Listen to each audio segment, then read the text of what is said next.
Every day, the world produces noise, but only a few moments produce meaning. Information is everywhere. Understanding is rare.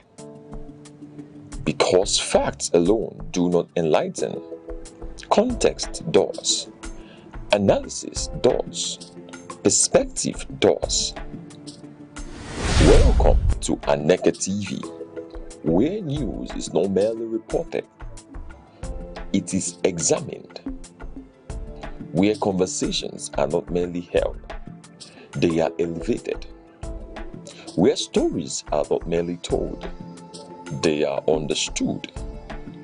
In governance, in business, in society, in the global arena, clarity is power, discernment is advantage, awareness is responsibility. This is broadcasting with purpose, journalism with depth, programming with intellect. Nigeria, the world, we are live.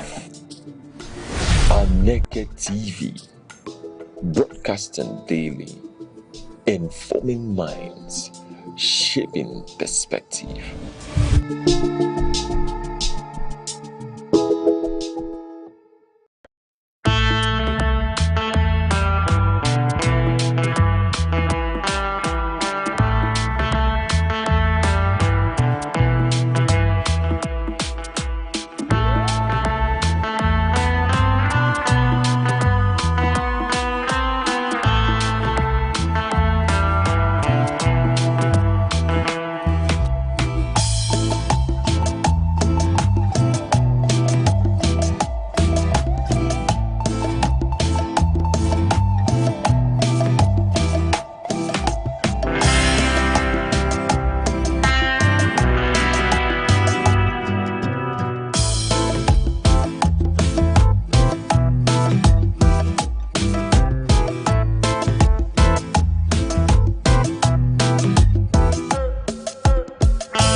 Across Nigeria's dynamic economy, enterprise is on the move.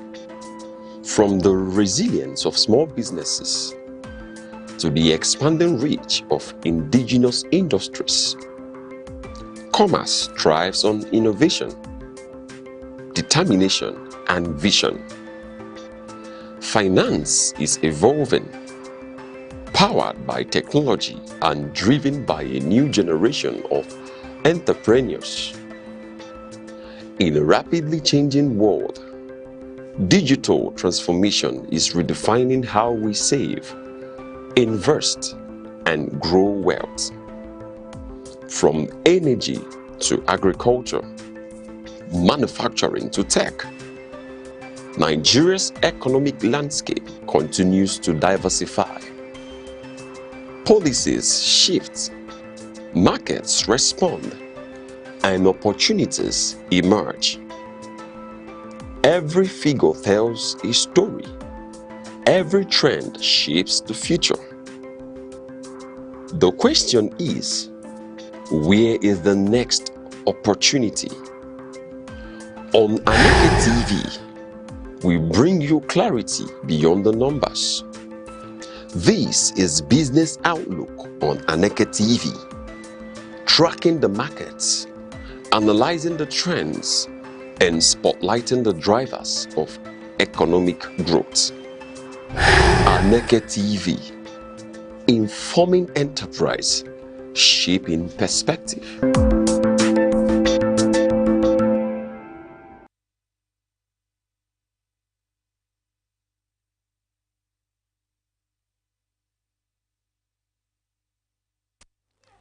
Warm welcome and million thanks for joining us on the business segment here on Aneke TV, broadcasting live from Enugu. We begin this morning with a massive liquidity migration. Institutional capital is aggressively pivoting towards the fixed income market as investors position ahead of the DMO's upcoming 1.2 trillion bond action, leaving equities under notable pressure after a trillion naira market cap drop. Meanwhile, the naira holds its stable ground under the 1,400 naira psychological ceiling, and global oil market digests a major shakeup as Brent crude tumbles below $79. We have the data and the local market realities broken down for your trading day. And this is the business desk, where data meets destiny and your weight finds its voice. I am Uche Osai. Let's get down to business. Starting from Nigerian equities market, where the Nigerian exchange retraced its recent steps, closing Tuesday's section in a negative territory. The benchmark all-share index ASI dropped by 1,286.77 points, settling at 241,984.80 points. This bearish momentum pulled the total market capitalization down by approximately 1.02 trillion naira, closing at 155.21 trillion naira. The market breadth ended in the negative with 7 losers, heavily outweighing 19 gainers. Quickly moving to the top 5 gainers, where buying interest was concentrated heavily in select oil and gas and financial counters. We start with corn oil, which made a bullish adjustment of 9.79% to close at 213 naira yesterday. And Prestige, yes, Prestige Assurance yesterday closed at 1 naira 57 kobo, making a bullish adjustment of 9.79% as well. Each Razat yesterday was bullish as he made a positive adjustment of 9.40% adjustment to close its trading book at 16 naira 30 kobo. And Omatech Ventures yesterday closed at 2 naira 2 kobo, having made a positive adjustment of 5.76 bullish adjustment. NPF Microfinance Bank yesterday closed on a bullish run of a positive 4.90%, having closed trading at 5 naira 35 kobo. Quickly, the banking and consumer goods and insurance sector bore the brunt of yesterday's sell-offs. Yes, speaking to the laggards yesterday, where NIMET led the pack, closing at 8 naira 45 kobo, having made a negative adjustment of a bearish 10% adjustment. And We're looking at Vital Foams, which was equally in the dip of a negative 10% adjustment to close at 189 naira. International Energies yesterday closed at 5 naira 76 kobo in the dip of a 10% negative adjustment. Austin Lars yesterday was equally bearish as he made a negative adjustment of 9.93% to close at 3 naira 90 kobo. Sunu Ashell yesterday closed at 3 naira 58 kobo, making a negative dip of 9.82%. And quickly running to our market outlook for today, where the market is expected to remain highly cautious during today's section due to a mix of shifting macroeconomic realities and liquidity demands. These are the factors here that would shape the market today. One is fixed income traction, where the Debt Management Office, DMO, recently announced plans to raise 1.2 trillion naira through FGN bonds later this month. This significant high yield supply is expected to continue pulling institutional liquidity away from the equities market, keeping the pressure on large cap stocks valuations. And then another factor here is inflationary counter pressure. You know, with the domestic headline inflation pushing up towards 15.93%, portfolio managers are actively restructuring allocations. Expect continued profit taking in the short term, especially in banking stocks, as investors look for sectors with stronger resilience to rising input and energy costs. Potential bargain hunting is another factor that would shape the market today. Yes, given yesterday's deep contraction, some cheap valuation across blue chip stocks might trigger mild selective bargain hunting today, though overall market sentiment is anticipated to stay largely subdued. Quickly moving to the Naira performance yesterday, where the Naira maintained a tight, relatively stable trading band across both the official and the parallel market windows. Yesterday, reflecting a period of sustained equilibrium backed by the Central Bank of Nigeria's ongoing liquidity interventions. At the official window, the closing rate here, the Naira closed at 1,363 naira 83 kobo against the US dollar at the Nigerian foreign exchange market window. The local currency continues to anchor itself comfortably within the 1,360 naira against the dollar corridor, displaying minimal volatility as volume-weighted average pricing keeps speculative swings at bay. And at the black market or the parallel market or the street market, depending on what you're comfortable with, the buying rate stood at 1,390 naira against the dollar, while the selling rate was at 1,400 naira against the US dollar. The analysis says that the premium between the official window and the parallel market remained remarkably tight at just 36 naira 17 kobo. This narrow spread points to a significant drop in the retail panic buying around tripping that round tripping that historically widened the gap. And our market projection for today is that the currency market is expected to trade calmly today, though underlying liquidity pressure remains a key focus for institutional players. Factors that will determine the trajectory of the market today is one, the balanced corporate demand. Importer and manufacturing demand for the greenback is holding steady for mid-month obligations because the CBN has maintained a consistent trickle of dollar supply into the banking system. Commercial banks are expected to meet standard obligation with forcing quotes higher. The other factor here is the high yield fixed income magnet. With the Debt Management Office, DMO, readying a massive 1.2 trillion naira bond auction later this month. Foreign portfolio investors, FPIs, are keeping capital positioned in Nigeria. The high, interest rate environment with the monetary policy rate settling at 26.50% acts as a strong buffer for the naira, keeping hot money from exiting the country. The bottom line here is that we expect the naira to fluctuate within a narrow band of 1,360 naira to 1,368 naira against the dollar at the official window today, while at the parallel market will likely stay capped right around the psychological 1,400 naira against the dollar resistance level. And then this, takes us to the global energy market, where the global oil benchmark extended its sharp downward correction yesterday, making its first consecutive losing section. Brent crude futures fell by over 3.5%, toppling below the critical psychological threshold of $80 per barrel intraday before settling near $78.99 per barrel. This drop represents a staggering 29% retreat from the April geopolitical peak of $119 per barrel, pushing Brent to its lowest trading levels since March. The primary catalyst here for the sustained sell-off is the significant progress in U.S.-Iran preliminary peace negotiations.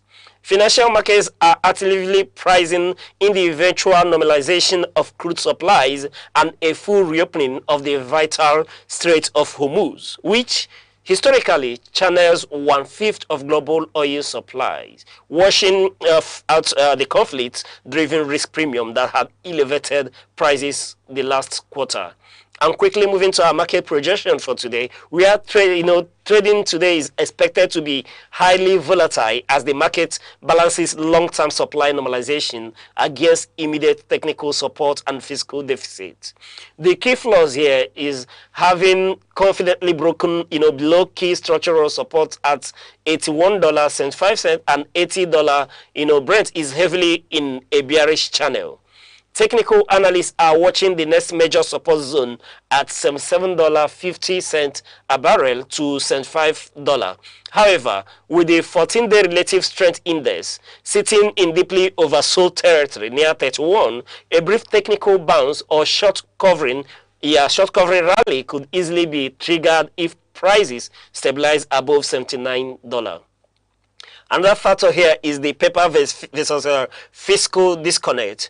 While paper markets are aggressively selling off on peace optimism, investment banks like Morgan Stanley and UBS note that actual fiscal supply remains exceptionally tight. Iran's crude loading are still severely depressed compared to pre-conflict levels, and a real tanker flow recovery will take several weeks to normalize. Another factor here is the U.S. inventory data catalyst. Later today, the U.S. Energy Information Administration will release its weekly petroleum status report, with U.S. commercial crude inventories already tracking about 4% below the 5-year average. A larger than expected, drawdown could stall the current bearish momentum and provide a temporary price floor. And then quickly moving to the Nigerian commodities market. Yes, where the Nigerian commodities market on Tuesday, June 16, 2026, experienced thin trading volume on structured exchanges, while fragmented logistics realities continue to dictate the pace in open retail hubs. The National Bureau of Statistics newly released consumer price index data confirms that while month-on-month food prices increase have slowed, year-on-year food inflation rose to 16.96%, heavily driven by the sticky cost of distributing staples from northern farm gates to urban consumer centers. Activity on the Affairs Commodities Exchange remained relatively subdued yesterday, with key grain and export contracts stabilizing at high baselines due to persistent transit overheads. Paddy rice remained its steady, horizontal track, closing at 384 naira per kilogram. Then, speaking to the maize, the white one of it faced minor downward adjustment across select delivery zone, but held its baseline near 215 naira 31 kobo per kilogram to 248 naira 38 kobo per kilogram. And moving on to cocoa, yes, which led export grade activities, holding firm at 6,166.85 kilogram on a strong international demand. And then moving to the open retail market, now speaking about cross-regional staple food prices, in the open market, a clear price premium exists based on proximity to production versus urban distribution costs. High diesel and transport logistics continue to prevent smooth price equalization between the regions. And quickly taking a look at the prices of these staple commodities across Enugu, the Ogbete market, and the Wuse Maraba market in Abuja, and my 12 market in Lagos, where local rice, 50 kg bag of it in Enugu, sold for 48,000 to 63,000 naira, sustained by steady inflows from nearby Ebonyi, Abakaliki processing hubs. And moving to Abuja, where the price of the 50 kg bag of local rice sold between 52,000 to 68,000 naira, which reflects standard freight markers from the deep northern frontiers. And then Lagos, paid between 50,000 and 65,000 naira for the 50 kg bag of the local rice. It kept competitive by massive wholesale inflows and regional milling activities. Imported rice, 50 kg bag of it in Enugu went for between 62,000 and 82,000 naira, carried inland village premiums from southern port eateries. And then moving to Abuja, where the price went for 63 naira to 85 naira, bearing the highest baseline pricing due to maximum distance from maritime ports. And in Lagos, the price of the foreign rice, 50 kg bag of it, went for 55,000 to 74,000 naira, being the lowest entry floor, benefiting directly from Lagos port proximity. And then the white yellow gari that 50 kg bag of it sold for 30,000 to 45,000 naira in Enugu, which remains the cheapest regional source due to robust local cassava processing. And in Abuja, it went for 38,000 naira and 55,000 naira, reflecting transport markers from South Central supply lines. And in Lagos, the same 50 kg bag of white or yellow gari went for 35,000 to 52,000 naira, balanced out by massive wholesale volumes at my 12 market. The white beans, 100 kg bag of it, sold for 95,000 and 125,000 naira in Enugu, indicating a heavy, cross-country transit premiums applied as it moves far south. And then in Abuja, the price for this 100 kg bag of beans sold between 85,000 to 115,000 naira, indicating a lower base price due to proximity to northern farming gates. And in Lagos, the price went for between 90,000 and 120,000 naira, vast wholesale buffers, keeping retail spikes somewhat contained. And here is our market projection for today, looking at perishable volatility. Fresh farm produce, tomato, fresh pepper, and onions is expected to show heightened price sensitivity in Lagos and Abuja today. Early rainy season logistics delays often lead to notable spoilage on the road, prompting wholesalers to build higher risk margins into morning sales. Another factor here is the southern cassava advantage. In Enugu and neighboring eastern markets, localized cassava harvesting and processing will continue to act as a buffer. Gari and local root tubers should maintain their distinct discount relative to grain alternatives today. Another factor to watch here is the logistics-driven flow. Because domestic haulage costs, talking about fuel and parts, show no immediate signs of easing today, retailers will likely hold prices steady to protect margins, preventing any downward correction in northern-sourced commodities in southern retail zones. And quickly moving to the global market, where the global markets experienced mixed trading dynamics as investors processed a major fundamental shift, easing inflation fears following progress in Middle East peace negotiation, balanced against pre-meeting cautions regarding the Federal Reserve's and upcoming policy decisions. Now quickly moving to the United States Wall Street, which delivered a highly fragmented mixed session as tech-heavy profit-taking clashed with a massive energy-driven, cyclical rotation. The Dow Jones surged 328.64 points, that's averaging 0.6%, to achieve a historic closing record of 51,999.67 points, buoyed by rate-sensitive sectors celebrating a steep plunge in crude oil prices. And S&P 500 slid by 0.6% to 7,511.35 points, while the Nasdaq Composite tumbled 1.2% to close at 26,376.34 as several heavily valued AI and chip stocks pulled back from recent overextended peaks. And quickly moving on to Europe, where European equities maintained clear positive momentum supported by the ongoing cooling of regional energy supply risk.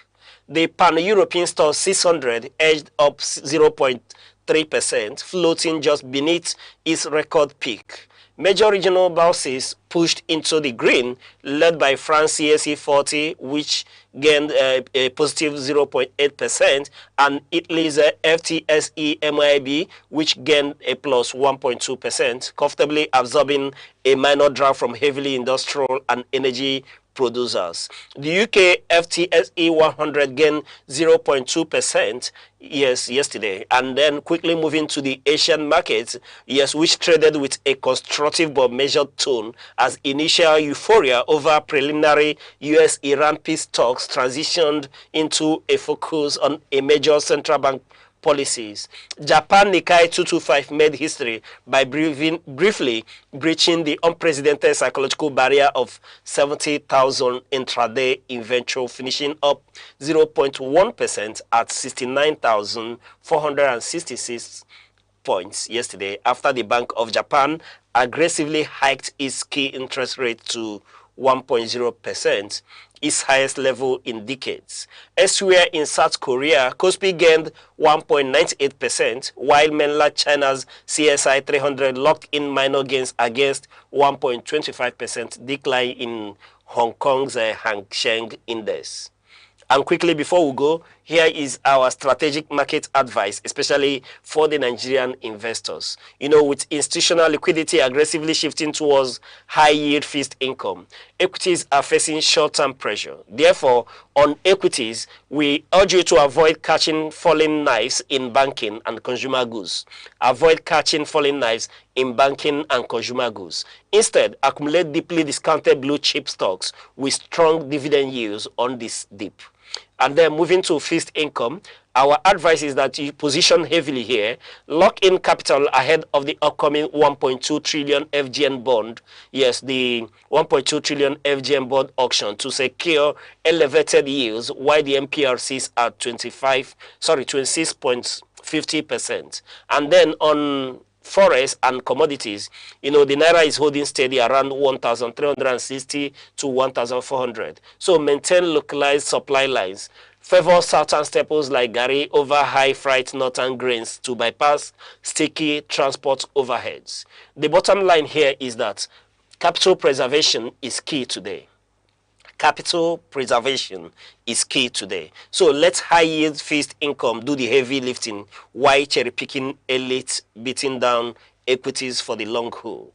What we are saying is put your cash where the government is granting safe, high returns right now. Only buy company shares if they are big businesses selling at an absolute discount. I hope you get that correctly. We are just telling you that at this point that you should just put your cash where it is granted, for safe, high returns right now. Speaking to the 1.2, auction that will be coming up with the higher percentage yield at this moment. So position your cash where the government is granting safe, high returns right now. Only buy company shares if they are big businesses selling at absolute discount prices. And that's where we'll be drawing the curtains today on this segment, where we are urging you to stay sharp, watch the margins, and let the numbers work for you. I am Uche Osai. Invest wisely.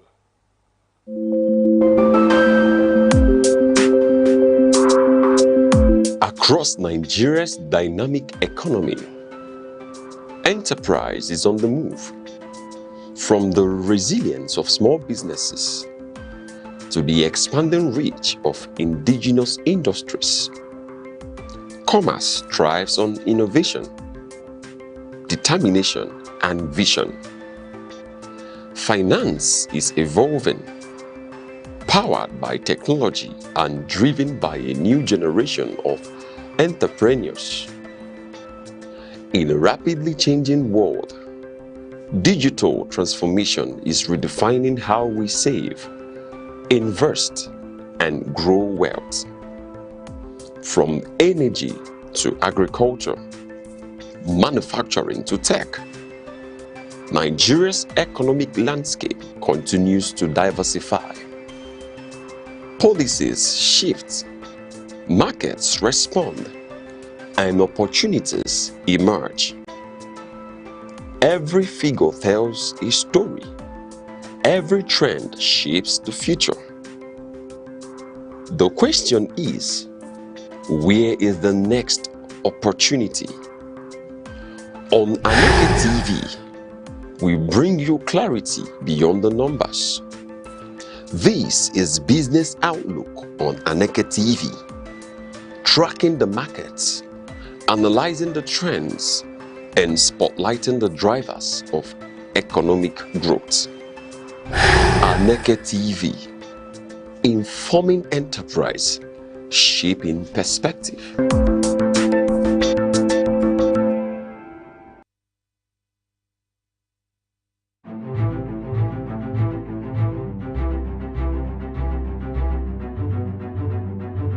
Morning headlines before you step out. Midday updates while you walk. Evening analysis when the day winds down. Wherever life takes you, Aneke TV keeps you informed, connected, and ahead. Aneke TV. Move with the world. The soul is part of us that survives every storm. You can't see it, but you can feel it in silence, in longing, in every heartbeat that keeps going. It asks for more than food and fame. It hungers for meaning, for stillness, for the divine. The soul is where music is born, where peace begins, where truth hides. To care for your soul is the greatest act of self-love. For in the end, what we were fades, but what we are at our core remains.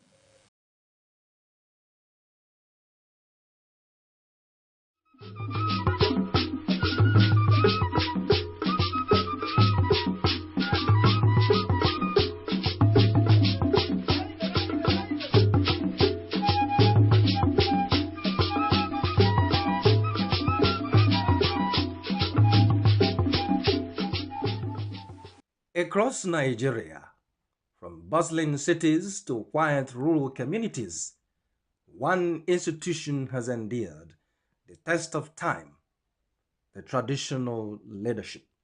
Long before modern governance structures emerged, these institutions were the heartbeat of society, providing leadership, justice, and social cohesion in ways that remain indispensable to this day.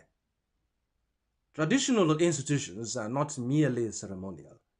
They are custodians of Nigeria's rich and diverse cultural heritage. From the Obas of Yoruba land, the Emirs of the North, to the Iwe and Obi of Igbo land, traditional rulers preserve centuries of customs, language, festivals, and rituals. They ensure that the stories, values, and identity of their people are not lost in a rapidly changing world. What sets these institutions apart is their organic legitimacy. Unlike elected officials whose authority depends on periodic votes, traditional rulers derive their influence from ancestry, community consent, and deeply rooted cultural norms.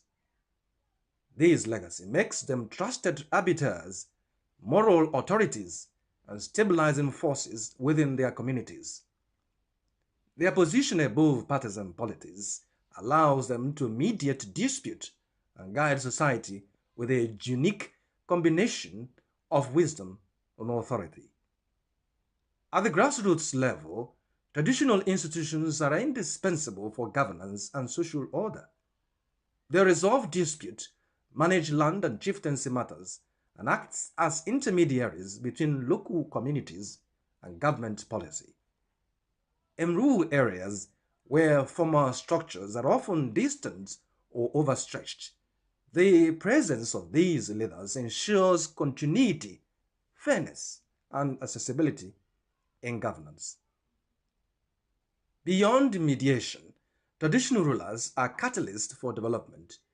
They mobilize communities for education, healthcare, and infrastructure projects, while acting partnerships from governments and private entities. Their influence ensures that development initiatives are participatory, culturally appropriate, and sustainable. In this way, traditional leadership becomes a force for progress as well as preservation.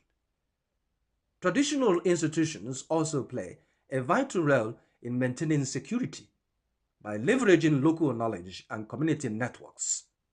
Rulers provide essential intelligence and oversight, collaborating with security agencies to prevent and mitigate conflicts. Their involvement strengthens community resilience and reinforces the social contract between citizens and the state. Equally important is the moral and ethical dimension of traditional leadership. These institutions instill values of respect, integrity, communal responsibility, and peaceful coexistence. In a society grappling with ethical and social challenges, the guidance of traditional rulers remains a vital instrument for fostering discipline and virtue.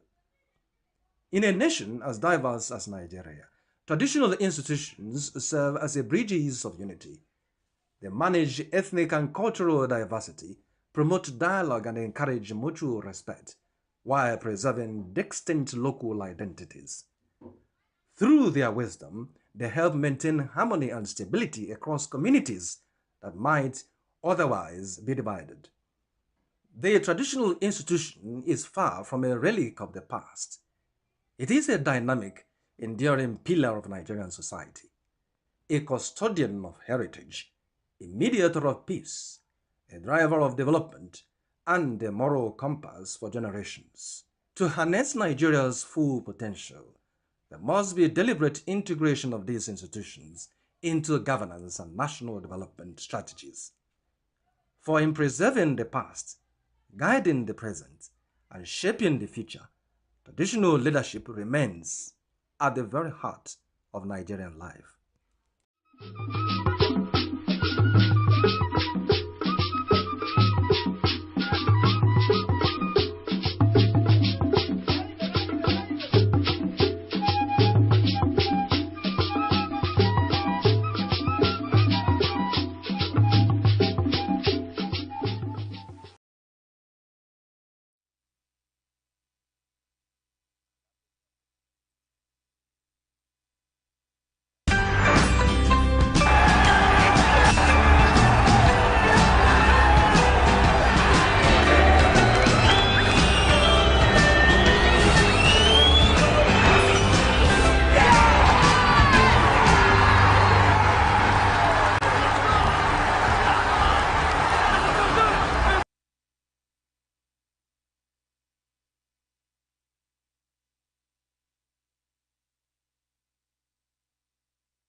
Hello, good morning. Welcome to Aneke Sports. Today, I am your one and only sports oracle, bringing you what's happening across the world of sports and the things which has been going on so far.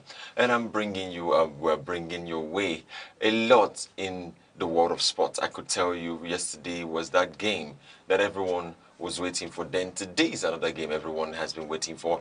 And all in the Formula One, also in the tennis, and even in the wrestling, boxing, and the WWE.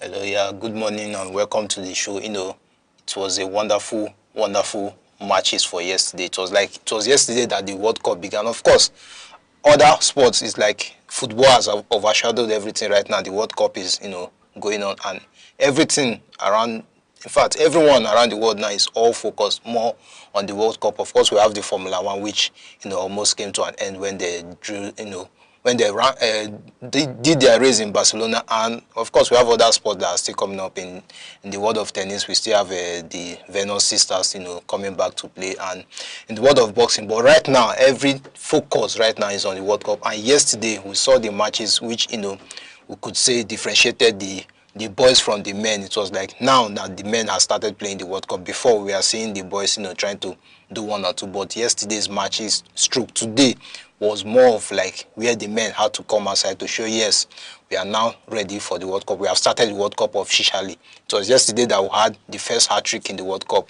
It was yesterday that we had the first own goal in the World Cup. Many histories have begun to take shape from yesterday to today's match. And of course, we still have more matches coming up, where also the men might be shifted away from the boys in the match between Portugal versus Democratic Republic of Congo. Yes, it's a match that we are all anticipating. And of course, I would love to see one of the GOATs. Of course, yesterday, also one of the GOATs played and he got an hat-trick. And today, another of the GOATs is also playing. We hope maybe he might also get a score, even though it's not the hat-trick, but maybe a brace might be enough.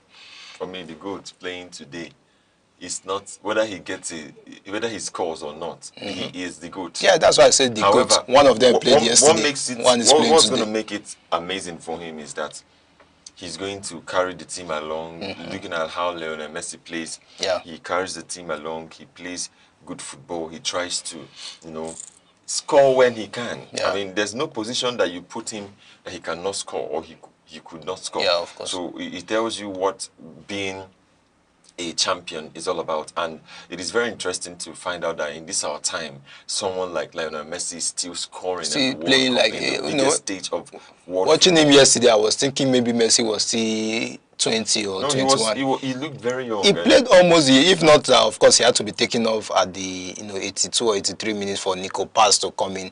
Messi was balling as if he was playing amidst people that were 18, people that were 20, but you could see the energy. It was all in the match. You find him defending.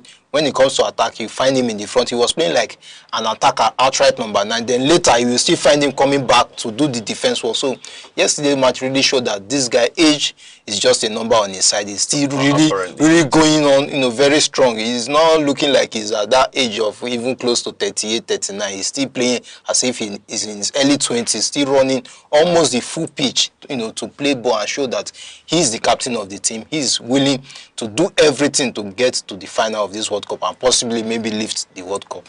That's very important, and I must tell you that it's a time of our life that we've started to see. Now, still talking about the World Cup, before we go into other sports, it has been making headlines. You're talking about Kylian Mbappe, who is now France's all-time leading goal scorer.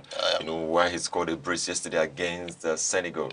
Like you said, it was actually a moment where you would separate these two teams, the teams that played earlier with the teams that is playing now. In fact, you see that there's more maturity, there's more football IQ, there's more goal scoring abilities, there's a lot of goals coming in, and these teams are finding their foot on the on what it means. I could tell you that Kylian Mbappe has been sensational, and he has been as a huge milestone for the 8-time nominee and Copa Trophy winner in 2018.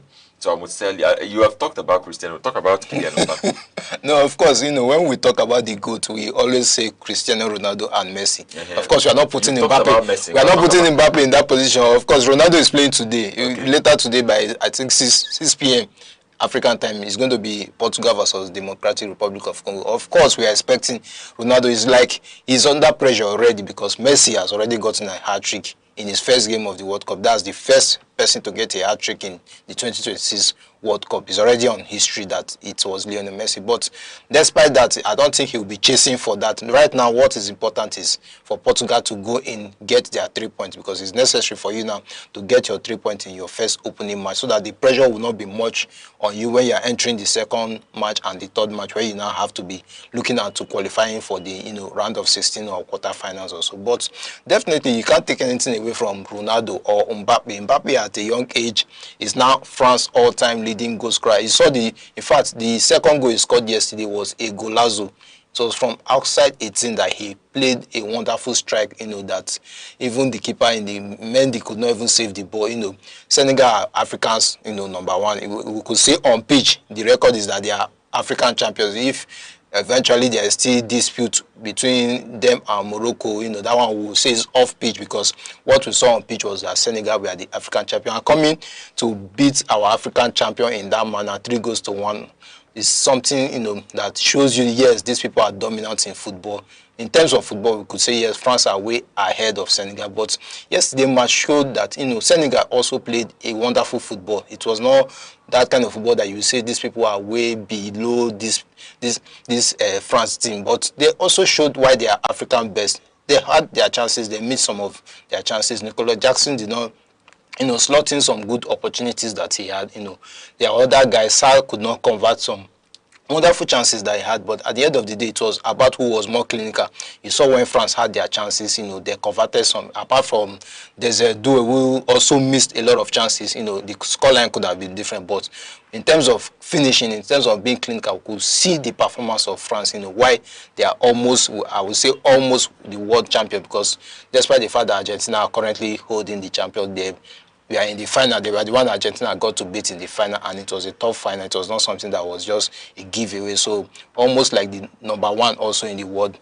If you are checking FIFA ranking, you see that France are either in #2 or #3. I know Argentina is #1. So coming to play against a ranking team in that position, Senegal did their best. But of course, Mbappe at a young age, being France leading all-time goal scorer, is something sensational. And we are not even seeing the last of him. This is not going to be his last World Cup.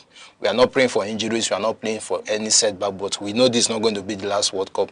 He's going to get opportunity to even extend the record. Of course, Messi also took a record yesterday, being one, in fact, measures with a close of Germany to be the all-time goal scorers in the World Cup. So, and this is just the opening stage of the World Cup. He has not even played second match or even the third match. So I believe many records will be broken. Of course, many histories will be created in this World Cup tournament. And of course, the debates, maybe we have ended the debate already. We have 2 goats, so you can have your own goat. I have my own goat. If you choose, everybody should just choose your goat. And we are going to make another goat, of course. We are not more in the era of Ronaldo and Messi alone. We are having Mbappe. We have the guys in France. Dembele is there. Other teams are bringing up that are going to spring up what we will call the GOAT later on, but these things are beginning to open up. Like I said, boys are being separated from the men.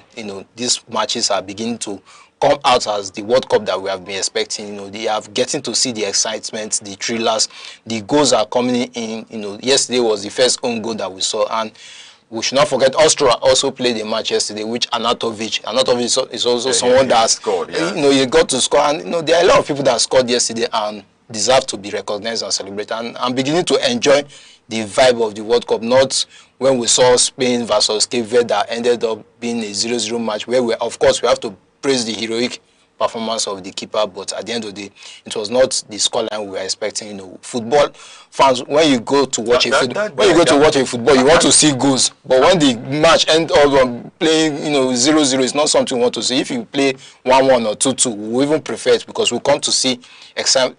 We come to celebrate something. The goal is what to celebrate.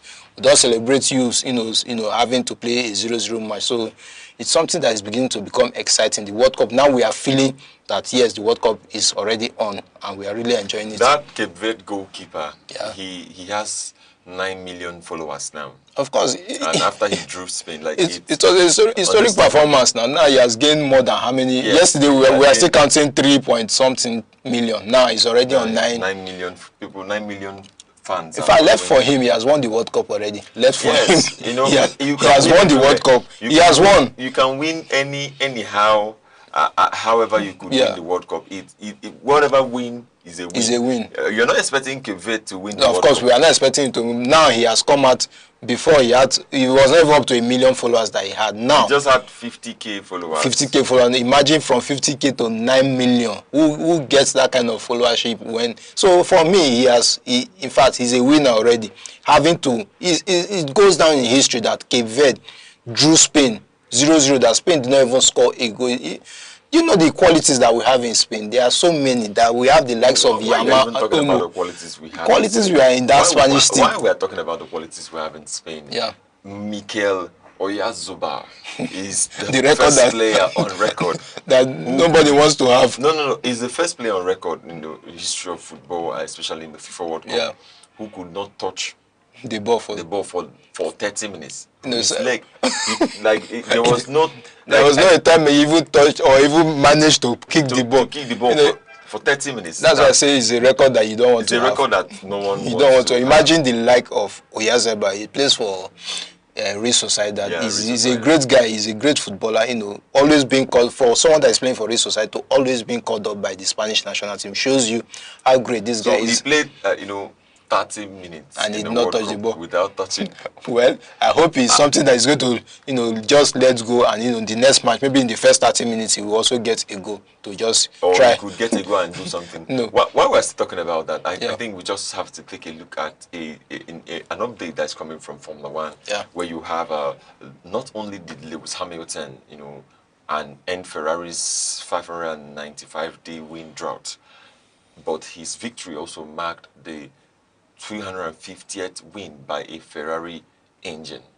His victory marked a 250th win by a Ferrari engine. Like, it was a moment that the whole world celebrated, especially the Ferrari side of Formula One, where they see, or where they have seen that you know, Lewis Hamilton, where he has given them that lead that makes you know, I was talking about this and you were like, okay, is it only him that we are talking about? I'm talking about that Hamilton did not just win this race. Actually, Hamilton won something for Ferrari. It was not just about him. If it was about him, he could just move on and, you know, just celebrate. But he won something, and that is what makes sense in the history of doing things. I could tell you why Kimi Antonelli and George Russell are pushing themselves through to also come to the limelight.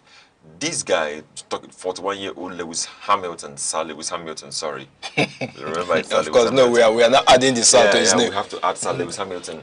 Now has to be in the grand style, putting Ferrari at the map and winning their 250th, you know, race in the engine. It tells you that this thing is something that the whole world has been expecting, and history has been made, especially also for the team that is called Ferrari, you know.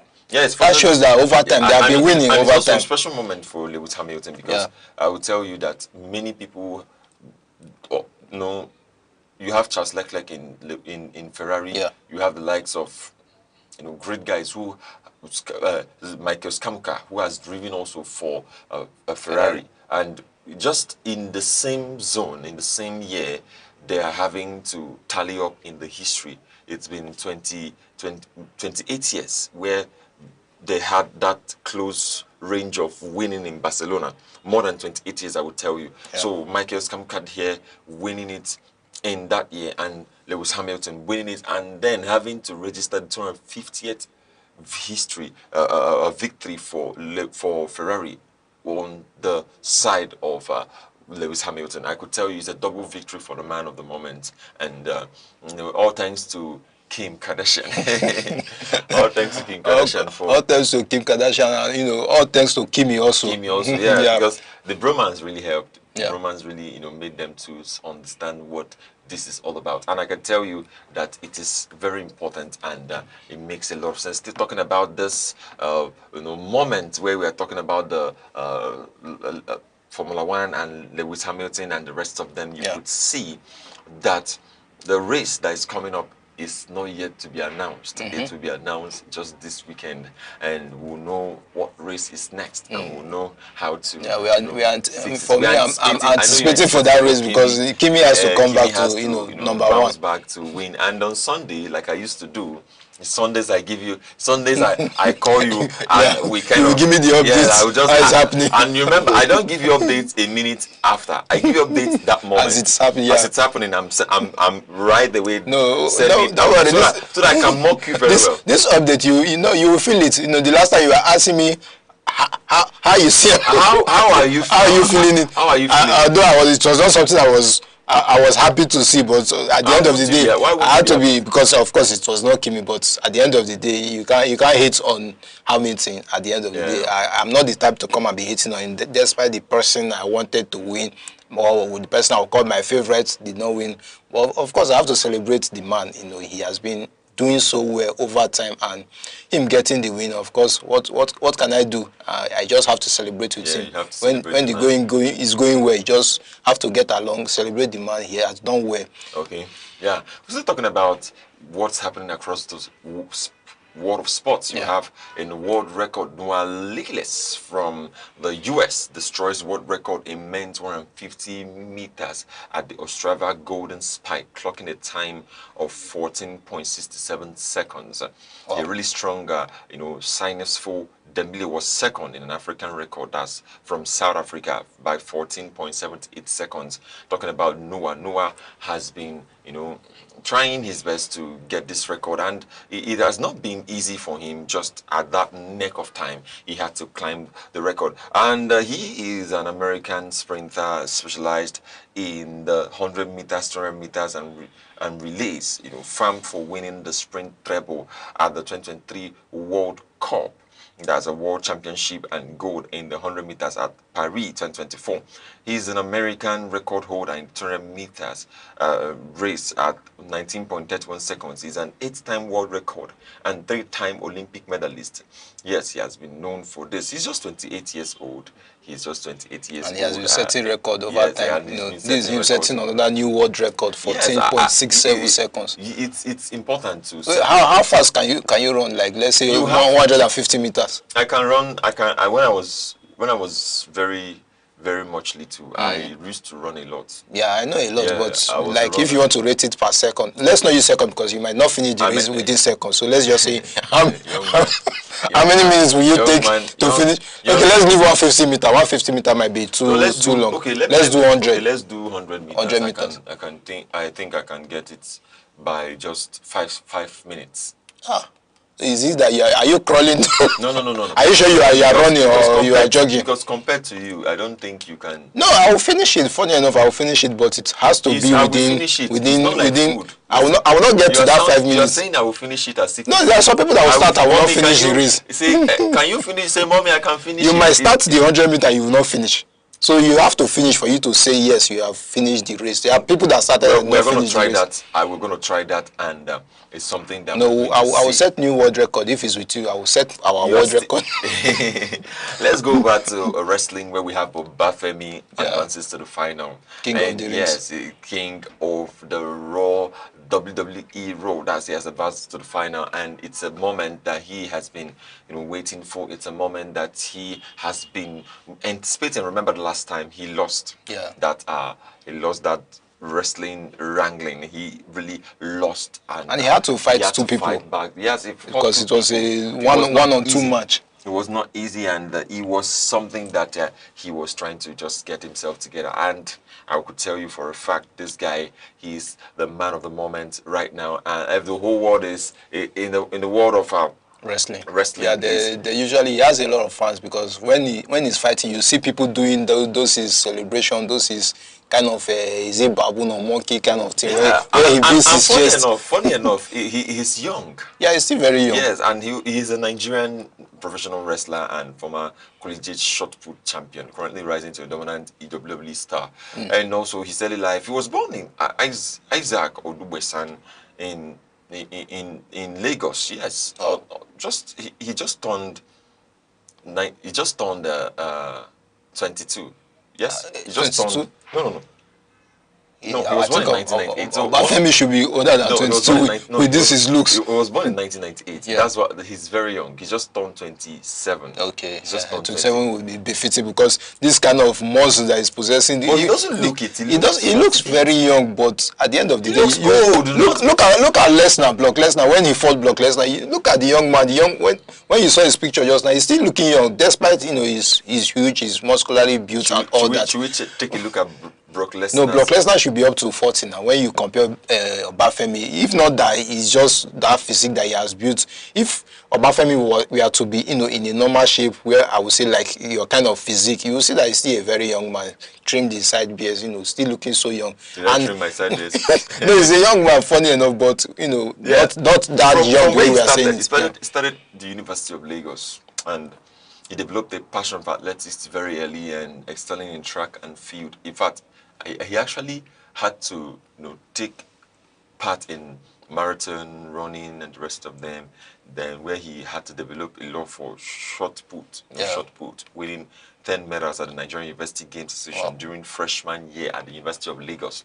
He later moved to the United States, attending Middle Tennessee State University on track scholarship, and then had to transfer to the University of Alabama, where he won the multiple SEC indoor and outdoor shot put championship and graduated in 2022 in digital and visual arts. Oh. Well, it's a good history to have this guy, you know, making. The man is a learned somebody. He's exactly. not just someone that just went into wrestling that will say, okay, just doing this thing to survive. This man has gone to school. He actually has the likes of Triple H and Undertaker as his favorite wrestler, so he had to go towards that means. And if you see the way he is, you would really see he's the African. Is that Nigerian-born Triple H? That's the hairstyle. He also, you know, Triple H has that kind of hairstyle, and he also does things like Triple H. Yes, that kind of water splitting that he pours out from the mouth. He's even in line with the wrestling giants and those who has, you know, gone ahead of him in this wrestling game. I must tell you that this guy is amazing. It's a sensation to reckon with. I wish this fight he's going to, you know, win. The fight is going to come out successfully to, you know, claim the belt right now, and it's going to be an addition to him while he has also tried many other things, while he also tried many other things. Now still talking about wrestling, we will have many of the updates coming where you could see that the weekend is packed. It's going to be packed. It's packed, and as football is going on, as the FIFA World Cup is going on in the US, you're also having that down here in Nigeria. There are games that are coming up, and also talking about across the world. Anthony Joshua fight is around the corner. It's going to take place in July, and it's something that everyone is expecting. No, you know, the venue has not been set. There's still that speculations of where it's going to be set. They said it's going to be in the UK. That it's not going to be in US again. It's going to be in UK, and the UK fight is coming up. So we're going to see what happens, because I feel why it's going to the UK is because a lot of people would see the fight if it's in the UK than in the US. No, the US, they have already seen enough. This is them hosting the World Cup, you know. They have already hosted the World Cup alongside Canada and Mexico. Let other countries, you know, have the opportunity to host something. This is a boxing match. UK have not been involved in the World Cup. It's just this boxing match they want to take part in. So a lot of people also come outside to, you know, watch the match if it's hosted in UK, or like when we are hearing even Saudi Arabia wanted to host the match. But thank God it's still UK. There's no problem with it. For me, there's nothing wrong in hosting it in the UK. There's nothing wrong with hosting it in the UK, but why is UK is for the audience?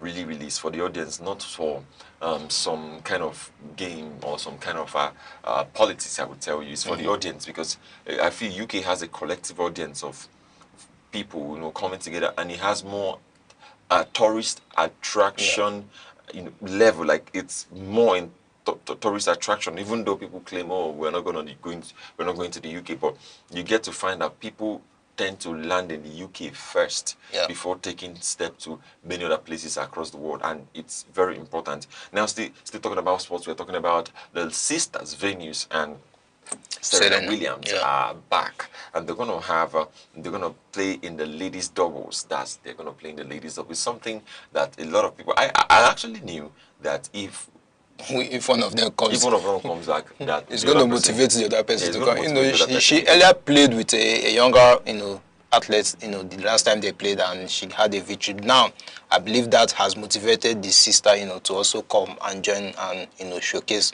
what they have been doing over time. And it's a beautiful thing to see these ladies, you know, that have graced the pitch, you know, for a very long time. Serena Williams and Venus Williams are they are not young in this world of long tennis. You know, they have been in this industry for a while. They had to step back. I don't know if they took a break or retired, and now they are back.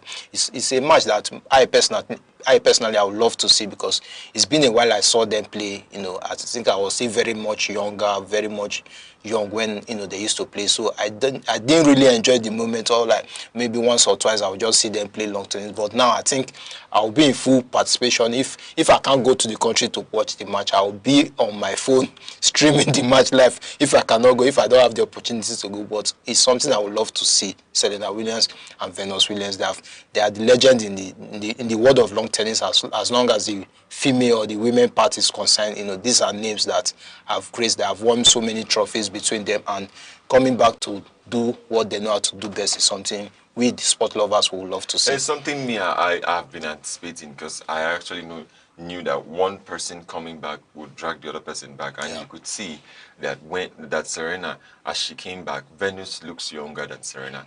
Venus kind of, has this. Since she has been, in fact, she has been playing the game somewhere quiet. So now looking at Serena, you see that, okay, she's a lady who has seen it all in her 40s, trying to still take it to the next level in her game. And both of them coming back to play the championship 2026 is something I would tell you, it's a good game for me. It's a very good game for me. And on this note, we'll take a short break. We'll be right back with other updates across football and the world of sports. Stay with us.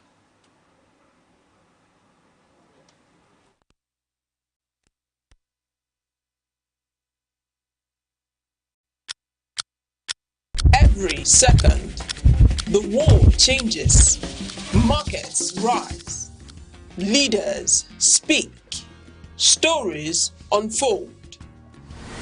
To keep up, you don't just need news, you need clarity, you need speed, you need perspective. That's why Aneke TV brings you the global pulse. Accurate, reliable, right when it matters most. Aneke TV, move with the world.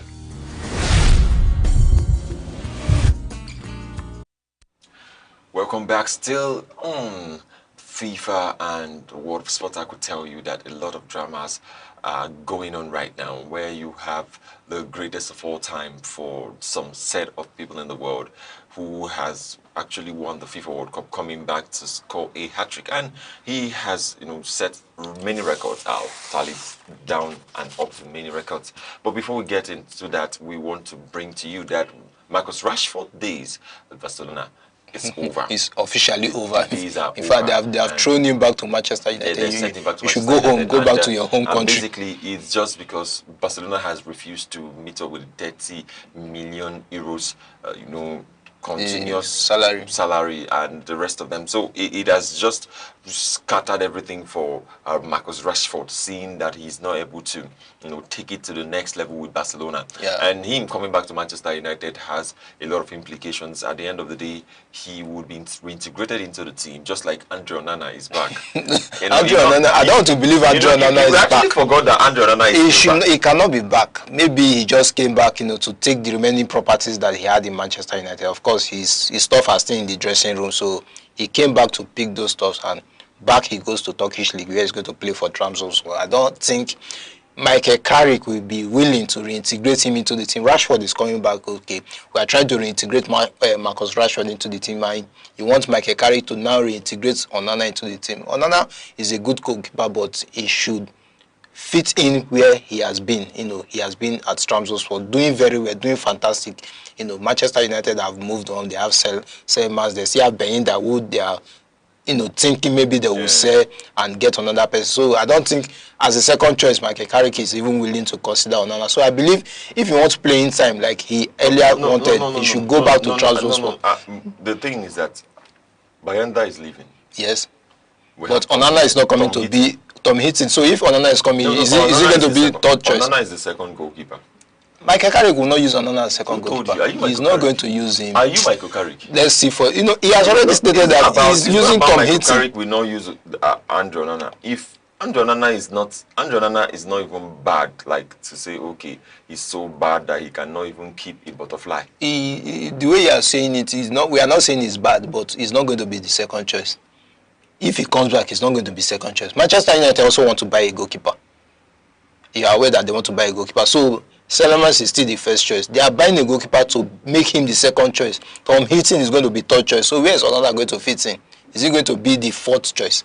which I don't know why you leave Trabzonspor to come and be the fourth choice in Manchester United, and you want to fight for your shirt. I don't know how you are going to fight for your shirt if you have been the fourth choice. So for me, he should just stay back at Trabzonspor. Manchester United fans does not want him in the team. They just want to move on. We are doing great now that you want to now bring back Onana to come and start making those blunders, those kind of football that we don't understand if he's good with the hands or he's good with the legs. If you want to be a player, you should, tell the coach that I want to be a player, I want to play as a winger or something. But for me, Rashford is the man we are talking about, and probably Carrick is a great coach. He knows how to integrate these guys back to the team. We are not expecting Marcus Rashford to come and take a starting shirt, but he knows he has his way around these things. He's going to probably fit in somewhere. He's going to be like a substitute or a super sub. Sometimes Manchester United has a lot of competition to play now. It's not just the domestic league. Now we have the Champions League. So why are you talking about Andrew Onana? No, with all smiles. You mean this guy that had to, when he was at Trabzonspor, he made a lot of saves. Yes, in Trabzonspor. In a match, in a game, he saved 5 goals and conceded 4. So out of 9 shots, let's say out of 9 shots on target, you now managed to save 5. Wonderful, a round of applause for you.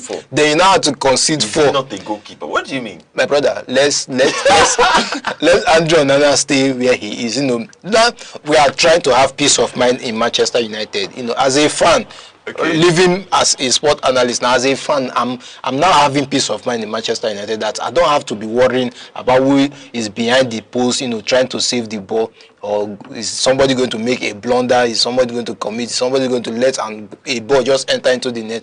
We are having peace of mind, and you are trying to take me back to the days where maybe after watching the football you don't get to sleep, where you are just annoyed, you are just worried, you are just having that kind of. That's what you're saying. What do you think other people say? Other people, if we go and do a statistic now and go and ask Manchester United fans, you are a Manchester United fan, do you want Andrew Onana back to the team? If Andrew Onana is good, let him be back. No, this is not a question of if he's good. You know this kind of person. Listen, Andrew Onana is not that. The only problem he has is that he acts faster than he dives after the ball has gone into the net. 2 seconds. The ball is already dead. He's now diving. He dives few seconds after the ball has been shot to him. You now believe that after coming from Turkey, he's going to make a difference? He's going to make a difference because do you think it's easy to save 9 goals? No, save 5. Save 5 goals. Let 4 enter. And 4 enter. Do you think it's very? No, it's going to make a difference. Probably on the bench. There is going to be a different phase that we are going to see. We'll now have Onana, Tom Hitton, and the rest on the bench. There's a difference there, but let it not be on the pitch. Let's not forget Marcus Rashford is still. Yes, I prefer Marcus Rashford, to come into Manchester United because Cunha almost plays where Rashford plays, and sometimes, like I said before, we have so many competitions to play this season. We have Champions League, FA Cup is going to be there, Carling Cup is going to be there. You have the domestic league. You're still going to play these things, so it's not the time where you are going to sit back and relax on just Cunha playing from that wing or Mason Mount, who I don't know if he's still probably going to play for Manchester United this season. So if Rashford is going to come back, put his heart and soul into the team, he will fit in. Actually, if Marcus Rashford comes back, and where Cunha plays, and Marcus Rashford can also play from that side, right wing. He can play right wing. He can play left wing. Yeah.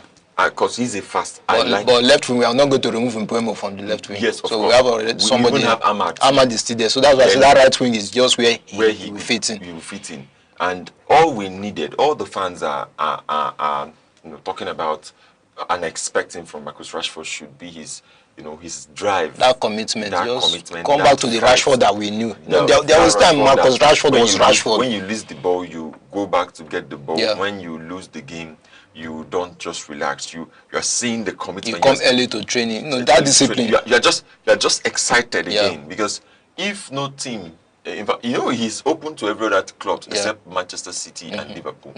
That he's just open to every other team except Manchester City and Liverpool. So if no other team comes for him, as Barcelona, looking at Barcelona's situation, is quite, to me, he has a lot to dent on his image, but I believe that it will not do that to his image, because when teams like Barcelona could not, afford you, and it's not like you are not affordable. That means to tell you that you can't bring Barcelona and Manchester United on the same line. In terms of finance, right now, you cannot bring both of them, because what Manchester United is doing, what Manchester United is paying, who Manchester United can pay, Barcelona will not. Barcelona may not even. The way Barcelona, of course, we hear of their debt and the rumors that when they sign players, they have to pay over a long period of time. Sometimes we even know till this we still have on the rumor that they are still owing Messi. They have not paid Messi all the money they are supposed to pay, and some of their current players right now they are still owing. So those are rumors, but in terms of finance, Manchester United, of course, if you check the profiles of the player they pay, you know that they pay a lot of money to their players. Imagine Fernandes, what is earning, Kuhan, what is earning, Buemo. They have a lot of guys that are high above, earning a lot. So if you talk about that in terms of earning, they do way a lot more than Barcelona. Barcelona are still trying to, find their feet in terms of, paying players. So that's why they could not. They said they could not afford. I don't want to believe they could not afford Rashford. They just don't want to pay that, level or amount of salary that is being expected for Rashford to be paid.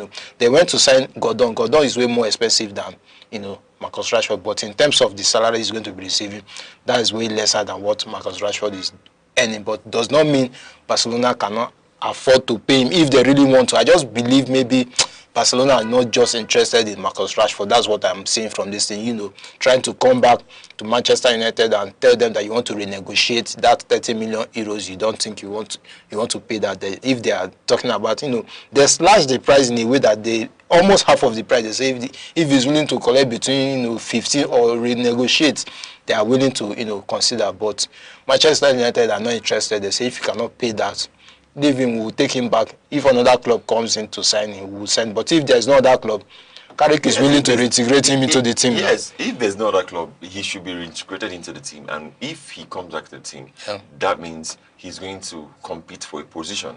That's all I know. And funny enough, Kuya can even play in the middle. Kuya can be like a more of 10. Kuya can play 10. Him and Fernandes. Then Rashford will be by the wing. Yes, him and Fernandes. And also the Mateus Fernandes too.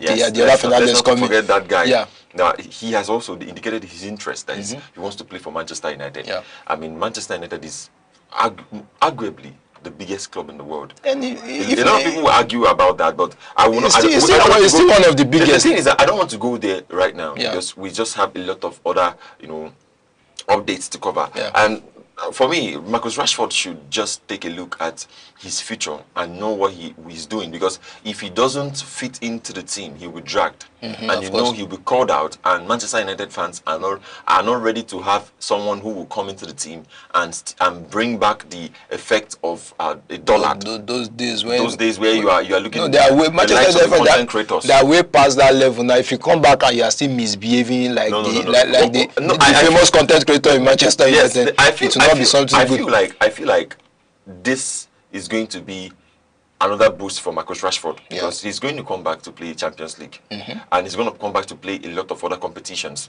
He's also going to come back to see what is happening around the kind of players he's even going to play. He's going to play the mentality. I told you something about coaching. I mean, how these things work. It's not about the tactics alone. It's about the mentality. Someone like having someone like Carrick in the team, it's already a winning mentality, attitude that he will bring. And this is a Carrick that he's also used to. He's also used to. So that means they are going to integrate together. They're going to blend and marry. Yeah. And it's going to be an awesome result if he finds his foot to take it to the next level. I mean, playing and scoring, because he has the space and he has the pace. He also has the shooting abilities. Marcus Rashford is one of the best. Some of the goals he scored in Barcelona last season, we are almost outside the box. I could tell you for a fact that this guy, he's at the verge of reinvigorating his career, rejuvenating and bringing back that vibe that we always have known him with. We're still moving on in the world of sport, talking about football. Now we have Ruben Amorim has signed a contract to become AC Milan's head coach. Yes, head coach. That's we talked about it some days ago, and this is our Ruben Amorim that has coached Manchester United coming from Sporting. We are still hoping that he has a great future ahead of him. Maybe he did not have the outing that he was expected to have in Manchester United. But of course, sometimes when you don't do well in a club, you go to another place and you see that you are doing exploits. So it did not work for him in Manchester United, does not mean it will not work for him in AC Milan. He has the knowledge, he has the tactics, he has various tactics that he can use to approach game. And AC Milan is in a different ball game, is in a different league. Italian Serie A will not be compared to the Premier League. So he has opportunity now to even shine with the kind of players that he's willing to. He has opportunity to even sign more players, sign new players that he wants. And this is a league that sometimes we will say it's not, we will not place it in that superiority with the Premier League. So the challenges, the kind of match, the fixtures will not be that, will I say, tough like the way it is in the Premier League. So you have the opportunity to explore, you have the opportunity to shine, you have the opportunity to show the world that this is Amorim that coached Sporting that was doing so well, and AC Milan is in that stage. Thrive. You will definitely thrive in AC Milan. It's just that when you are playing when you are in a team like AC Milan, you've seen their culture, you've seen their heritage, how they play their football. They play, kind of offensive and defensive, but they are more on the attacking side. I would also tell you that for you to take it to the next level with them, you have to understand that your tactics should be fluid. It should not be static. It should not be, every time you have a block tactics. No, you also need some fluid. You try this, you try that. This is what makes someone a great coach. It does not have to be stagnated on that one kind of that. If this one is not working, you have to change it. Try this. That's why you're a coach. It's not because you are playing different teams. What's going to work for this team might not work for this team. So you have to. That's my problem that I had with Amorim when he was in Manchester United. He stuck to that one tactics that he just want to do this. Take a look at history, what history brings to you, and seeing Ruben Amorim and Manchester United. I told you on Friday that Ruben Amorim's problem, Manchester United, was not just that he was a great coach. He was not able to, switch on to know that this team, how they work is not with a lot of instructions. Your kind of Manchester United is not a team that works with a lot of instructions. Let me give an instance of a team that works with less instructions. Manchester City does not work with a lot of instructions. The coach being there alone is a winning mentality thing. Now, same with PSG. PSG does not work with a lot of instructions. Of course, they have rules, but they don't work with a lot of instructions. It's a winning mentality. Ruben Amorim does not have that, and it's okay. He does not have it as, when you say he has it, but he has not developed it, I will tell you, because it's all about development. So I will tell you, in AC Milan, if he wants to succeed, he knows what to do. I trust him, and I believe he's going to, take it to the next level with them. Still talking about football, while we're bringing you that Trevoh Chalobah, the Chelsea's right defender, has been selected to replace a it was Livramento that got injured. And sometimes I look at this, I thought there was a time frame. Why was it not Harry Maguire? Well, that's left for Tuchel. Because it's left for Tuchel. Why was it not Harry Maguire? I'm telling you that Tuchel. I don't know why he did not, because of course, first of all, when Maguire was not even picked in the World Cup, people also backlashed him, and we are like asking, how come? Maguire was like, wow, I was not selected. No, it was a shocking, revelation for us. But that was not shocking, because it was shocking. Imagine Livramento. It was not shocking to him because Tuchel said that they had that conversation. Maybe it was not shocking for Maguire, but the rest of the world it was shocking because this is Maguire that had a perfect season. He did very well. Then you called Livramento.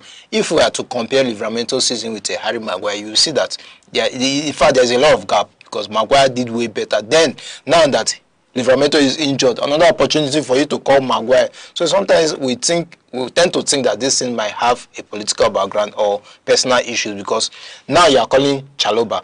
Tell me what Chalobah did that deserves to be called for the World Cup in Chelsea.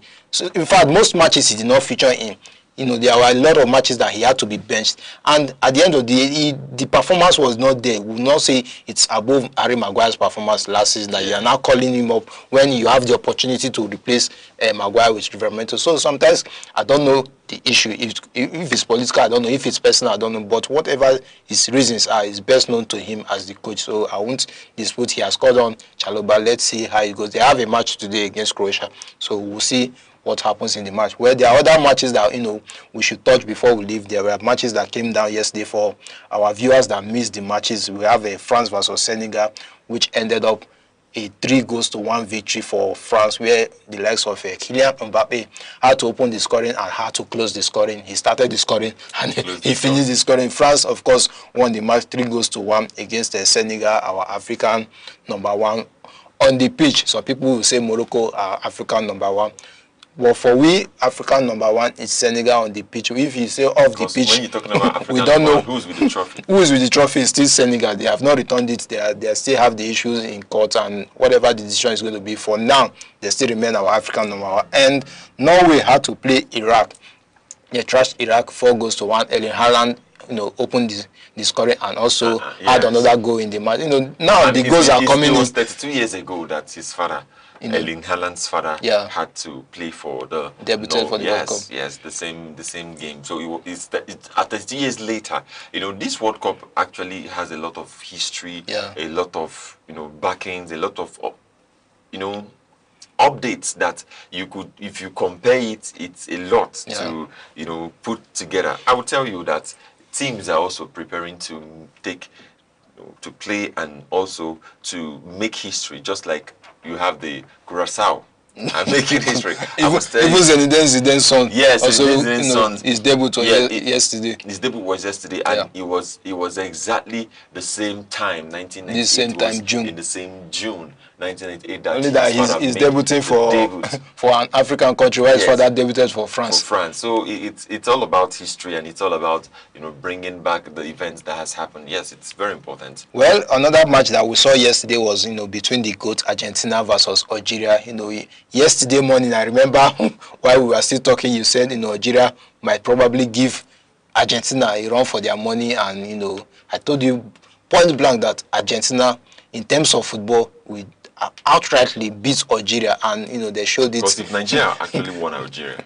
Who? Nigeria. If Nigeria, in AFCON, Nigeria won Algeria. Yeah, they won Algeria, of 3-1. So, I mean, why now coming for Argentina, the #1 ranking in the world right now? You know, it was a masterpiece. Of course, in the first half, in the opening minutes, there were offside goals that were cancelled. Messi had to open in the scoring, but the goal was cancelled. Then also Algeria had a goal that was cancelled. Both of them were offside. Then later the GOAT had to, you know, slot in a beautiful ball, and in the second half, he also got to go. This is a man that is above 38, you know, still having the first hat-trick of the World Cup. You know, yesterday matches showed that the boys are now being separated from the men. All the people that were expected to win yesterday, all of them had their win. Argentina won. Norway, like I said, you know, also had the win. Then Austria versus Jordan was early this morning. It's a match that took place around 6 a.m. this morning. Austria had to beat Jordan 3-1, where we talked about Anatovic. You know, if you remember the great man Anatovic, he has featured in the Premier League, he has featured in the Serie A. You know, he's a striker that, I don't know, he did not have his best playing time in Premier League, but he was someone that was always prolific. When you see Anatovic coming to you as a defender, you know, you have that skill, he has that clinical ability to finish any ball that comes to him. But of course, injuries came in, and it was not that, you know, playing that playing time was no more on his side. But we are seeing him getting the goals in the World Cup. So the World Cup is now beginning to bring that excitement that we have been waiting for. And today, don't forget, today we have Portugal versus the Democratic Republic of Congo coming up around 7 p.m. this evening. Then we also have England versus Croatia, which that match is going to take place around 10 p.m. So don't forget to go see these matches. We'll be here tomorrow, you know, to review and revise these matches, give you the analysis and how it went down between these two countries. Of course, the like of Mr. Cristiano Ronaldo, Sir Ronaldo is going to play tonight. The best and the highest global stage in football to, you know, show what he knows best. It's going to be a lot of pressure on his side. It's going to be a lot of, since Lionel Messi has already started to, you know, has opened the scoring spree. So with hat-trick. Today, with a hat-trick, I'm sure Cristiano Ronaldo would not want to, because this guy actually loves to compete. So it would drive him to score or to do something. We're going to watch out and see by 6 p.m., after 6 p.m., let's say by 8 p.m., the match would already have concluded, and we'll now know what happens. Of course. Then don't forget, you can always, leave your comments, on the our social media handle at X, on Facebook. We'd like to see your comment. Tell us what you think about all these matches. Give us your prediction. Maybe when we come, we'll read the prediction. If you are a lucky winner, if you get, we might, send you something, just to compensate, and say well done for a wonderful prediction. And this is all we have for you on this segment of, the show. Hope you enjoyed the show, and get ready to stay with us tomorrow when we come back, to give you the analysis of today's matches that's going to take place in the later in the evening. I remain your one and only worldwide. Have a lovely day. And I'm Good Hope Chukuma. Have a wonderful morning. Bye.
The silent witness to human courage, the keeper of memory, the archivist of greatness. Across the vast landscapes of Africa, from the savannas to the bustling cities, voices once rose, ideas once bound, and visions once dared to challenge the limits of their age. They were not merely individuals.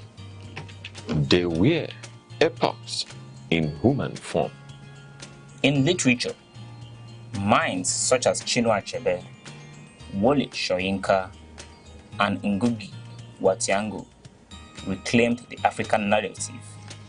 Through ink and imagination, they dismantled distorted histories and restored the dignity of African identity. Their words were not just stories. They were mirrors, reflecting a people long misunderstood, and windows opening the world to the depths of African civilization. In the realm of science and knowledge, pioneers like Philip Emeagwali proved that African intellect could reshape the frontiers of computing and technology. Their work was a quiet revolution, reminding the world that innovation knows no geography. And in leadership, towering figures emerged when history demanded courage. Men like Nnamdi Azikiwe, Kwame Nkrumah, Nelson Mandela, and Julius Nyerere redefined freedom, not as a privilege bestowed, but as a right reclaimed. They spoke for millions. They endured prisons, exile, and resistance. Yet, their vision transcended the politics of their time. They dreamed of a continent awakened. Today, their echoes travel through generations. In every African classroom, in every curious mind, in every dream that refuses limitation. For history is not merely what has passed, it is the foundation upon which tomorrow stands. The past still speaks. Its lessons remain. Its voices endure. This is not just remembrance. It is inheritance, echoes of the past, where history breathes and legacy lives on.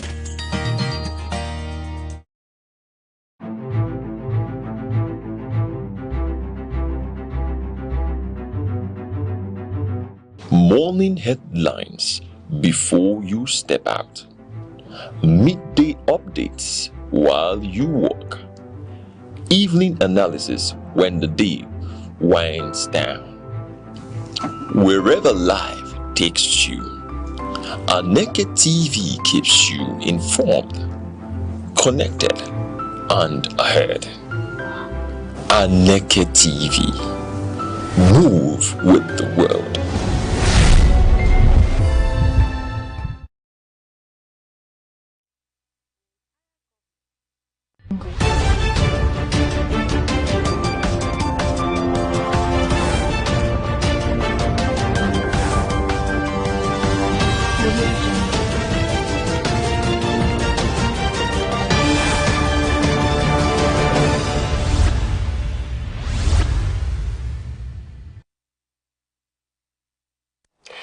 Good morning and welcome to news around the globe on Aneke TV.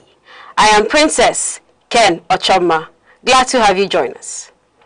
On the headlines, the federal government secures about 150 convictions within 48 hours in ongoing mass terrorism trials in Abuja.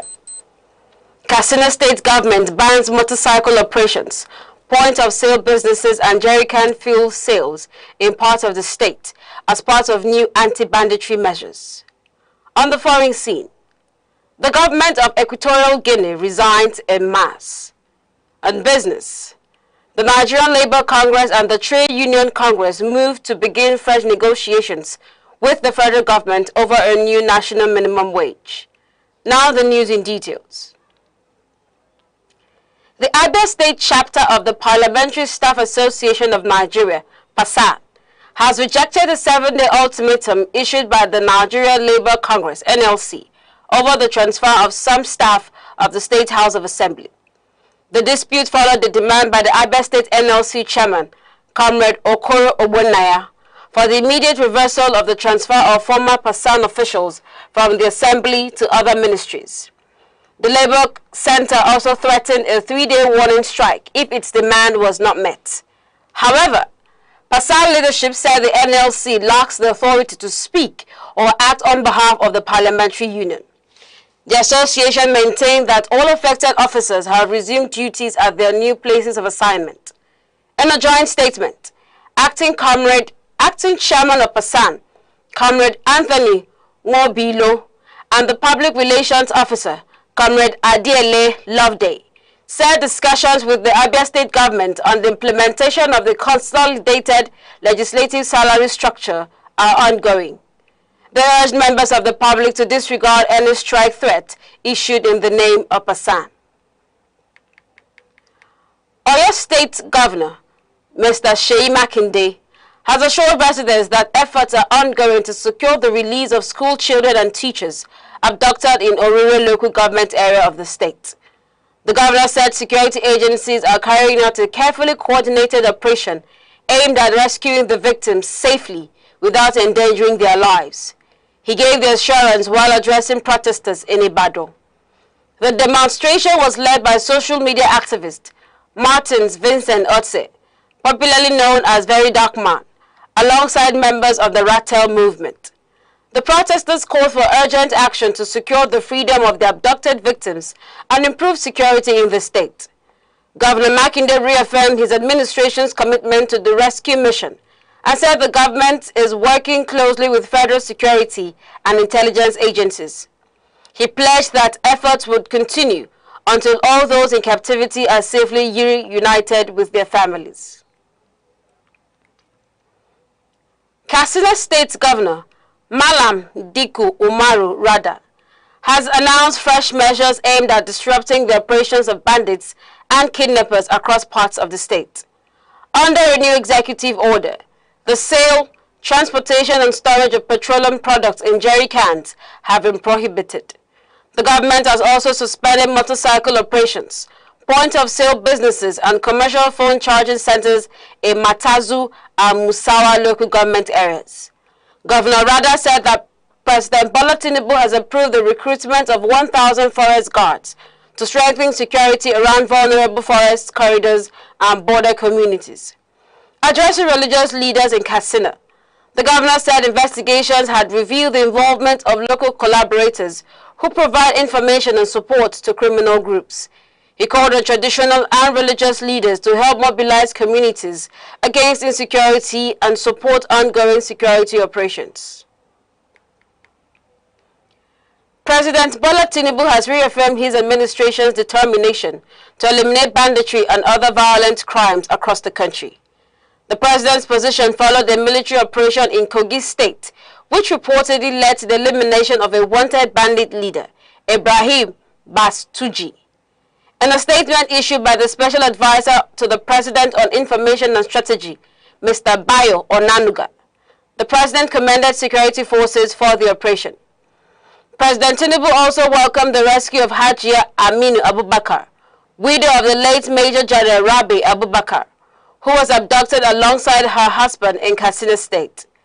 The former military officer reportedly died while in captivity.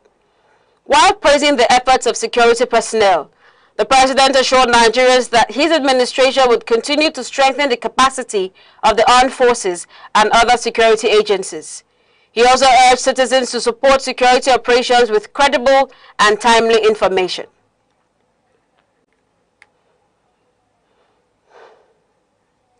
The federal government says it has secured about 150 convictions within 48 hours of its latest phase of mass terrorism trials currently ongoing in Abuja. The Attorney General of the Federation and Minister of Justice, Mr. Lateef Fagbemi, disclosed this during proceedings at the Federal High Court.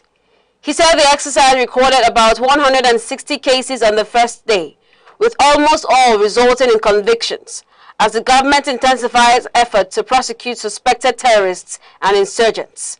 He added that the judicial process continued into a second day, with about 300 cases handled across 10 courtrooms simultaneously. According to him, the special multi-court arrangement is expected to run for several days to clear a large backlog of security-related cases. He explained that the exercise in the fourth phase of such mass trials under the current administration. Mr. Fagbemi noted that the Legal Aid Council is providing defense counsel to ensure compliance with due process. While the government insists the trials are aimed at strengthening national security and deterring terrorism. The Ekiti State Police Command says it will deploy more than 12,000 personnel for Saturday's governorship election in the state. The Commissioner of Police, Mr. Michael Falade, gave the assurance during a briefing in Ado Ekiti. He said the deployment includes personnel from the police mobile force, tactical units, and the rapid response squad, supported by armored vehicles and other security equipment. He added that the operation is aimed at ensuring a peaceful and credible election. Mr. Falade, however, said local security groups such as Amoteku Coup, Agro Rangers, and Vigilante formations will not participate in election duties. He explained that only federal security agencies under the Interagency Consultative Committee on Election Security will be involved. He urged residents to come out and vote peacefully, assuring that security agencies have identified and are monitoring potential flashpoints before, during, and after the election. Anambra State's Governor, Professor Chukwuma Soludo, has described Nigeria's democratic system as imperfect, but better than any alternative form of governance. He made the remarks at the 3rd anniversary of the 8th Anambra State House of Assembly. Governor Soludo said the country's 27 years of uninterrupted democracy have recorded gradual improvements, especially in legislative processes and governance at the grassroots level. He urged citizens to strengthen democratic institutions rather than lose faith in the system. He highlighted key laws passed by the Anambra State House of Assembly, including reforms in local government administration and internal security, which he said have improved governance and stability in the state. The governor also announced that the approval has been secured for the establishment of a new Nigerian Army Brigade in Anambra State, adding that deployment of personnel will strengthen security operations across the region.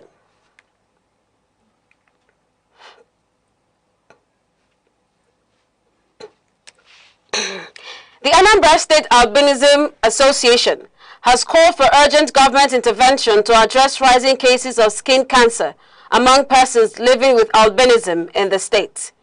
The association's chairman, Mr. Israel Orizu, said 16 active cases are currently being managed, warning that many patients are at risk due to prolonged exposure to ultraviolet radiation and lack of adequate medical care. He made the appeal during activities marking the 2026 International Albinism Awareness Day, themed Proudly in My Skin, celebrating all skin tones. He said high treatment costs and poverty continue to worsen the situation for affected persons. The association called on federal and state authorities to strengthen health policies, expand access to the National Health Insurance Authority scheme, and provide essential medical support such as sunscreen and protective clothing. It also urged NGOs and corporate bodies to assist in funding treatment and public awareness campaigns. You're watching news around the globe, coming to you live from Aneke TV. For more updates and breaking stories, stay connected with us on our social media platforms, Facebook and YouTube, at Aneke TV. And now here is a recap of some of the major stories making headlines. Federal government records about 150 convictions within 48 hours of mass terrorism trials in Abuja. Katsina State government bans motorcycles, point-of-sale operations and jerrycan fuel sales in parts of the state over insecurity concerns. And coming up shortly on the foreign scene, entire government of Equatorial Guinea resigns after failing to meet key national policy targets.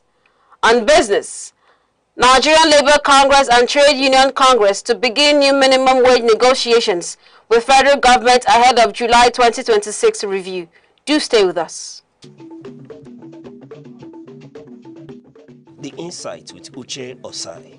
Having the political will to confront whatever is the challenges. Igbo man wrestles with the tortoise that had a lot of ingenuity, a lot of ideas, and the tireless.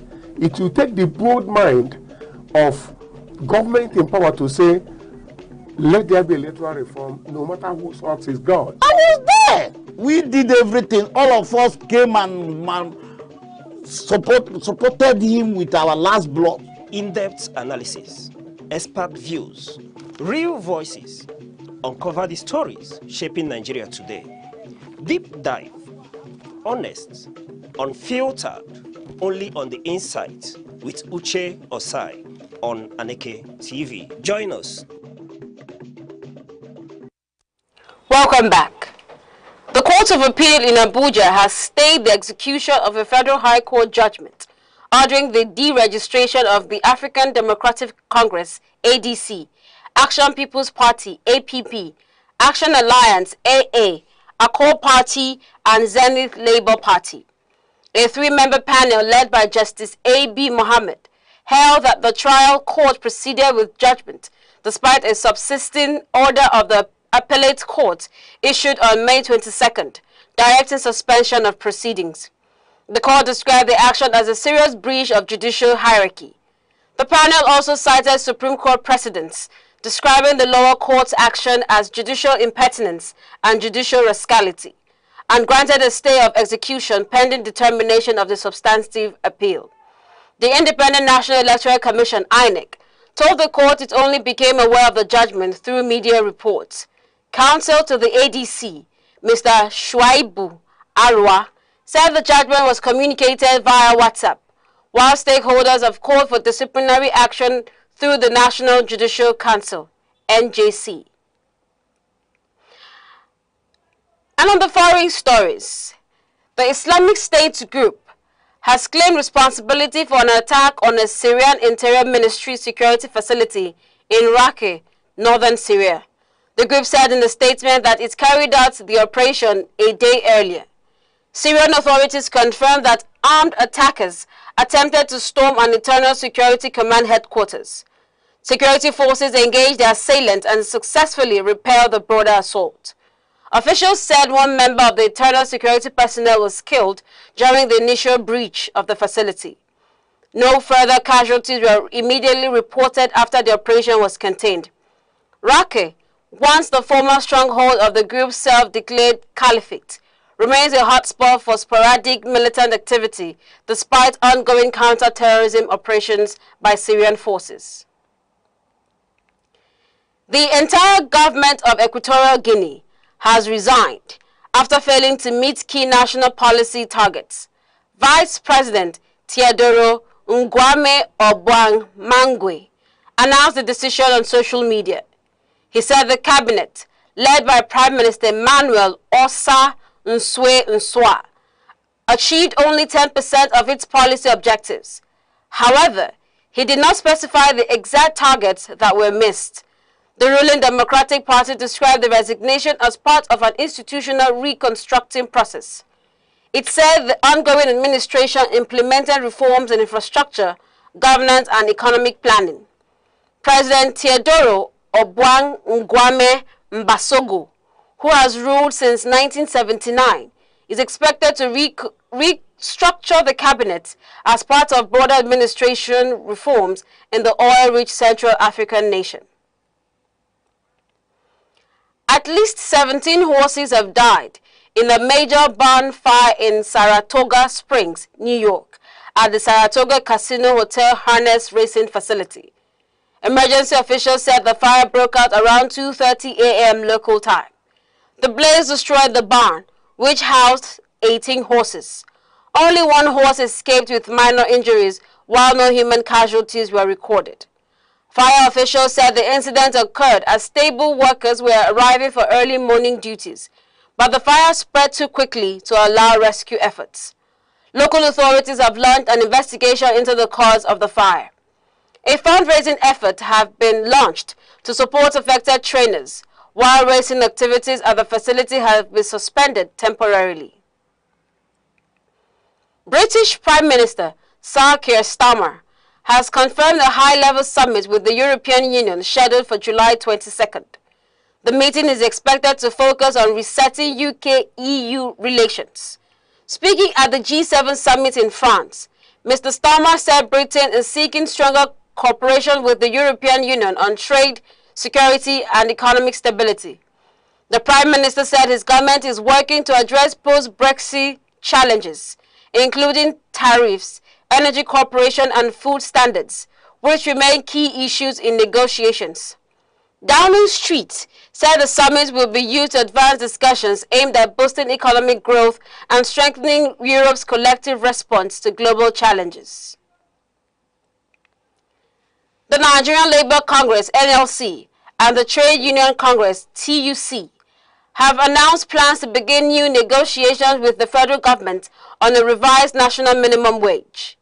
The union said the current wage structure, set at about 70,000 naira, has been eroded by inflation, currency depreciation, and rising living costs. They made the announcement at the International Labour Conference in Geneva. Labour leaders said the current review cycle, now set at 2 years, will trigger fresh negotiations ahead of the July 2026 deadline. They rejected proposals to impose taxes on the minimum wage. They also called for a living wage framework and warned that worsening economic conditions and insecurity could further strain the workforce if urgent reforms are not implemented. Danish club FC Midtjylland has reassigned Nigerian striker Stanley Iheanacho from Portuguese side CD Mafia on a long-term contract running until December 2030. The 21-year-old forward previously developed in Midtjylland's youth system before moving to Portugal 2 years ago, where he scored 17 goals in 65 appearances.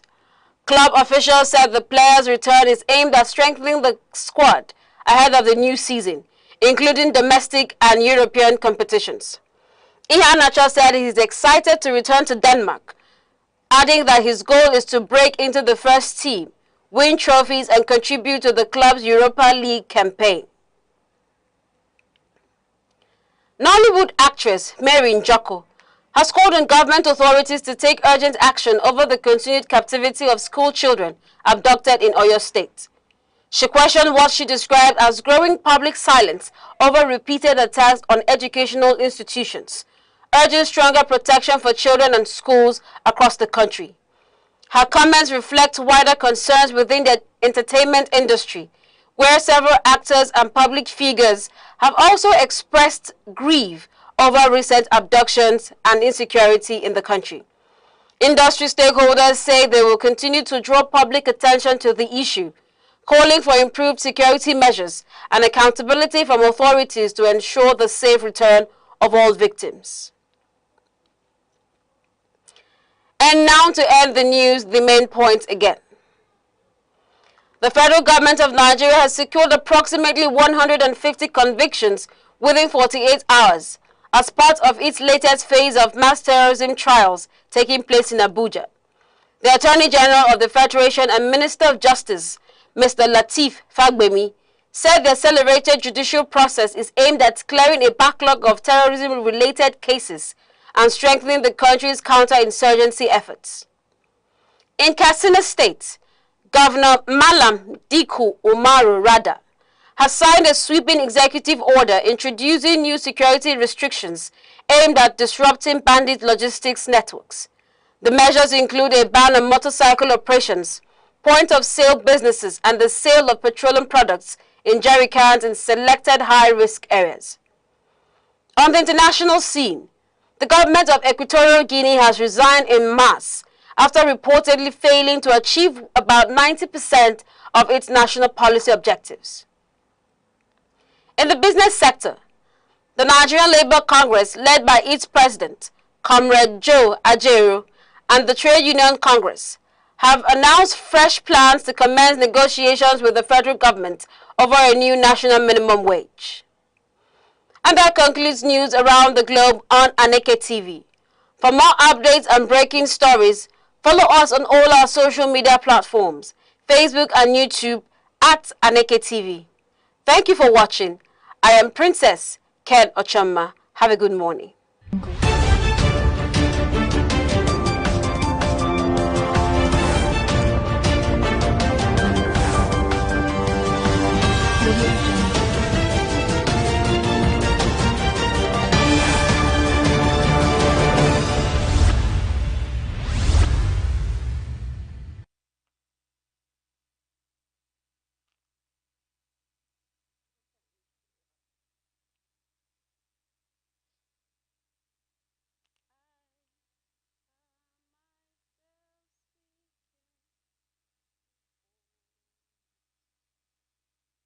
In every age of human organization, there exists a question older than modern management itself: what makes a system endure? Not merely to grow, not merely to succeed, but to remain strong, coherent, and alive under pressure.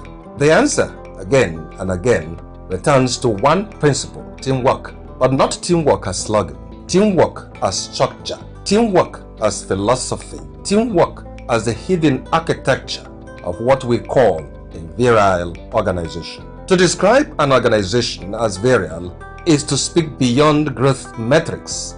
It is to speak of resilience, the capacity to absorb shock without collapse, to innovate without disintegration, to expand without losing identity. A virile organization does not merely function, it endures intelligently.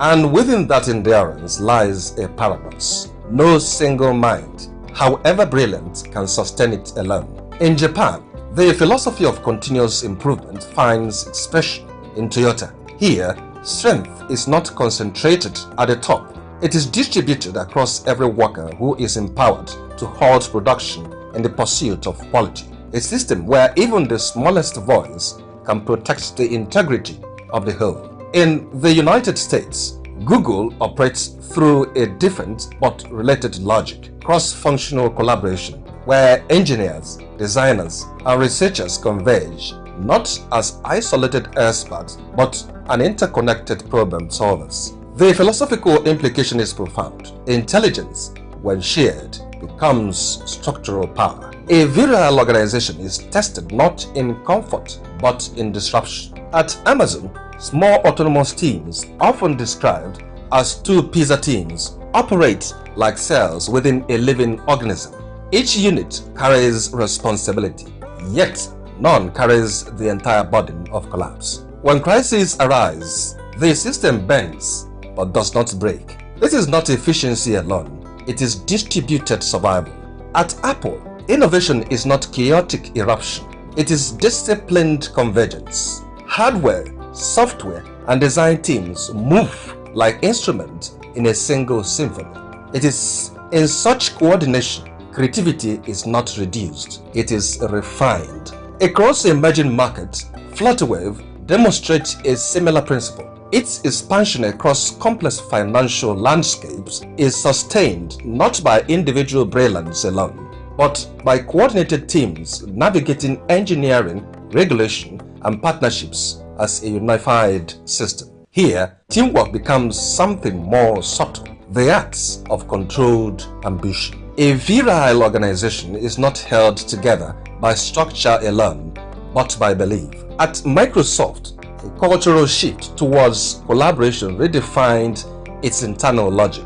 Competition was replaced with shared problem solving. Silos gave way to systems. And in that transformation, performance returned not as pressure, but as consequence of alignment. Even in smaller ecosystems, newsrooms, startups, and digital collectives in cities like Lagos and Port Harcourt, teamwork determines whether creativity becomes fragmented noise or coordinated impact. Culture, then, is not soft, it is infrastructure made invisible. Complex decisions demand more than intelligence, they demand perspectives. From global consulting systems to public health coordination frameworks, such as Nigeria's epidemic response structures, teamwork reduces error not by eliminating disagreement, but by organizing it. Here, disagreement becomes data and dialogue becomes precision. A virile organization is not defined by how loudly it rises, but how long it remains coherent under pressure. Teamwork in its highest form is not coordination, it is coexistence structured towards purpose. It transforms individuals into systems, systems into resilience, and resilience into continuity. And in that transformation lies a quiet truth. No organization becomes strong alone, it becomes stronger together. Security is not just police on patrol.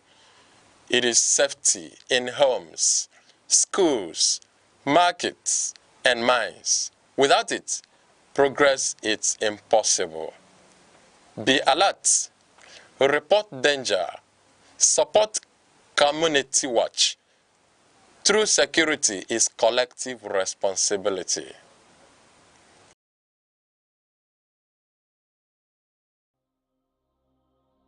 As political activities continue ahead of the 2027 general elections, concerns are again mounting over the increasing use of inflammatory language, ethnic profiling, religious intolerance, and misinformation during political campaigns. Political scientists and democracy advocates warn that hate speech remains one of the greatest threats to peaceful elections and national unity in Nigeria. Studies show that divisive political messaging has repeatedly contributed to tension, voter intimidation, and violence during election cycles. The Independent National Electoral Commission, INEC, has repeatedly cautioned political parties and supporters against the use of abusive, provocative, and discriminatory campaign language. Ahead of the 2023 elections, INEC warned politicians to avoid what it described as bullying, cyber abuse, and hate speeches, capable of undermining peaceful campaigns and democratic stability. The United Nations also raised concerns over Nigeria's political climate before the 2023 elections. The UN resident and humanitarian coordinator in Nigeria, Matthias Schimel, warned that election violence starts with divisive statements and hate speech, urging politicians and supporters to focus on issue-based campaigns instead of inflammatory rhetoric. Political observers say Nigeria has witnessed several dangerous examples over the years. Following the 2011 presidential election, post-election violence erupted in parts of northern Nigeria after months of heated political rhetoric, resulting in deaths, destruction of property, and mass displacement. Researchers studying the elections of 2011, 2015, and 2019 concluded that hate speech had become a major driver of election violence in Nigeria's democratic process. During the 2015 and 2023 election cycles, several campaign messages on television, radio, and social media openly portrayed opponents as enemies of particular ethnic, regional, or religious groups. The National Broadcasting Commission, NBC, repeatedly sanctioned media organizations for airing inflammatory political content capable of inciting hatred and public disorder. In February 2023, the NBC fined a television station over what it described as hate speech and inflammatory comments linked to election coverage. Experts say the rise of digital media has significantly expanded the spread of political hate speech in Nigeria. According to a recent academic study published by the University of Just Journal of Political Science, Facebook, WhatsApp, X, formerly Twitter, and other platforms were widely used during the 2023 presidential election campaigns to spread divisive narratives, misinformation, and hostile political propaganda. Another research project titled Echo Hate found increasing levels of abusive and hate-filled political conversations online, particularly during elections in Lagos and other politically sensitive states. Political communication experts say hate speech often succeeds because it manipulates fear, identity, and historical grievances. Instead of discussing policies on the economy, education, insecurity, healthcare, and infrastructure, some politicians and supporters resort to ethnic stereotypes, religious sentiments, and personal attacks to influence voters. Analysts warn that such rhetoric weakens democratic institutions, deepens social divisions, and distracts citizens from issue-based political engagement. The National Peace Committee, civil society organizations, religious leaders, and traditional rulers have repeatedly appealed to political actors to embrace peaceful campaigns and responsible communication. INEC says Section 92 of the Electoral Act prohibits abusive language and campaign messages capable of provoking ethnic, tribal, or religious hatred.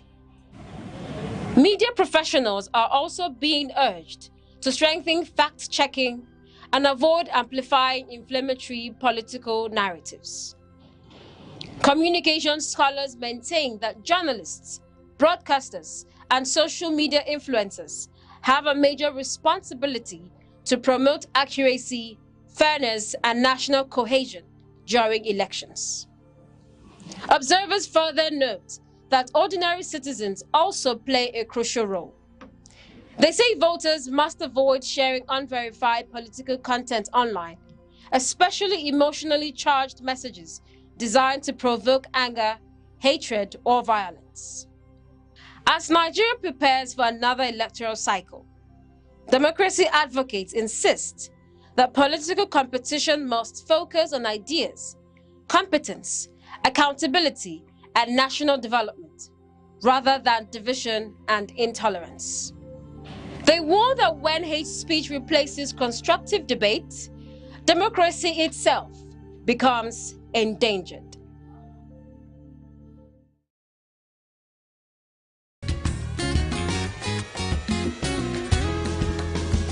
Every day, your health shapes your life, your strength, your choices, your future.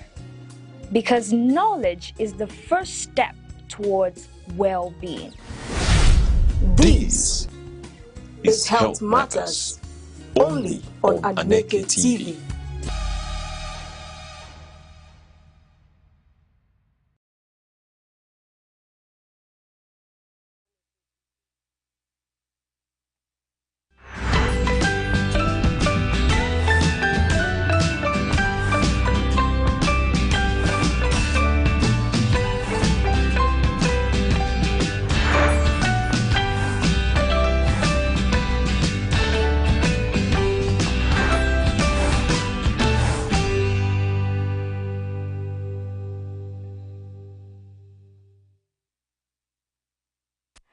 It's a beautiful Wednesday morning here in the Southeast. It's Wednesday, the 17th day in June 2026. I'd like to say welcome to Sunrise. Thank you for joining us this morning. It's a wonderful day. It's a beautiful day and it's promising to be fulfilling and, insightful even as we go into the course of the day. I am Princess Ken Ochama. And Uche Osai saying good morning and good morning to you, our global audience as well.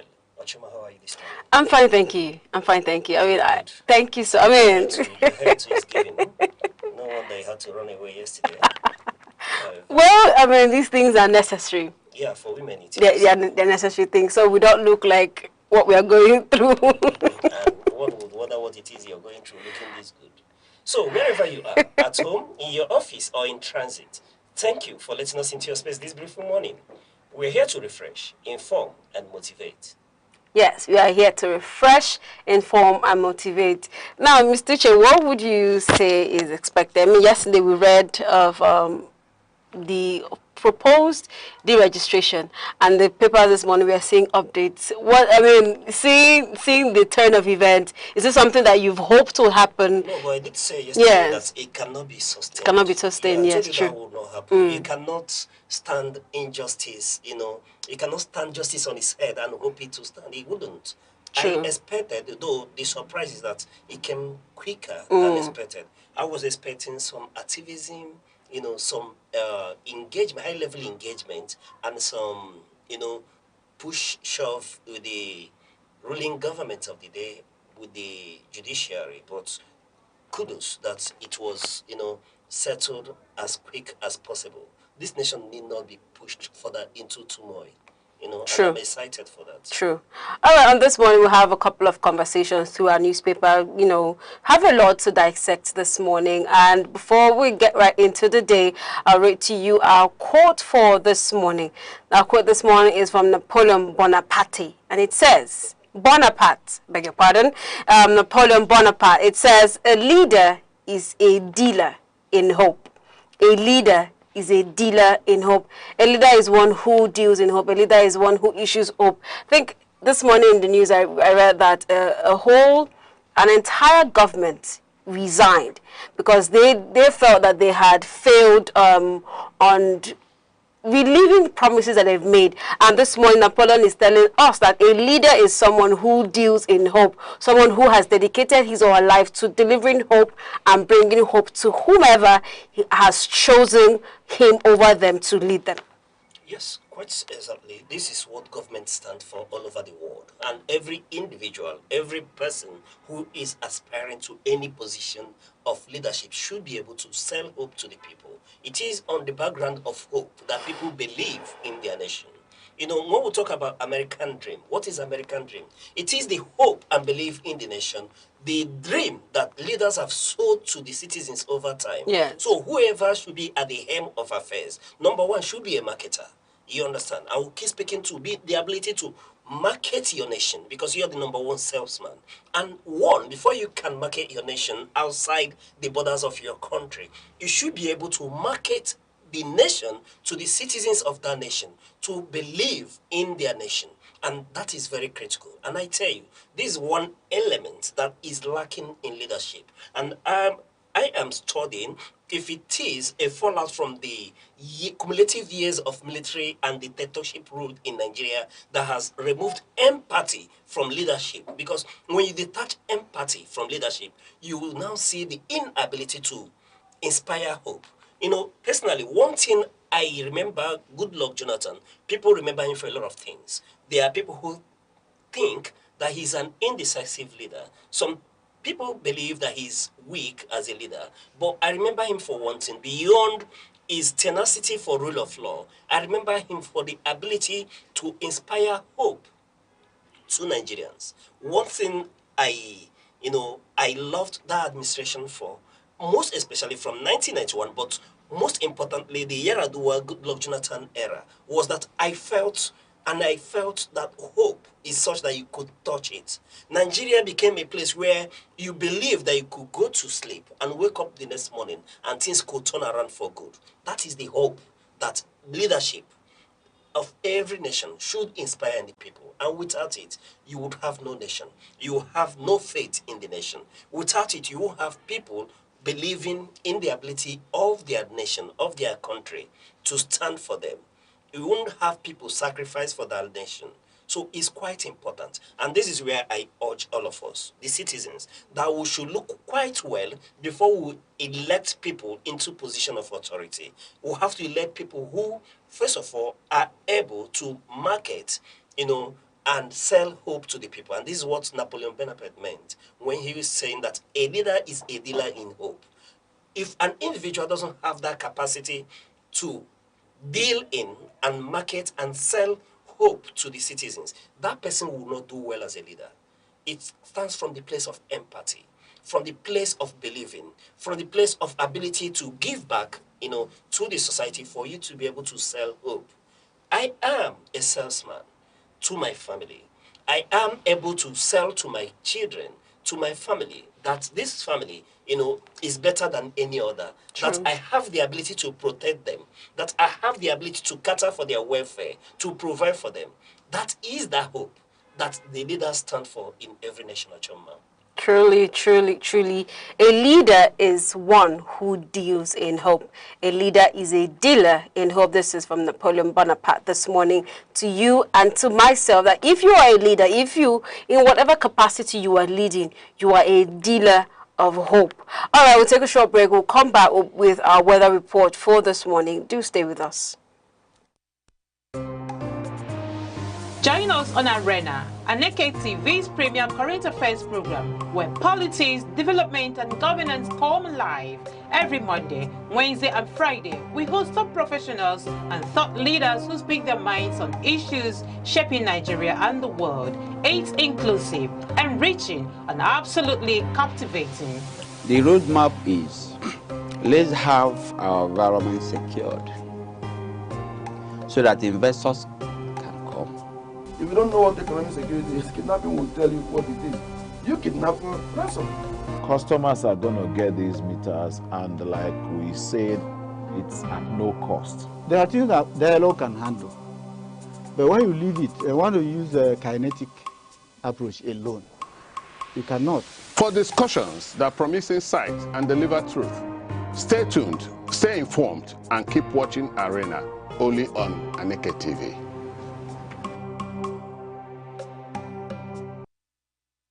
You're still watching Sunrise here on Aneke TV. Next, we'll take a look at the weather report across major cities in the southeast today.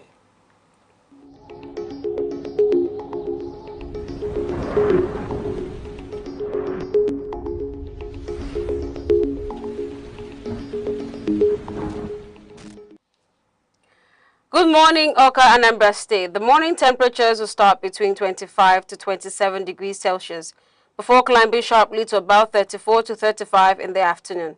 Expect a hot and humid day with strong sunshine dominating much of the afternoon. By late afternoon, clouds will begin to build rapidly, leading to thunderstorms and heavy evening rainfall. Residents should prepare for slippery roads and possible flooding in some low-lying communities. Good morning, Coal City, and welcome to Enugu. Enugu this morning wake up to a temperature ranging between 23 to 25 degrees Celsius and rising gradually by afternoon to 30 to 31 degrees Celsius. By evening, we expect a scattered thunderstorm and moderate rainfall that will cool the atmosphere considerably. All right, the city of Abakaliki, the temperatures will start around 24 to 26 degrees Celsius this morning and soar to 34 to 35 by afternoon. Eboyi will be among the hottest states in the region today. Expect intense sunshine, high humidity, and very warm afternoon conditions before strong thunderstorms, gusty winds, and heavy evening rain sweep across the state. Good morning, Imo State, and welcome to my favorite city of Owerri. Temperatures will begin around 24 to 26 degrees Celsius in the morning and rise to approximately 32 to 30 degrees Celsius by afternoon. Expect humid conditions throughout the day, with sunshine mixed with cloudy intervals. Evening thunderstorms and moderate rainfalls are likely, especially around Owerri and surrounding communities. The city of Umuahia, Anambra State, begins the temperature with 24 to 25 degrees Celsius before increasing to 31 to 32 in the afternoon. We expect a warm and sticky afternoon with periods of sunshine and increasing cloud cover. Then later in the day, thunderstorms and rainfall are expected, particularly around Aba and Umuahia, bringing cooler nighttime conditions. So, wherever you are in the southeast today, stay safe, dress light, and do keep an umbrella handy. But remember, either rain or shine, we've got you covered. And this is your weather report here on Sunrise. We'll take a short break and we'll return with more updates. Stay with us, please.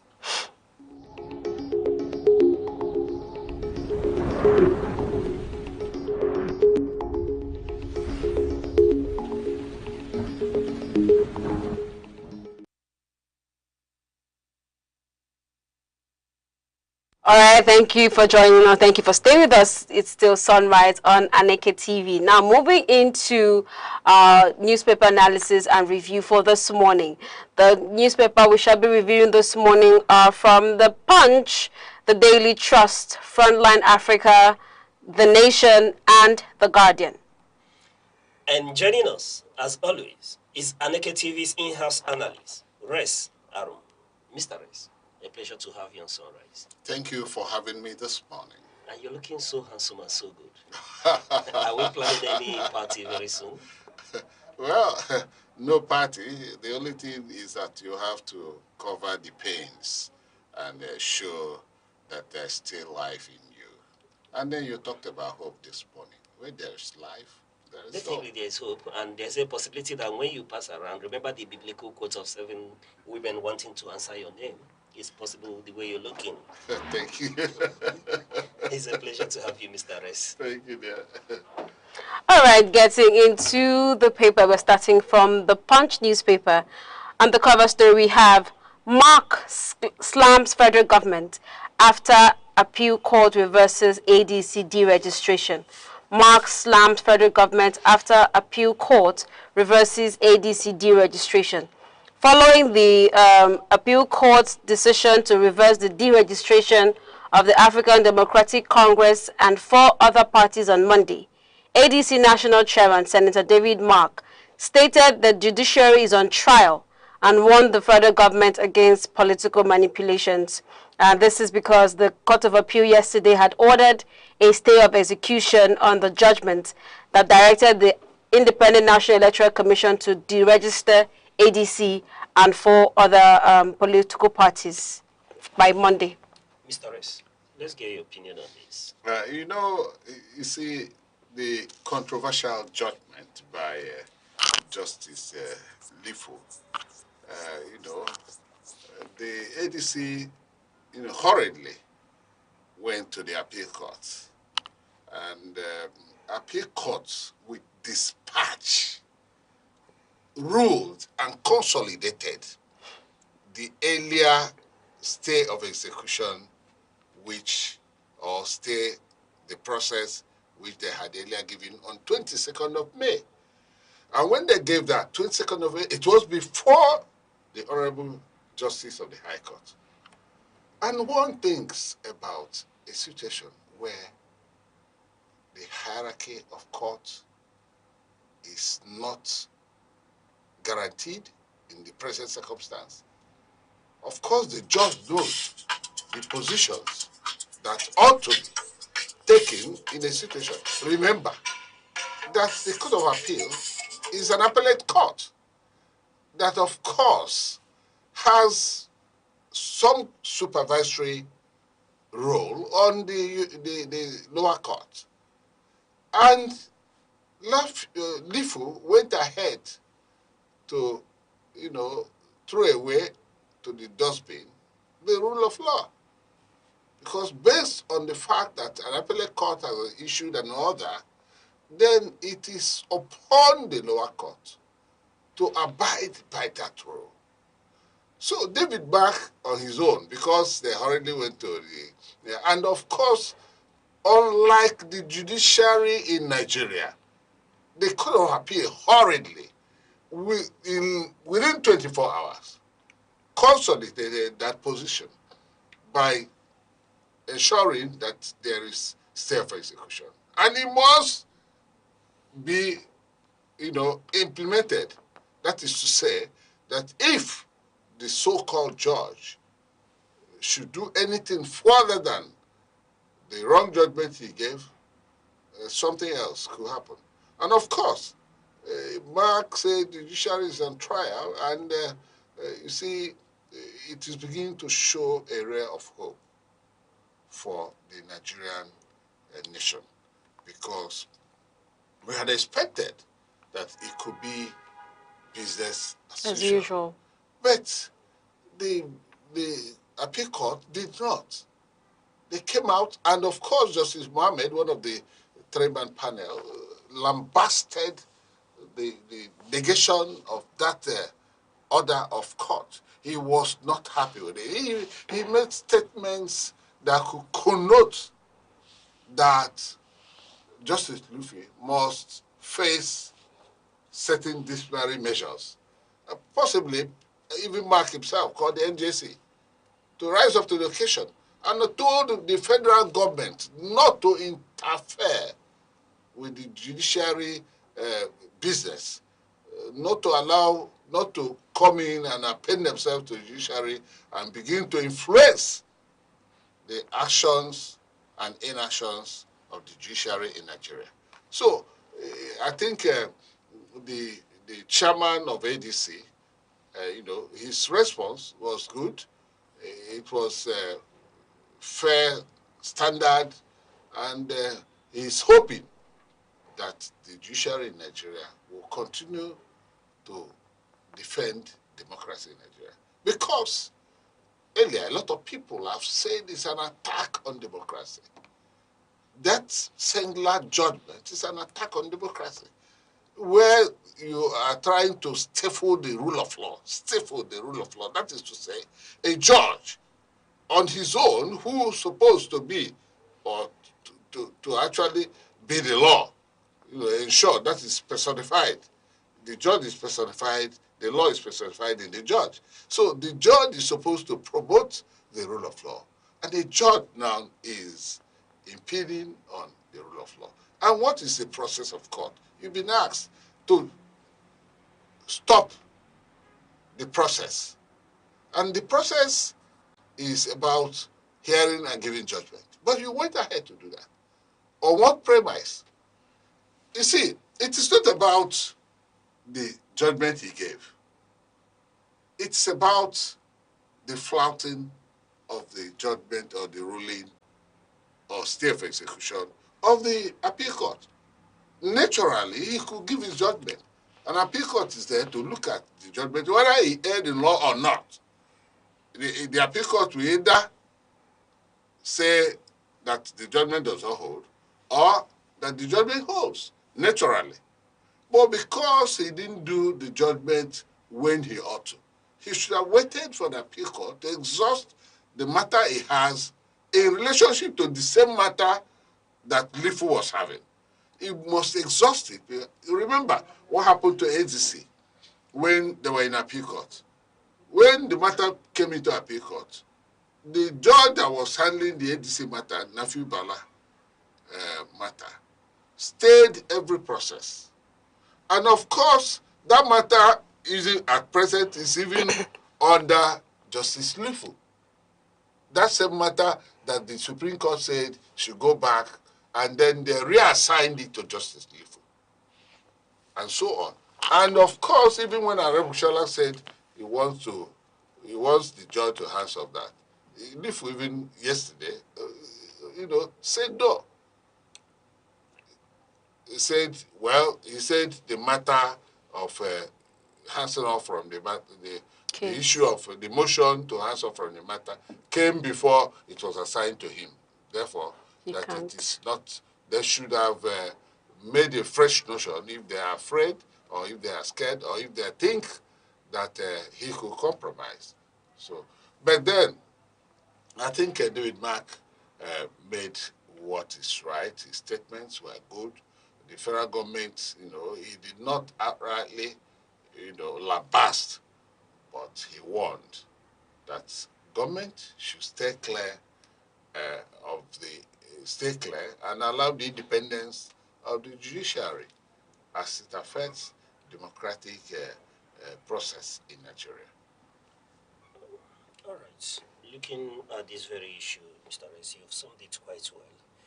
Like I did mention when we started, I was surprised with the speed with this issue has been somewhat laid to rest, and I commend the appellate court for, listening to this matter with the urgency that it requires, because this very position or judgment of the High Court of Peter Lifu has the capacity in it to truncate our democracy. It has the capacity in it to cause crisis in the country. And this is one thing that every well-meaning Nigeria do not want at this instance. The nation is confronting myriads of challenges, economic, security challenges, and then trusting upon it a political crisis in itself. And over time, I'm a student of history, and I've studied why empires fail and why we've had military incursion in politics. And one of the critical areas that one needs to be circumspect about are issues around politicians, because as cunning as they are like force. You never can tell where they stand at every point in time. In the morning, they could be Democrats, statesmen, but at night, they will be, kill plotters, encouraging men in uniform to take over our democracy and return us to the dark ages. Having said that, one would feel, while I commend Justice A.B. Mohammed, the lead justice of the three-man judges that gave this judgment, I commend them for their bravery and the boldness to call out Peter Lifu. And with that, I assume and I suppose that he should be recommended to undergo disciplinary measures, because I've not heard in anywhere where the hierarchy of the court is being in doubt, and for such hierarchy, to begin to be jettisoned by a highly placed judicial officer like Peter Lifu that should know better, cause a lot of issues into question, and that begins to tell you that we're beginning to have incursion of strong men in our judiciary. The nation, part of our problem is that we are battling with strong men under a weak institution. The very institutions that we're supposed to protect democracy are under strong men, with bigger and better, supposedly better influence in this time around, because they wield bigger influences than the institutions are supposed to wield. So that the National Judicial Council should take notice and not keep quiet. He should undergo, serious disciplinary measures. And there are a whole lot of political, judgments that are, or matters that are before him, before his court. And one should begin to think that such cases should be moved over to other justices of the High Court in this very instance, because over time he has been in matters that are contentious in this very political nature. And having said that, speaking to the strong men that we have, in this instance, that every Democrat should celebrate this, even those of them in other political parties, the APC, the NDC, and all of them. They should celebrate the fact that the appellate court has given hope to the common man again, that justice in itself, no matter how anyone wants to take it for a ride, and when it matters most, they will stand to be counted. And for me, the much, the merrier. People shouldn't feel that they should go into the battlefield alone. No, let ADC be prepared. Let APC be there. Let Accord be there. Let NDC be there, so that people will make their choice at the end of the day. So we shouldn't be distracted with such issues. But like I did mention in the beginning, I am quite excited that we'll have justices in the appellate courts who are bold, courageous, to stand the law, how it should be stood, and not those that want to use our laws and then turn around to mess our democracy up. And in this instance, I encourage Mr. President that, being the chief executive officer of Nigeria, that he should be wary of such individuals in these various agencies of government, because they stand to derail, his achievement in government. Because at the end of the day, the buck stops on his table. And like we were rightly pointing out, David Mark is now said to be slamming the FG in this very instance. And on that note, I would call on the federal government that if by any chance they meddle into issues like this, they should remove their hands. We should all join hands together, because I know that we'll have a Democrat in a president to uphold this very democracy that was won with blood and tears. Okay, moving on to the next story is from the Daily Trust, and it reads, how gunmen attacked NIPSS. How gunmen attacked NIPSS. And it says, gunmen attacked the National Institute of Policy and Strategic Studies in Kuru, just south local government area of Plateau State, on Monday night, killing 2 soldiers and a police officer guarding the staff quarters of the institution. Information gathered that the assailants targeted the residence of the acting director of studies, Barrister Nima Salman Man, and the directing staff, Professor Haruna Dabin. And sources said handwritten notes had been posted on the doors of the 2 officials on Saturday, demanding payments of $100,000 and 15 million naira from them, respectively. Of course, this notice was reported to the management of the institution prior to the attack yesterday, and they ended up still killing 2 persons, 2 soldiers and a police officer. So, you see, this joins the myriad of security problems we are having in Nigeria. It is just one of it. And now to a revered institution, amongst the highest institutions of learning in this country. That is the highest place, even after being a professor, and you have not gone to National Institute, you have not arrived. The NIPSS, that's the National Institute of Policy and Strategic Studies, is the highest institution we have in Nigeria. And for the government to make such an attack on such institution, it tells you that someday the government will begin to attempt the Aso Rock. That is the implication of this. Most of the people, you understand that in that same story, government attacked training centers of the army and killed military personnel that are training in the same story. So which means these people are now beginning to make incursions. They're now trying to find.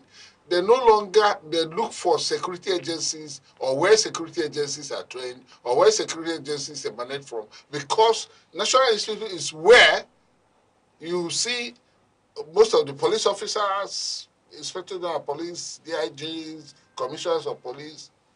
You see MNI, member, National Institute.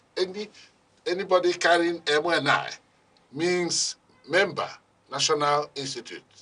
So you see that most of these people, the generals, most of the generals go through that course. So they train both the military and non-military. And before you get to study there, you know how highly placed you are and what, incursions you have made in issue of strategic studies. And the strategic studies has to do, of course, it includes so much of security. And they have police people, the civilian vigilante group are there during the day, but at night, they get the military and police to man the place. And they pasted these papers for the payment of the dollar and the naira, how many? 15 million naira and $100,000. $100,000 each. They pasted it on them. There's a warning. The problem again comes to the fore. Nigerians not being proactive. There's a warning. People pasted this thing. They were going to come. Possibly, they may not have been as proactive as they ought to have been. Otherwise, they would have stopped them and possibly dismayed them and possibly make arrests. But for them to be bold enough to make that incursion on that school, it is not a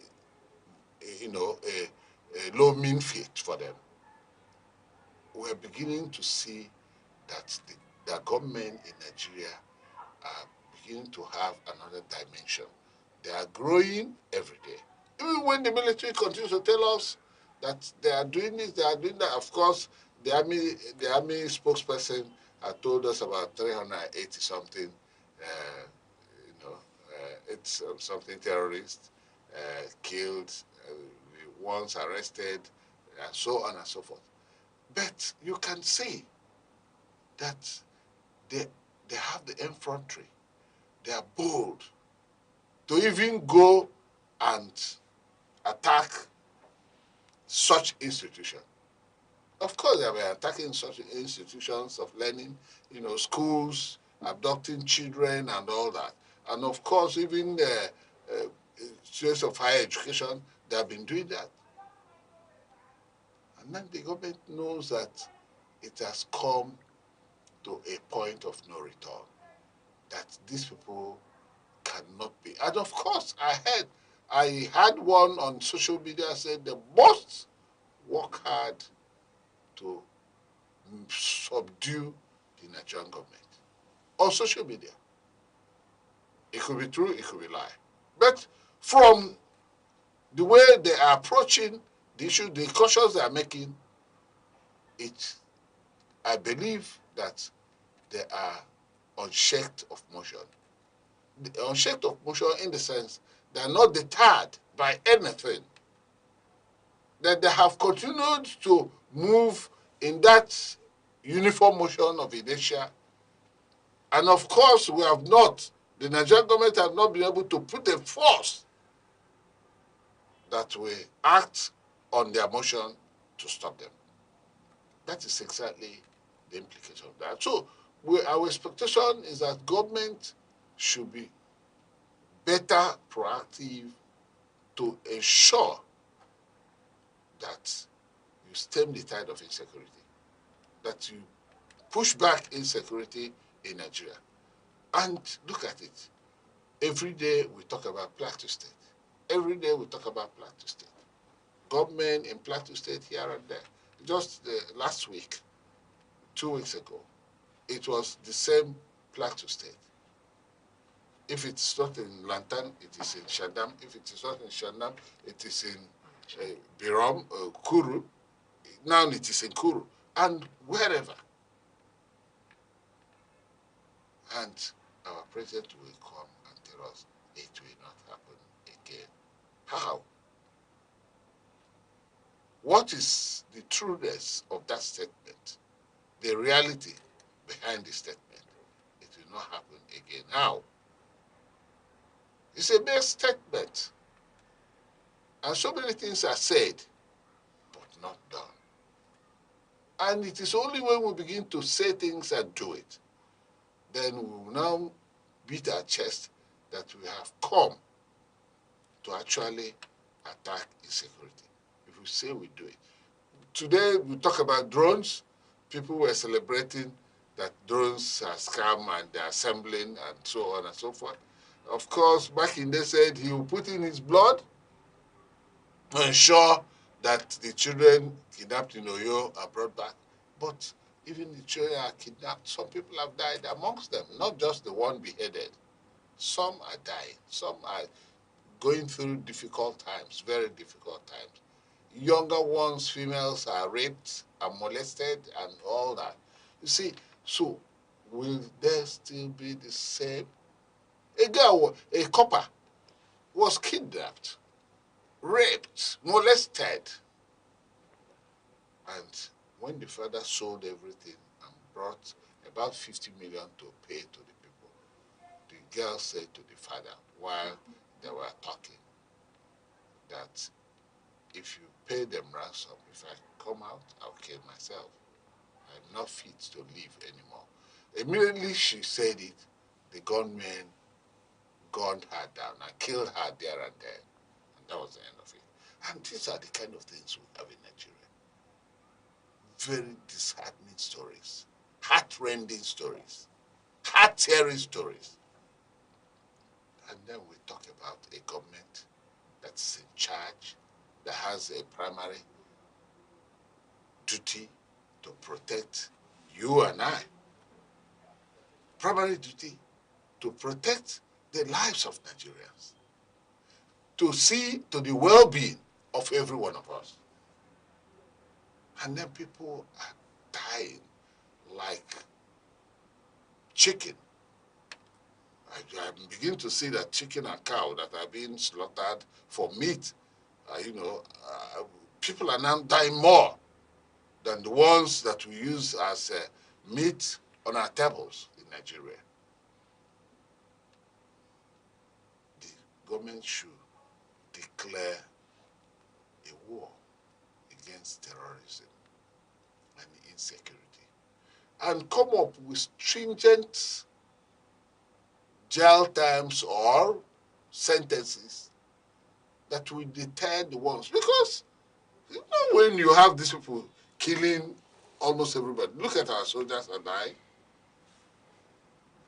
then you come to give them 50 years, you come to reintegrate them.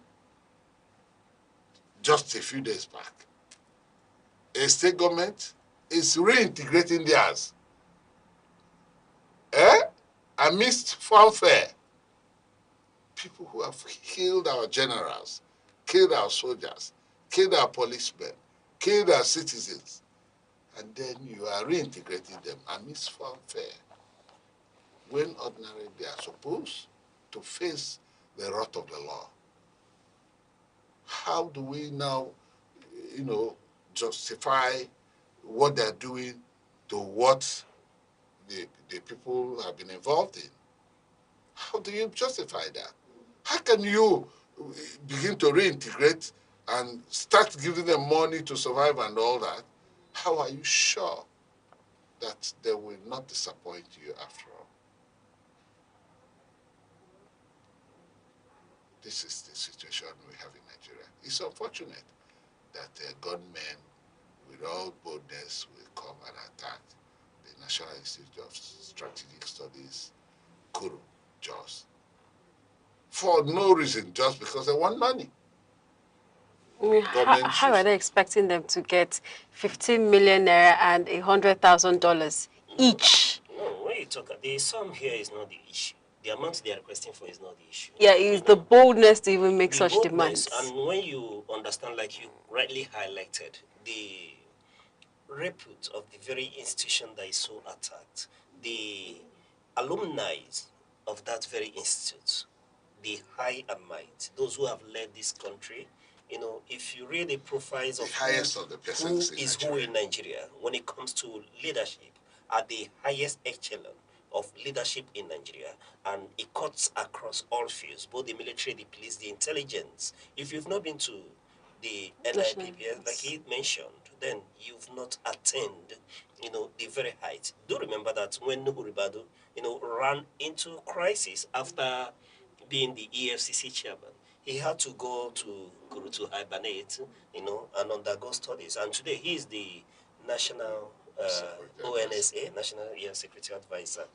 So if you've not been to their place, I doubt if you can, attain certain levels, in leadership when it comes to the hierarchies of the security agencies to start with. And there are many other individuals, even governors, well-meaning governors who mean well, when it comes to leadership. And you see the quality of men that has gone through crew. Look at someone like Elfai, you understand. You now begin to understand the caliber of men who has passed through that very institution. So what is outstanding here is the boldness, like he has rightly mentioned, to attack that very institute. And he begins to tell you one thing, that nowhere is sacred. And you outlined it very well, Mr. Reyes, that one day these men will be so emboldened to make an attempt at the very symbol of authority of this nation, as a rock. If they can master that boldness, and over time we've spoken to these things, they no longer, just raiding villages. They are attacking high places as well. Look at military formations. Nowhere is left unturned. One day, you will see these men will be emboldened to attack, the very apex financial banking bank of this nation, or other highly placed institutes, of this very nation. It leaves a lot to be desired. But Mr. Reyes so captured it very well. I don't want to be, this morning, be made more aware of our situation. It becomes more glaring every day than it ought to be. But let me just yield for this moment. But it leaves a lot more to be desired. Okay, we'll have more on newspaper headlines to talk about this morning, but we'll take a short break. We'll be right back.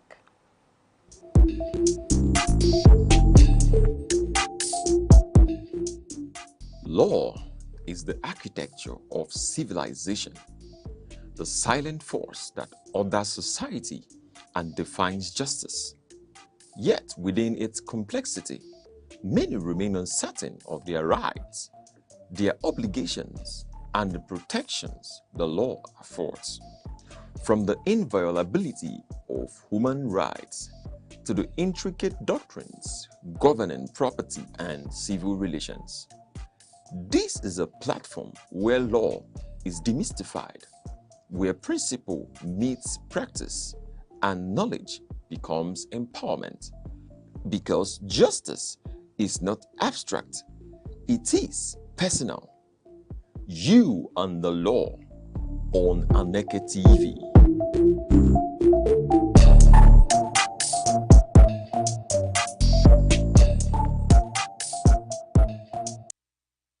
Back, this is still Sunrise on Aneke TV. Now, our next story is from the Frontline newspaper, frontlineafrica.com.ng.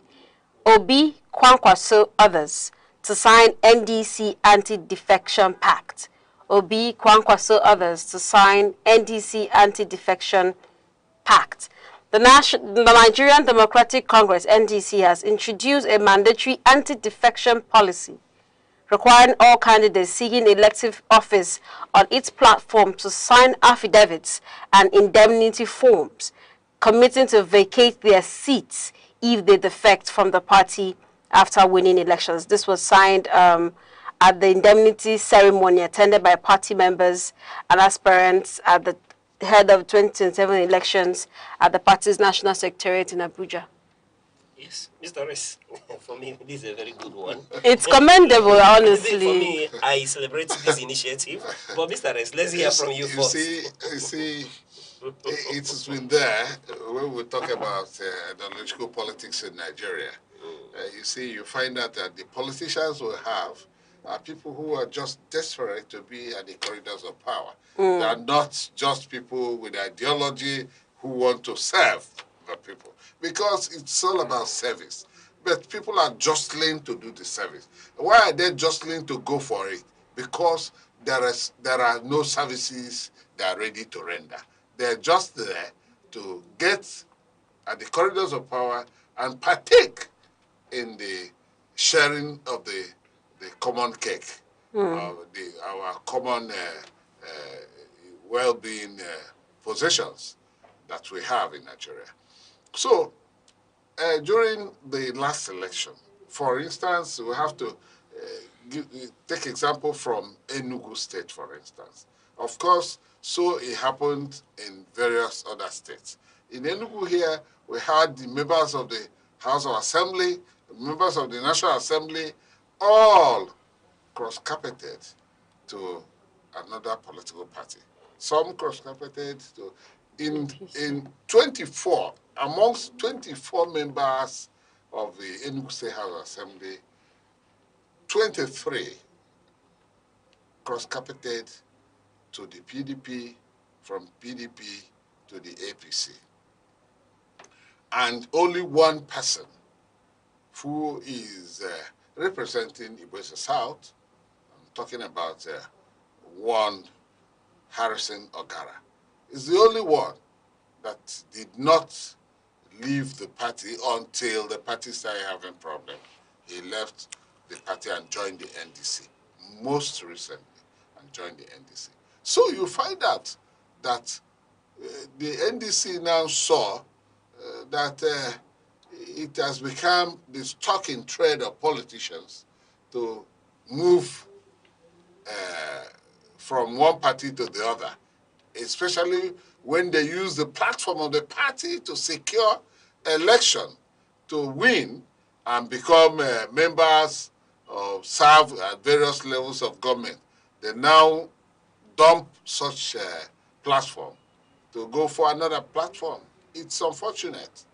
It is very unfortunate, which means when you dump the party, you dump the party that actually made you, because it is under an umbrella. We don't have independent candidates in Nigeria. So it is through an umbrella, political party that you use to come to elective position. So the NDC, in their wisdom, have decided to now do an indemnity clause for all their members, candidates who are seeking elective positions. Not when you win, you dump a party for another political party, probably a political party at the center. No. If you are going to leave our party, the indemnity affidavit, or the affidavit of indemnity, which you're going to sign, you will, of course, step out of that office, step out of the elected office you have been elected for. You go out and leave that place vacant. So some other person from the party will have to run for the position and see if the party will still win that position. So now politicians should be mindful and careful the way they dump political parties, because they dump political parties based on the fact that they don't have they don't share the same ideology with the parties they are going to. If you are sharing an ideology and you belong to that party, you believe in it. But they don't believe in it. You have to leave a party when it becomes obvious that somebody must leave. You don't just leave party because you want to leave.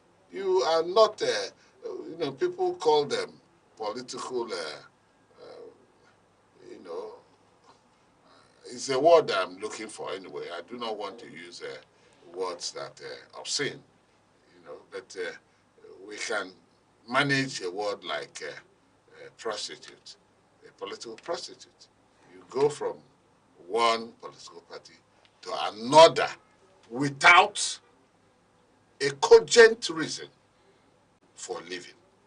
I know some people have left political parties based on reasons that are obvious. If you see how even the president, the current president, he has moved from one political party to another until now he's president. Buhari moved also from one political party to the other until he became president. Peterobi has moved from one political party to the other. Although some people still call him names for living. But basically all of them have all moved from one political. But when it is very, very cogent and obvious that you must move, if Obi had not left the ADC, he probably would not be in ballot for the 2027 elections. 2027 presidential elections. He probably would not, which means he moved because they were about strangling his vision and desire to lead Nigeria.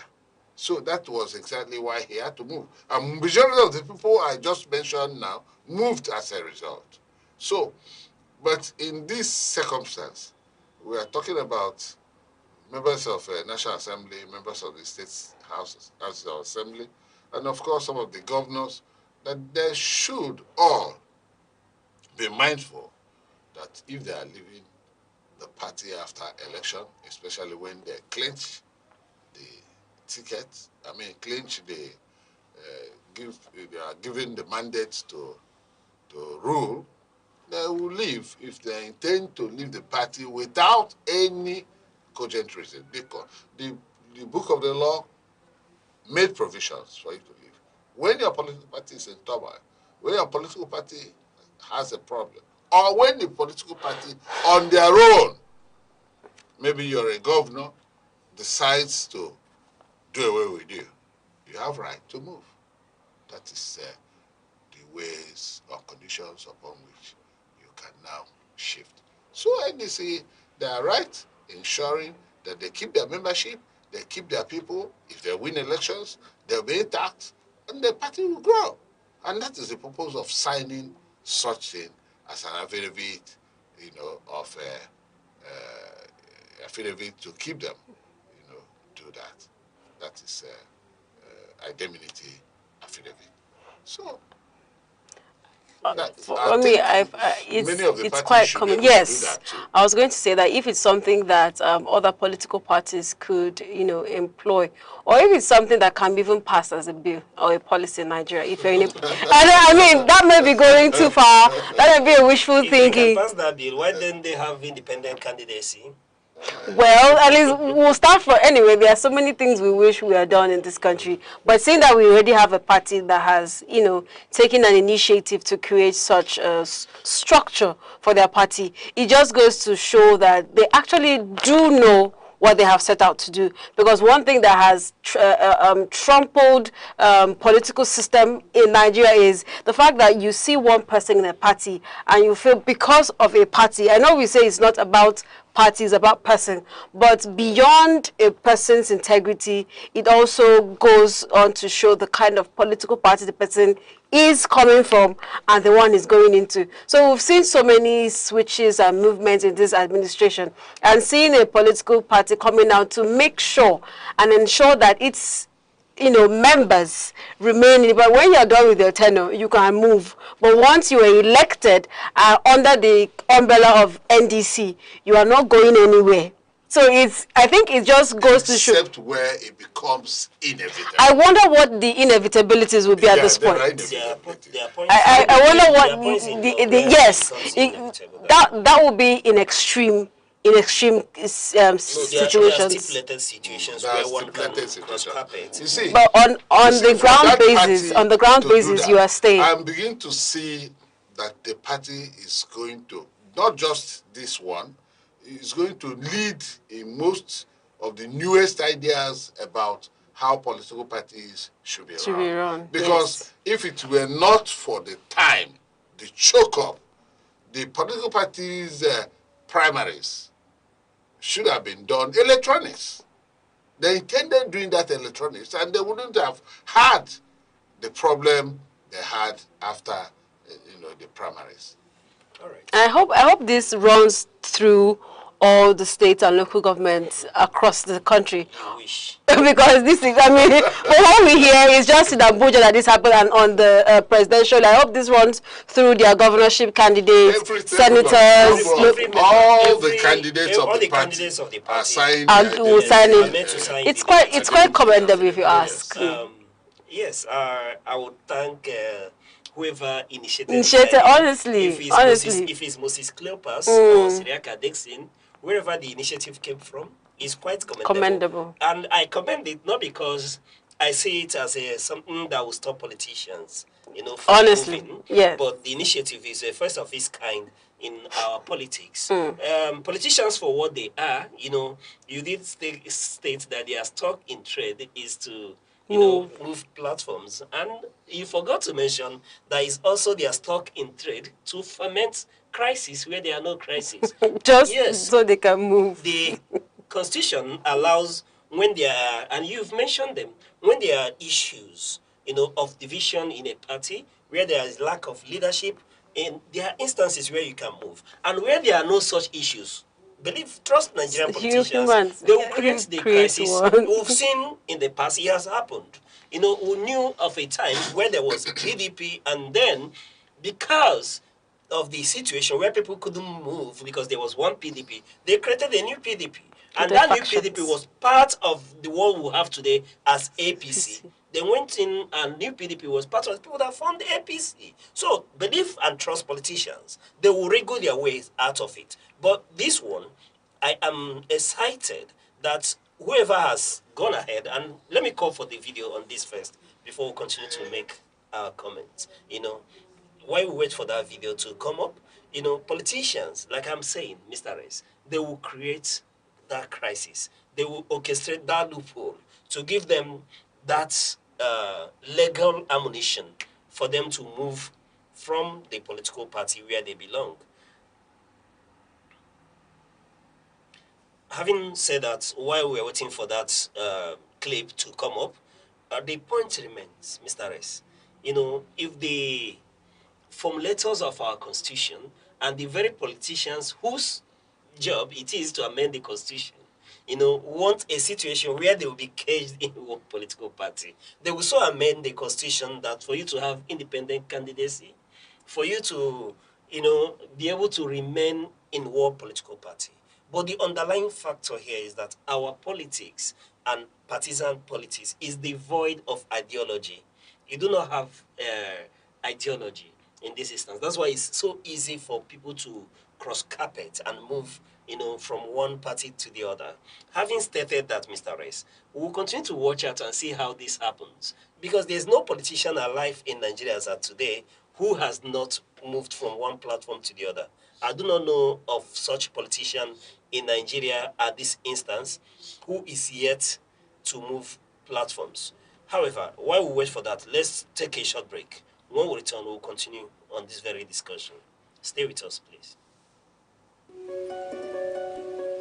In a world that never stands still, where stories break in seconds and moments shape history, one station keeps you connected to your nation, to the continent, to the world.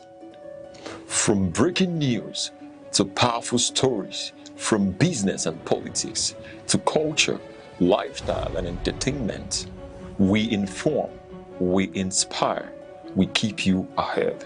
This is more than television. This is your window to everywhere that matters. Aneke TV. Move with the world. Many thanks for staying with us and still watching the sunrise. Before we continue into this conversation, let's call the clip from the NDC. Of the NDC constitution. The LWC of this party has resolved that without these affidavits being attached to your credentials that will be submitted along with your nomination form, your name cannot be uploaded in the INEC portal, because we are very serious about it. We are very, very, very serious about it, because this political party is not a movement. It's a political party that has come into existence. Legally, you can see so many litigation in court here and there. So nobody is really challenging us because the party was duly registered in line with a far-reaching consequential order of a court of competent jurisdiction. And we want to follow the law, hook, line, and sinker. So if my advice is that if you are a candidate, if you have been elected, and your name is being forwarded from the primary election, and you have been given a nomination form, please kindly approach any of the nearby High Court of Justice to depose to the affidavit before a competent or qualified commissioner of oath. And then the affidavit will be attached to your credentials, which will be also attached to your nomination form, and then submit to the appropriate authority for forward transmission of your name to the Independent National Electoral Commission. So I thank all of you for the National Legal Advisor. Your name? Okay, by Ruben.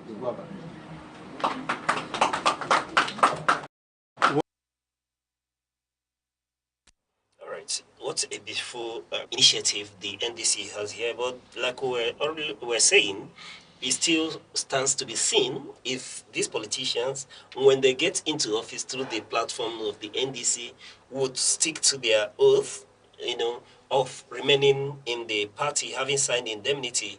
And in this indemnity, I don't know what else is attached, if it's just to vacate your position, vacate the seat, or pay some money to the party.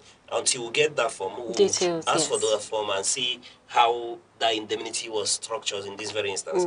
But one thing I leave you with is that politicians, especially Nigerian politicians, being what they are, would always find a way to wriggle out of whatever situation that you've placed before them. If they do not know what to do, they will create a crisis in that party. However, I commend the initiative, and like you rightly suggested, we wish, but I know it's wishful thinking, for other political parties to adopt similar method. Perhaps we'll begin to have a semblance of sanity in our polity and amongst our politicians, because it is obvious that there's lack of ideology. There's clear lack of ideology. That's why you see today Mr. A is in Party B. Tomorrow, you do not know the party he belongs to. He has traversed through Party C to D and has landed back in A. So let's have some form of sanity. I commend Sireke Desin, I commend Moses Cleopas for this very initiative. And let's continue to watch keenly what will become of NDC, because it seems obviously that they are planning for the future. Truly, truly. Okay, moving on to the next story from The Nation.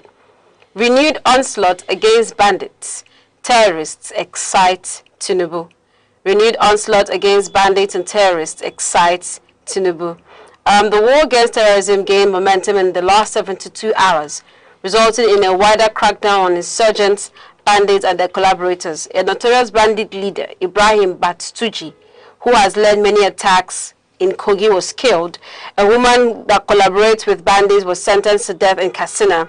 And this, the forest guard, over 1,000, was released into vast forests of Katsina State, and the troop, Operation Fasanyama, helped rescue the widow of the late Major General Rabi Abubakar.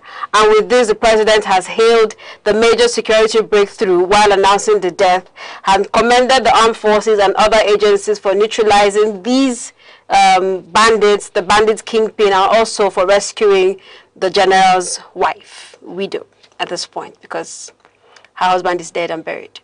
Nigeria has turned her to a widow. Yes. Sadly enough. And that is the excitement that which our president is. I think he's excited that the kingpin in Kogi was killed. The excitement that the kingpin in Kogi was killed, the excitement that Rabi's widow was rescued, and then the excitement that people have been sent into the forest for the purpose of identifying and stopping terrorists from their incursions and all that. Well, is a constitutional thing. That is freedom. The president is supposed to be excited, but the president should not be excited because all is not well in Nigeria. There are no indices that indicate that things are well, that one terrorist kingpin has been neutralized. It's not supposed to be exciting. How many of our generals have been neutralized? How many of our generals, former generals and those who are serving and who are former, have been neutralized in various incursions of terrorists in Nigeria? So it is not something that one will be excited about because it is not yet over. There's no light at the end of the tunnel. We are going and going, and there's no light anywhere. So Nigeria is just moving, and we have not seen the light. It's only when you see the light that you begin to get excited. Are you getting excited that one kingpin is killed, and the majority of these hundreds of thousands of terrorists that are bound in Nigeria are still smoking, coming out smoking, and actually decimating the people, making so many Nigerians to be in IDP camps and all that, stopping agro economy from building up and growing, stopping development. Oh my God, we should be thinking about, I think Mr. President should better be sober that Nigeria is the way it is under his watch. I don't know. Under his watch, Nigeria is not actually moving so well to the path of development and peace. Because there's no peace. You cannot sleep with your two eyes closed.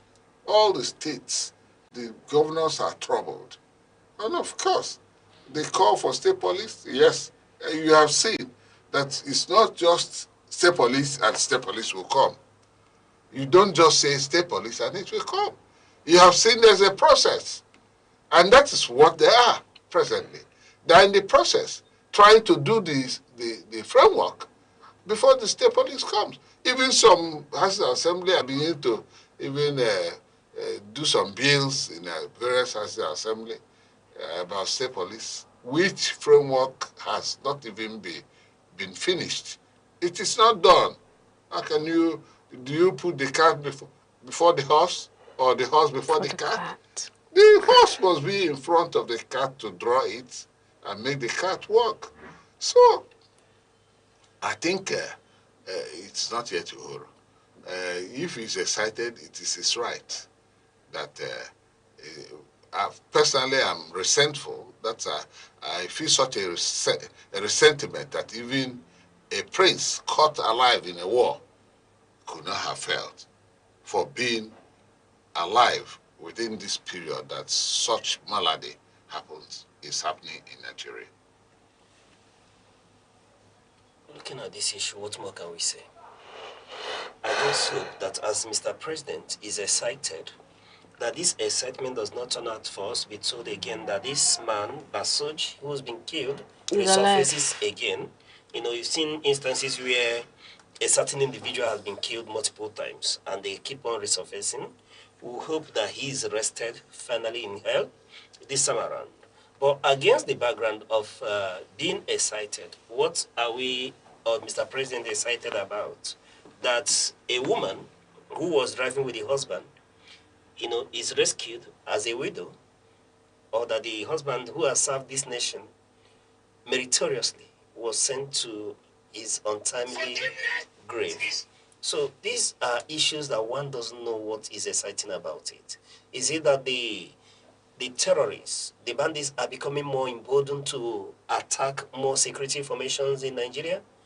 Look at what we're talking about, the PPS in Plateau State and many other states. What are we really doing that elicit excitement in this very instance?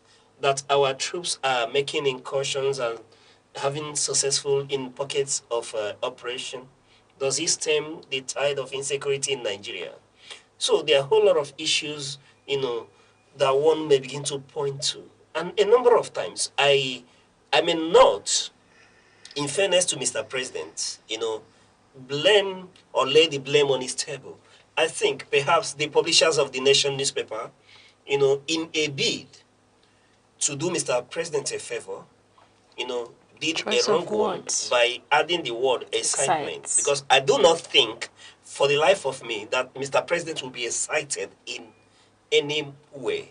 The insecurity that we'll talk about, it will continue to define his government. Remember, in 2014, during the era of the Chibok years, irrespective of the achievements of the Jonathan's administration, that very security incident, the kidnapping of the Chibok years, continue to be an albatross on his government. It clouded every good thing that government achieved. Moving on to the situation we were in, a lot of analysts posit that they thought that we've seen the worst of it during the Buhari era, where we begin to reintroduce and use the term repentant terrorists. I do not, and I've not seen anywhere in the world where people who have raised arms against the nation, terrorists, are said to be reintegrated into the society without, first of all, being prosecuted for their crimes and meant to serve time. Then before you now start to talk about reintegration.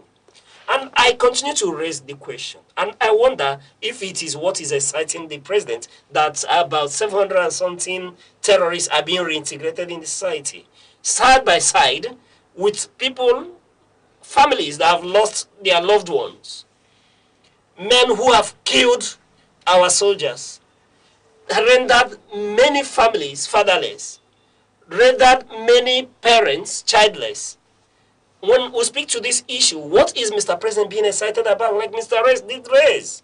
Is it the woman in Plateau State that lost the only child? Or is it the families in Oyo State who doesn't know if their children will be rescued alive? What is exciting about the situation that Nigeria is in at the moment? Did we acquire new Puma jets? Or did we acquire B-25 bombers that will help us target these insurgents? Has the drones arrived from Turkey? I am asking the questions because I do not know what should be exciting about. For me, at this instant, I expect Mr. President to be moving heaven and earth in this very instant. That hells should be rolling over. That our security agents should be sacked from their position at this instance because it's getting worse.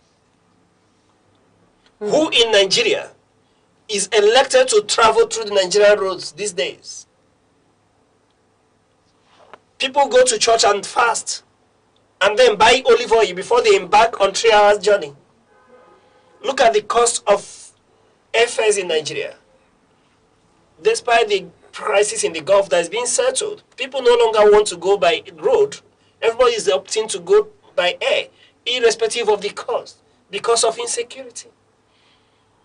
What should be excited that the southern part of Nigeria are warned that the insurgents are making incursion into the south.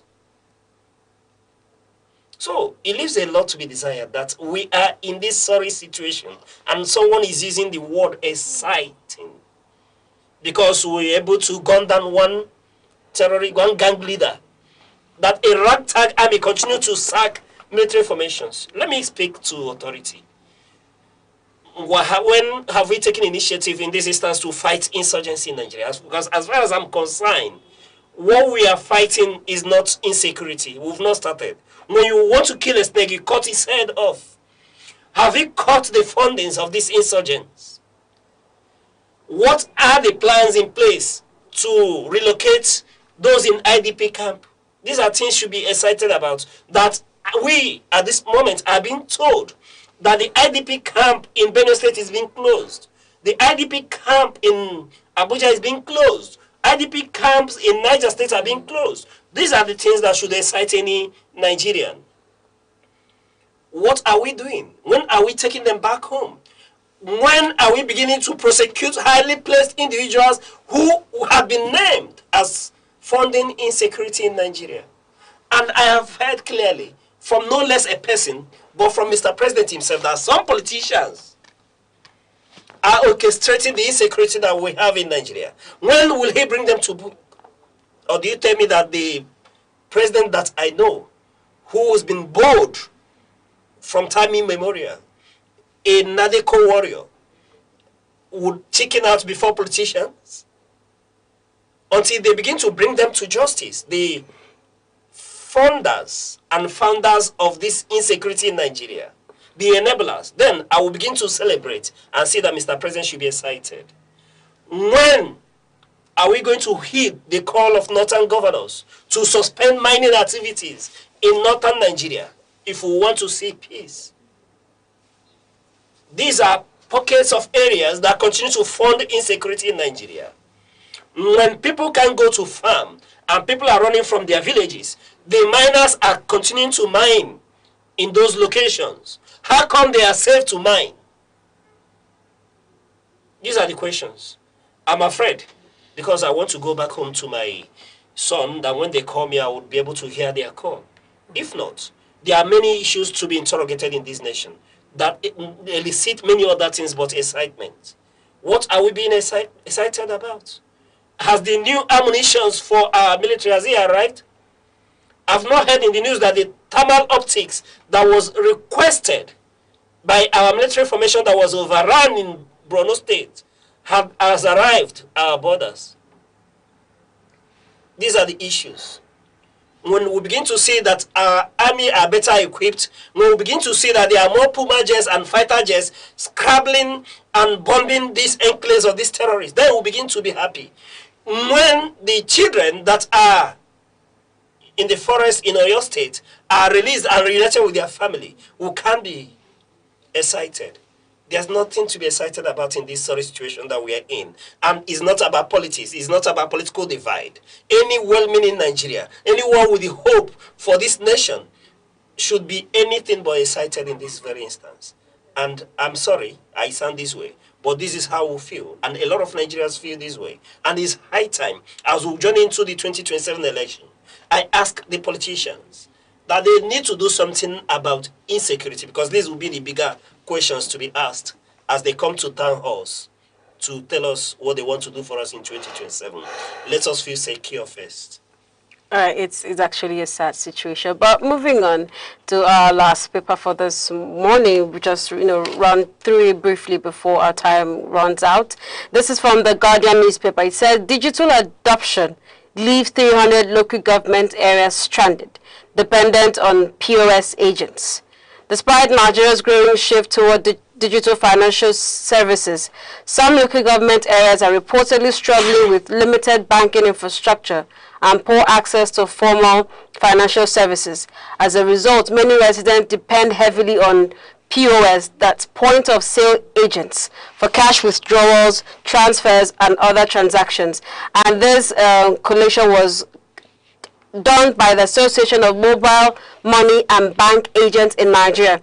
And I've come to realize that nearly 300 out of Nigeria's 774 local government areas have no commercial bank branch anywhere around this local government. And with the increase in fintech and technology, Nigerians now heavily depend on the point of sale businesses for their transactions. So where will you set up the banks? Where are the security to ensure that these banks are secured? Banks that are located in the hearts of big cities of Nigeria are robbed. And then when you go to the hinterlands to put banks, how are you going to secure them? Of course, you are opening a super danger on the staff members of such banks. They will be cleared and the bank will be stopped. Nothing will happen because it is a free-for-all for the bandits, terrorists, and the armed robbers to come in. So there are no security to ensure that you have even development in Nigeria, where you can cite banks in the rural areas. So about 300 local governments, I do know. For instance, in Enugu State here, there was a bank in Umoloba, and that was the only one. It is no longer there, and it will never be there, because there's nobody to take care of them. They had a additional police office very close to the bank, yet the bank was being robbed every other day. So the police could not, if even the police formation there, the robbers also go to the formations to take arms. And then the policemen, some of them, will just take to their heels. So how can you even set up banks in the rural areas where these terrorists are operating? Also, I would say one of the reasons because the people in the rural areas do not really understand the operations of banking.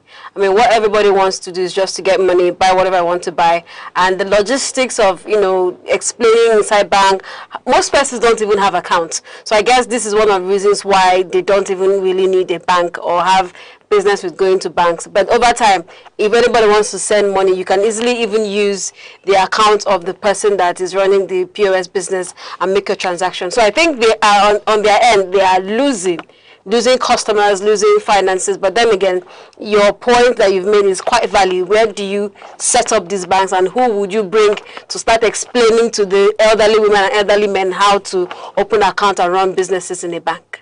Anyways, both divides are, you know, allowed.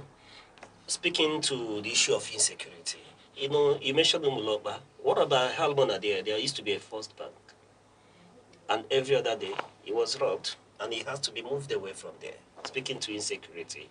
And if you have bankings there, today they will become funding pathways for the insurgency that we are seeing all over the land.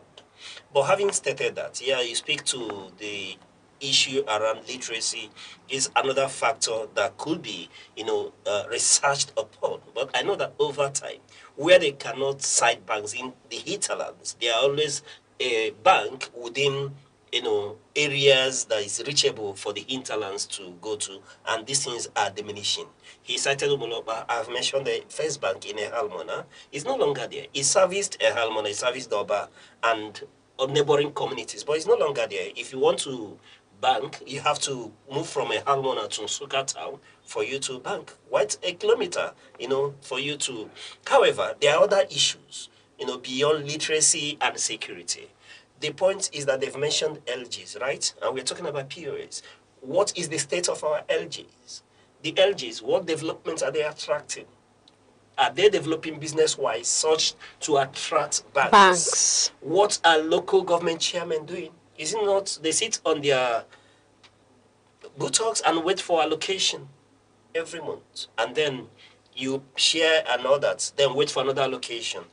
The local governments, if they are thriving, and go and study, every thriving local government in Nigeria, you will see banking straight there because there has to be development, and you will see every fundamentals of development, and banks would equally want to cash in on that. So it's equally an indictment beyond literacy and insecurity on the mayors.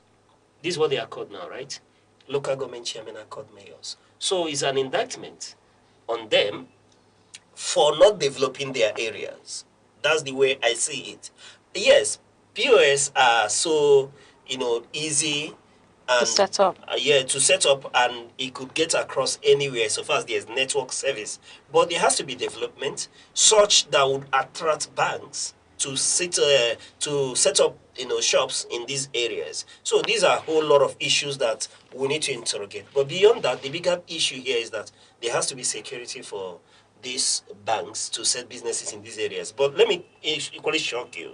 Have you noticed that banking itself is equally, despite the millions in revenues that is being posted and, you know, returns, do you see that banking activities are even somewhat shrinking even in the urban areas as well? So there are a whole lot of issues. When we talk about the economy, you know, these things trickle down and affects every part of the nation. People would bear the brunt of it. It's not just about staple foods and the man who is hungry on the street. There are a whole lot of indices that trigger these things off. And part of it is what we're looking at.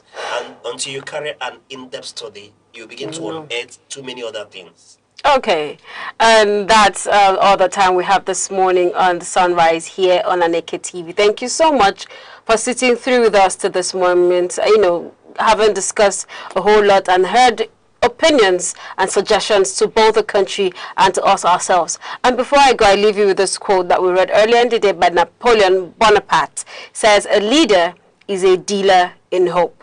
I am Princess Ken Ochoma. Have a blessed day. Mr. S. Arrow. Thank you for those in-depth, incisive insights on these news issues. Thank you for having me, and for you, keep watching Aneke TV. We'll continue to give you all that you need to know about Nigeria and the world. Thank you for being with us. And I'm Uche Osai. On behalf of all of us here on Sunrise, we'll say thank you for watching, and keep watching till we come your way, same time tomorrow. Bye-bye.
In a world that never stands still, where stories break in seconds and moments shape history, one station keeps you connected to your nation, to the continent, to the world.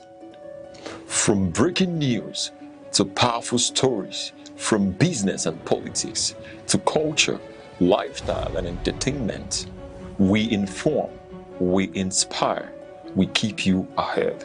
This is more than television. This is your window to everywhere that matters. Aneke TV.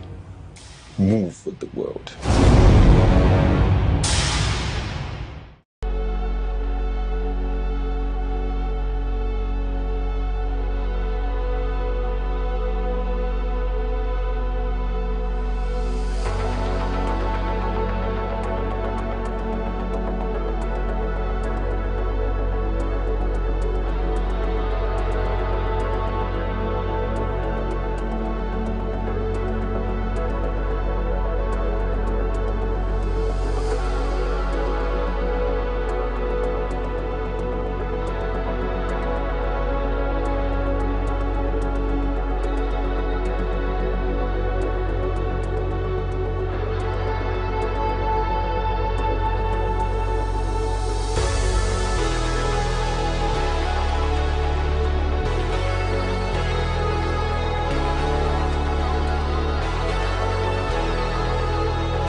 Many thanks for joining us on The Insight.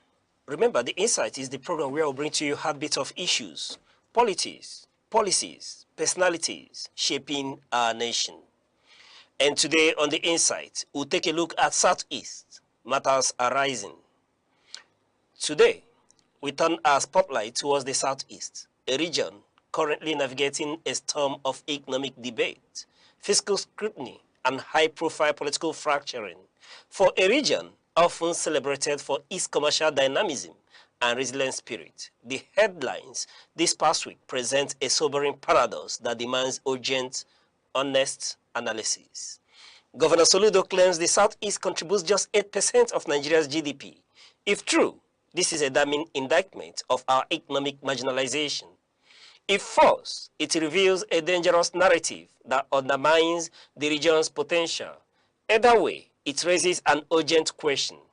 Where has the Southeast Development Commission's 16.6 billion naira gone?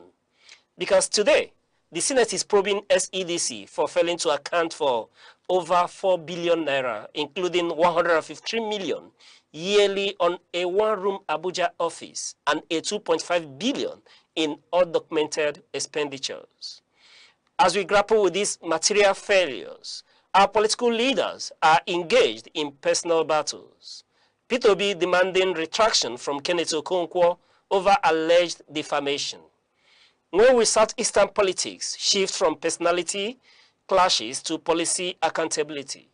Today, public affairs analyst Onyedika Abo joins us to dissect these three matters: the GDP claim that defines our economic reality, the SCDC probe that exposes our governance failures, and the Obi-Okonkwo dispute that reveals our politics. This is The Insight on Southeast matters arising. The time for comfortable silence has ended. Mr. Onyedika, it's a pleasure to have you on The Insight. Thank you very much. All right, let's quickly run down this issue, starting from Governor Soludo's claim that Southeast contributes 8% of GDP, which the World Igbo Congress, the umbrella body organization of Ndi Igbo in the diaspora, and I hold their document here, their communique, where they've disagreed with the remarks attributed to the governor of Anambra State, Professor Chukuma Soludo, on the economic contribution of Southeast to Nigeria's gross domestic product, describing the comments as misleading and incomplete reflection of the region's economic weight. Governor Soludo was reported to have made the remarks during a public economic engagement in Anambra State, where he referenced Nigeria's regional economic structure and suggested that Southeast accounts for about 8% of the national GDP. So, Mr. Onyedika, the question here is, did Soludo state an uncomfortable economic fact, or did he understate the Southeast strategic value to Nigeria? Well, if we want to approach it from the response of the World Igbo Congress, which I read, where they were making references to Ndi Igbo living in Port Harcourt, Lagos, Abuja, and Kano, and other places. And if the conversation is about Southeast, we have to come to a point where I love the way you ended your introductory. You said the time for comfortable silence is gone, or is no more, something like that. You know, if we hope to grow, there are certain things we need to chew. They might be bitter, but you have to chew it, because before the introduction of the Western intervention in medicine, most of the things that were used to cure ailments and sicknesses in the past in our client were very bitter things, be it the roots, the stem, and leaves. These are things you don't chew happily. Unfortunately, Soludo has not really been, favored in the eye of those I consider the mob, because, of course, he has written a letter before, and that letter didn't go down well. He tried to shut down the market, the very huge Ochanja market in Anambra, and I think it's not even just one market. And then I saw the protesters trying to drag him beyond even his office. And now he's up again. He's saying this in reference to calling on Ndibo that we cannot continue to pamper this Monday sit at home. We cannot continue to feel that you are demonstrating anger while you're hurting yourself.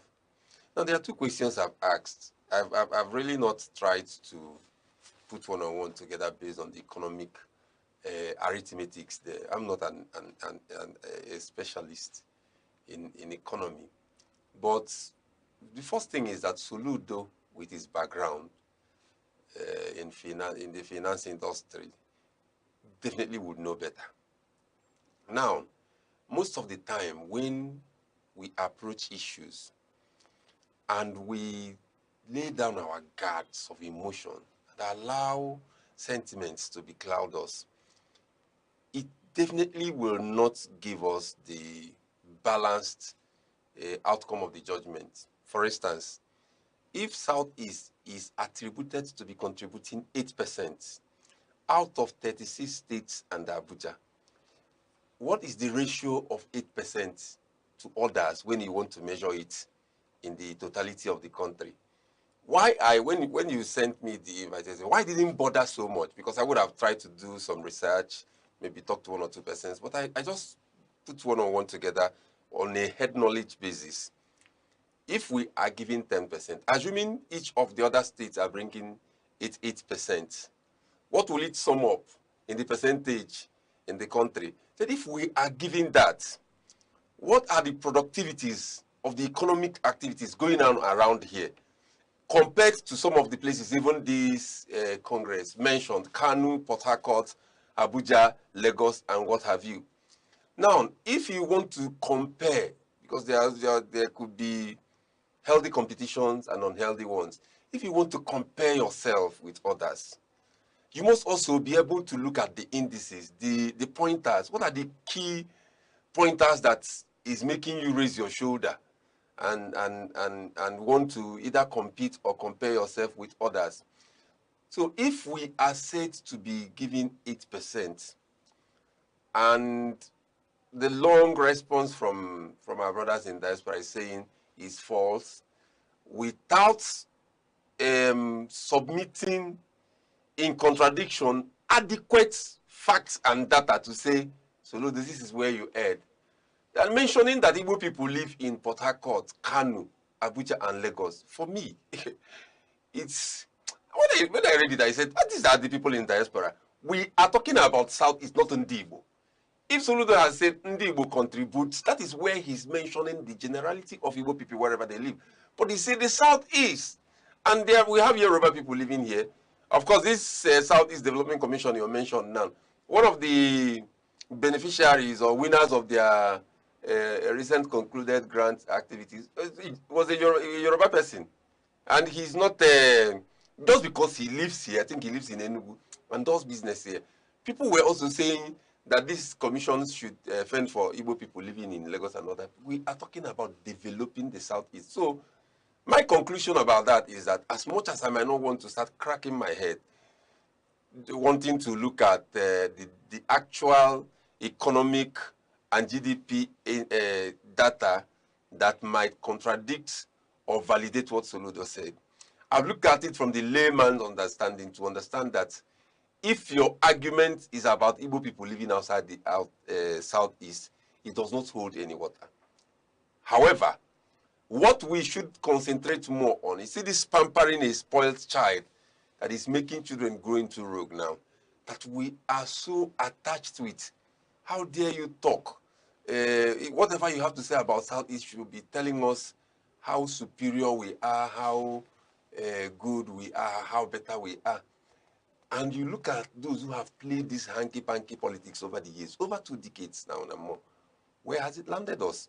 So I do not want to totally agree or disagree with Soludo, but I've just given an analysis of a layman who do not have so much economic background, but can just use my head knowledge to say, what is 8% compared to others? And then finally, what are those things that we are doing here that we can boast with We know we are enterprising, industrious and all that, but what are the subnational activities going on in the entire Southeast that can make us look at the nation at the center and say, with or without you people, we can go ahead. After all, the Southeast governors that are receiving allocation every month, seize it for just 2 months and see what will happen in this part of the world. But there was a state in this country that looked down on the allocation coming from a huge a chunk percentage of the allocation coming from the federal, and he was able to run a state for close to 8 years, and nothing happened. So we cannot do that here. As a matter of fact, when a person asks the question of "Are you stupid or are you mad?" it might sound like an insult, but it's a question. So you either decide to take it as an insult and say "You also are you," or you take it as a question and answer the person, "No, I'm not stupid. I'm not mad." That would be my submission. All right, but could remarks like this not weaken the Southeast case for more federal investment and infrastructural attention to the Southeast? What I look at it is from the angle of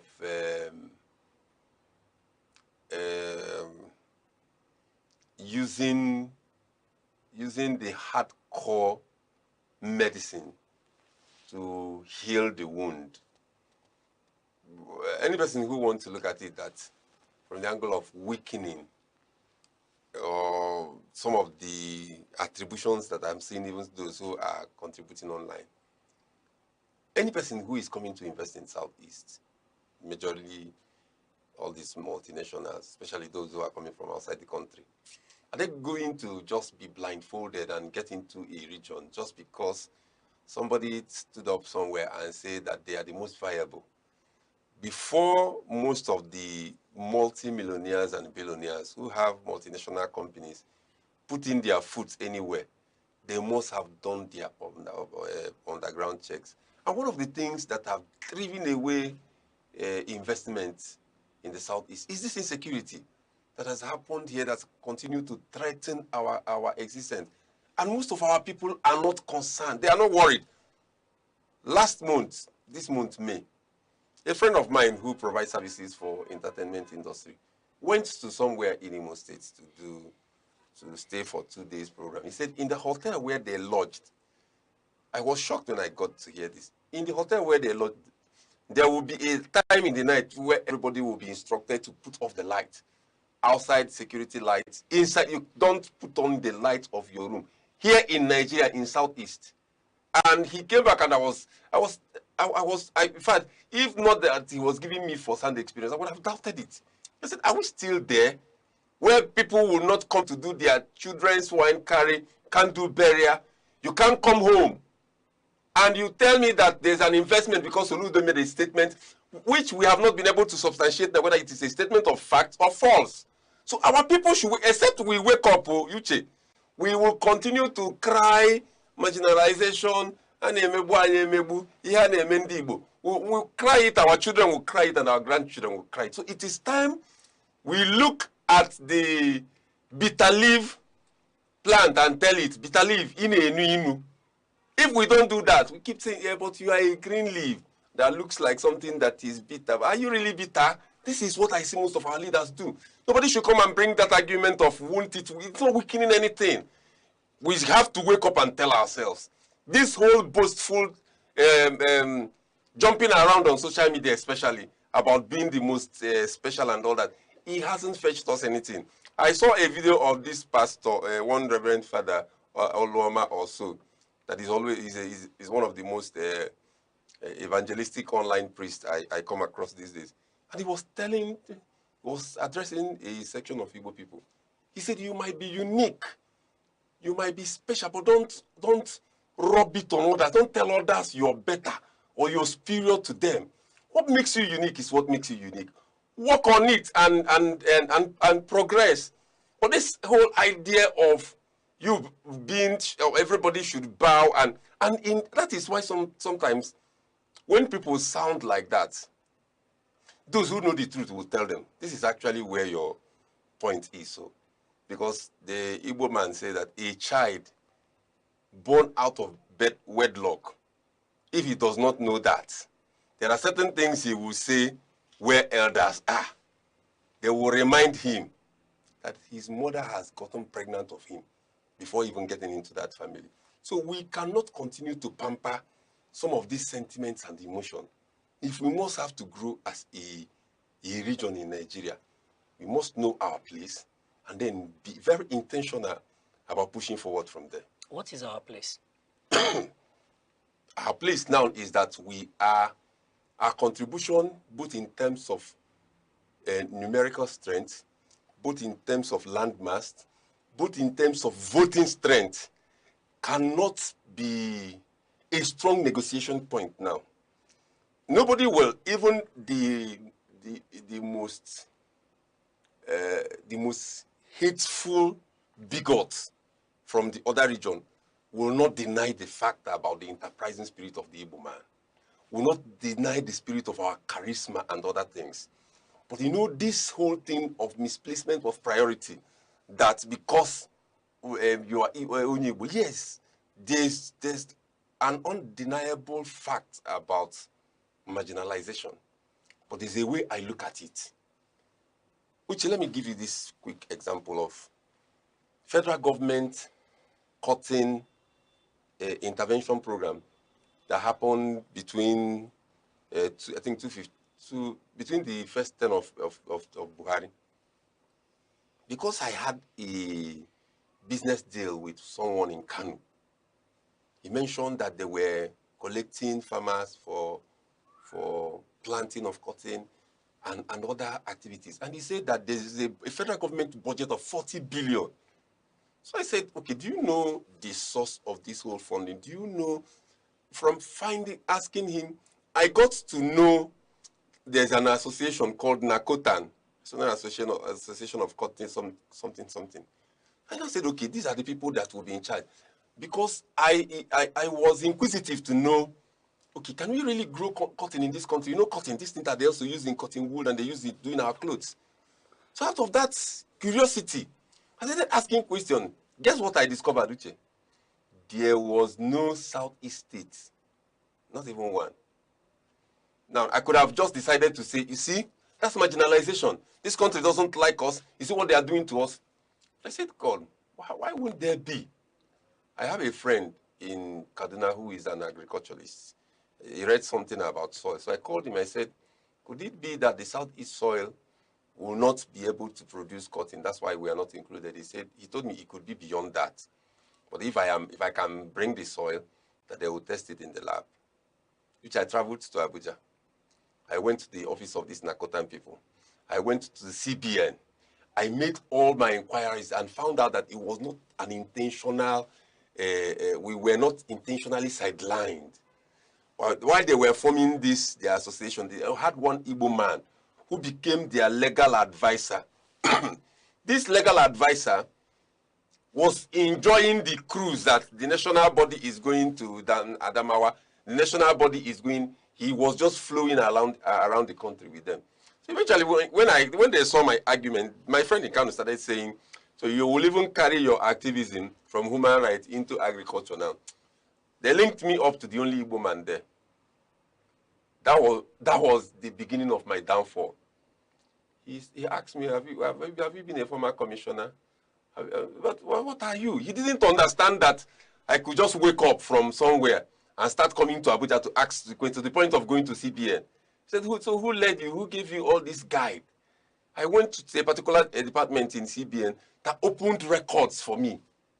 Do you know, I was given the assignment by that Nakotan National to raise an interim structure for the Southeast region, a state, a chairman, but they will still undergo election.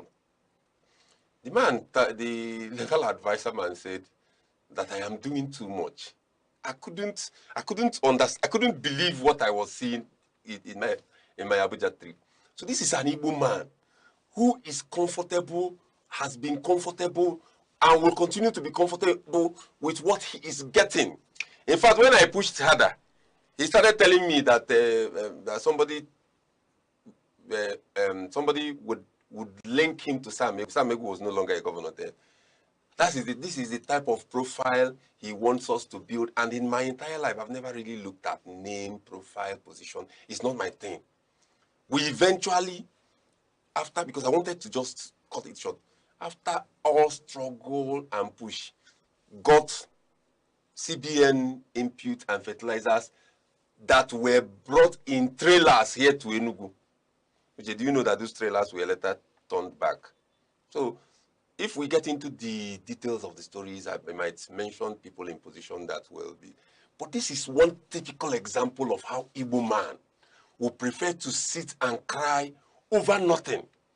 Now, when we had the opportunity, and okay, I didn't even tell you that we later took some of our soil here, went to Mudike, here in the southeast, and did the test. Lo and behold, the soil will grow cotton more than the whole place they were planted in the north. It was an Hausa man that conducted it and told me, said, the soil you have here, he said, even without going to the lab, that he has seen that this is a better soil for cotton. It might not be good or better for onions and all that, is it for cotton.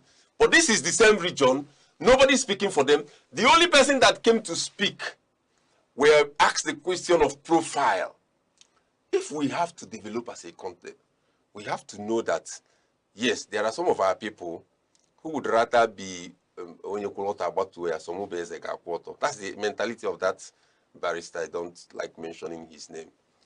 And we must have to come to a point where we would say, what is your bargaining point, Uche?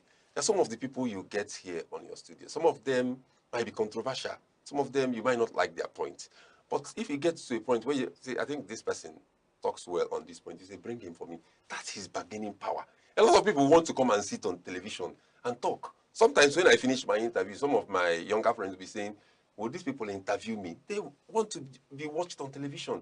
But if you don't have anything upstairs, nobody will bring you and just sit you down and be wasting time. So if you ask the question, where is our place? It is still very, very minute to compare with the boastfulness you see flying around. You cannot take it away from us, from the one boy apprentice system of Eba boy, from the enterprising spirit that Igbo man will get to a forest now, under 3 months, come back to that place. We have not started harnessing all those things into being, into translating to tangible results. If you argue about the Southeast, it's a different thing from the argument of Ndibo. Ndibo is scattered all. In fact, a lot of people who are not Igbo people that are my friends have come to agree that anywhere you go and you don't see an Igbo man, disappear. Because wherever, whatever the challenge is, an Igbo man will come there and succeed. Aneke, sorry I'm cutting in. You know, but statements like this is a great disservice to the Igbo man that you refer to who are outside the homeland. That is the person who doesn't want to tell himself the truth. Are you contributing? Let us, even the journalists, go and do their background investigation and come up with a counter submission. I do not, when I read that, when you sent it to me, the first thing I asked myself was the question about percentage. We are not the only people here. When a person talks and the only interpretation you get from it is negativity, oh, it is talking down on Ndibo that have not even come here to invest. A person will tell you that most of the high-rise buildings you see in Lagos, in Ikoyi, are built by Ndibo. And so, is there any of them here in the southeast? It's only Peter that is now trying to do a skyline building here. That will even be the first we will get it as in this entire place. Let the energy that our people use to try to attract pity, marginalize it, let's use that energy to build for the future. One of the reasons why I will not hamper and pamper any person is that I don't want to watch my children complain about being marginalized in Nigeria. It is a battlefield. If you're not strong enough to compete in the battlefield, let's stay back. This country is not there. Nobody will come to you and say, oh, because you are crying, I'm bringing this home for you. I just told you a story of about cutting intervention under Buhari, just immediate past administration. So we cannot continue to try to clap and dangle about people who only whoop up sentiment. A lot of people try to score because Soludo said something, or you are the one that loves Igbo people, because you are now challenging Soludo. What other counter submission are you giving us to say this is false? And then, don't you think people who want to come and invest will now say, or don't you think that Igbo man who is living outside, except if your brain is filled with sawdust, when a person asks you a question of are you stupid or are you mad, you would know that this question either receives an answer. There was a friend of ours that is now late. He said one day he was driving a car, but they were both rushing. He was coming from something like a T-junction or a crossroad. He was rushing to get to that point where the other person, there will be a meeting point. So you notice that the other guy coming from the other road was equally rushing. So both of them nearly collided and both of them matched brake. He said out of anger, the person in the other vehicle brought out his head and said, "My friend, what do you think you're driving?" In anger. He said he looked at his guy again and told the guy, "I'm driving 55 Peugeot 55 Evolution." The guy started laughing. He himself started laughing. That could have even led to a fight. You yourself, what do you think you're driving? All right, Mr. Onyeka. As funny as that is, this is a very serious issue. And I guess the background that Soludo was speaking, from the point of insecurity in the southeast and the need for us to do more.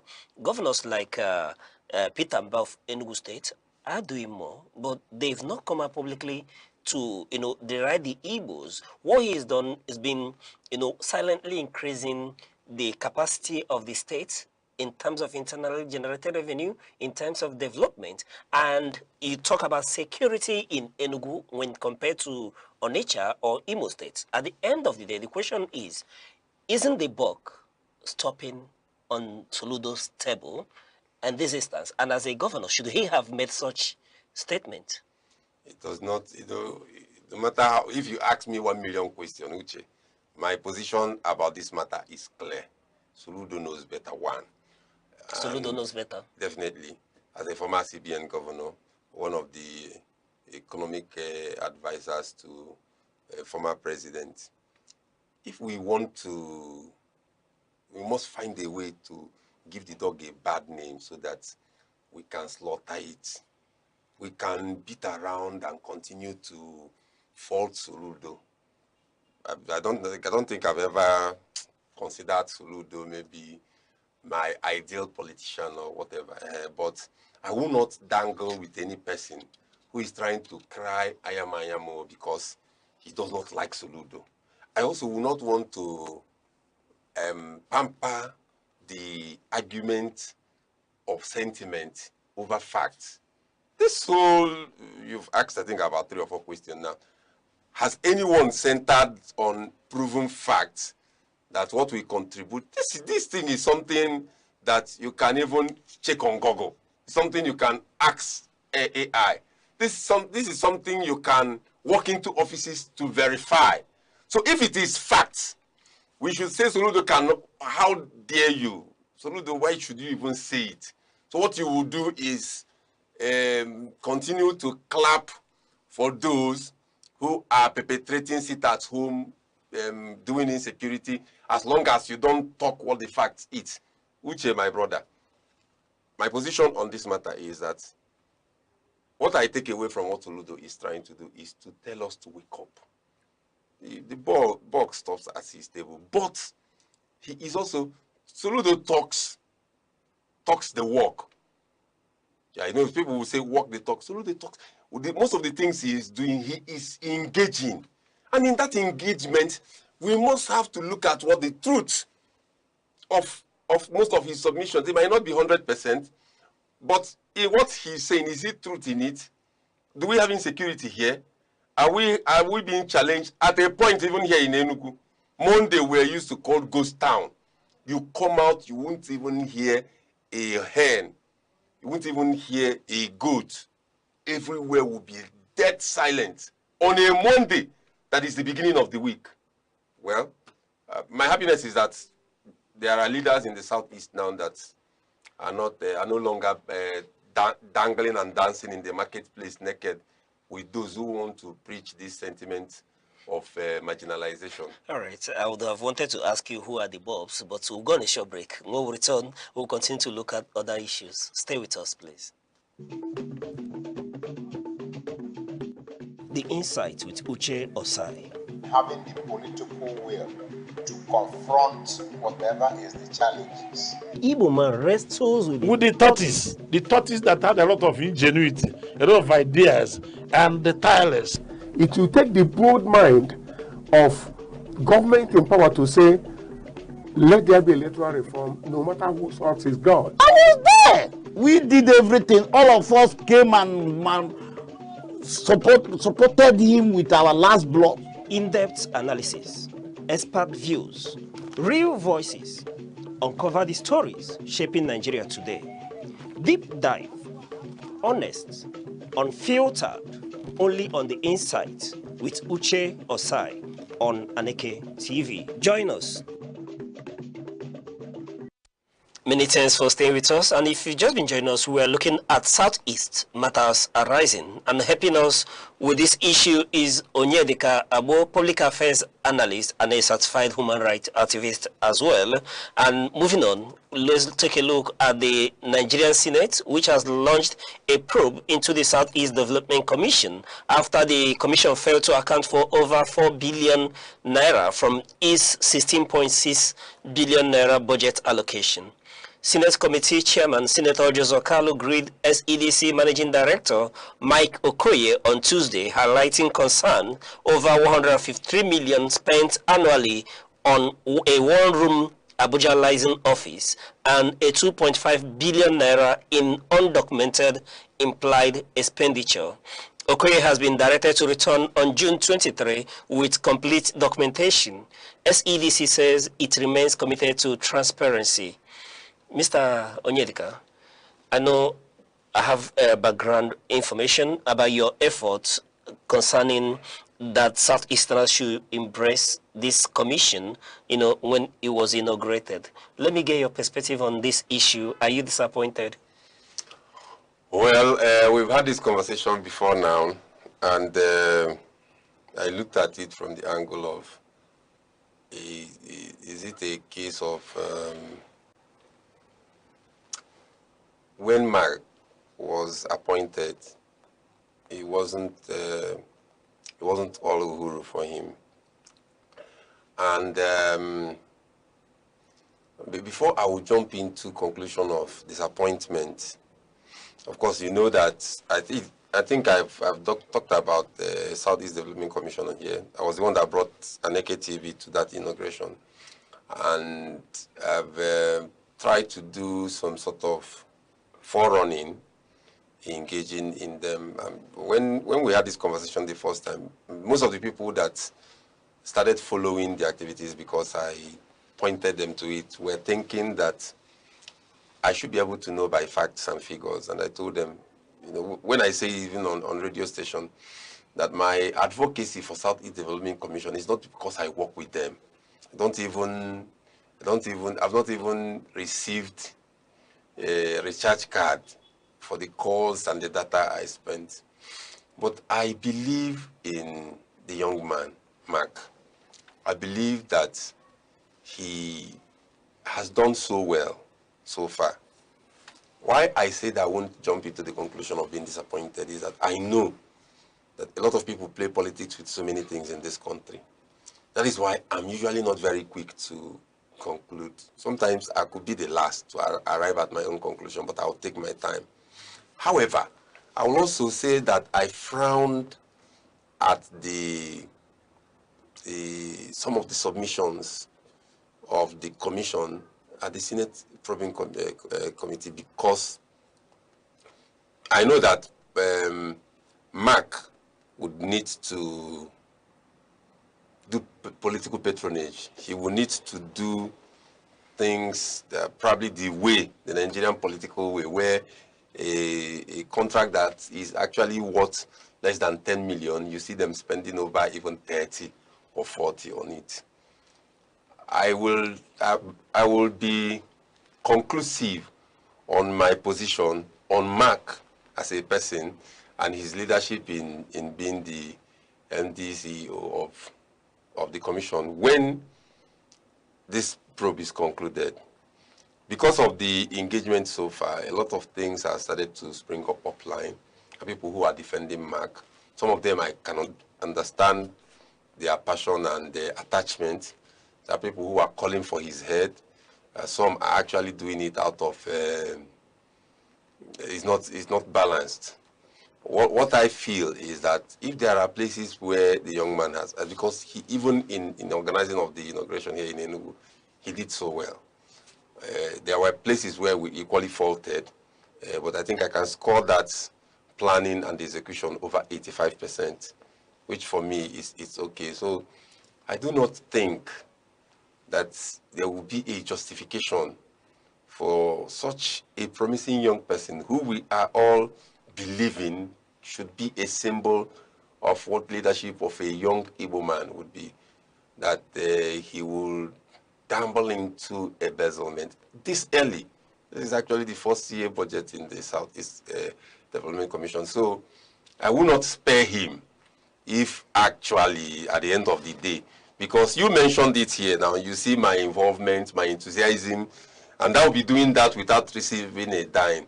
And because somebody nominated him to be appointed, he feels that if that money gets into his control, he can do worse than the people who we are calling politicians who are not leading well.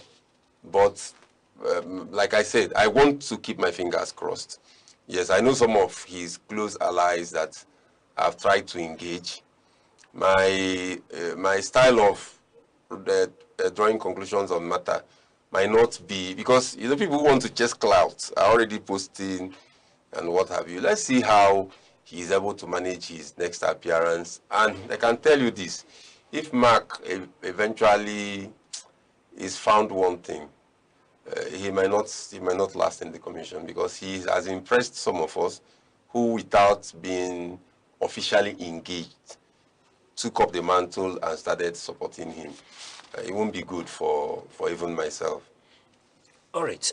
Without trying to indict the young man yet, while the investigation is still on, the point remains that an critical issue was raised by no less a senator of Igbo extraction, Ojozo Carlo, and that's speaking to 153 million naira being, spent annually on a one-room Abuja licensing office when their headquarters is situated here in Enugu. Yeah, I didn't want to believe that, Uche. I didn't want to believe that because it didn't sound well. It didn't sound well. There's no, assuming that is what he has written. I'm still not being conclusive. Assuming that was, I don't know how he plans to substantiate that, which you rightly said. What is that liaison office actually meant to? Even the office they have here in Enugu. What activities are going on in that office to mention that. But if you allow me, I will also want to use this to make reference to that other point. Why are Igbo people not angry with Ojozo Carlo being an Igbo senator coming to open wash the dirty linen of a fellow Igbo, especially a younger Igbo man out there? Because our people can have the liberty to pick and choose when they want to say an Igbo man is either denigrating his region or what have you. But at a point, I think Ojozo Carlo was either one of the people that I don't know if he brought a member of the commission, because apart from the liaison offices in the states, some of them, I think I can't state clearly how the emergence of Mark, but this is me being thinking aloud on a live program. I think politics could also be part of what is happening there. If at the next appearance, Mark is not able to defend some of these bogus amounts, nobody will save him. because there's nothing you would do.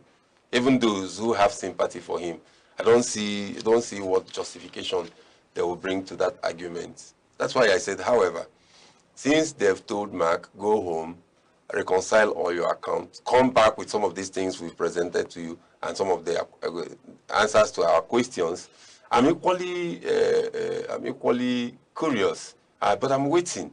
You know, I want to use this opportunity to tell our people, if you want to chase clouds, I think it might be difficult, but chase cloud. If you want to chase cloud, chase cloud. Don't hide under the cloak or wig of being passionate about your region. Yeah, we have majority of the people who are brain drained. I don't want to use that word again.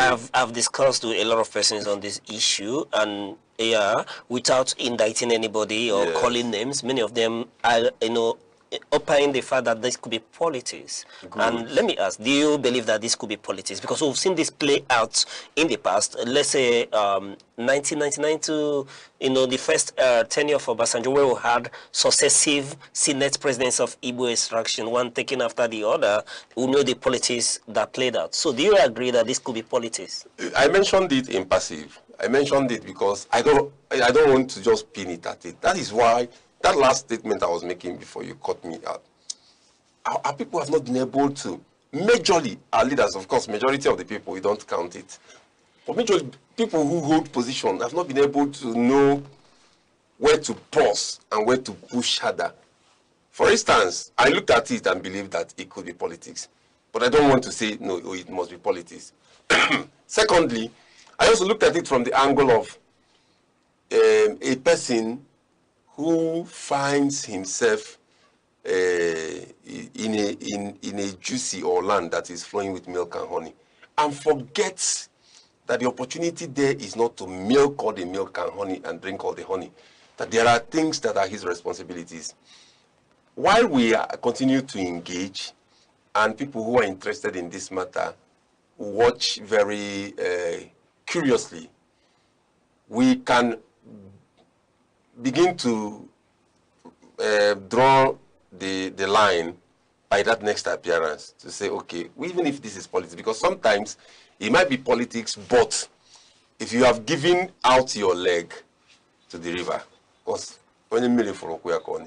so while our people are believing that it could be politics, let's hold on and see what Mark becomes the defense of Mark in his next appearance. I will take your advice on that. I will stay my next question because I wanted to ask you a very important question. If that has in any way would affect the Igbo youth who keep, clamoring for, inclusivity, when it comes to Southeast, that they are not being consulted or carried along, and if what is happening with the nscdc in any way would jeopardize giving them opportunity in the future. But I will leave that for today, Mr. Onyeka.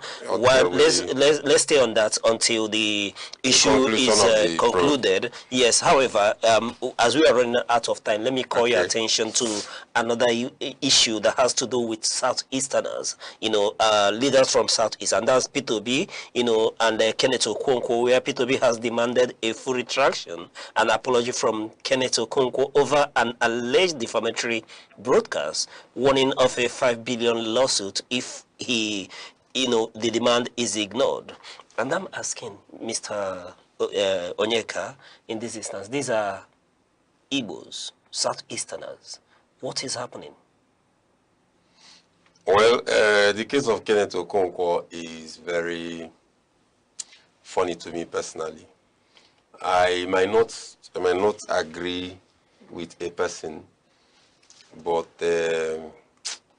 that continuous denigration and attack is really unnecessary. Yes, I know that some people were trying to. I saw Kenneth's tweet where he said an influential man, I think from Anambra, told him in authority and said that he can quote him and all that. There was a time I was on a space, a Twitter space on online engagement, and I was telling the audience that I probably know Peter Obi far, far better than most of the people who are around him now. Because I I was a candidate in Peter Obi's party before he became a candidate. I was a candidate in 2022. Peter became a candidate in, in 2002. Peter became a candidate in 2003. We were having a lot of sister state engagement until he became governor. There was a lot of things that I'm aware could help, could help puncture and black spot his candidacy. I do not like some of the things that turned out in our agreement of APGA from the registration moving forward. The person that registered APGA, that made sacrifices, that sold the only house he had in town, I think up till now is still not happy about how those things ended up. But I haven't seen him anywhere trying to drag Peter on social media. I spent my money. Sometimes when we discuss off camera, he could express some of those anger. In fact, there was a time I told him that I'll personally make sure that some of us reach out to Peter to bring him home. Now, Kenneth, who was very loud from acting career to supporting Peter Obi, that's why I said if you want to chase clout, chase clout. Kenneth was everywhere. So what is that thing that Peter has done now? Uche Osai, finally, I support Peter to be firm in that lawsuit. Kenneth must either post some of these tweets I'm seeing him jumping around with. I don't know how he's going to save him. This is also a test of leadership of Peter Obi for me. He must remain firm, and Kenneth Okonkwo either writes that a public apology or Peter takes him to court. It's as simple as that. Thank you, Mr. Onyedika. Well, this is where we'll be drawing the curtain on this edition of The Insight. Thank you very much for this in-depth conversation. It's always my pleasure to be here. And to you, our wonderful viewers, you've listened to Onyedika on this conversation. Let us know what you think by reaching us with the hashtag The Insight, all on our handles at Aneke TV on Facebook, TikTok, and X. Till we'll come your way, same time tomorrow. I remain your host, Uche Osai, saying bye-bye.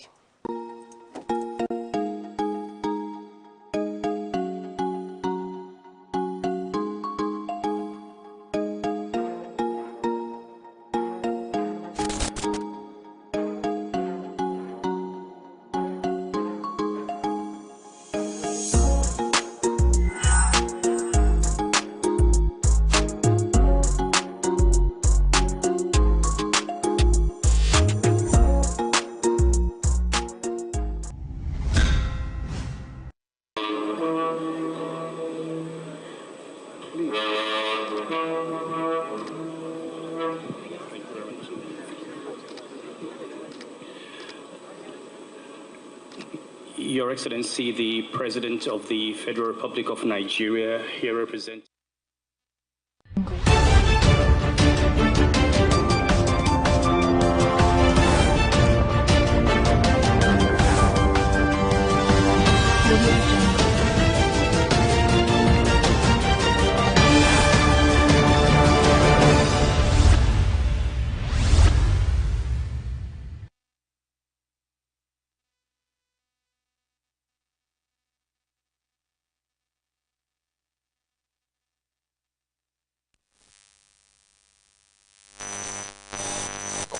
TV.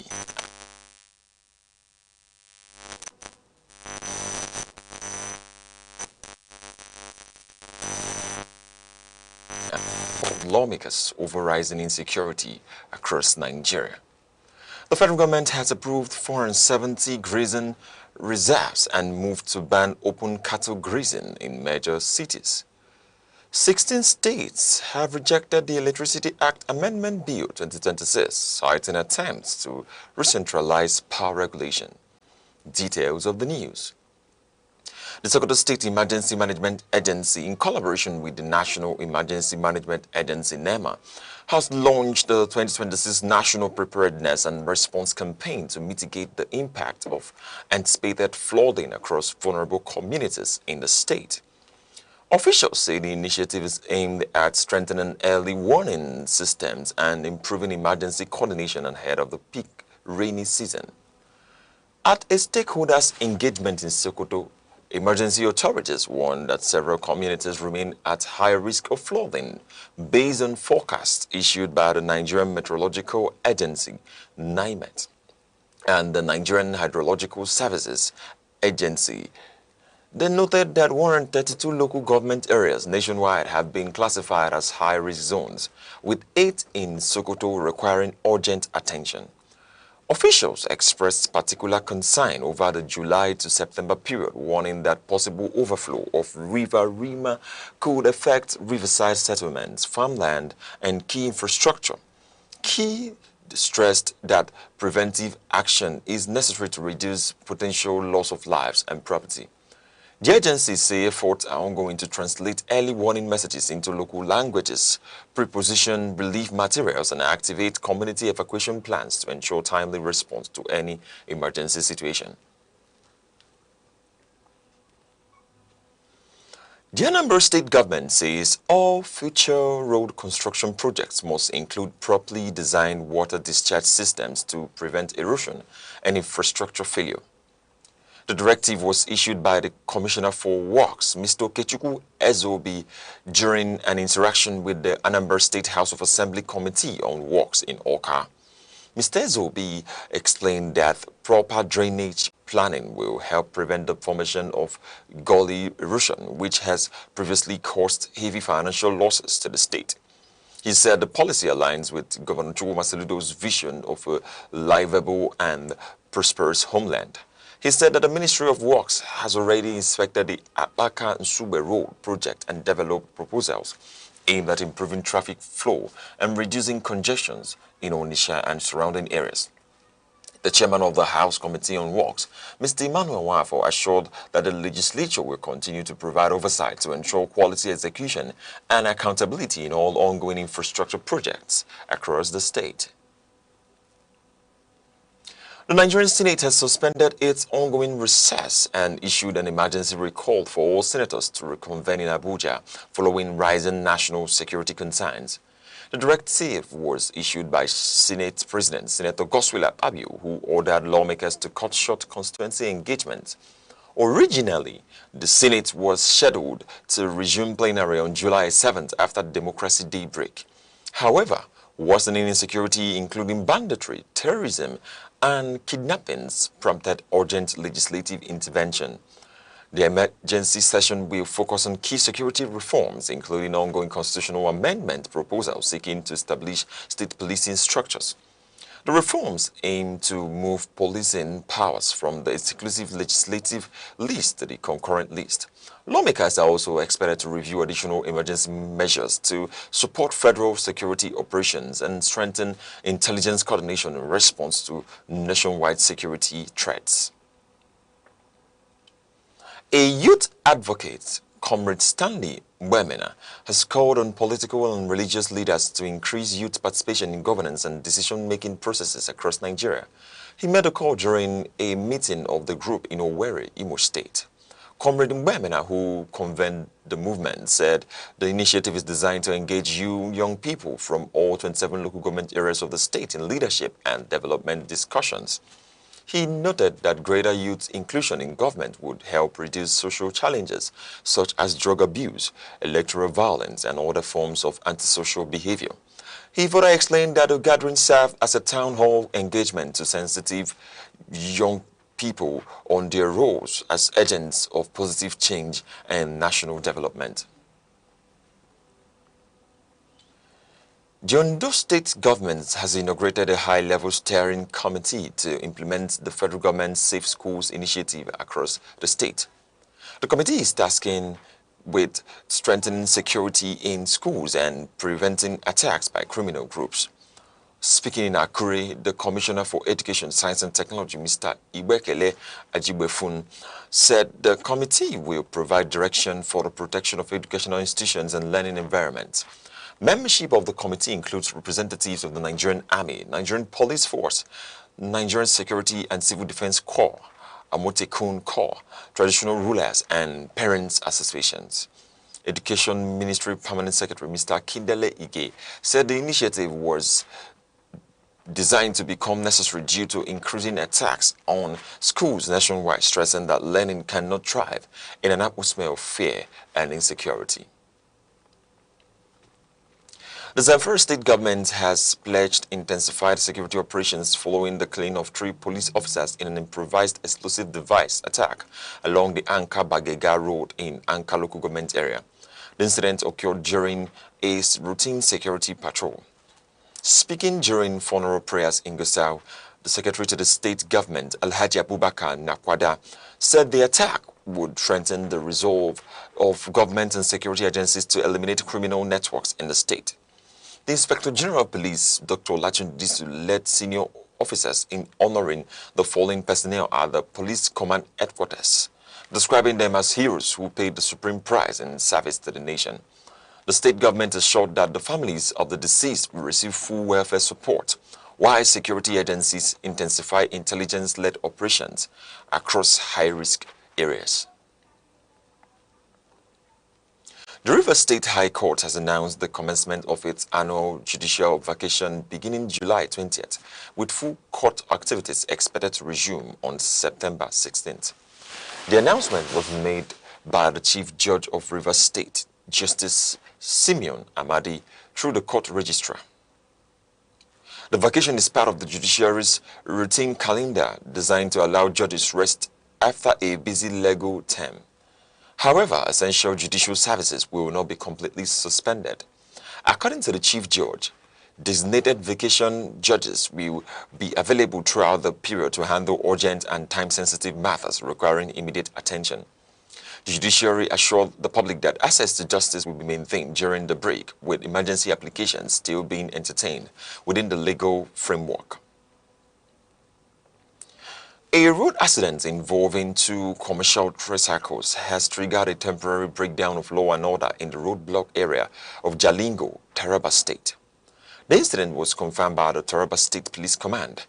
According to police reports, the crash occurred when a tricycle operator attempted to evade a checkpoint, drove against traffic and collided with another tricycle, leaving a female passenger injured and receiving treatment at a medical facility. The accident sparked protests by tricycle operators and youths who blocked the road and disrupted traffic flow in the area. Security agencies were quickly deployed to restore order. Personnel from the Nigerian Police Force, Nigerian Army, Nigerian Security and Civil Defense Corps, and the Department of State Services intervened, dispersing the crowd and restoring normalcy. You are watching Aneke TV news across the country. Remember, you can follow us on Facebook and YouTube at Aneke TV. Now a quick reminder of major developments in the news. The Senate has cut short its recess and recalled lawmakers over worsening insecurity in Nigeria. Coming up shortly, the federal government has mapped out 470 grazing reserves and moved to end open grazing in major cities. 16 states have rejected the proposed Electricity Act Amendment Bill 2026, warning against a return to centralized power control. We'll be right back shortly. Stay with us. Join us on Arena, Aneke TV's premium current affairs program, where politics, development, and governance come live every Monday, Wednesday, and Friday. We host top professionals and thought leaders who speak their minds on issues shaping Nigeria and the world. It's inclusive, enriching, and absolutely captivating. The roadmap is let's have our environment secured so that investors can come. If you don't know what economic security is, kidnapping will tell you what it is. You kidnap for ransom. Customers are going to get these meters, and like we said, it's at no cost. There are things that dialogue can handle. But when you leave it, and want to use a kinetic approach alone, you cannot. For discussions that promise insight and deliver truth, stay tuned, stay informed, and keep watching Arena, only on Aneke TV. Welcome back. The Edo State government has demolished one building and sealed another property in Uromi, Esano East local government area following intelligence reports linking the structures to cultism and alleged ritual-related activities. The operation was carried out under Operation Flush Out Kidnappers and Cultists. The exercise was jointly conducted by the Edo State Security Corps, the Nigerian Police Force, and other security agencies on the directive of Governor Monday Okpebolo. Authorities say the action is part of a wider crackdown on criminal networks across the state. Security officials say the operation followed a discovery in the Eboje area of Uromi, where the decomposing body of a missing gatekeeper, identified as Milda Danladi, was found inside a residential building. Medical personnel confirmed the victim had been dead for several weeks. The state government says investigations are ongoing, while warning that any property linked to criminal activity will be demolished or sealed in line with existing security laws. The federal government has identified and mapped out 470 legally recognized grazing reserves across the country as part of efforts to end open grazing and reduce farmer-herder clashes. The Minister of Livestock Development, Alhaji Idi Maiha, announced this during an interview on Arise Television. He said the policy is aimed at relocating pastoralists into designated reserves and banning the movement of cattle through urban centers such as Abuja and Lagos. According to him, the practice of long-distance cattle tracking is no longer sustainable. The minister also announced plans to introduce electronic tracking devices known as jaw tags, which will alert authorities when livestock move outside approved grazing zones. He said the system is designed to curb rustling and improve livestock management. He explained that the initiative is part of a broader national dairy policy aimed at improving milk production through better breeding, structured feedings, and disease control to reduce Nigeria's dependence on imported dairy products. The Abia state government has begun full enforcement of its new centralized transport policy with the gradual relocation of commercial transport operators to the Nenna OT bus terminal in Umuahia. The policy is aimed at reorganizing the transport sector in the state capital. The Commissioner for Information, Mr. Oke Kano, told newsmen that although some operatives have expressed resistance, enforcement teams have been deployed to ensure full compliance with the new directive. He explained that the terminal will operate in phases, beginning with state-run green shuttle buses before fully integrating private and commercial transport unions into the system. The Commissioner for Transport, Dr. Chimezie Ukebu, said the reform is intended to eliminate illegal motor parks, reduce congestion, and improve security, while assuring that existing park workers will be absorbed into the new transport structure. 16 state electricity regulatory agencies have raised concerns over the proposed Electricity Act Amendment Bill 2026, warning that it could reverse recent decentralization reforms in Nigeria's power sector. The position was contained in a memorandum submitted to the Senate Committee on Power. The states, including Lagos, Edo, Delta, and Enugu, argued that the bill seeks to restore excessive federal control over electricity regulation, contrary to the provisions of the Electricity Act 2023. They warned that key clauses in the bill would grant the Nigerian Electricity Regulatory Commission expanded authority, limiting the ability of states to manage independent electricity markets and infrastructure. The regulators cautioned that the proposed changes could undermine existing investments in the power sector and reverse progress made under the decentralized electricity framework, urging the National Assembly to maintain the current reform structure.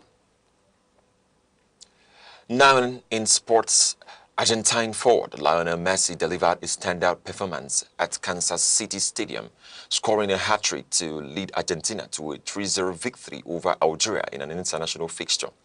The match also saw the veteran forward break multiple career records. Messi opened the scoring in the first half before adding 2 more goals at the break, becoming the first player in history to score against 11 different national teams in World Cup-related records, surpassing previous records held by Ronaldo and Jurgen Klinsmann.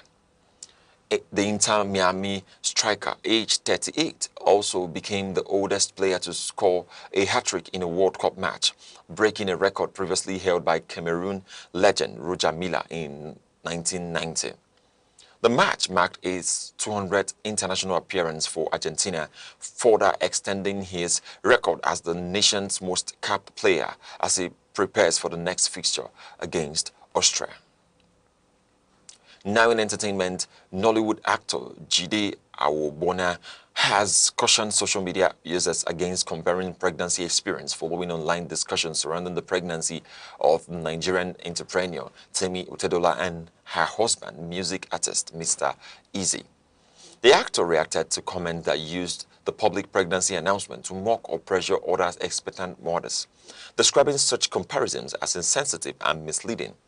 He stressed that pregnancy experiences differ widely among women, noting that some may appear physically strong while others face serious health challenges that are not visible to the public. And now to end news across the country. Here are the main points again. The Senate has ended its recess ahead of schedule and issued an emergency recall of lawmakers for the National Assembly complex in Abuja. The decision conveyed by Senate President Senator Godswill Akpabio follows growing concerns over insecurity, including banditry, terrorism, and frequent abductions across several parts of the country. The federal government, through the Ministry of Livestock Development, has announced the designation of 470 legally recognized grazing reserves across the country as part of efforts to end cattle grazing in major urban centers, including Lagos and Abuja.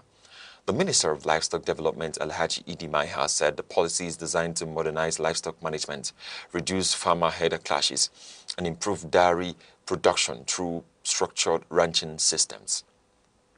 A major constitutional dispute has emerged as regulatory authorities from 16 states across Nigeria have rejected the proposed Electricity Act Amendment Bill 2026 currently before the National Assembly. The state electricity commissions representing states including Lagos, Edo, Delta, and Enugu argued that the bill seeks to reverse the decentralization of the power sector achieved under the Electricity Act 2023. That's news across the country at noon. For breaking news and eyewitness reports, call 07030437110 or follow us on Facebook and YouTube at Aneke TV. On behalf of the producer Chidima Sogwa and the entire news team, I'm Good Hope Chukuma thanking you for watching. Enjoy the rest of your day.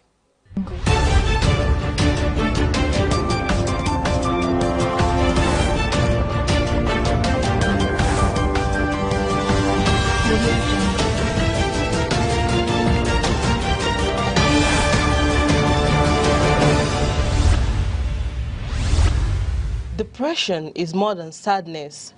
It is a medical condition that affects thoughts, emotion, and daily functioning.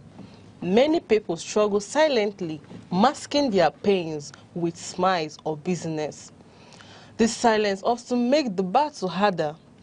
Recognizing symptoms like fatigue, isolation, and loss of interest is an important first step. Depression is not a sign of weakness. It is a health challenge that requires care and understanding. Just like any illness, it deserves proper attention. Help exists through therapy, medication support groups, and open conversations. When society treats mental health seriously, more people find the courage to seek help. No one should suffer alone.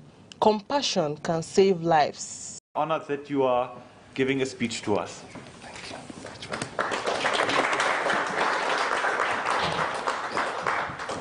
Thank you, Mr. President. Thank you, MEPs. Well, I don't know. First, let me most sincerely show my gratitude and thank you for opportunity of being part of your section. It was a very good listen how discussions go on. The first question people wonder is, why am I here? I'm just here to be able to start a conversation because I found out that the European Union, or most countries of Europe and the Western world, actually have little knowledge about Nigeria and Africa in general. And because of it, in their decision, in their thinking, they rarely bring Africa into perspective. I said to them, it is time to rethink. Africa today is the last frontier of global development. It's the second biggest continent in terms of size in the world, the second biggest continent in terms of population. It's a continent that has the highest amount of natural resources. It's a continent that has vast uncultivated land, a continent with young population. 60% of African population today is young. But then again, it's a continent of mass poverty. Today, Europe, if I take Nigeria for example, Nigeria in terms of population is 50% of European Union population. You are about 450 million. We are over 240 million. So we over have 50% of your population. In terms of the land size, Nigeria, Europe is about 4-point-something million square kilometers. Nigeria is about a quarter of that. Just Nigeria.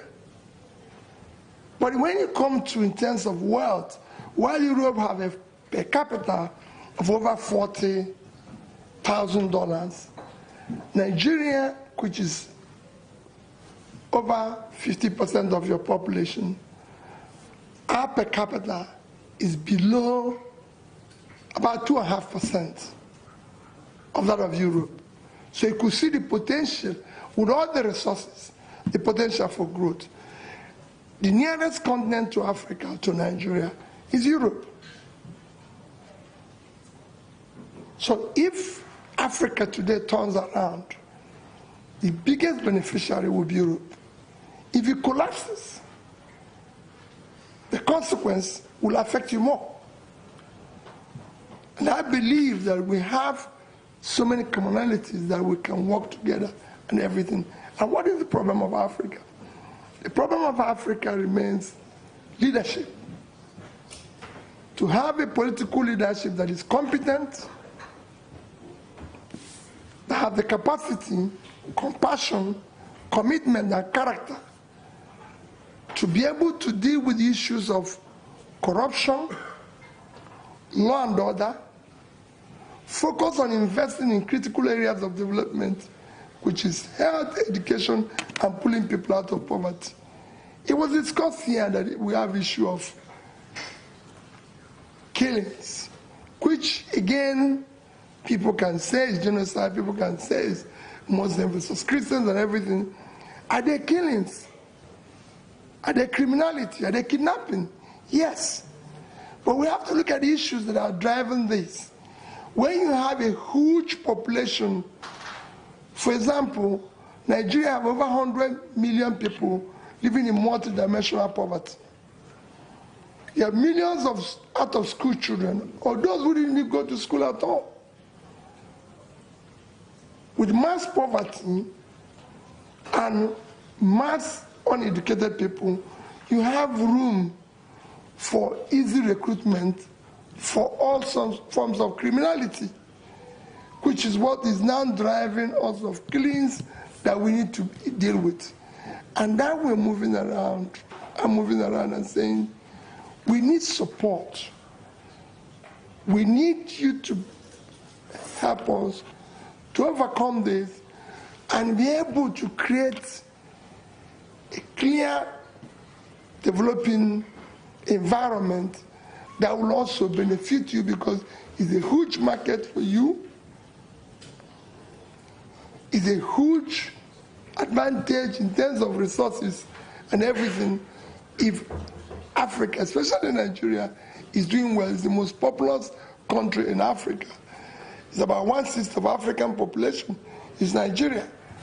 And it has all it takes to be a huge market that Europe, just like Africa, can have.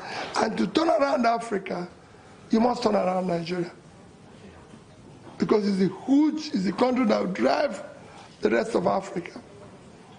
To develop Africa, which will benefit you, you must start from Nigeria. So that's why I came to continue to start the conversation with you. Is not something, of course, I can take on tonight. It's something that I know that it requires several emphases to be able to intimate you more on this commitment, on this trajectory that I want you to go down with us and be able to help us to turn around Africa, Nigeria in particular.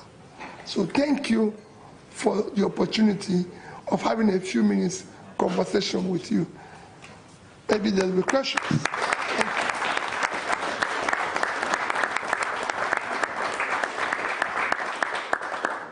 Thank you very much. I have a question, because after that we will also have a discussion about... In every generation, there exists a defining force. A force shaped by curiosity, driven by ambition, fueled by possibility. Where ideas evolve into innovation, skills transform into enterprise, and vision becomes impact. Because empowerment is more than progress. It is transformation. The voices shaping tomorrow. The idea redefining possibilities.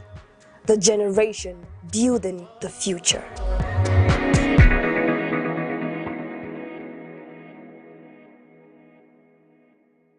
As Nigeria prepares for the 2027 general elections, many are asking a question that resonates across the nation. Will this election finally be different from those that came before it? From disputes over results to delayed outcomes, past polls have often left citizens frustrated. But for 2027, hope is rising, and citizens are playing a central role in shaping the outcome. Across the country, voter registration is surging. Millions of Nigerians, particularly first-time voters and young citizens, are taking active steps to ensure their voices are heard. Surveys show that more than 70% of Nigerians intend to vote in 2027, signaling strong public interest despite concerns about security and electoral fairness. INEC has introduced measures to strengthen the credibility of the elections, including continuous voter registration and biometric verification of voters. These efforts aim to expand and secure the electoral register, ensuring that every eligible citizen can participate. But election credibility relies not just on technology, it depends on active citizen engagement. Community groups, youth organizations, and advocacy networks are educating voters about their rights, the mechanics of voting, and how to report irregularities. These initiatives aim to empower citizens to safeguard the integrity of the process. Civil society coalitions are also lobbying lawmakers to adopt key reforms, including real-time electronic transmission of results. Advocates argue that such measures are crucial to building trust and reducing disputes over outcomes. Citizens are making their voices heard, demanding transparency and accountability from political institutions. Beyond advocacy, ordinary Nigerians are stepping up as watchdogs, monitoring registration and mobilizing participation, from educating communities to ensuring fair access to polling units. The public is taking responsibility for strengthening democracy. Their actions reflect a growing belief that democracy is more than casting a ballot. It is active engagement in shaping governance and holding leaders accountable. The 2027 election may ultimately be defined not only by reforms, technology, or institutional measures, but by the active involvement of citizens themselves. From voter education to advocacy campaigns, Nigerians are asserting their role as custodians of democracy, determined to ensure that every vote counts and the will of the people is respected.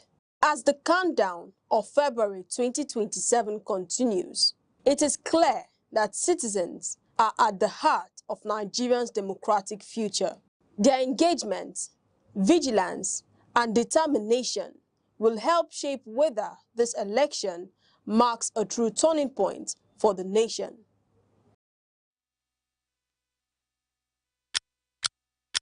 Every second, the world changes, markets rise, leaders speak, stories unfold.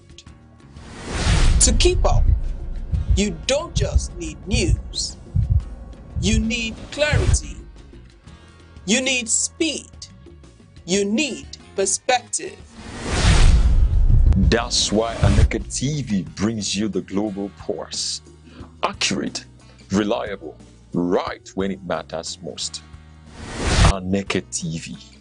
Move with the world.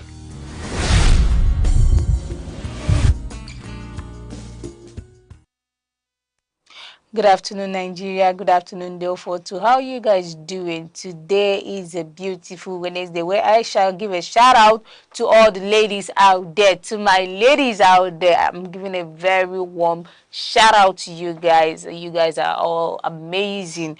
Women out there needs to be protected, cherished, and given their accolade because they are the strength pillar behind every success we see around the society today. I go by the name Gift Obodo, popularly called Social Lawyer, aka all kinds of spicy pepper. Today I also paired in my black legging. I think this is a black week for me. I'm gonna give it a consistent outlook for the week. And you know what we do here. We give you the best of best entertainment gist. Tell you what is going on in the celebrity world. Give you guys hot and latest gist and update what is happening in this and our Vibe Central of best entertainment show on live at Aneke TV. I'm starting with my day. I'm going to start with my first gist, and it's about a popular footballer. He goes by the name Victor Osimhen. He reveals that when he made money, he took all his day one friends to Turkey. He sponsored everything, got them accommodation, job there. Today they are doing extremely well. Victor did not tell them to keep hustling and praying. He simply showed them the way. And many of you have made it, but you haven't helped a family, and you're shame on you. Stop telling your friends to work harder. Just help them if you can. Yeah, I think it's a good one from Victor Osimhen, trying to pull up his friends, trying to bring them to that space limelight. One thing every good friend should do is, if you know the way, just lead the way. Make the environment very suitable for us. You just don't make it very unconducive for your friend. Rub it on your friend's face that I'm the only one successful there in your midst. You always find a way. If you have a way that you could, give them that, life and eventually make them feel at home. This is something you have to do as a friend, and not, always tell your friend, you can't do this, I'm the one doing it. You don't need to rub it on their face. Everybody has his or her own weakness. So you have to draw them. If you are the strength pillar of your group, just draw everybody up. Let everybody belong, and you are not the only one sitting at that position that needs to belong. So moving over to my second one, is Kumi Abba on X. He said, I've never seen a lady tell a guy, send your account number, let me appreciate your handsomeness. How will what is this guy really saying? How will you tell a man, a guy, to send his account number? It's not possible now. What's all this? No, it's not done. It's the other way around. But people will say, some people are on my screen attacking me. Yeah, you're selfish. You are not this. You are this. You are this. It's not about being selfish. It's just that you just need, as a girl, you just need to be that girly parts, girl, part of you. You have to bring it out. You don't let people trample upon you. Do you understand? The man is always meant to be the provider. Am I lying? No, I'm not, because you guys know it. A man is meant to be the pillar, provider, and the soul strength. And the women have their own, to support you emotionally. I know some people around there will be like, I want to match this girl, but you can't match me. You can't take it away from the fact that every man has to, make provision for providing for his family. Just it's not the other way around. So if you're a lady giving a man money, okay. But let's move over to the next one. And Awelawa said, after my uncle lost everything in business, he sold his last plot in Abuja. His security guard of 12 years showed up with all his savings and said, Oga, you fed my children when I had nothing. Today, now my turn. A few years later, he bounced back and sent one of the guys' kids abroad for school. What goes around really comes back. Oh, that's a nice one. It only happens when you're a good man. You cannot be a bad person and you don't have anybody to help and you expect that this kind of favor comes around. It's a lie. Manna doesn't fall just like that. You have to either pray for it, work for it, or do something that will prompt that thing to great avenue or space for you, your life. You can't just say, wake up here. That's why good people, some people say good people doesn't last. It's a lie. I'm a living witness that I will last. I know they share money, but the truth is that you have to just do the needful. You have to just be you. You have to just make sure that everything is going on smoothly and make sure that people around you, like Victor did, you make sure that the people around, I think today is about preaching goodness, love, sharing, being another person's brother's keeper. Because if you're not another person's brother keeper, one time, you always want your friends to come and beg you. If they want to go to toilet, they will come and beg you. If they want to eat, they will come and beg you. If they want to do anything in the life, you always want them to come and beg you. But no, as a good person, you have to lay the if you have the necessity or the things that will make their life comfortable, just why not put them somewhere, fix them somewhere, and then let them grow from there. I'm not always, trying to make everyone bend down, bow down for you. No, the easiest way to be a leader is, creating the footprint, creating the footmat, and allow people to follow suit. That is a leader's trait, and not someone that will create it, will cover it, extinguish the light, and just want only him, solely him. That is a very, very barbaric ideology that some people practice in this our daily society. We have some people that will not allow people around them grow. They're always very conceiving of their knowledge, their ideas.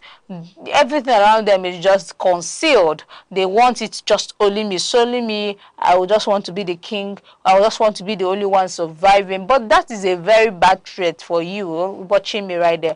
But if you're a king, just make the people around you to see that trait, see the reason why you got to the top. That's another reason why you could leave behind your legacy. Legacy is something that people don't know that it actually matters, because what you have to dish out is what people will have to take one day, and that is what people will have to remember of your good traits while you were alive, things you did. That's your legacy. So if you don't have any legacy or footprint that you left behind before leaving this world, you are alone. Right? I mean, alone. You're a loner. And that is a very bad one for anybody that wishes to live in this country like this. If you want to be saying, another person on earth said, I once refused to date someone because he said mosquitoes are part of nature and shouldn't be killed. I was still trying to process that one when he added that only changes his bedsheet when visitors are coming. As if that was not enough, he also said if food falls on the floor, he will still chop them. As if that was as in at that point I was looking for love anymore. I was just looking for what the nearest exists. How can one person carry 3 red flags at the same time? Run, run, if you have your way, run, because I don't like seriously. She rightly said it's just all red flags. How will you something fall on the well? Maybe he cleans his house every 2 minutes, maybe it's clean. How will you say something that mosquito is nothing bad, that something like you don't kill mosquito? No, that was not even enough. You said a lot that you don't change your bed sheet until you see your friend come to your house, or your friend is being invited to your house. Who are you? In fact, who are you? Who are you? Ah, Jesus wept. What is this? Some people can actually do and overdo, and it's very appalling that some human beings on this earth still exhibit some negative character and trait. Like they did not come out from somebody's womb, that they did not even come out from someone's house or being trained even for a single day. There's some behavior some people will exhibit, and at some point you tell yourself, really, did this person actually do this thing, or is it like is there a human being that actually exhibited this kind of character? But you see, day in day out, human beings, they exhibit some characters, and it's becoming so worrisome that at some point you'll be asking yourself, really, yeah, it's good, but one thing I always say, yeah, find yourself and work on it, because nobody stop learning. When you stop learning, you stop living. Yes, you heard me. You must learn something, and if you want to learn something, learn the good ones, not the bad ones. Come on, you make your family look so bad, like very bad, very terrible. But let's go over to the next one,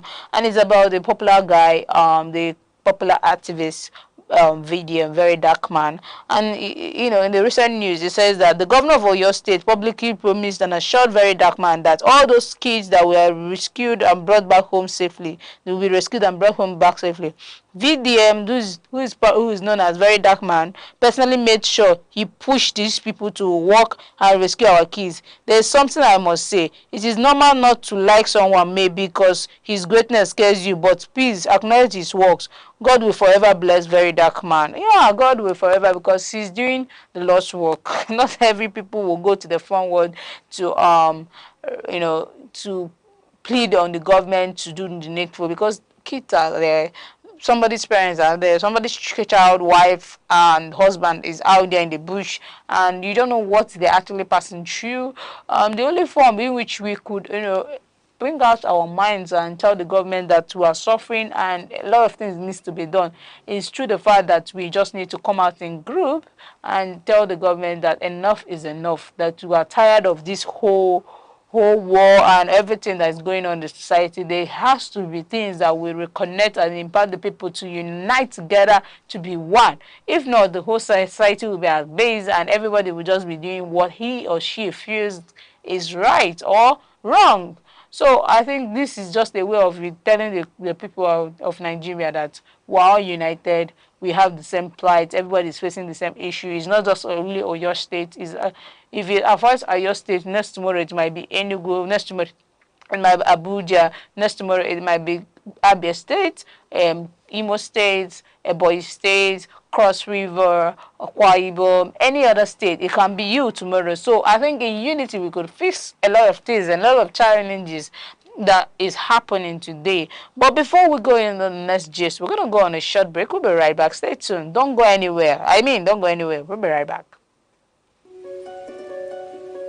In a world that never stands still, where stories break in seconds and moments shape history, one station keeps you connected to your nation, to the continent, to the world. From breaking news to powerful stories, from business and politics to culture, lifestyle and entertainment, we inform, we inspire, we keep you ahead. This is more than television. This is your window to everywhere that matters. Aneke TV. Move with the world. Welcome back to Aneke TV, our best of our entertainment show, live on our Verve Central, where we give you hot gist and gossip. I told you guys not to go anywhere. Don't touch that dial. Don't touch your remote. Just keep it there. And I always remind you guys to always, go to our official page on socials, on our Facebook, our TikTok, our Instagram, on every of our handles. Click and send your message, because you are part of this conversation. This is you and me here today. Because if this gist is coming from me, you have to listen and, you know, tell me what's your opinion on each of everything I'm saying here. And, you know, going over to the, you know, my next gist, it's a comment on X. He said, how does it feel as a guy when you are the last unmarried person in your friends group? Oh, they will be disturbing you to let them use your house to bring their side chick. You'll be the mediator because some of their wives will be reporting them to you every time, talking to you about your friend. The feeling is so high. But for me, at some point, I think I have from a couple of friends. They might not be my age mate. They are higher in age. Well, I think because we are in clique, maybe because yeah, my early days we went to school on time, and I had opportune time to meet these people. We became kind of groups and tight. But at some point, when some of them which are elderly, got married, I felt this gift. I think I was 21 or 20 at that point. That was just a few years ago. I was just telling myself, gift, really? Are you sure you don't need to get married, leave school, do this? Well, somebody like me, I like school, let me tell you, I like school. I like to study. I just say no. There's time for everything. There's time for this. There's time for this. But every time they will not be. It was not looking like I was an errand guy, errand girl. I will carry their babies. I will, when we go for events, I'll be the one to go for, some of these logistics things. Get it done. Try to carry the things. They were just. In fact, I served as an alarm. I always remind them, like, at the point I ask is, are these married women, do they forget things easily? Because I don't understand that you talk to somebody about things, you talk about this, and at the point everybody feels uninterested or nobody's talking about it. When you say like, oh, it's true. Okay, let me know what I'm going to do about it. Sometimes it feels so exhausting. Like, I'll be like, Jesus Christ, how did I find myself here? In what name did I find myself here? Well, in all things, I'll just say, yeah. We can do this. Yeah, actually, we can do this. We can actually fight our way in and resolve around things and get it all worked out. Yeah, that is what you can do for life. But then, moving over to the next one, somebody, maybe Remy said, I woke up this morning angry, heartbroken, and deeply unsettled. Are we really saying that these kidnapped children are just gone? Are we saying that nothing more can be done? The innocent children and toddlers can vanish, and somehow the rest of us are expected to carry on as though nothing happened. How have we become so numb to the endless reports of bandits, kidnappings, insecurity in Nigeria that they barely move us anymore? Is that what we should accept as being normal? I actually understand the plight of Mary Remy Njoko. She is a superstar, Nollywood actress who has made, I think she is the CEO of Rook TV and some other programs, and she has made so many impacts in the industry, and it's very impressive of her. And when she made this comment, I just said something. Can't you use your platform also to, reach out, promote this, make this, and not just come to your socials and just say it and just everybody will just be that when they'll be like, did you say anything about it? You say, yes, I did. I think it's hypocrisy, it's two-faced, being two-faced, because I don't see any reason why she can't come on her timeline, post these things, and make people understand that this is not something. She has a platform, a very big platform where people watch, where people tune in, watch every day. Why not? I think these actors and these celebrities are just making jest of this, because it's just better few that can put their craft, put some of these things in their craft. All this comedian, why not, use it as, it would be great if use it as something that people will see, and it will keep ringing on people's mind, and you keep passing the message to the government. And if you do this, I think, continuously, and not just come and rant on your platform and expect manners to do. No, it's not done that way. Young lady, it's not being done that way.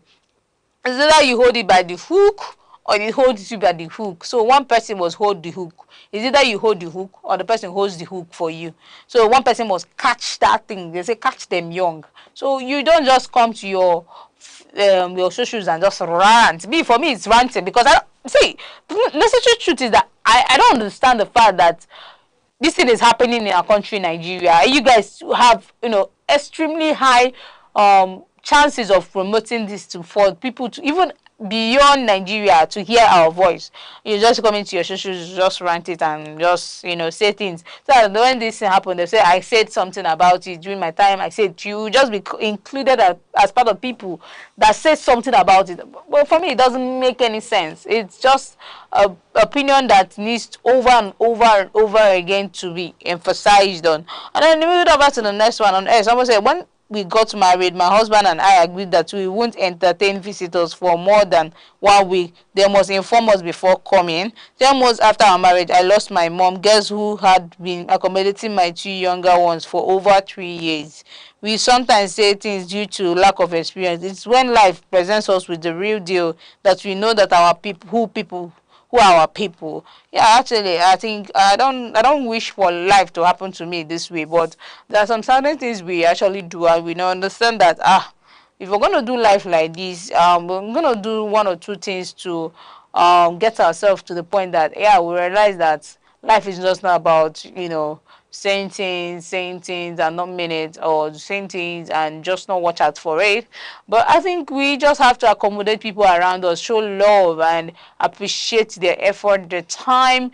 Everything they have done for us is just a way of telling the life around us that actually they did this, and life is not just like but some people out there will just say I don't like families to visit, I don't like this to happen, this not to happen. But see, life is just, we should just always keep in mind that no matter how, family is very important. If we lose them someday, that's when you understand that without them, a lot of things will spoil.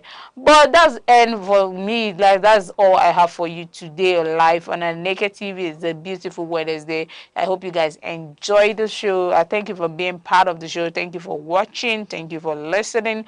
Thank you for being part of this. You can always send in your comments live on Aneke TV. We're part of this active conversation. I go by the name Gift Obodo. We always do this by 12:30 p.m. every day. I'll be on your screen to tell you what's going on in the entertainment, what's even happening everywhere around Nigeria, above and beyond, to tell you. We'll do this tomorrow, same time, same station. We love you. We'll be right back tomorrow. Bye.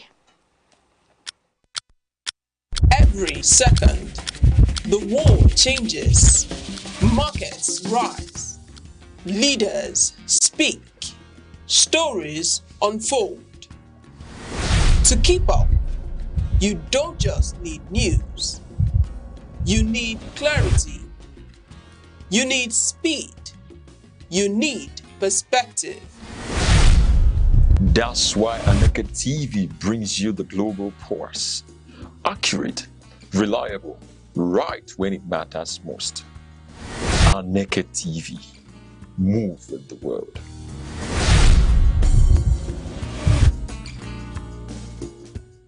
Humility. Humility is not thinking less of yourself. It is thinking of yourself less. It is the quiet dignity of those who serve when no one claps and rise when no one cheers. In a world shouting for attention, humility whispers truth. It chooses peace over pride and silence over show. It knows that value isn't in volume and honor isn't always visible. The humble carry unseen power. They lift others without needing a pedestal. And in doing so, they rise higher than ego ever could. From the ancient seat of the Caliphate in the modern Nigerian state, balancing tradition and development, Sokoto tells a story of history, faith, commerce, and resilience. Located in Nigeria's northwestern frontier, Sokoto State is a gateway between Nigeria in the Sahel region. Sokoto is the spiritual heart of the historic Sokoto Caliphate. Founded in the early 19th century, the Sultan of Sokoto remains one of the most influential traditional leaders in West Africa. Trade remains the lifeblood of Sokoto's economy, with vibrant markets connecting rural farmers and regional traders. Beyond tradition, Sokoto is investing in education and infrastructure to shape its future. The people of Sokoto preserve a deep cultural identity rooted in Hausa Fulani tradition. Like many regions, Sokoto faces development challenges, but reforms and investments continue to reshape its future. From its rich Islamic heritage to its evolving modern identity, Sokoto remains a powerful symbol of history meeting progress in northern Nigeria.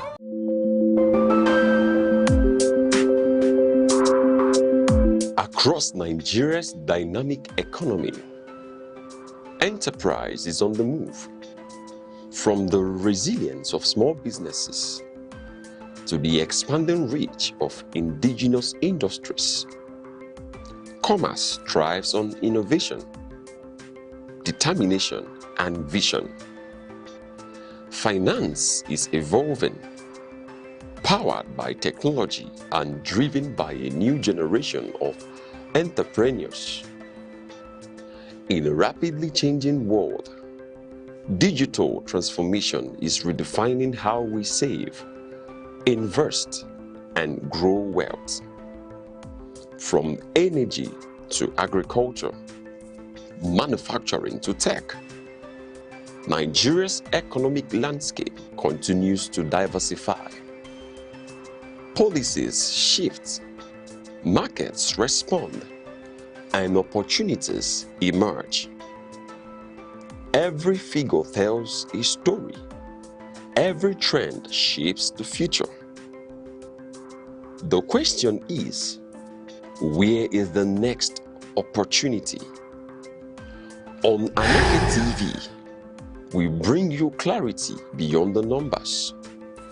This is Business Outlook on Aneke TV, tracking the markets, analyzing the trends, and spotlighting the drivers of economic growth.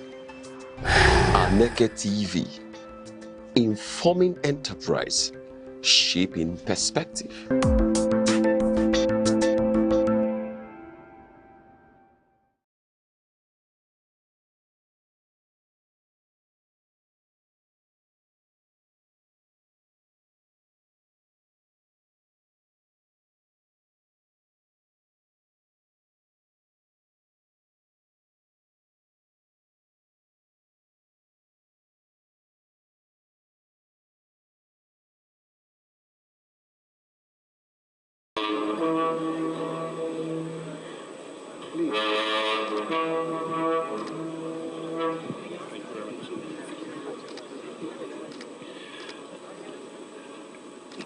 Your Excellency, the President of the Federal Republic of Nigeria, here represented by His Excellency, my brother Senator Kashim Shettima. Your Excellency, General Gowon, Your Excellency, Mrs. Gowon, Your Excellencies, General Abdul Salami and President Jonathan, Your Eminence, please permit me to stand on already established protocol. It is a great honor for me to have this opportunity to speak for 2 minutes on this occasion of the presentation of the book from our father. Unlike Kingsley, I would like to say that I'm here in a personal capacity. If my father were alive, he would be the one seated there. General Gowon appointed my father High Commissioner to Canada, Ambassador to Belgium, and First Ambassador to China, And my parents remembered the visit of General Gowon to China when he was ambassador. And I'm proud that I was able to continue that relationship, father and son, up to this day. President Jonathan spoke about leaders being remembered for policies and infrastructure. The reality is that policies change, infrastructure also changes. What is abiding in the memory of people about their leaders is who those leaders are. Do they remember you for your integrity or for corruption? Do they remember you as a patriot or as a parochial person? Do they remember you for justice or for injustice? And I think General Gowon represents for us and all subsequent generations an example of the values that should govern you in your life. And this is the most important thing.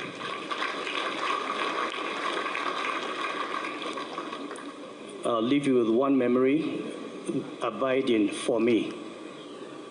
At the age of 8, I was sent to a Catholic school in Kaduna, St. Anne's. And I was classmates with a young man called Yusuf Opam, whose father, Colonel Palm, unfortunately was one of the victims of the 1966 coup. But what I remember at the age of 8 was that General Gowon, as head of state, would send a handwritten letter to Yusufu, signed Uncle Joe.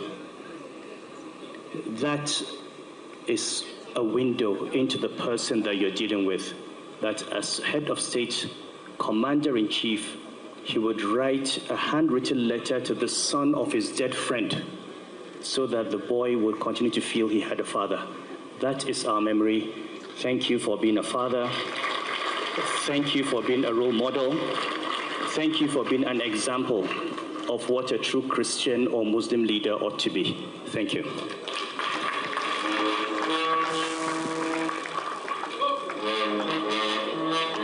Thank you so very much indeed. The Emir of Kano, His Royal Highness, Dr. Lamido Sanusi Lamido, who is making his way and greeting those in the front row. And as he does this, I'd like to take the microphone very quickly to His Eminence, who has a word or two. Your Eminence, sir.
Viewer, you're welcome to an edition of our program, Arena on Aneke TV. Today, we are going to discuss on the petermbah order of court, or judgment of court, to disregister ADC and 4 other political parties, namely Zenith Party,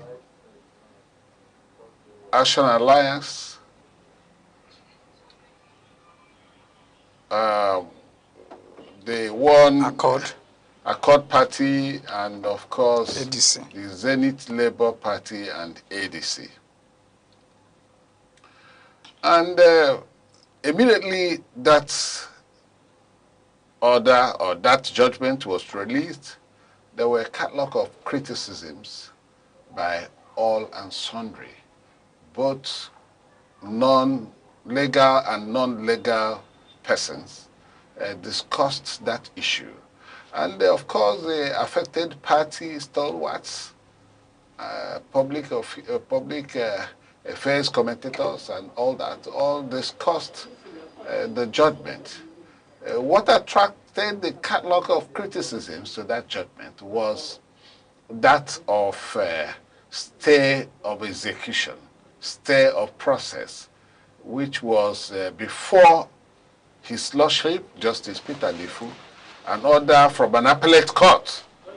And it is believed that each time there is an order from an appellate court concerning a particular matter before them that is also before a lower court, that the process, and also when expressly it was made that the process should be stayed. I think by the way of observance of the hierarchy of court and conformity to hierarchy of court process should prevail in that circumstance.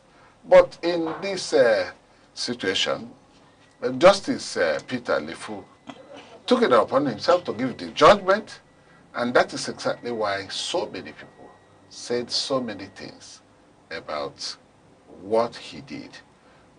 Some said it is an incursion on our democratic affairs. Some said it is bringing the integrity of the court to disrepute. Some said it is even actionable that he should be reprimanded. There are so many, ideas, so many, vocals from various angles against that particular decision.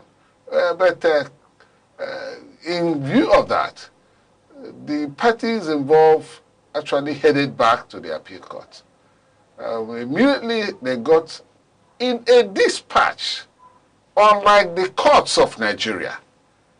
The appeal court responded immediately and consolidated on their earlier stay of execution. Consequently, the court said, and I quote,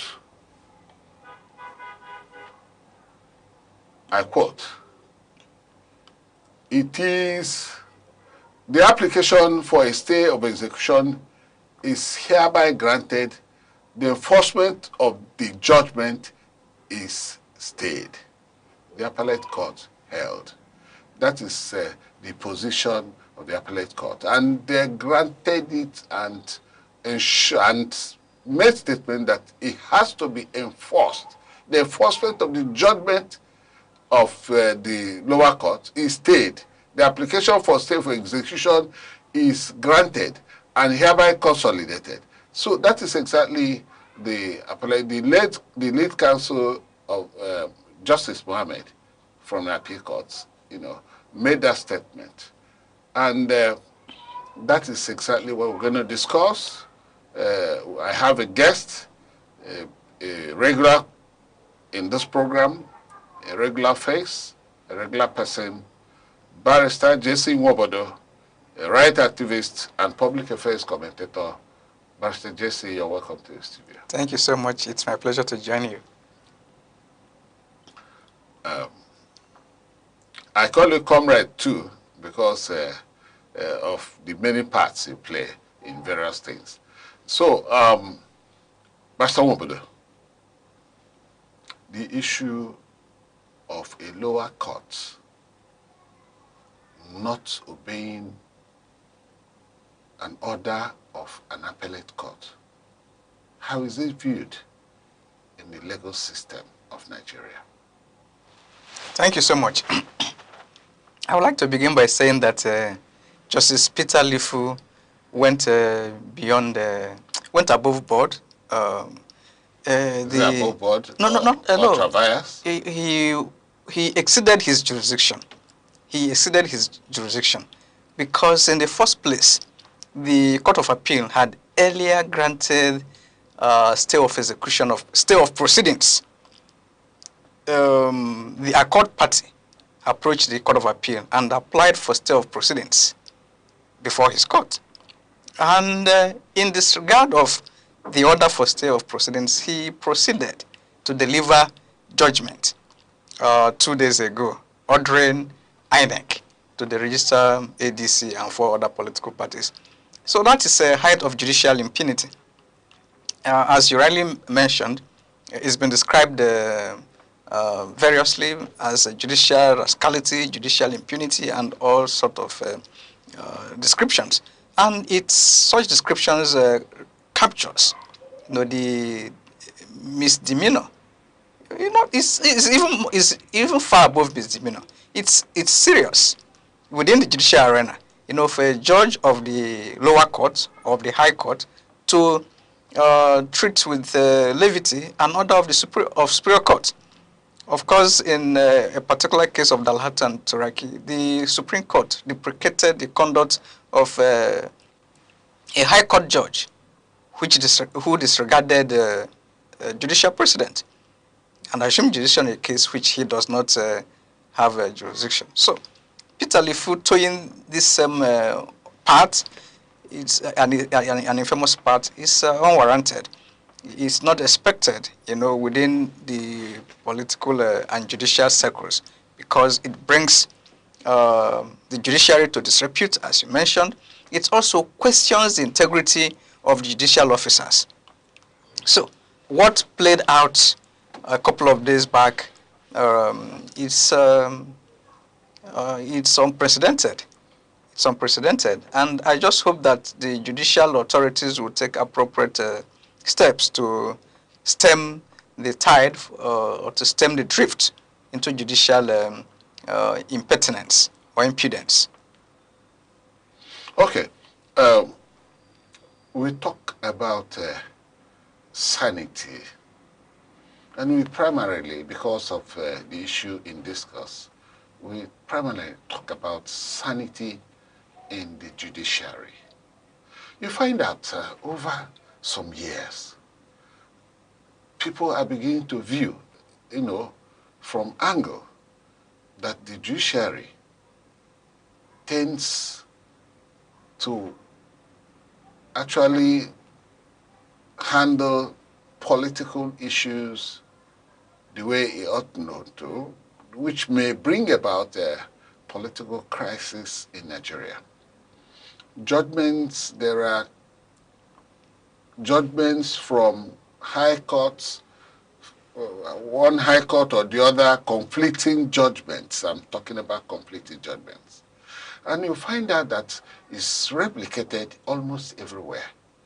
You hear a judgment or an order of a court in Oyo State, you get another order against that of the order of in Oyo State in Abuja.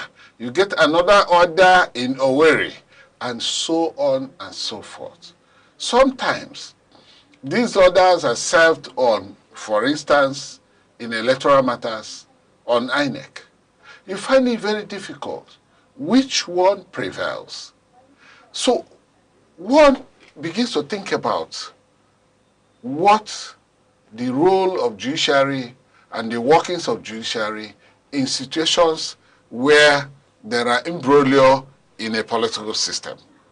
Then one thinks about how, why are there not sanity? Or are there sanity And if there are no sanity, how do you restore the sanity of the practice of members of the bench or the judiciary as a whole? So, what is your view about sanity in the judicial system of Nigeria? It will not be totally correct to say that there's lack of judicial sanity or there's lack of sanity in the judicial system. There's a level of sanity, but that is also not to say that there are no issues. There are issues here and there. You see, the issue of a conflicting judgment can be obviated if the judges are given more to one, research, because conflicts often arise from misunderstanding of the law, and when the law is misunderstood by a particular judge, it could run counter to an existing precedent. In such a case, there will be conflict. Again, conflict may arise where similar cases respecting the same subject matter or similar subject matter are filed in different courts. In what we call forum shopping. You know, some litigants like to shop for jurisdictions or fora where they think they can get a horrible judgment. And because law is based on, the law is written, but the facts can actually change the law. So the law tends to vary with the facts, as no two cases are exactly the same.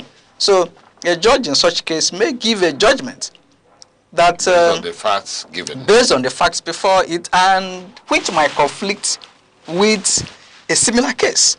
So it's an issue. It's an issue of the knowledge of the judge in question.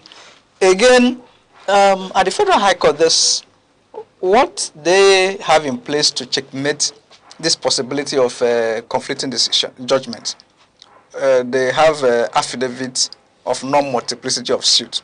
That is, at the point you are instituting an action, the litigant deposes to an affidavit that there is no such, suit with respect to the same subject matter pending before another court. So, of course, you know that affidavit is an oath, and if somebody lies on oath, it will occasion an action in perjury. But I still find that even though there is such measure, people still go ahead and multiply suits here and there. But it boils down to the issue of the citizens, always trying to cut corners and not playing according to the rules. As a matter of fact, the rule is there to checkmate against multiplicity of actions. But then, conflict again, we have legal procedures to address the issue of conflict, especially at the appellate level. At the appellate level, at the lower level, at the high court level, judges are meant to obey precedent. At the appellate level, where there are conflicting decisions, of course, at the Court of Appeal, for example, the court is to look at the two conflicting decisions and decide which one to go with.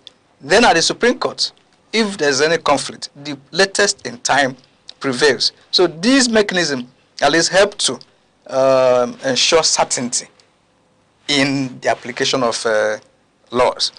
So again, at the appellate level, I think that we have conflicting judgment because though they sit in panel, but you find out these days that maybe due to laziness, one judge possibly writes the judgment, and the others, for example, at the Court of Appeal, where you have like 3 members in the panel, one judge takes the task of writing a judgment, and the 2 others simply concur, without perhaps reviewing the record of appeal to even appreciate the facts and the arguments. Sometimes there are dissenting judgments. Yeah, that's where there is thorough participation by all the members of the panel. So, but where a single person writes a judgment, perhaps not adverting to similar decisions that may have been rendered. So there's bound to be conflicting decisions. Again, I think we need to also fine-tune our system such that the various jurisdictions, say at the Court of Appeal, there should be a pool where they should use technology actually to collect judgments and ratios, issues of law, so that when similar issues or come up again, there wouldn't be conflicts. They would see how it's been resolved in the past. And if they think that there should be reason to depart, they should expressly state so that they want to depart for so and so reason. That way, the question of conflicting judgment will be minimized. Okay, and for those who do not conform to the rules in terms of the way the High Court did, well, how do you sanitize the system in such a way that similar things don't reoccur in the judicial system? The National Judicial Council is there. The National Judicial Council is, and of course, possesses power, to discipline erring judicial officers. And I know that they have in the past, and they still do, they still sanction erring judicial officers. Well, when there's an established case of judicial,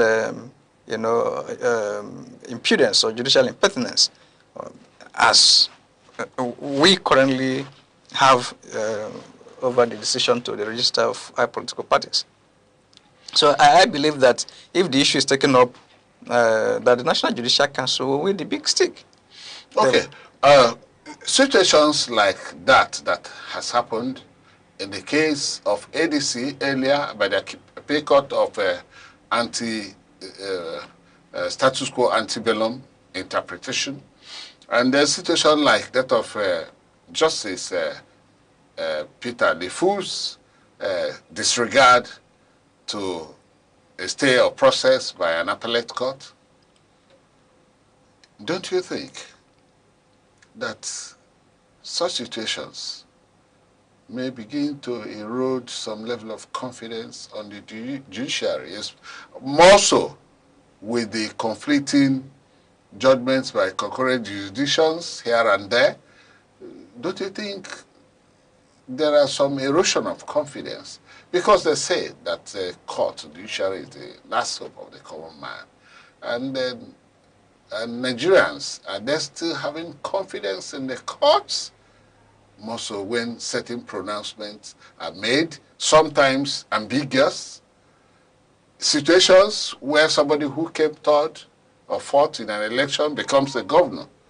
These are some of the situations that, when you look at it, you begin to wonder if our judiciary is actually independent and upright in its way, on the way they deliver judgments.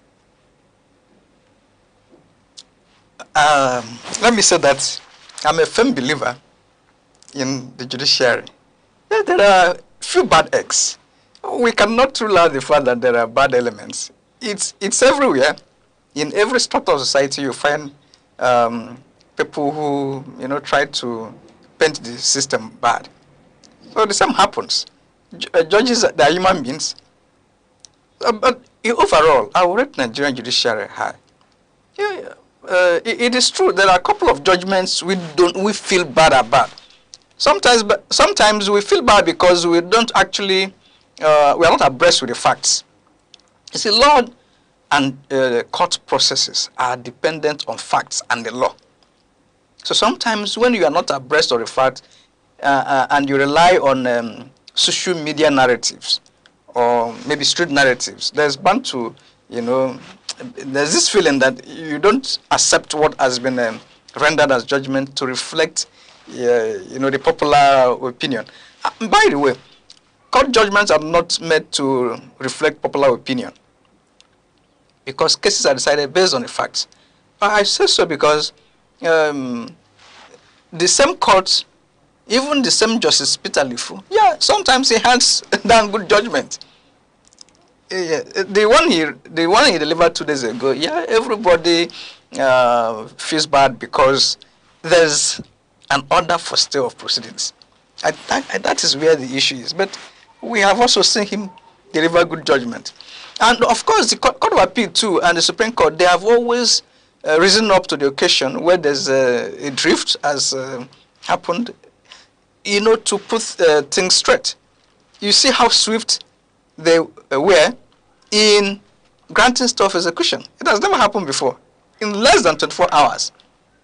Consolidating on the already granted. Yes. Because they granted initially on 22nd of May. Yes. But it's not easy to get the justices of the Court of Appeal to almost assemble immediately in less than 24 hours to take a position on a matter that was just decided less than 24 hours.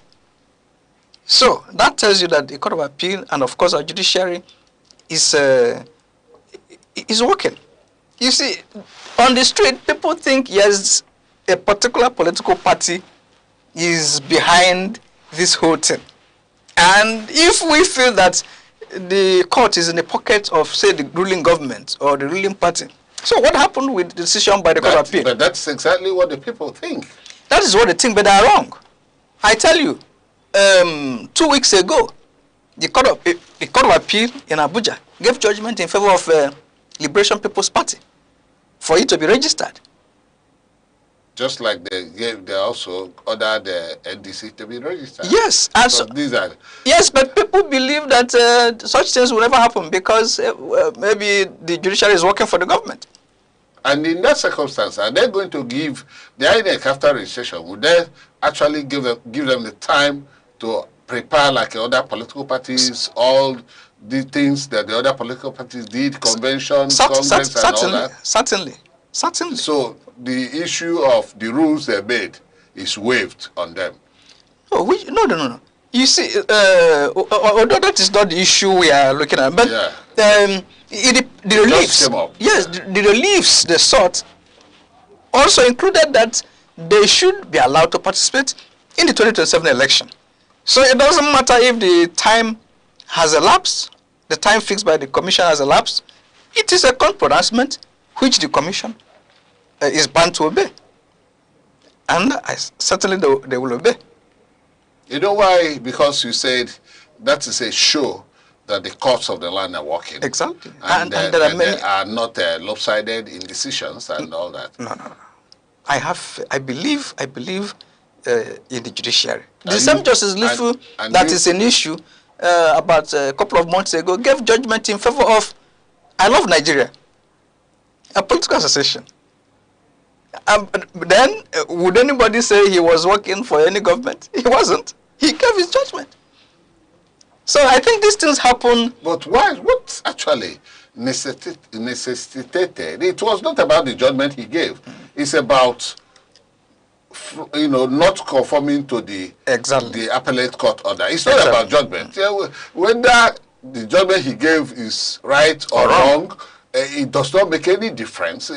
It's about moving on to an appellate court. It is upon the appellate court to say it is the learned justice of the High Court head, or they will concur with the judgment he gave. But that's not the issue. The issue here is about not actually conforming to the rule of law. Because we see that as, trying to erode the rule of law in the system by a learned justice of the High Court, a learned, bencher. It's not from just an ordinary person that may make mistakes or fake no knowledge of the law to disobey it. But we are talking about somebody who is abreast with all these things. Or do we begin to believe that Peter Lefu does not know about the hierarchy of courts? Do we begin to believe that? What could have been in his mind to have done a thing like that could elicit catalog of criticisms among Nigerians? Well, we are not in his mind. Whatever made him disregard the order of the Court of Appeal, I wouldn't. But it's unfortunate. It's unexpected. And to even make matters worse, a day after he delivered that judgment, he still presided over a suit by nephew Balagombe. Yes, you know, he still ruled on a motion brought by David Mark, refusing to recuse himself.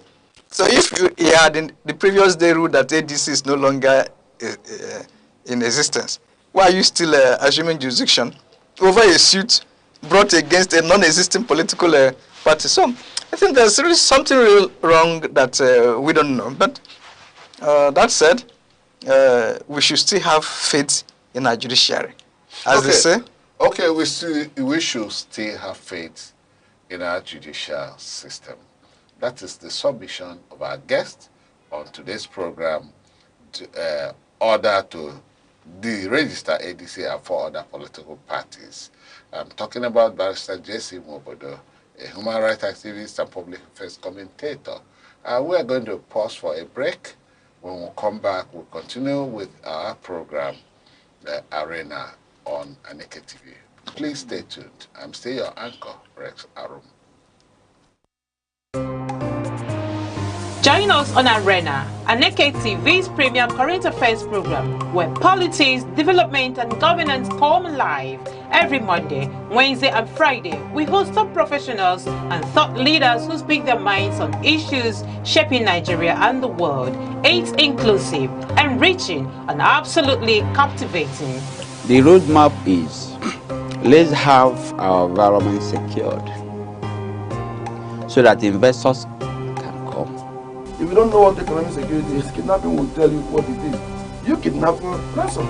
Customers are going to get these meters, and like we said, it's at no cost. There are things that dialogue can handle.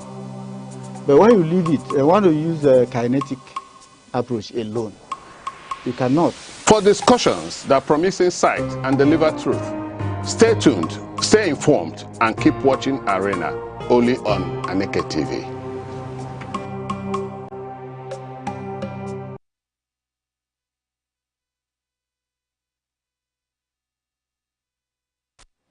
You're welcome back.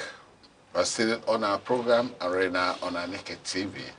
And the topic of discuss is order to deregister ADC and 4 other political parties, where the appellate court steps in to actually make things work or give a balance to the system. The chairman of the African Democratic Congress, ADC, Senator David Mark, former Senate President, slammed the federal government on that judgment. And okay, we slammed the federal government on that judgment while trying to express pleasure on the quick attention given to the parties involved in that matter by the appellate court, by the Court of Appeal, within 24 hours. Slammed the federal government and asked the federal to hands off things that could derail democracy in Nigeria. And he actually, the fact, because you earlier said that some people say, that some persons or strong personalities are behind the problems in the various opposition political parties in Nigeria. So, and when such things, such allegations begin to come out from various places, not just one person, 2, 3, more than so many persons, so many organizations making allegations and pointing at the same thing, because you said earlier that can somebody now say it is there's a witch hunt, or that somebody is doing something somewhere to cause problems in these political parties. But I think one should begin to think otherwise if there are several allegations, because you can see the problem in ADC when it was seen as a major vehicle that could carry the opposition coalition to actually unseat the incumbent. They start having myriads of problems, some of which are still subsisting till this time. Do you agree that there must be something somewhere? Well, I don't work in the realm of speculation. The parties before the court is the National Forum of Former Legislators in Nigeria, the Incorporated Trustees, a duly registered body. So on the face of the processes filed before the lower court, it was between the National Forum of Former Legislators of Nigeria and the ADC and others. So it would be speculation to assume that the federal government is behind it. The federal government is not a party. So I don't think that way. Like to be objective, I don't join the crowd to, make cast aspersions on the federal government where there's no proof or evidence of such complicity. Yeah, don't forget that any person could wake up and do anything. People are free to do whatever they like to do. Yes, it is politics. Whoever is behind it knows what he wants to achieve, but definitely not the federal government. Remember that INEC, which we also accuse to be a tool in the hands of the federal government, opposed the suit. They opposed it vigorously. They did not agree with the plaintiffs in the matter. And they made submissions? Sure, they did. Also, don't forget that it was INEC that approached the Court of Appeal yesterday. And INEC, also as of yesterday, had filed their notice of appeal and filed a stay, a motion for stay of execution, which the Court of Appeal granted. So that tells you that there's no federal government hand behind it, even though the INEC is actually not the federal government. But because of how Nigerians also look INEC as an appendage, at least with INEC's quick action, it is beyond doubt that they are not... Probably INEC will be trying to better the image and especially cast by their earlier positions and earlier interpretations and positions they took, which attracted tongue lashes from Nigerians. Maybe they're now trying to sit up so that the confidence reposed in them will not be completely eroded. So that people will now begin to believe they are set to give Nigerians a true, a free, fair, and credible election. That may be true. After all, they say to err is human. So, but if they are trying to, to correct their error, it means that ab initio, they were not playing federal government's games. It means it could just be institutional error, and not that they were being influenced. So, in all these circumstances, do you expect that INEC will give Nigerians the kind of election that will enthrone a leader that will take Nigeria to another level? Well, it is not about simply believing. It's about what is in place to have free and fair election. It's about who are the people going to conduct this election. And it's also about a commitment to due process. Is INEC committed to due process? They are going to recruit. Would they commit to due process? Would the votes count? Would they insulate themselves from external influences and declare the results as cast on the field? So metrics is what we should be looking out for. So it's not a matter of simply believing. It's about the institutional mechanism in place to guarantee free and fair election. But so this Saturday there will be by-elections in some states. In Rivers, for example, in Enugu, and even Ekiti, that is Ekiti, of course, where there will be governorship election this weekend. So let's see how it happens. Maybe that will give us a bird's eye view of how the 2027 election will look like. These off-cycle elections may not actually give exactly how it's going to look, off-cycle elections, because you have plenty of people, you know, security personnel and all that to work on such elections, and then the level of work, the volume of work and pressure associated with the general election is not same as when you hold, you know, off-cycle elections here and there. So the expectation may not be, it may not give the actual way INEC is going to do. But then, are Nigerians ready to make votes count? Are they ready to make votes count? I'm talking about Nigerians now, not INEC. INEC is doing their own things, but Nigerians too, because the incident of corruption has permeated into the strata, all the stratas of our national life. Will Nigerians allow elections to be free, fair, and credible?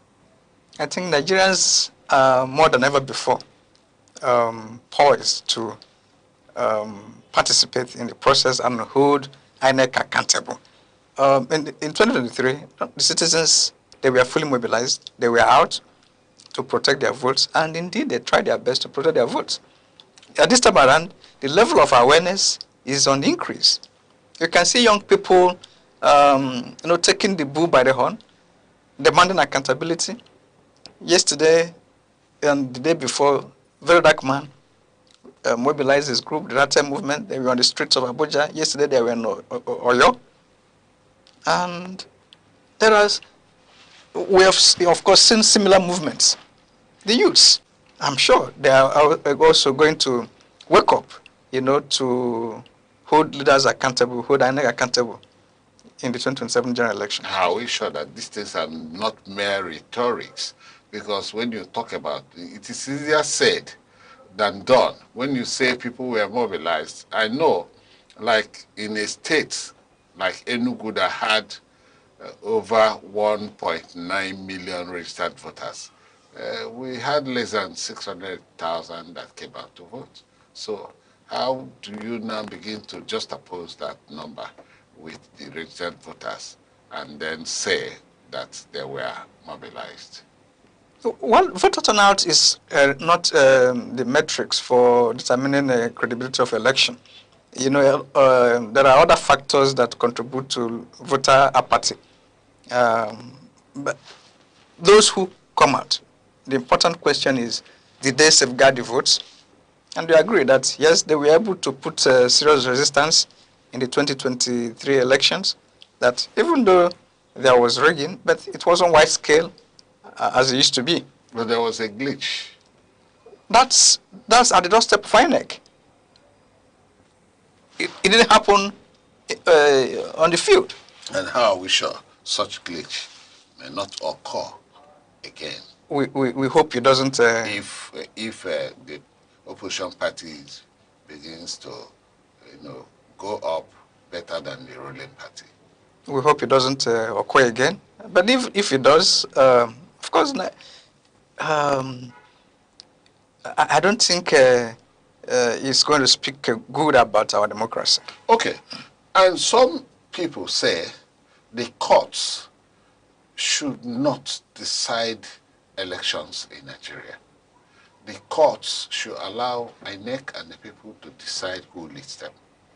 That is to say that if there are election problems and they come to court, courts should be able to send them back and ask INEC to do that election again until they get the best of it, so that a good leadership will eventually emerge and the people will be happy for it. Do you believe in the people that wants the court to stay out of deciding election matters or the outcome of elections?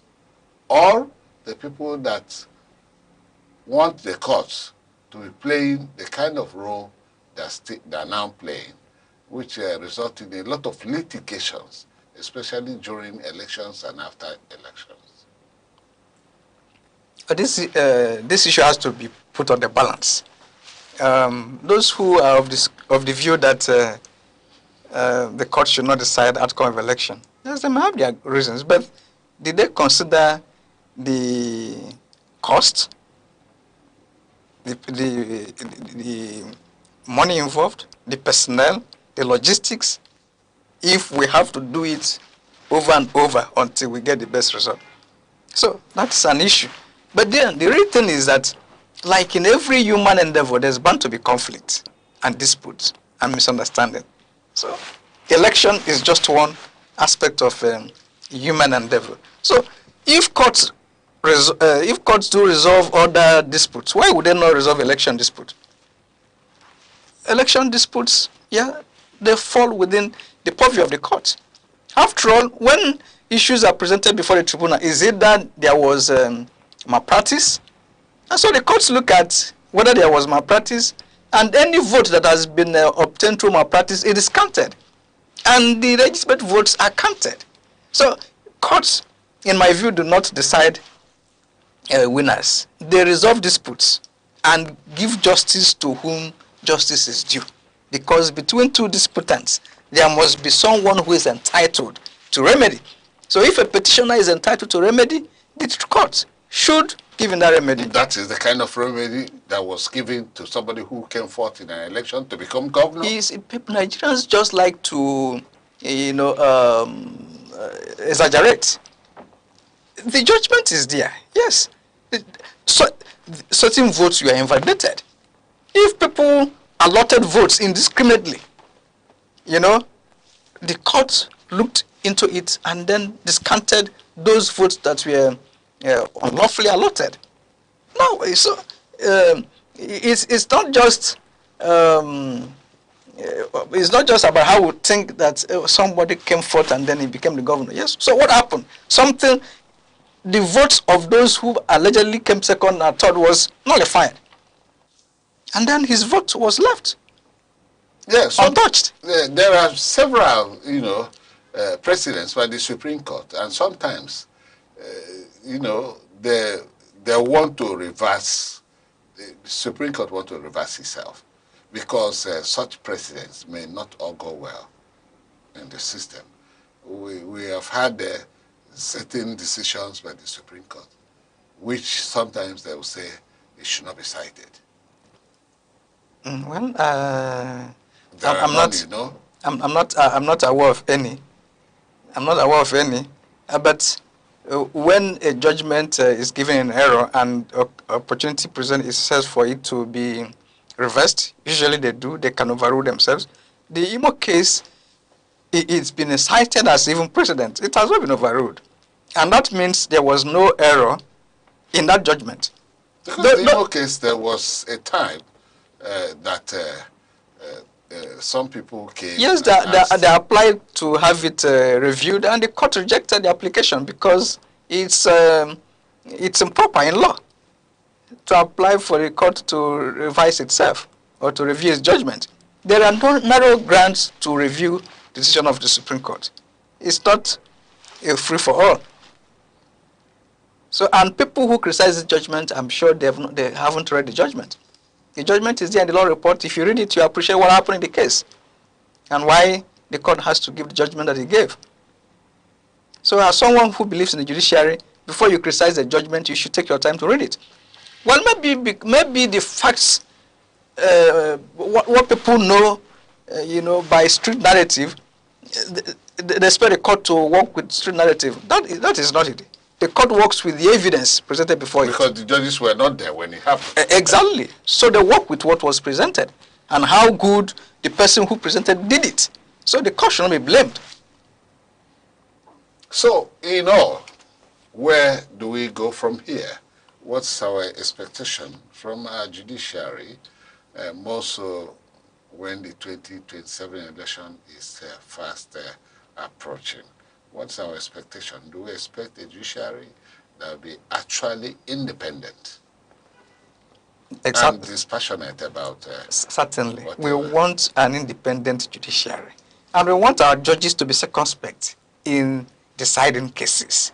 They should decide cases based on the law, not sentiment, not emotion. They should not pander to the government in any way. They should decide cases on the strength of the facts and circumstances of each case that come before them. That is the judiciary we want to see, because they have a role, a big role for that matter, to ensure stability of our democracy, and of course to restore people's hope and confidence in the judiciary. Yes, they have a role to stabilize our democracy and restore confidence. The confidence reposed in them by the people. So submitted Barrister Jason Wobodo, our guest on today's arena, on the issue of order of court to deregister ADC and 4 others. That is the much we can take from this edition of Arena. And of course, Barrister Wobodo, we thank you very much for being here.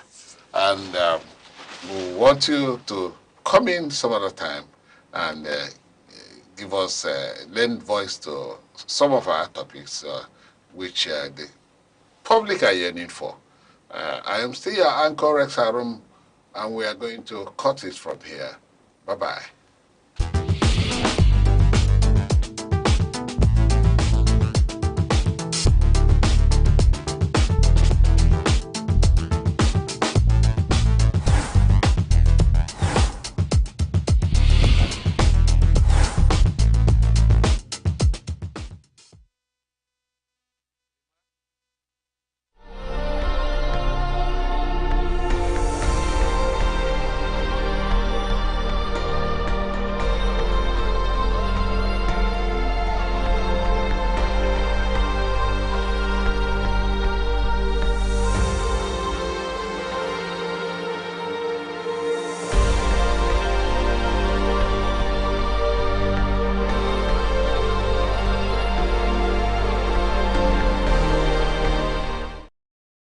Nigeria's governance challenge is best understood as a deep and persistent crisis of institutional trust, supported by consistent empirical evidence, global governance indices, and everyday lived experience.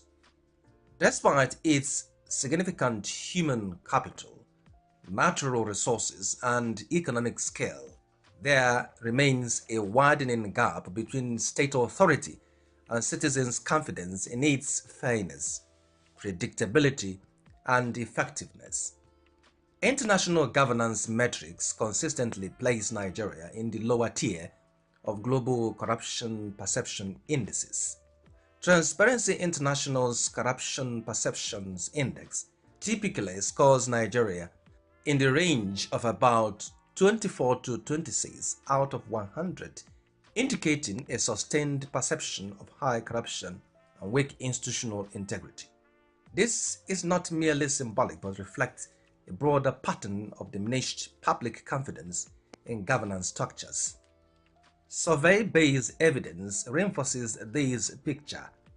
Afrobarometer findings over multiple rounds show that a large majority of Nigerians believe corruption has increased over time, with some surveys indicating that up to 80% of respondents perceive rising corruption.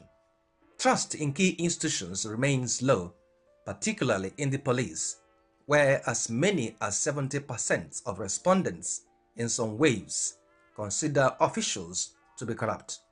In addition, only a small minority, around 10% in certain data sets, believe that reporting corruption can be done without fear of retaliation. These figures point to a systemic trust deficit that extends beyond perception into behavioral reality, where citizens often expect inefficiency or bias before engaging with public institutions. From an economic perspective, trust functions as social capital, an invisible infrastructure that determines how efficiently a society operates. In low-trust environments such as Nigeria, transaction costs rise, informal payments become widespread, compliance with public systems weakens, and investment confidence declines.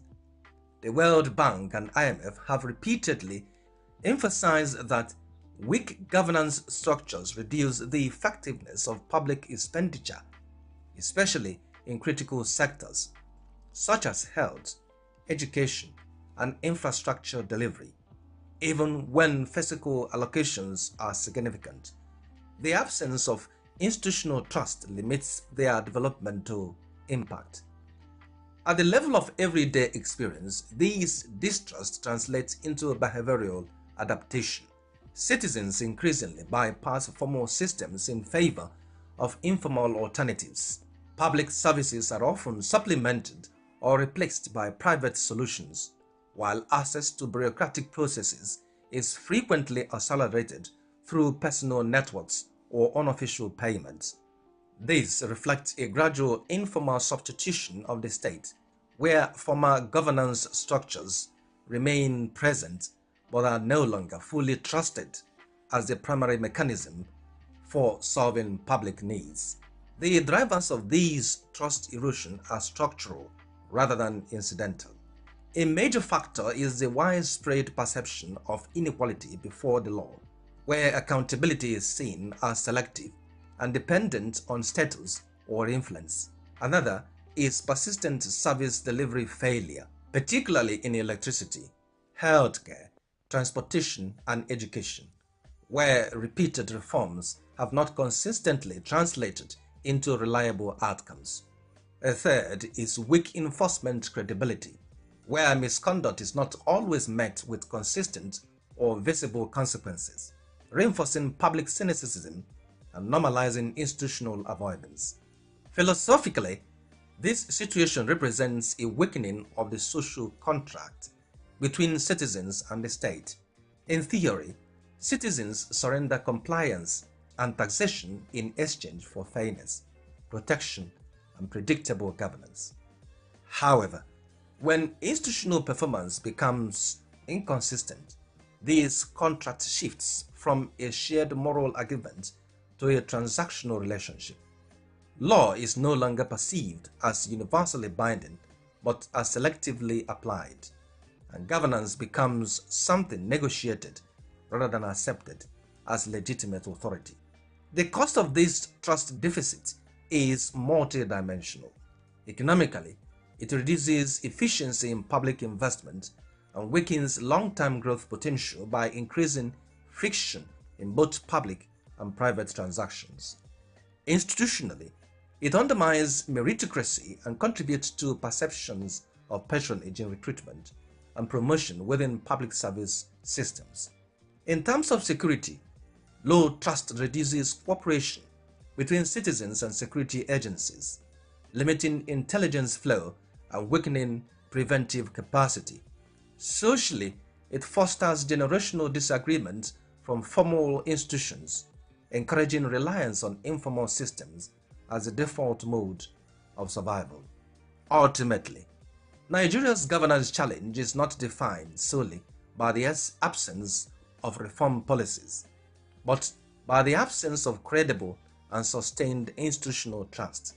Without this trust, even well-designed reforms struggle to achieve their intended impact because citizens do not fully believe in their implementation or continuity. Trust, therefore, operates as the underlying condition upon which all governance outcomes depend.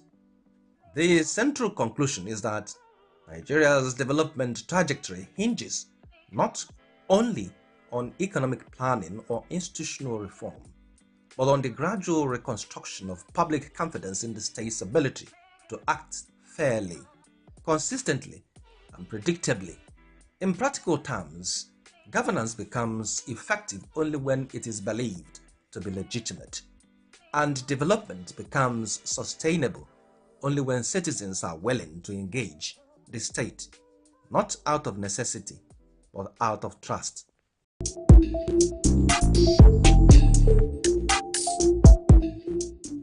Law is the architecture of civilization, the silent force that orders society and defines justice.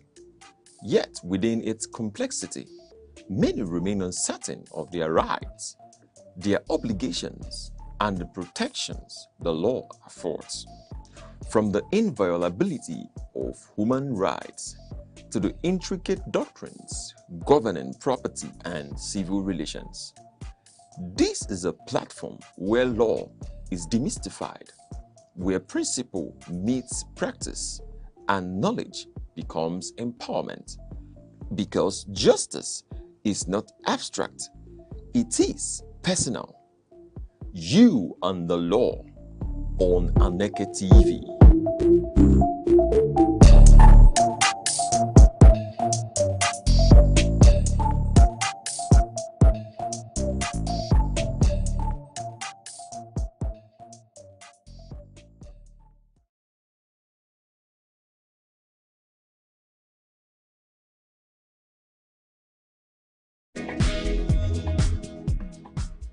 In every generation, there exists a defining force. A force shaped by curiosity. The world changes. Markets rise. Leaders speak. Stories unfold. To keep up, you don't just need news. You need clarity. You need speed. You need perspective. That's why Aneke TV brings you the global pulse. Accurate, reliable, right when it matters most. Aneke TV. Move with the world.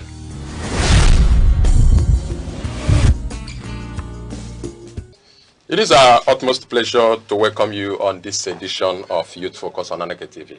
It is a program that has identified the enormous ability in the young people, and that is the reason why all of the things they do it with all the ability in them. And then this program follows them up to a logical conclusion. To achieve this, we make opinions, we give commendations, motivations, criticisms, and of course we say a big thank you so much for being there. You can join us on our socials, our Facebook, our TikTok, our Instagram, our X, and our YouTube, all at Aneke TV. Thank you so much for being there. My name is Chukwemeka Obasi, and our focus for today is on Facebook friendship. Permit me to introduce to you another set of reputable youths who are, or who made the list of our guests for this show. From my right, I have Obodo Lovett. Ngozi is a lawyer and then a media personnel. You are welcome on the show. Thank you, Mr. All right, and I have Kenneth Eze, who is the executive chairman, Enugu State Young Farmers Association. You are welcome on the show. Thank you, sir. All right, they say in everything good, women first. Yes, Gift, that's why I have to start with you. Do you make friends on Facebook? Yes, I do. I actually do make friends on Facebook. Okay. Then, Ken, what about you? Yes, I do. Okay. Please quickly define friendship in your own terms. I think for me, friendship is a relationship, a mutual relationship between two or more persons, which can be based on identified or unidentified mission for me. Okay, mutual relationship between two persons for any identified mission. Okay, in that case, two of them are involved. Yeah. Okay. Ken, I don't know how comfortable you are with our definition.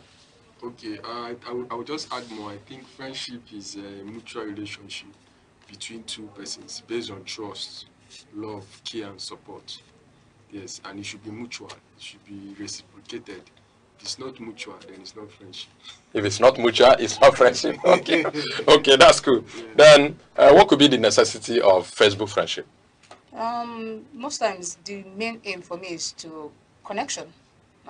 Connection. It can be business-wise, relationship. It identifies based on your intentions. It's basically based on your intention of making that friendship or accepting that request in the first place. For me, somebody like me, basically, most especially, it's for my business networking. if I don't get something that could meet up my standard as, I'll ultimately decline the friendship. Okay, are you saying that all of the friends you have are for this purpose? This is a setup. No, actually, no. There are ones when you see them, you just say, basically, this person's profile is catchy. And you just say, I want to know more about this person, so you just quickly accept the request. Okay, that's noted. Again, I want you to recount your benefits so far on Facebook. The benefits I've gotten so far on Facebook, I think shared information, Facebook nowadays is where we go to get information, important messages, and we connect. Sometimes we meet whole time friends from 1960s, way back. So when you see them, you're like, oh wow, yeah. So it brings people together, and there's also this necessity to be there so that the world won't leave you behind, to catch up with what is trendy and all that. And also social proof of maybe you're a social person. If you are not on these social media platforms, they'll see you as antisocial. So that need to be social, all those kind of things, and access to information, like I've said, messages. So these are the benefits. These are the benefits that we have gotten. So then access to community and resources. There are a lot of things we can gain from joining a community. So I think Facebook is a community that has so many benefits. That is where you see so many things at the same time in a very short period of time. I think these are the benefits now for me. Okay. Gift, let me come back to you. What's the difference between the friends you make on Facebook and the other friends you have on the street? Basically, the difference is that these people I meet on the street, their identity is very known to me. Their identity is pretty much known to me. Why the people I meet online are just, random connects. I call them random connect because I might not know who they are actually. But I feel like I have a physical and deeper connection with the people I like on the streets because I know them. I can easily tell who this person is. But on Facebook, anybody can just, be who. You just need to, maybe with time, you just get to find out who this person is. Yeah. Okay. Do you have any difference? I think, yeah, she mentioned depth, depth of relationship. Like how far have we gone? Facebook friends is just shadow. It ends online. But, friends that we see around, we hang around, we have known way back. There's this deep connection. And there's reliability, there's trust also. I can trust you. I can't trust my friend who is online, who I've not seen for ages. But you do business with them. And some of them are business partners from what you said. There's a level of trust. There's level of trust. Trust is level by level, grade by grade. I can trust you on some, different kind of level. I can't trust you with my life. I can't trust you. I cannot even trust you with your money. But there are some things we can let go. We can say, let's risk it when we have checked the opportunity cost and know what you can forgo. You can say, okay, I can trust, but to a certain level. But the friends that I know, I talk with every day, there's a deeper trust. And also there's mutuality also. If I do you, you do me. But on online friends, we can see. I can give you a good comment or good like or a good referral. You might not even reciprocate that to me, and it doesn't matter because we are just online. So I think these are the differences for now. Okay, Gift, are there friends you have on Facebook that you obviously don't know and you've never seen them? They are the ones that we call unknown friends. They are your friends, but they are unknown friends. I tag them unknown friends because most times, like I said, I always go there to connect based on business. Fetch for, look for or scout for business, patronizers, people that will patronize my business, obviously, because that's always, when you come, you see my profile, you'll be like, okay, you do this, because I let you know that I'm into this. So most times they will be like, okay, actually, let's just be sure that you are the one having this profile, because there are so many, fake identity on Facebook. So I think that most times they try to put on a video call to be sure, and then we'll be like, okay, just 1 minute. I'll just say 1 minute. You just be sure when it comes to business. So, but if it comes to the other aspects, I might just say no. Are they just your friends for business? No. The truth is that their profile, when you get into, you just be enticed on what you see. So you just try to know more. Because one thing I always say is your appearance that. And knowing more is sending friend requests. Yeah, the person will just send the friend request. Are there no ways you know more without sending friend requests to such a person that is strange to you? You can browse online for some things. You know, everybody now is not online. Once you browse, you can get some other things. But having a friend on Facebook is kind of deeper connection more than the one you just browse and get the knowledge online. I think that's what she's trying to say there. But I would suggest this, what she called unknown friends on Facebook. Yeah, they are friends. You know, we define friendship. We talked about mutual benefit, mutual understanding, you got to know yourselves and all of that. All of those things are totally absent from the level of friendship we have on some people on Facebook. You know, I said something earlier. I said friendship is based on, benefit, relationship benefits. It mustn't be like you have a deeper connection with this person. Like someone, I base my friendship based on benefit. If I can't get something from you, sorry, you can't be my friend. But I take my time to select my friend. But you mentioned that you see some brands, you maybe get attracted and you send friend requests. Yes, I do, because I've seen that thing that could create a existing relationship between me. Like I always say, is the way you present yourself, that's the way you be addressed. If you present yourself like a scandalous person or someone without a good profile, if I come to the first of all, the first thing I will look out for, I'll just flip. I'll just this thing we call scan reading. I'll just scan your profile before you send a request. No, or you accept. I hardly send requests before I send a request to someone on Facebook. You must have this profile that if I view, I'll be like, okay, this profile is matching mine, or it's bigger than mine. So I want to know what this person knows. Then have you ever got disappointed at the end of the day after you have sent the friend request? No, actually, I don't think I've ever sent out a friend request. I hardly do that because I don't think I've ever sent out a friend request and not get accepted. Well, because I think I present my profile to be such a way that you just need to click in. There are things you just be, this girl is this girl is that, this girl, okay, wow, I just need to know her. You just have to tap in. It's grace. I call it grace. Grace, and maybe at the end of the day, they become unknown friends. I don't think they will not be friends. You can. Okay, let's hear that from your own part. Have you maybe, for one reason or the other, sent a friend request to people you've not really known very well?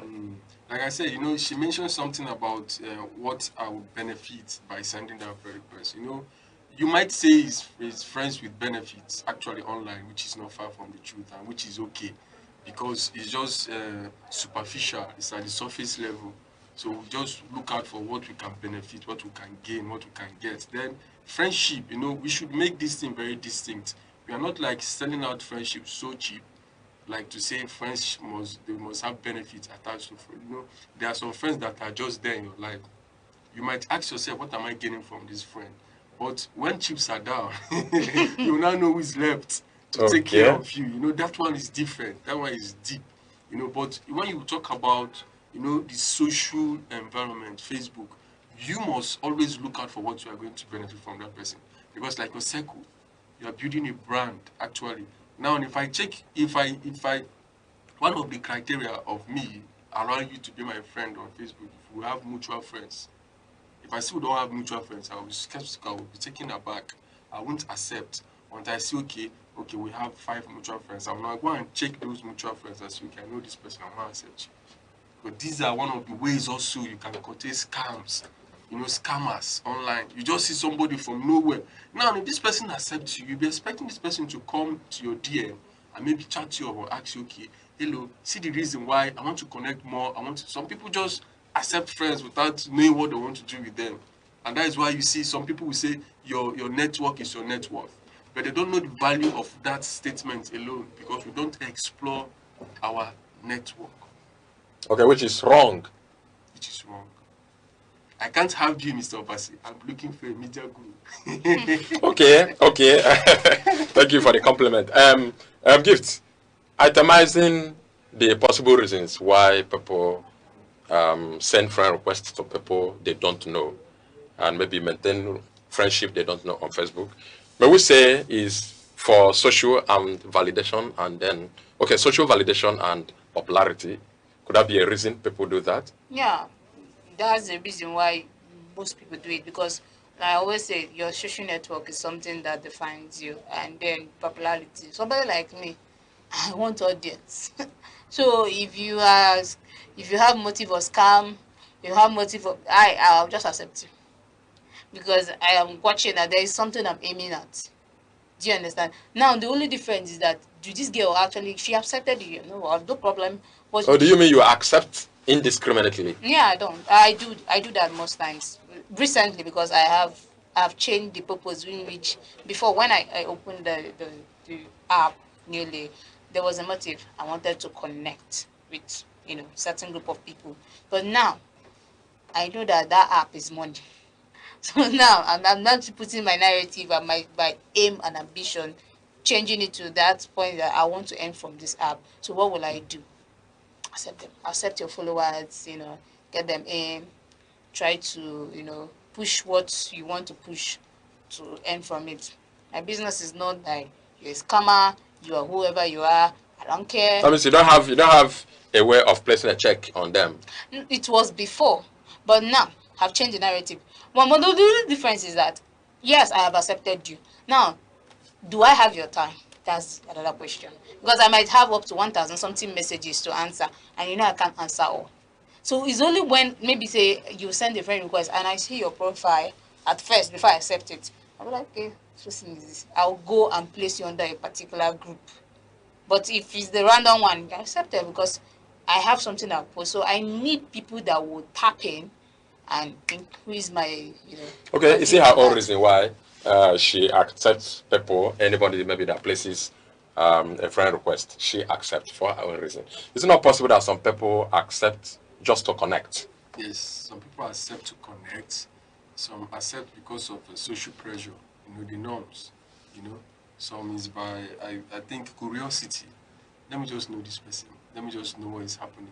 There's something I said FOMO, fear of missing out on events. Okay. And people are scared of missing out on what is happening. Like, what is the latest news online right now? What is really happening? Like, people are always reading the news to know what is happening. And it's taking most of their time. And it's not about what you know, it's about what you do with what you know.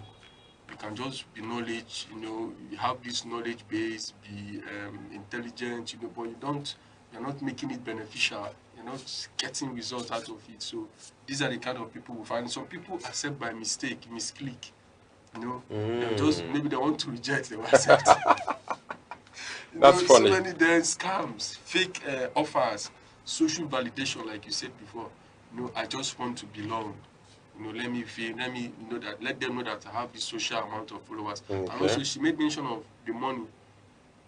It's not monetary, it's monetized right now. You can make money depending on your amount of followers that you have. So that's meant for bloggers? Yes. No, not really. Once you have this certain level of followership, your profile can be monetized.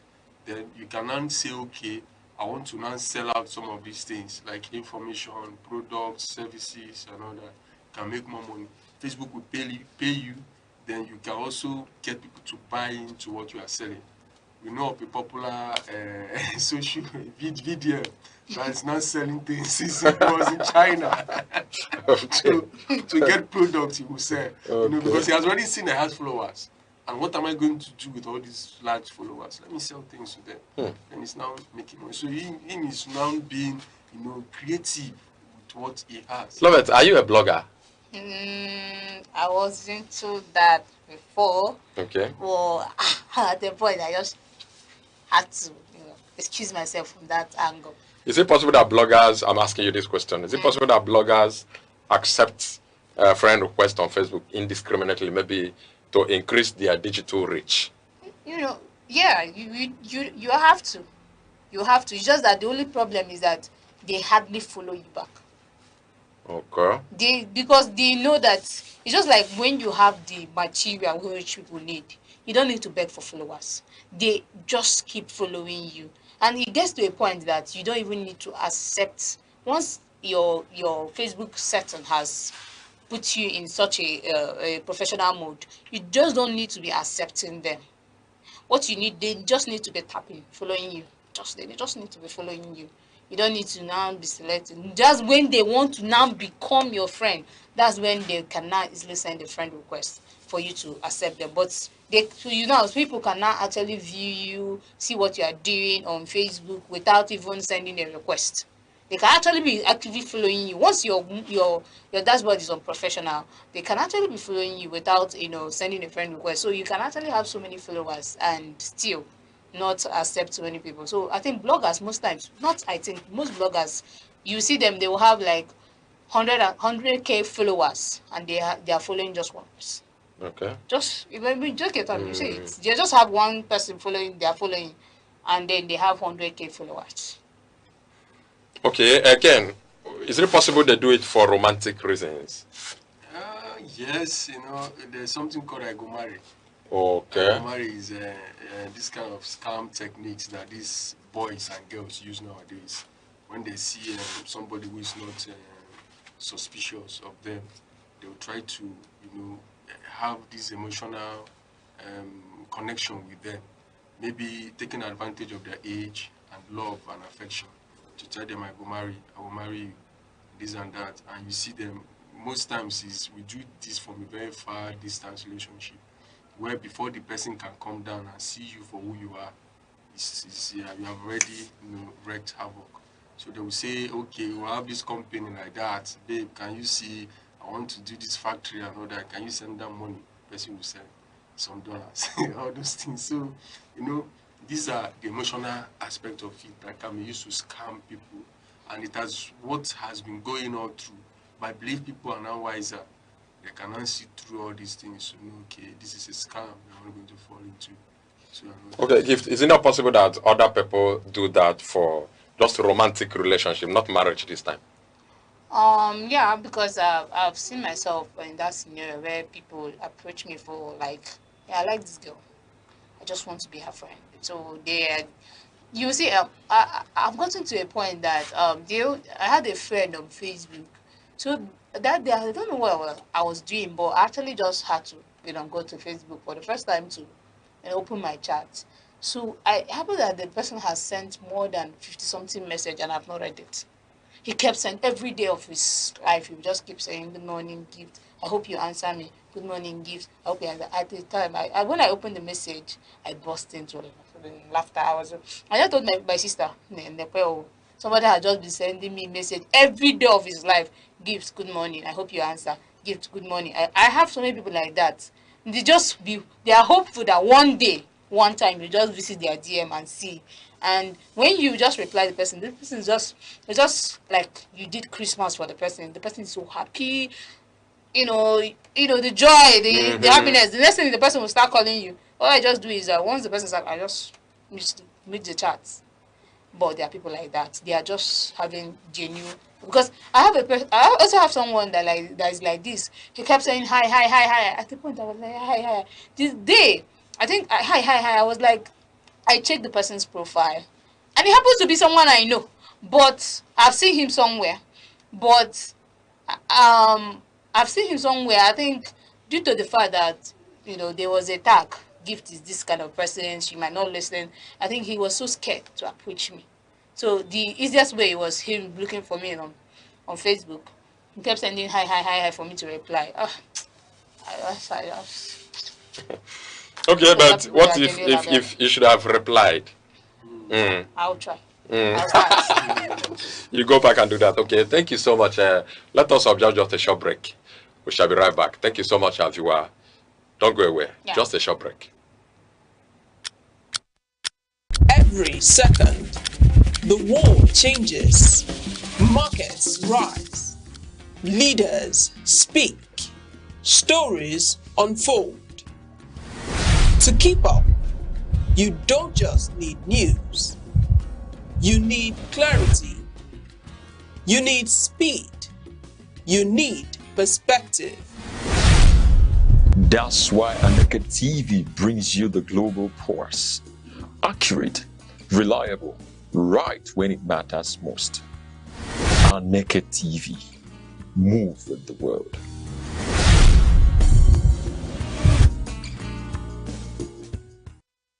All right, back from the short break. You still the program Youth Focus on Aneke TV. Our topic for today is Facebook friendship. Yes, we were done with the first part of it before we had the short break. And I think I'm enjoying myself. Hope you are doing that also. Yes, because a lot of things are unfolding about this Facebook friendship. Let's do more. Let's do more. Let's do more. I'll be here with Obodo Ngozi Lovett, who is a lawyer and the media personnel. And then Kenneth Eze, who is the executive chairman Enugu State Farmers Association. Thank you so much for coming. Let's continue. I have special interest on this issue of or the quest to identify with celebrities. And for that, people do what? When they view the celebrity, maybe the DM or any, sorry, the DP or anything, they do what? They send friend request. They do. Yes, they do. Okay, and with that, people get to make a lot of unknown friends. Yes. On Facebook. Or are they known? No, they are known. They have a lot of unknown friends on Facebook. People you don't know. They are just your friends on Facebook. What I mean is this: you have a celebrity, you know, maybe you enjoy his music or her music and all of that. You see her face every day or his face every day. It's more like a familiar person to you, but obviously he does not know you. Yes, you send friend request. Is he an unknown person then or a known person to you? It depends on the level of knowledge here. You just know this person as a musician, but you don't know some of the aspect of his life. Like personal, you don't know him personally. People develop love for people because they are musicians, or the type of music they play, or the type but that doesn't mean you know them. But to them, they know them. You might feel you know this person, but the person doesn't even know you. I think the most important aspect of this is that let the person know you. You can say you know this governor, you know this president, you know Barack Obama, you know Donald Trump, you know all these people, but they don't know you. That's the most important. And it happens with footballers also. Yes. Yes. You can't call them. You can't call them your friends. If I don't know you and you know me, you can't call me your friend. Is it an error to call those footballers? You like how they play, the score goals, and all of that. You know their names, you know their club and everything. And you send them friend request on Facebook. Is it? I actually did something very, very, very, I will use the word, like a child's knowledge when I was more. I said I will marry Ronaldo. Hi! Oh my God. If I don't marry Ronaldo, that means there will be, what did I do? I had to, there was this thing we call room poster stickers. I had to post Ronaldo's picture, you know, and then one day, one teacher, one of my teacher in secondary school flogged me for that. I used Ronaldo's picture in front of my book cover. Hi, that had to flog me here. And after I just, I went home and I was just looking at the picture. I was like, Ronaldo, why can't you come out different? That was so terrible. Imagine. That was just, having genuine, love for this person. And I don't know, maybe by God's grace, which I don't know how much, I cannot even, I don't know, I don't see the possibility of meeting Ronaldo. But that was just, yeah, you can actually, have attraction, affection for an unknown friend. So it's just there. As far as you have something you like about the person, some people can just develop, But there are people who don't even like anything about the people. They just want to connect. But will you blame them? They don't like anything about it. Like, there's nothing that is attracting them. So why do they want to connect? Okay, I think there's something called personality cult. Okay. Personality cult followership. Just like this person. And it's like, it's very biased. To another person, the person will be like, looking at, okay, why do you like this person? But to you just have this unexplained emotions or feelings or desires about this person. Like me, when I grew up, I love Two-Face a lot. I sing all of his songs. Okay. But now, knowing that he's doing one of these two things. And he doesn't know you too. Yes. But one day I'm still hoping that. Just like Gift and Ronaldo. But I can follow someone that I hate. I just, one thing about it is that you see those people that hate you, they're the ones that keep check of you very well. They have your data at the back of their palms. They always want to know what is going on in this person's life. You see those people that like you, genuinely, they don't have your time. You see that one that hates you. I want us to look at it this way. Do we really blame these people who go about connecting to new friends, to people they don't know? just for the reason to connect. Do you really blame them? No, I wouldn't actually, because they want to even make friends. You know why I asked this question? For instance, now in your family, all your family members can be your friends on Facebook, but you have them in the house. What are you doing with them on Facebook? It's to increase your followership. It's to increase your followers. Even as a matter of fact, if your family member is not following you, if you know that you are very intentional with what you do online, maybe you sell things, you want to grow your followership, and your family members or your friends that you know at home, if they don't follow you, they're actually against you. Okay. Right? Yes. Because if I know you and I know what you do, and you're online and you want to grow your followership, you want to grow your reach, you want people to see, they want to grow your brand, I should follow you and be commenting and be liking on your page. Most of these celebrities do that a lot. You will see a musician's wife liking her husband, praising the person online. Yeah. You can see yourself. If we go on, what do we do then? You will see this person every day. But you see the person coming online to praise the person openly. I love what you are doing. Go ahead. Liking the person's... Okay, that is for somebody you know, for instance. But now, for somebody you don't know. I'm looking for a way we applaud these people who go about looking for more friends that they don't know. For instance, I happen to be in a youth workshop now, a youth conference with you. When we get to this time that, at some point you say, okay, get up, go meet people, make new friends and all of that. If you see me, will you come to me? Having known me to this level, will you come to me for new friendship? No, I think I will do it because I'm someone that I fear no one. Not about fear, okay? Yeah, okay. You have known me for long. Will you come to me to make a new friend? No, because I already know you. Because you already know me. Okay. But if I don't know you, and I have and I get to know that this person can actually influence my business. Maybe somebody just tapped me and say, see this person.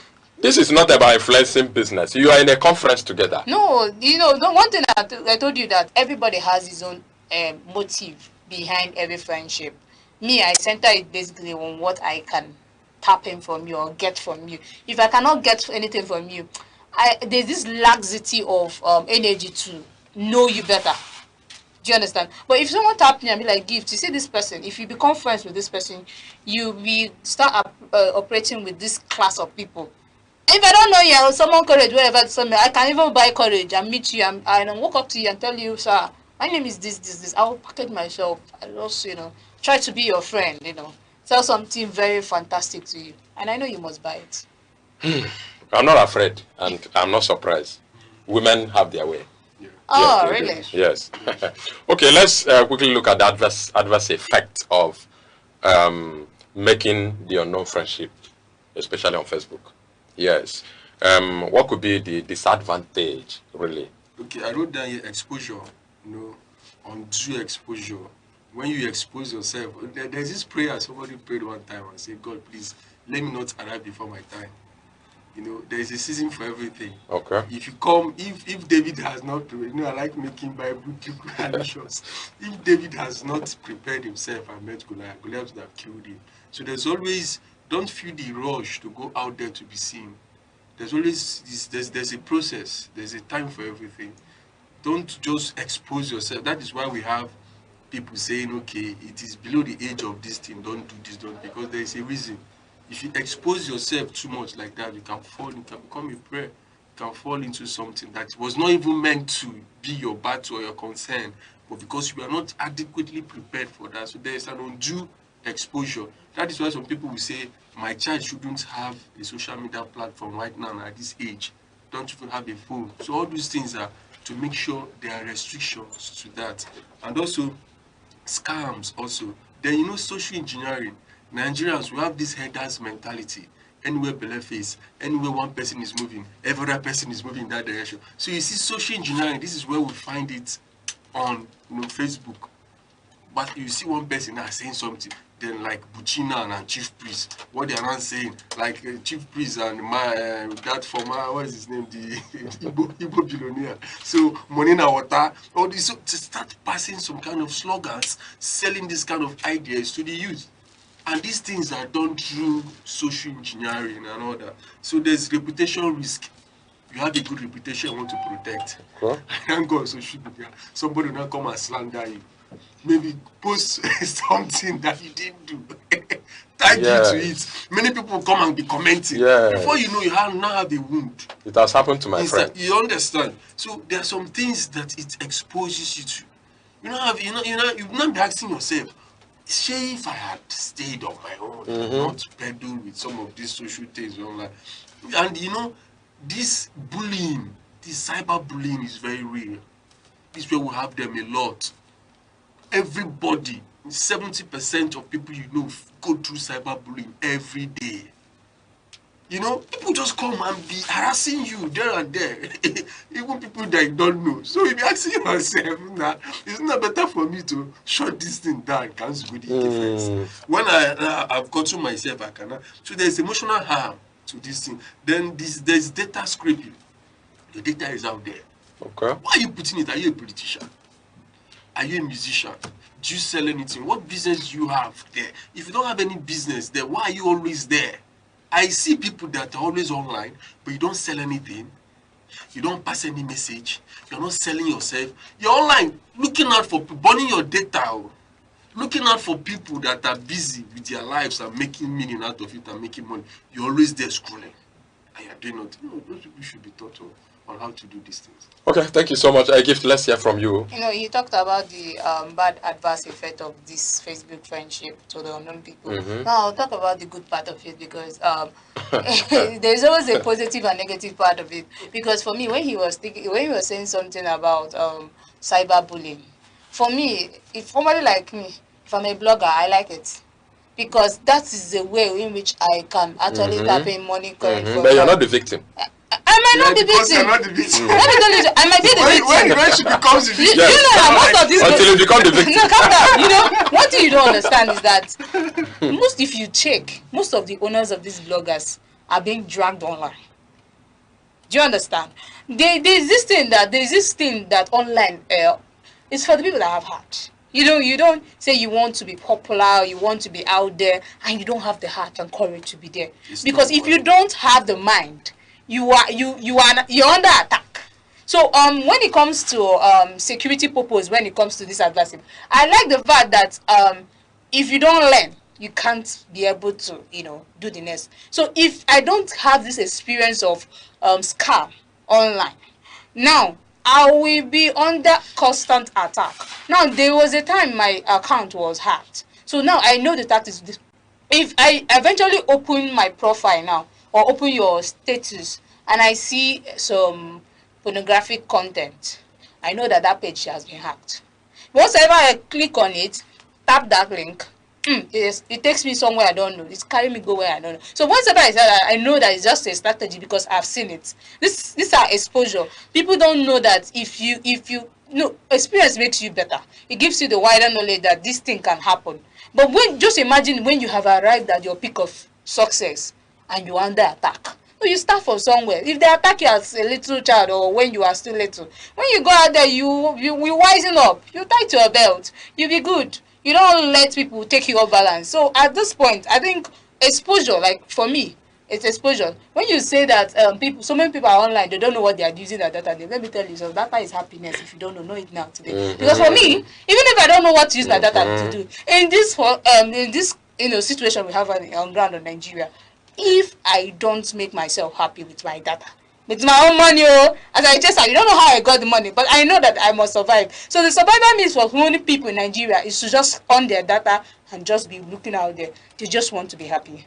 They just want to be happy because you don't know what they are passing through. So for you that you're not passing through anything, other people want to, Okay, thank you so much. All of these efforts is for you to convince us that there are no adverse effects of the Facebook friendship. No, they are, but there's something I want to add there. Most times why people accept these friends requests that they want to be seen. They just want to be seen. And she made mention of happiness. When you find your happiness, So when your happiness is external, when it's in the hands of someone else, what if it's not there? So I think happiness should actually be internal. There should be this internal peace actually within you. Somebody said the difference between joy and happiness is the internal factor inside of you. So let your happiness not be in the hands of another person. No, I like the it's you know, I understand where you're coming from actually, because some people feel like maybe you want to say they are bored actually, so they just want something to make them happy. Like me now, I enjoy comedy a lot. If you see me laughing, you know there is somebody making me laugh, but that doesn't mean my happiness is dependent on that thing, because I can do without it. But I'm just saying it out there, so anybody who is actually still, putting his happiness on other person's hands, Otilo. Okay. That's good. Gibbs, let me come back to you. What do you have to say about identity theft and profile cloning? For me, identity theft is something we find online every day. That's why I told you that most of the people, when they want to do real business with me, they try to do 1 minute video call with me to be sure if actually their profiles, when you come, you will just be too enticed. Be like, who is this person? I want to know. And everybody doesn't do it that way. Not everybody do it that way. But if you have something that you actually want to grab or benefit from this person, you just have to take the safety measures. That's what you're saying to a viewer. Yeah, you have to take the safety measures to verify this page. Because one thing is just, we have this mentality that most times there's an ego preference in celebrities, that they don't have your time to come and chat you personally. For them to be able to chat you personally on a personal note, you know that you have a content, you have something they are selling. I told you that for you to make profound friends or anybody profound, you must have something that you have that is sellable. If it mustn't be content, it must be something that you have. Like I always say, if I don't have anything that I'm benefiting from you, I don't think I accept you as a friend. I might accept you as a friend, like in my ideology, you think I'm a friend. Yes, we're all friends, but for you to be my friend, you have to have something. So if it comes to that thing, and I really have that common sense that a celebrity will not just come and be chatting you, asking you how you are, how is your night. It's just only a daft man or woman that will understand, hey, I'm celebrity is not chatting you. It's a 1419 in his house that is chatting you, because there is no celebrity. Because if you go to their main page, you see that they are just following 1 or 2 people. 3. They don't follow much, because they feel like you are the one that need their services. They don't need you. Okay. So they don't have that time and patience to come and chat you. Even if they want to reach out to you, they'll go through their manager, the right procedure to reach out to you, not coming to your DM. And you see, like, now somebody will use the face of Ronaldo to come to chat me and tell me, how are you? Have you drank water this morning? Did you sleep well? Ronaldo, ask you that time. Who has that time? No. When you read well, you know that Ronaldo he doesn't speak English well, so he doesn't even have that time. It's like somebody coming to my DM one day and was telling me, he used the face of what's the name of this foreign celebrity? He was not telling me gift. I think I actually purposely annoyed him. She started saying Igbo words. I said, hey, wait, you even speak Igbo? He blocked me. So actually, we see this in a lot. Okay, thank you so much. Okay, let's take it from this other dimension. This issue of targeting one's real-life friends and their contacts. Is that not a problem to connecting to unknown people on Facebook? Connecting to unknown people is a problem, actually, because that would really expose you to some risk. If you don't know this person and you want to connect with this person, you're exposed because you don't know what this person is capable of doing. You don't know if this person can put you in harm's way. You don't know if this person can be a danger to you.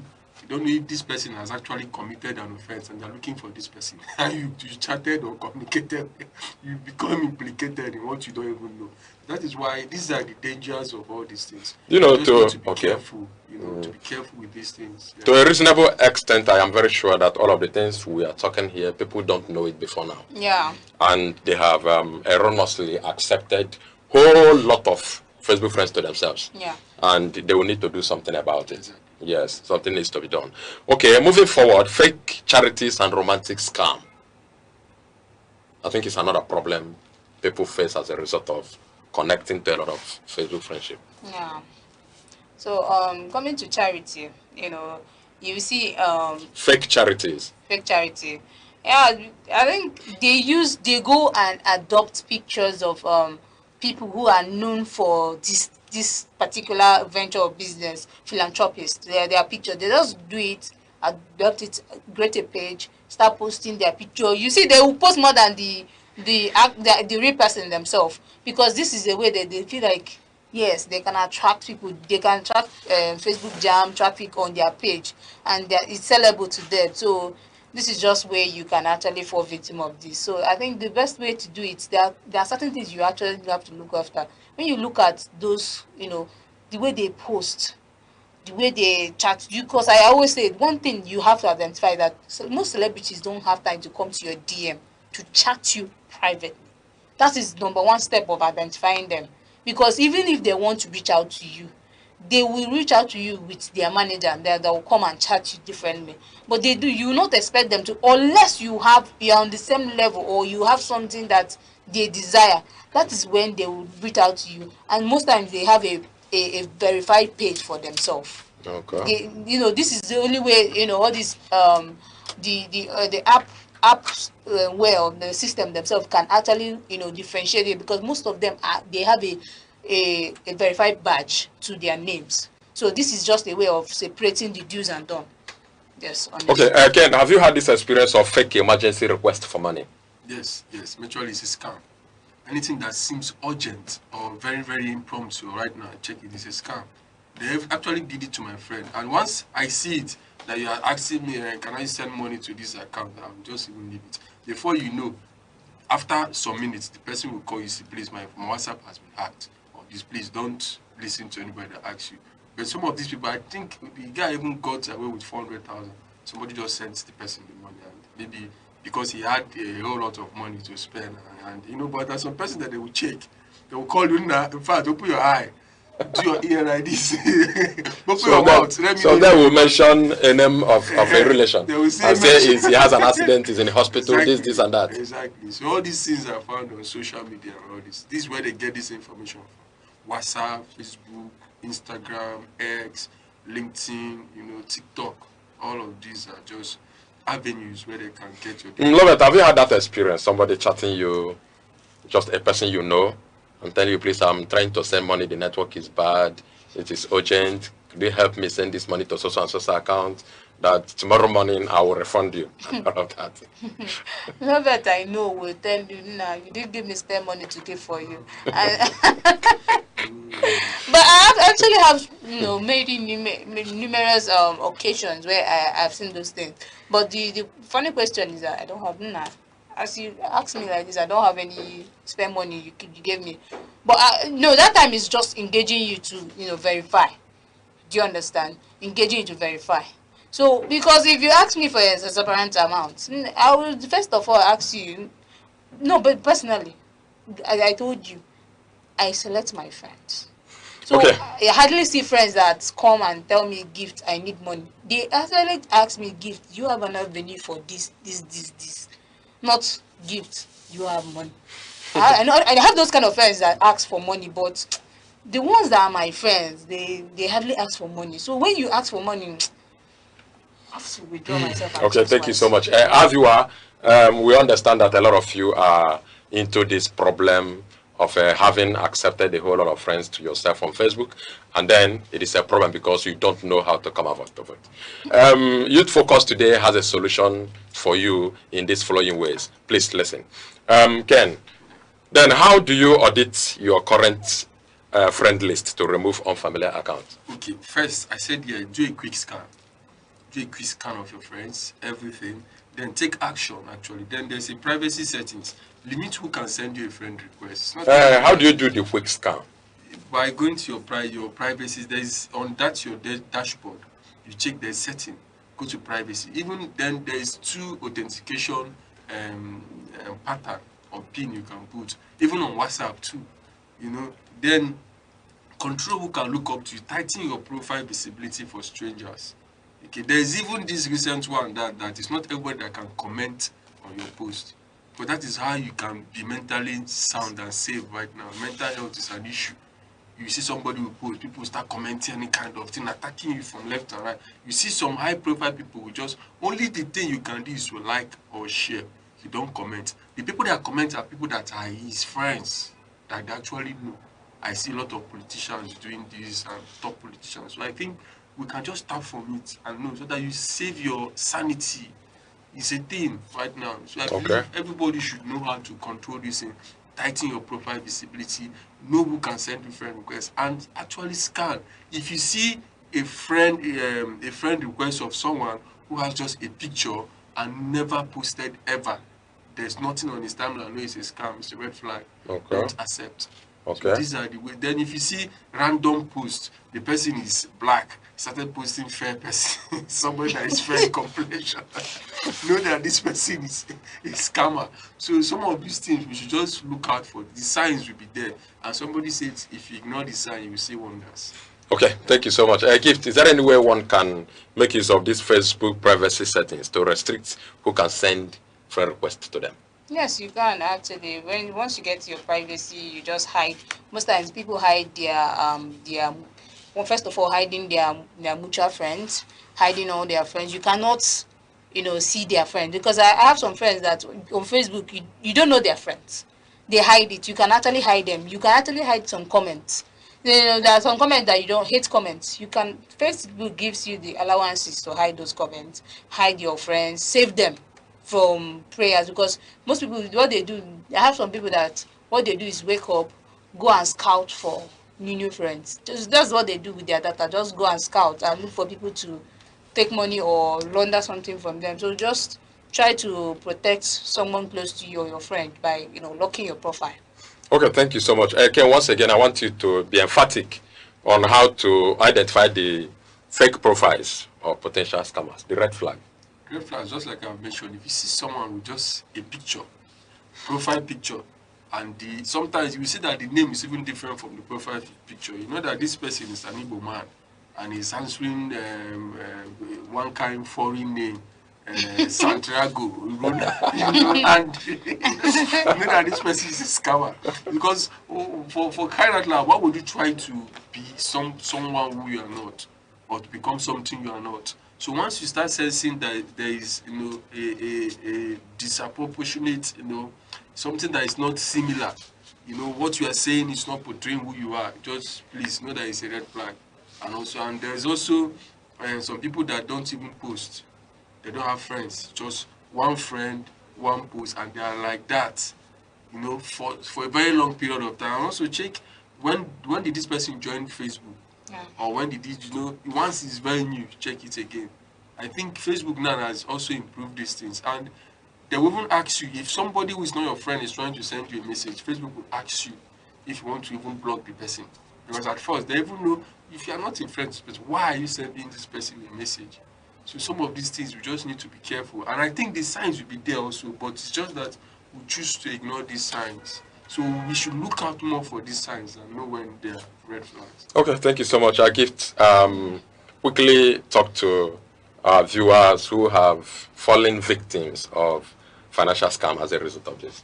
The only thing I can say is that I always say, if you fall victim of any circumstance and you don't learn from it, that means you're a daft person. Why you learn from this, your mistake, is to grow better and be better, so that at the peak of your success you will not see yourself falling back to the previous square. So nobody is an island. We actually learn every day. So learn and be better, and don't feel like, yes, because a lot of people are falling victim. You're not the first person. You rather not be the last. What you do is always learn, try to improve, and try to know when you made your mistake, and try to educate others when you learn. Because one thing about people hoard their knowledge. So but don't be that one person that always hoard knowledge. Try to educate others, sensitize others, and tell them what they do, what they should not do. And that's the only way we can improve the society and be a better place for us. Thank you so much. We've been with Tobodo Lovett Ngozi, a lawyer and a media personnel. Thank you so much for coming. Thank you. Mr. Kenneth Eze, the Executive Chairman, Enugu State Young Farmers Association. Thank you also for coming. Thank you, sir. Our viewer, thank you also for being there. You must not wait to be the victim. You can learn from the mistakes of others. My name is Chukwemeka Opasi. Do have a wonderful day. Every second, the world changes. Markets rise. Leaders speak. Stories unfold. To keep up, you don't just need news. You need clarity. You need speed. You need perspective. That's why Aneke TV brings you the global pulse. Accurate, reliable, right when it matters most. Aneke TV. Move with the world.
Good afternoon and welcome to News at 3 on Aneke TV. I am Onyenyechi and I'm glad to have you join us. Here are the headlines. The National Emergency Management Agency confirmed that a series of violent bandits raids in Sokoto State has forced thousands of residents to flee their ancestral homes. Disaster management agencies carried out a massive sensitization drive at the Owerri Relief Market to warn traders against improper waste disposal. The Joint Admissions and Matriculation Board announced that the 2026 original UTME result slips are officially available for candidates to download and print. Now the news in details. The National Emergency Management Agency has confirmed that a series of violent bandits attacks in the Tureta local government area of Sokoto State has displaced thousands of local residents. The emergency assessment follows deadly raids carried out earlier this month on the Dangubi community, where several villagers lost their lives. The severe security breach has forced panicked families to flee their ancestral homes and mass to search for safety in neighboring towns and public facilities. According to NEMA officials, hundreds of displaced persons are currently taking refuge in overcrowded classrooms at JNI Primary School and Abdul Baki Model Primary School within Tureta town, while others have crossed state borders into neighboring Zamfara state. Reports also reveal a fresh attack on the Achi Asha rural community, leaving even more victims injured and critical livelihoods completely destroyed. To make matters worse, invading gangs systematically looted local shops and burned property, triggering a massive humanitarian crisis in the affected communities. Humanitarian workers are currently facing extreme difficulties delivering emergency relief, as ongoing security challenges have made access to the worst-hit villages nearly impossible. NEMA Sokoto Operations Office states that the volatile environment poses significant constraints to regular disaster assessment and response operations. The agency is currently working in lockstep with security forces and local stakeholders to evaluate the total extent of the damage and deploy critical interventions for the vulnerable displaced populations. The Imo State Office of the National Emergency Management Agency has executed a massive sensitization rally at the relief market in Owerri to combat severe flooding risk. The interagency exercise brought together officials from the State Emergency Management Body, the Federal Road Safety Corps, and the Federal Fire Service to directly confront harmful environmental habits. Disaster management leaders strictly warned the trading community that indiscriminate waste disposal is choking local waterways, turning seasonal rainfall into destructive flash floods. Addressing the crowds, NAMA Southeast Zonal Director Wilson Ibarakumo cautioned shop owners that the government will not hesitate to order a total market closure if preventable blockages trigger severe flooding. Authorities stressed that unclear waste dumps act as immediate breeding grounds for major public health crises, exposing thousands of daily buyers and sellers to lethal waterborne diseases like cholera and typhoid. The agency emphasized that local communities must actively take responsibility for their waste management to secure both their livelihoods and their health. In response to the stern warnings, local traders strongly defended their community by pointing out a severe lack of functional infrastructure across the trading arena. Market representatives stated that the volume of debris generated daily far outweighs the available disposal units, leaving them with very few options. The traders issued an urgent appeal to the Eastern Waste Management Agency to immediately deploy standard trash bins throughout the market blocks while welcoming regular educational campaigns to improve long-term sanitation compliance. Kwara State Governor Abdurrahman Abdurazik has sounded an urgent alarm over the terrifying surge of substance abuse among young people, warning that the crisis directly threatens public health, regional security, and economic productivity.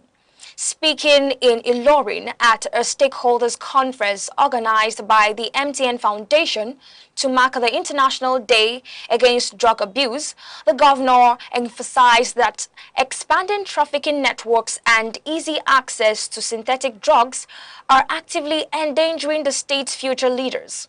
To combat the epidemic head-on, Governor Abdurazik revealed that Kwara State has implemented a multi-pronged counter-strategy, including a landmark policy of mandatory drug testing for students across all state-owned tertiary institutions.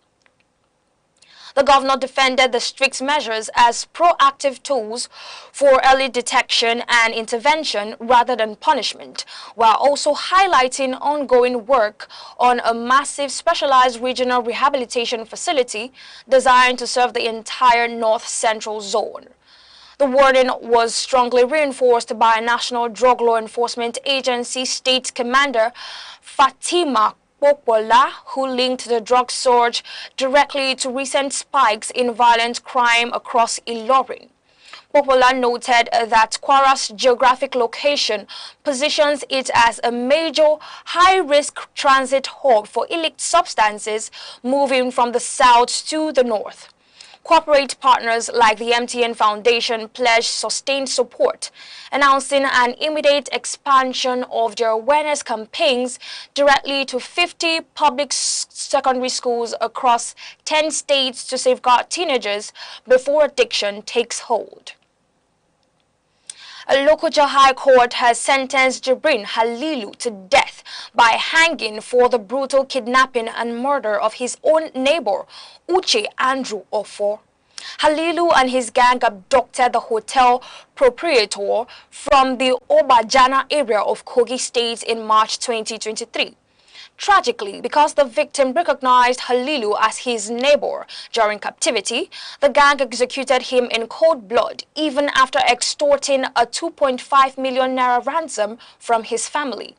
The breakthrough came in December 2025 when the Department of State Services apprehended Halilu after a meticulous, years-long investigation. The detectives also successfully linked the convict to a second abduction in Oshokoshoko, where his gang pocketed an additional 5 million naira. Justice Abdul Nicodemus Awulu found Halilu guilty of conspiracy and kidnapping under Kogi State's strict anti-kidnapping laws, handing down the maximum penalty available. This severe ruling marks yet another major courtroom victory for Nigeria's domestic intelligence agency amid a wave of recent capital convictions. Just 24 hours prior, a Katsina court sentenced a female arms courier to death, and earlier this month, 4 terrorists received the death penalty for the horrific 2022 Owo Church massacre. Security officials state that this string have heavily sentenced serves as an uncompromising warning that violent criminals will face the full weight of the law. Troops of the 12th Brigade Nigerian Army have successfully rescued 5 kidnapped victims in Kogi State after fleeing terrorists abandoned them in the forest. The rescue took place on Wednesday during aggressive counter-terrorism operations under the 2nd Division Nigerian Army.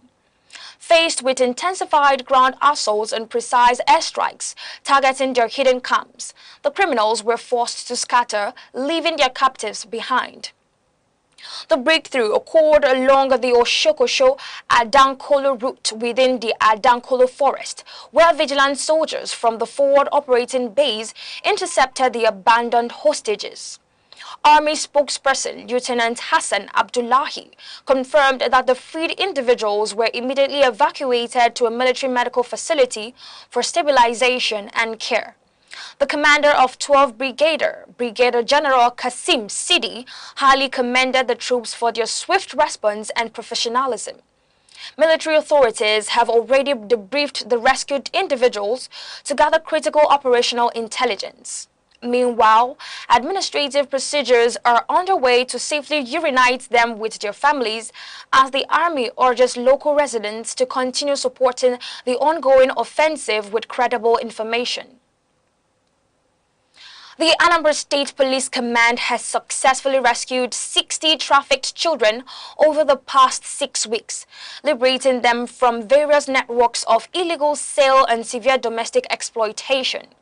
The major breakthrough was disclosed at the command headquarters in Amaobia by the Deputy Commissioner of Police in charge of the State Criminal Investigation Department, Wanmatu Chongs.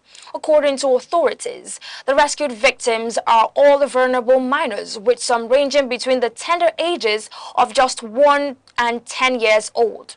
The disturbing update was shared during an official advocacy visit by the B Charity Outlook Foundation, timed to mark the 2026 International Day Against Child Labor. Presenting the grim realities faced by detectives, DCP Chongs detailed horrific instances of localized domestic abuse, highlighting a recent case where an adoptive mother extensively brutalized 2 young children. State Police Commissioner Dr. Ikoyi Orutsugu issued a stern warning to the public, declaring that anyone found violating the Child Rights Act will face the full wrath of the law as the command intensifies its crackdowns. Civil society leaders have highly praised the dynamic response of the police command while calling for stronger institutional safeguards for children nationwide. Foundation chairman Sir Paul Musu emphasized that minors lack the vocal power to defend themselves and must rely entirely on responsible adults and law enforcement to survive. Moving forward, the police command has reiterated its absolute commitment to working with local NGOs to rehabilitate the rescued minors, trace their biological families, and permanently dismantle human trafficking syndicates operating across the region. The Oyo State government has taken an unconventional step in the fight against insecurity by partnering with the Ibadan Labala masquerade group for a spiritual intervention. Government officials joined traditionalists at the Labala Shrine in Ibadan for an intensive prayer session and sacrifice. The spiritual exercise was specifically organized to seek the safe release of the students and teachers who were violently abducted from the 3 schools in the Owerri local government area last month. State Commissioner for Information, Prince Odutun Oyelade, confirmed the government's participation, stating that the administration welcomes all forms of support for the safe return of the abductees and the restoration of peace across the state.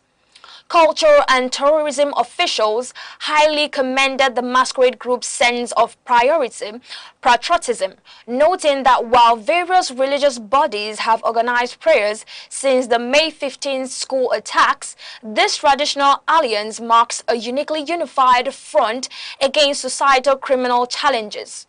Following the private sacrifices at the shrine, the spiritual leaders led a large crowd, flanked by active Labala masquerades, on a highly symbolic prayer walk through major areas of the state capital, including Labo and Oranya.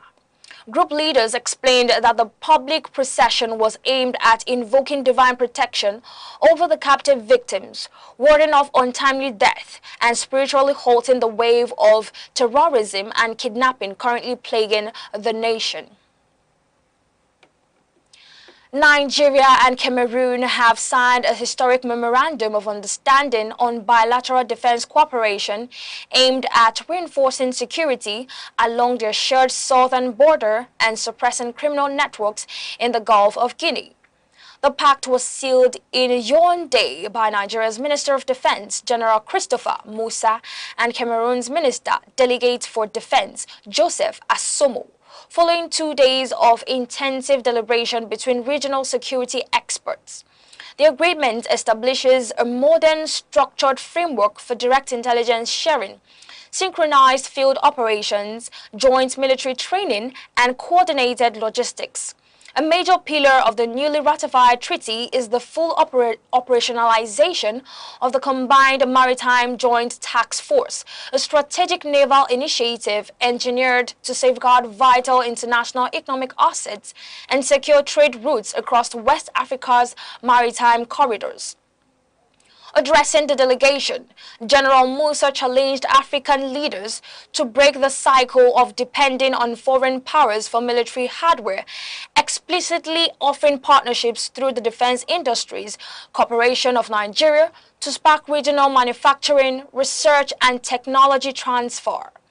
The Cameroonian delegation welcomed the industrial initiative, confirming that a formal proposal framework is being finalized to fast-track defense technology collaboration.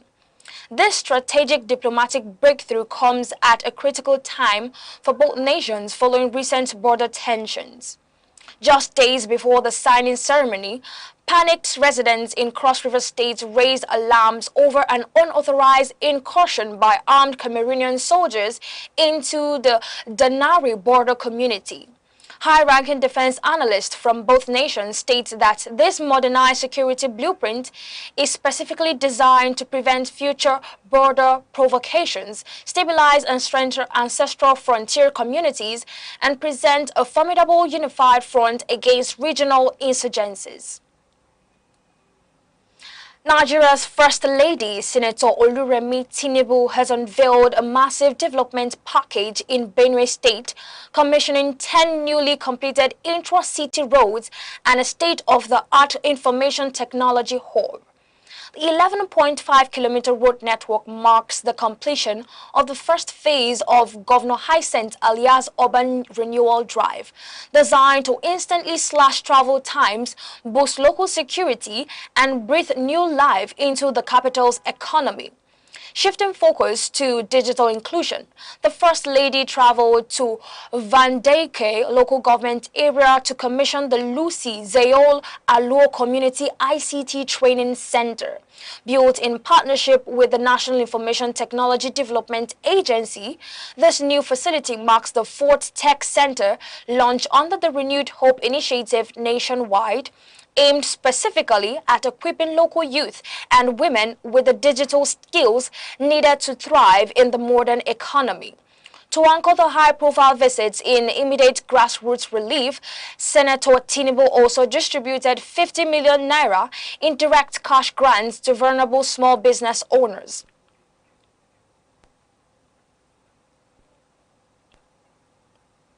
The news at 3 comes to you live from Aneke TV. For more updates and breaking news stories, follow us on Facebook and YouTube at Aneke TV. And now here is a major recap of the major stories making the headlines. The National Emergency Management Agency confirmed that a series of violent bandit raids in Sokoto State has forced thousands of residents to flee their ancestral homes. Disaster management agencies carried out a massive sensitization drive at the Owerri relief markets to warn traders against improper waste disposal. Coming up shortly, the Joint Admissions and Matriculation Board announced that the 2026 original UTME result slips are officially available for candidates to download and print. We'll be back shortly. Frontline Africa is Aneke TV's flagship current affairs program, where critical national and continental issues take center stage. On Frontline Africa, we examine politics, the economy, security, business, health, and a wide range of other key sectors shaping society. The program is insightful, engaging, and interactive, providing a platform for informed analysis and meaningful public discourse. Here, issues are discussed raw, balanced, and expertly with depth, clarity, and a commitment to fact and accountability. Join us every Saturday at 5 in the evening, only on Aneke TV. Welcome back. The Joint Admissions and Matriculation Board has officially announced that the 2026 Unified Tertiary Matriculation Examination original result slips are ready for printing starting this Wednesday.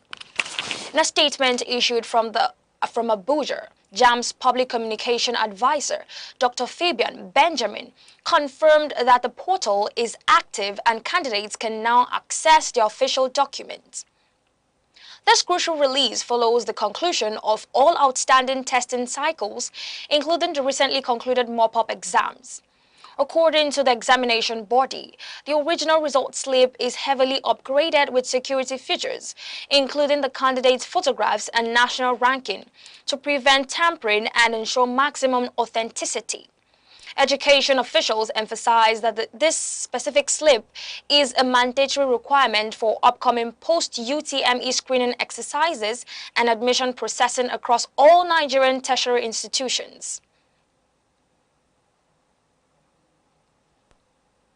President Bola Tinubu has officially approved the appointment of Associate Professor Smart Oluweko as the substantive provost of the Federal College of Education in Ilawe, Ekiti State. The milestone announcement was made publicly by the institution's governing council following its 8th regular meeting in mid-June. According to a statement issued by the council's registrar, Dr. Khadija Garber Oluweko will serve a single non-renewable 5-year term effective from his formal date of assumption of duty.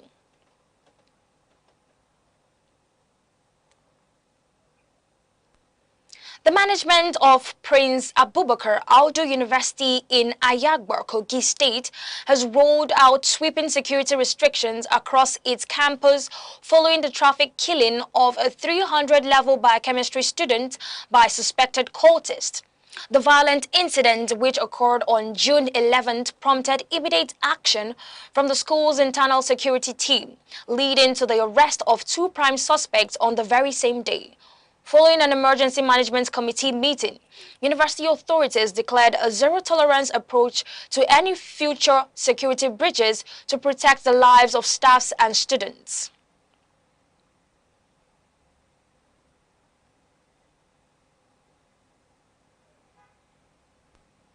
Enugu State Governor Petermbah has affirmed that the bold economic reforms introduced by President Bola Tinubu have significantly boosted state revenues, enabling an ambitious multi-sectorial development agenda.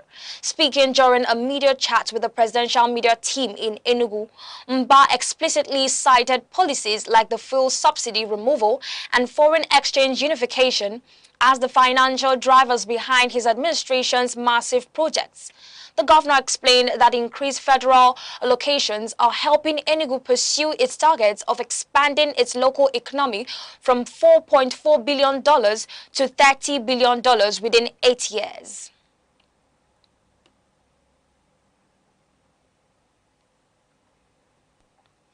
Nasarawa United capital King Osanga has declared his team fully prepared and hungry for today's blockbuster President's Federation Cup semi-final clash against Ikorodu City. The high-stakes encounter scheduled for the Samuel Owemudia Stadium in Benin City sees the Solid Miners chasing a historic third appearance in the final of Nigeria's oldest football competition. While acknowledging that Ikorodu City will be a tough nut to crack, the former Golden Eaglet winger emphasized that the dressing room is united, motivated, and fully focused on the task at hand.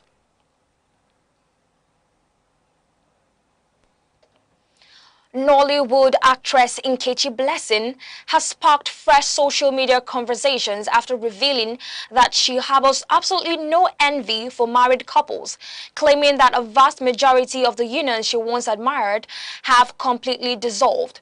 Sharing the candid thoughts with her followers, the film star questioned the societal obsession with marriage, noting that many individuals eventually find themselves back on the single market. The bold commentary comes as part of a broader reflective message on personal evolution, where she urged her audience to prioritize self-respect over societal expectations.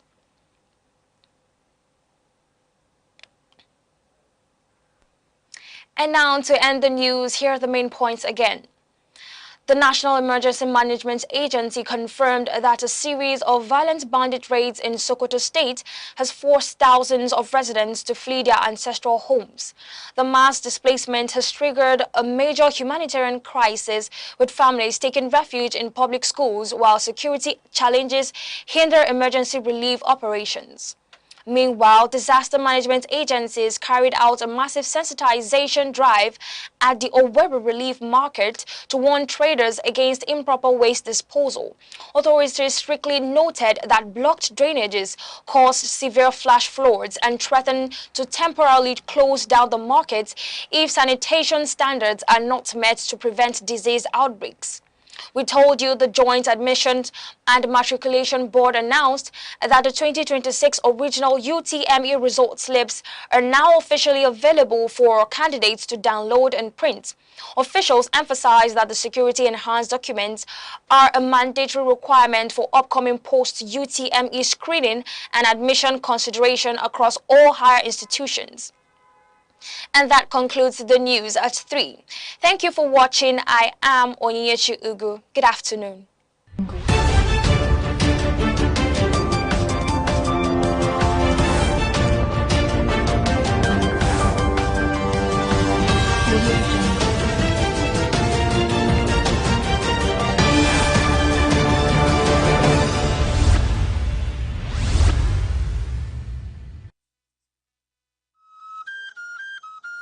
Chinua Achebe taught the world that African stories matter.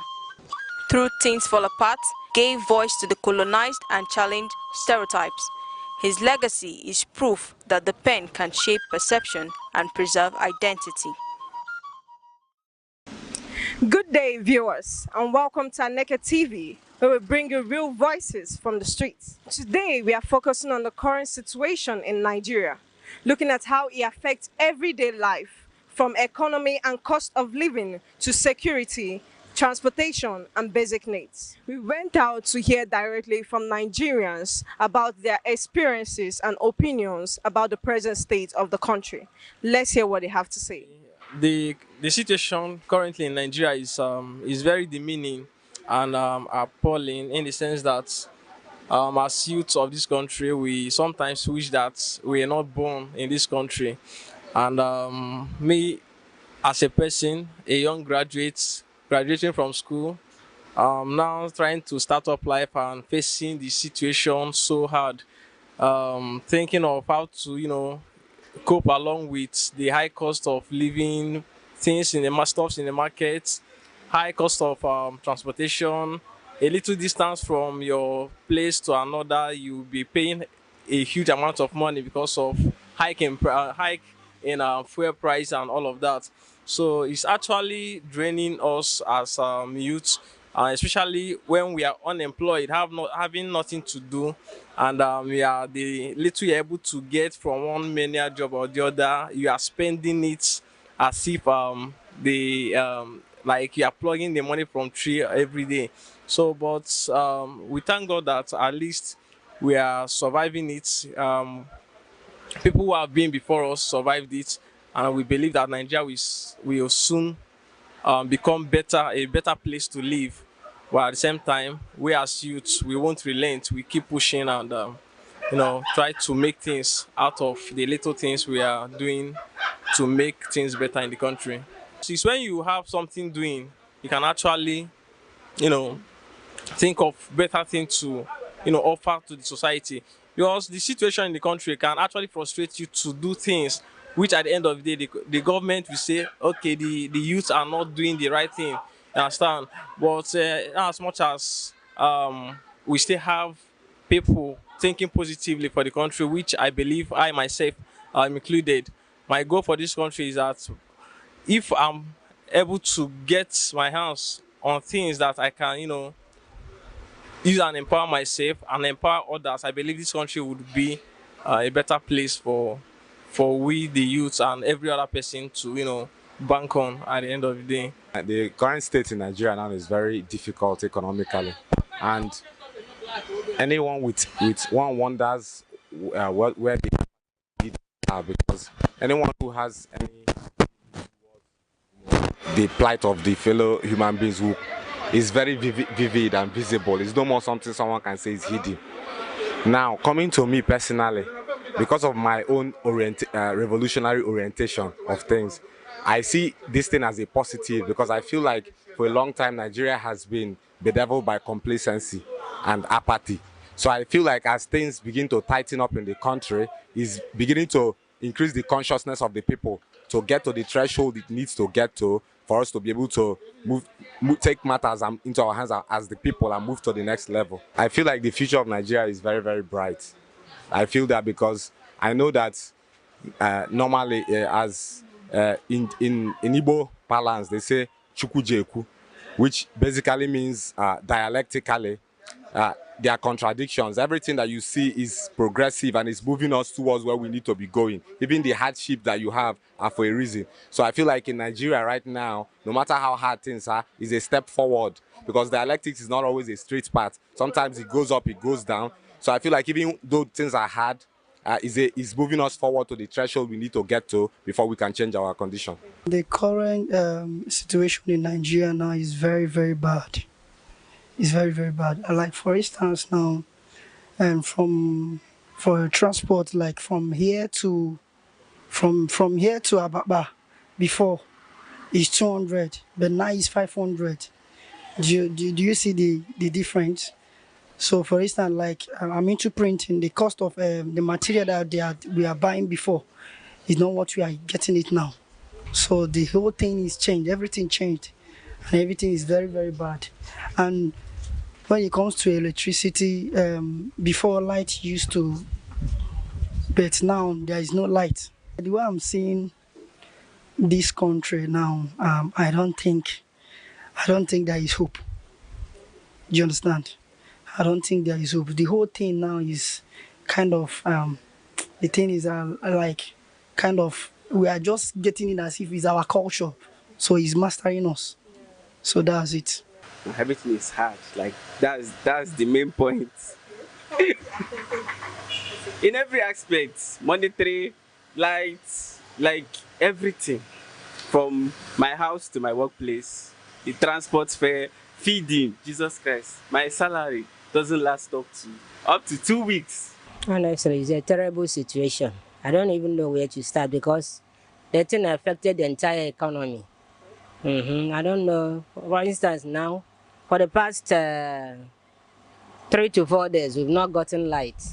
And you know, light is the major thing that helps in, a business, So as anything stands still, fuel also is on the high increase. So the thing is affected, and once something like this started happening, it's affecting the entire economy. It's only God that can tell, because from the way I'm seeing it, I think it's like the thing is getting worse on a daily basis. It's getting worse. I'm not seeing unless by the intervention of God Almighty. But now, I don't think there's any hope for us now. From the responses gathered, it is clear that Nigerians are facing a range of challenges in their daily lives, especially in areas of economy, transportation, and access to basic necessities. Despite these difficulties, many still express hope for improvement and a better future for the country. I am Sharon Uche, Aneke TV.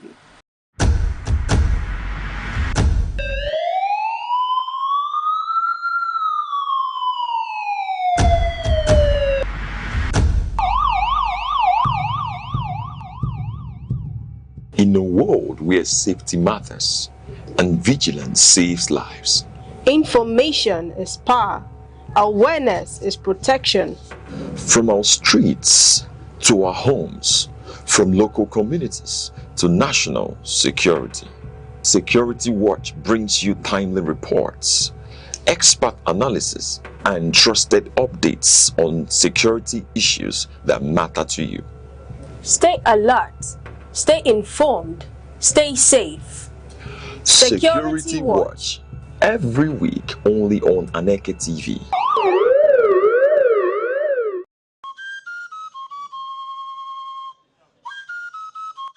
From the tiniest cells to the farthest galaxies, life holds secrets we are only beginning to uncover. Why are we here? What connects us all? What unseen forces shape our destiny? Join Professor Jude Udenta as he explores the wonders, the questions, and the revelations that define existence. Mysteries of life, where every answer sparks a new discovery. Watch now on Aneke TV every Monday.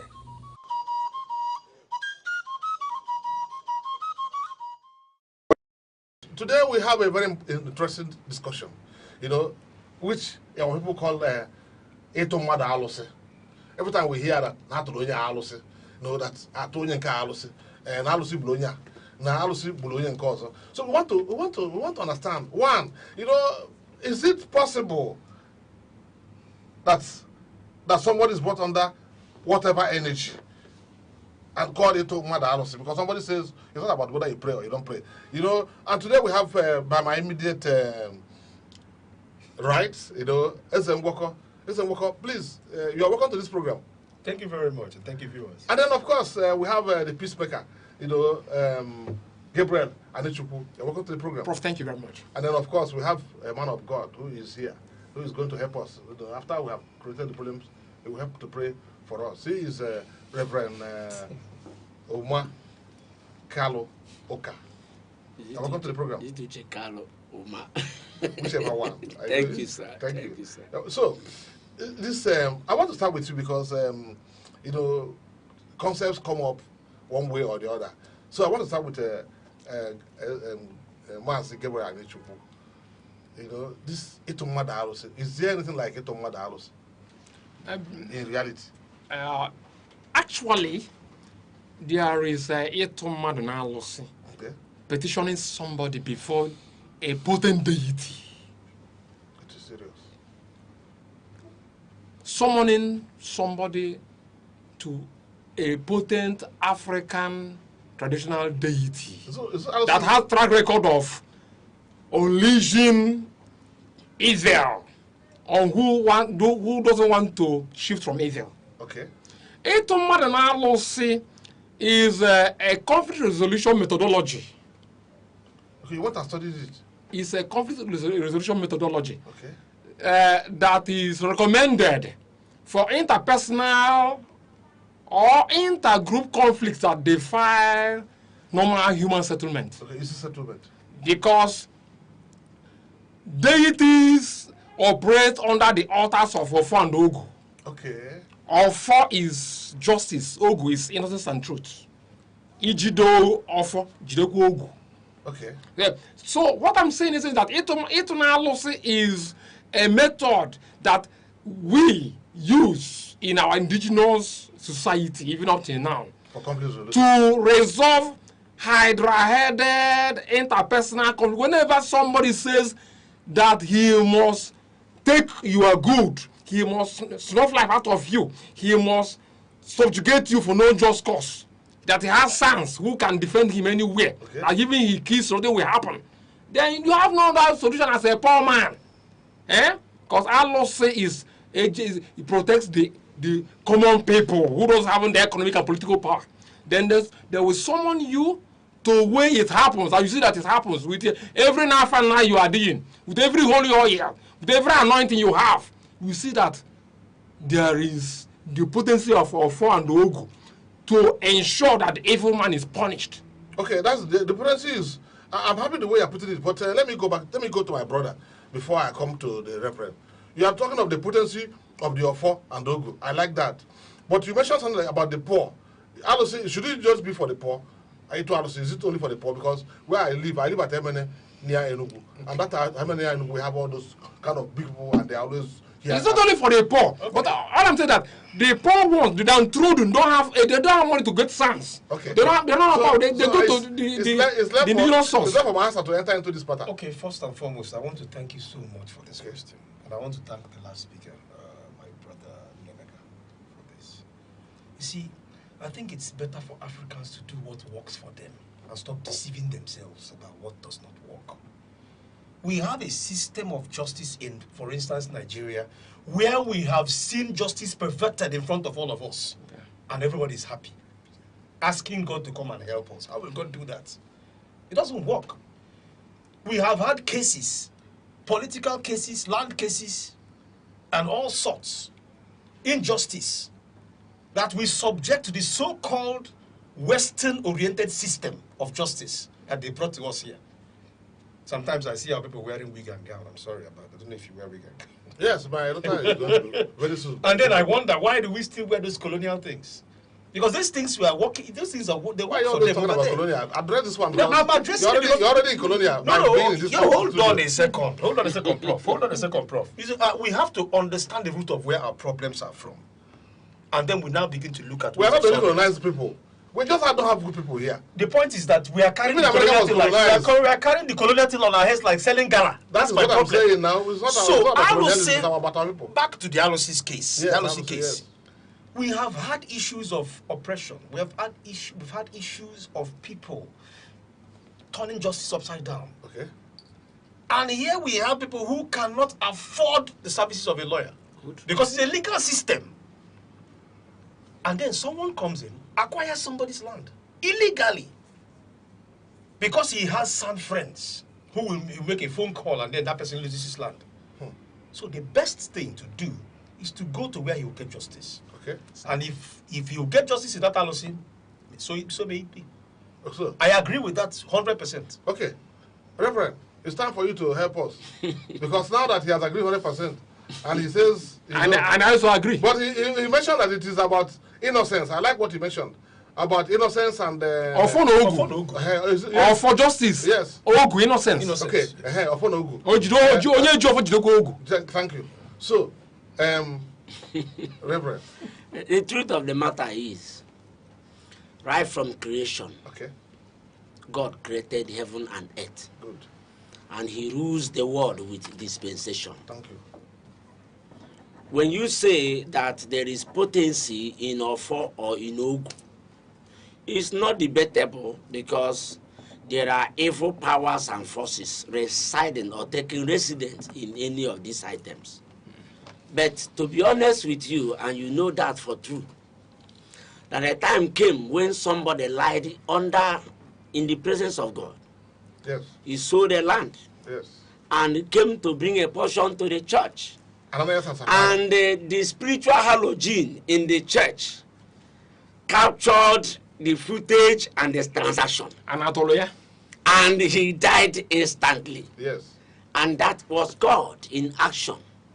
So if God is reigning in the dispensation of grace today, and is not killing people like he killed them in the dispensation of judgment, so we will not say that Ofonogu is stronger than the God who created heaven and earth. Please, and we will not come and say and contradict colonialization with I've heard that one. It's not a question. Yes. It's about a wife. Of a truth, somebody that operates in the domain of that angle can take somebody to the shrine. That is what we call divination. Okay. That is what we call sorcery, enchantment. The Bible even declared it. There is an existence of enchantment. Oh, yes, yes. It's an existence of divination. Yes. It says no enchantment against Jacob, no divination against Israel. So whatever we do, we have the yardstick parameter to judge them. So long as God is concerned, you don't say despite your anointing. If you are heavily anointed and you break the hedge, the serpent will bite you. Okay. Of course. If you are heavily anointed and you break the hedge, you understand? Somebody can take you to an evil priest, and it will work. It's not an evil priest. Whether you call it a righteous priest or not, it's an evil priest. Yes. That's what you said one day. As long as you trespass, you are in trouble. Serious? Yes. No, if you that does not mean that God cannot deliver that victim from the hand of that I have a very important thing. My point remains. You know, when we started talking, I said it is good for Africans to do what works for them. Simple. I was some time ago on TV, one of these television stations, where I was being interviewed on the political stuff and the political system, the political pattern, style that we will use to achieve the best. I said to them, listen, leave all this trying to mesmerize people with electronic voting. Let's do option A4. Okay. You might call it crude, but that's the only thing that works for us here. So why are we trying to copy what we cannot do? We are trying to copy a system the white man brought here. And the white man brought that system because he knows it's counterproductive for us. And we're seeing it. Even in the churches today. With all the so-called halogen you talked about, there is evil in that system. Why is the halogen not catching them? No, he said that the halogen is not catching people in the church. No. He said that's what we are saying. No, he said that doesn't understand the dispensation of God. No, he said no. Which dispensation again are you talking about? He said that we are. No, he said that we are in the dispensation of grace. Yes. That we are moved from the dispensation of judgment. I will not dictate to God. I counter that. You will not dictate to God how you Reverend, what is grace? Grace. What is grace? Grace. One man, one singer says, Amaraboga, me mama behave. Madun kene when Jesus on saw Hasroya, Amaraboga, mama behave. If you don't have righteousness in you, Christ is not for you. Of course. There is no grace anywhere. In our friend Ogu, not like grace. Justice. Or metalubulu. And if one of metalubulu, then the sinner will leave sin and come to God. Let me. Excuse me. He quoted somebody. Excuse me. That person sang a song from the Bible. Excuse me. Shall we continue to say that grace will abound? Excuse me. If you say there is grace now, you had my property, and I've asked you, begged you, and even met your general overseer to beg you, and you refuse to give it to someone, me. Not me. Not you. You. Someone. Okay, not you. Okay, someone. Then, and you refuse, and I can't pay school fees for my children. Why I have millions of naira? And I know that I cannot fight you through the courts. I can go to a potent deity in my town like Mfona, Mfobodo. If I give, I will assume you don't come there, then I will give the rights there. Then, if you don't bring down my property back to me, go with your grace and fire, Holy Ghost fire everywhere. My brother, the deity have just summoned you to get you. And you bring what my property back to me. The deity is still in existence. No, that is no grace. Leave that grace alone. There is one man they wrote the letter to. Up till now,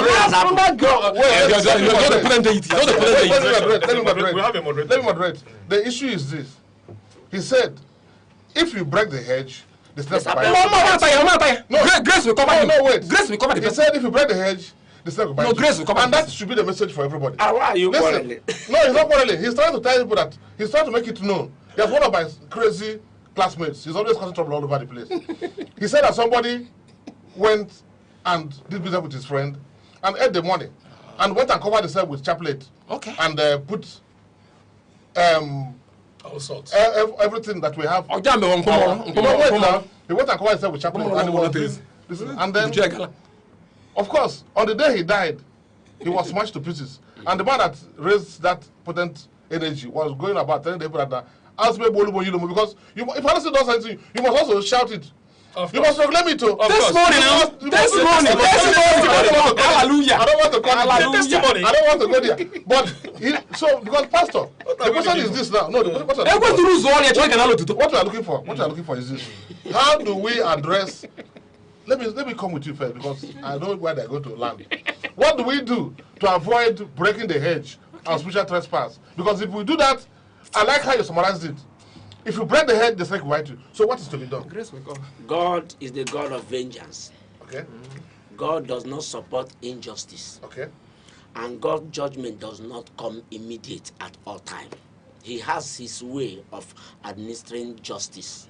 That's God for you. People continue to wait. That's God for you. Yes. And the truth of the matter is that you encourage people to live away from wickedness. Okay. Do the right thing. So what message do you have for the viewer?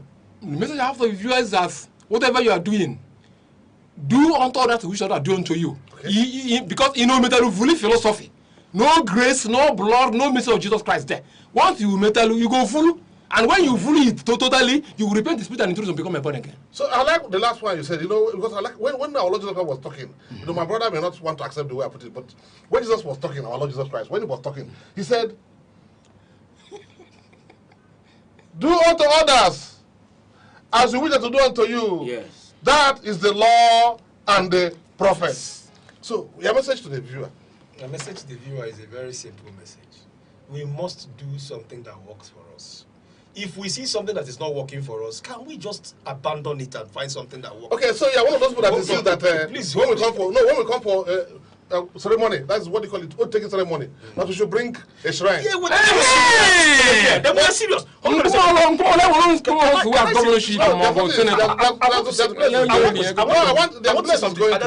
to say something serious. Yes. We've had independence for how many years now? 66 years. Where are we? Okay. Where are we? Corruption. We are at Aneke television. Good. And then every day, once somebody is being sworn in, they give him Bible, they give him Quran. These are the same people that go to pilgrimage in these countries. It can't kill them now. And then what are we deceiving ourselves? Nothing is happening. So what they are recommending now is that whenever something indigenous has to be incorporated. Exactly.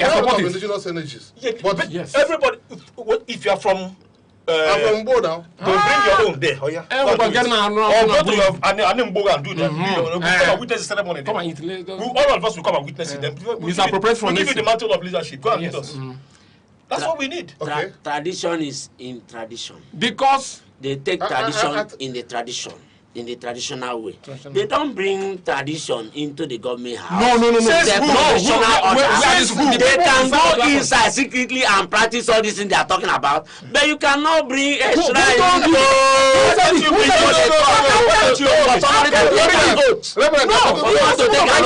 because it's a conventional environment. They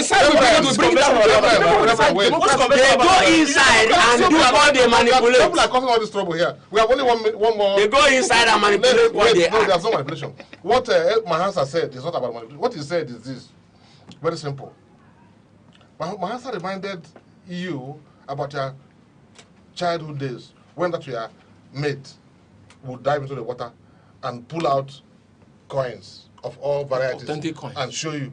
Because it was possible. That is demonic. No, wait now. Wait, it's not about demonic. This is the reality of life. So what he's saying is this, that if I were to be elected governor of Enugu State, that when there is time for oath taking, that they should take me to whatever is dreaded in my community. Indigenous to you. Yeah. Whatever is dreaded in my community, we will take because it's part of the community. Or senator or rep. Whatever. No. You come to your own. Everybody will go to their own and take their oath. Yes. Knowing that if you fail, we are going to pay for it. I don't know about that one. It's a pure sign. Power belongs to God. We know that it's God that gives power, not the shrine. No, not the village idol. No, the deities are agents of God. The village idol cannot even preserve it when the power comes up. The deities are agents of God. Power belongs to God. You know, there are something that we respect God here. You know what we are trying to. The agents of God. All agents of God. No, we are trying to. Something happened in the Bible. One boy was talking about it. It was a joke. The boy said that when Gabriel was sent to Persia, that Lucifer arrested him. Okay. I don't want to talk about that kind of thing. But the issue is this.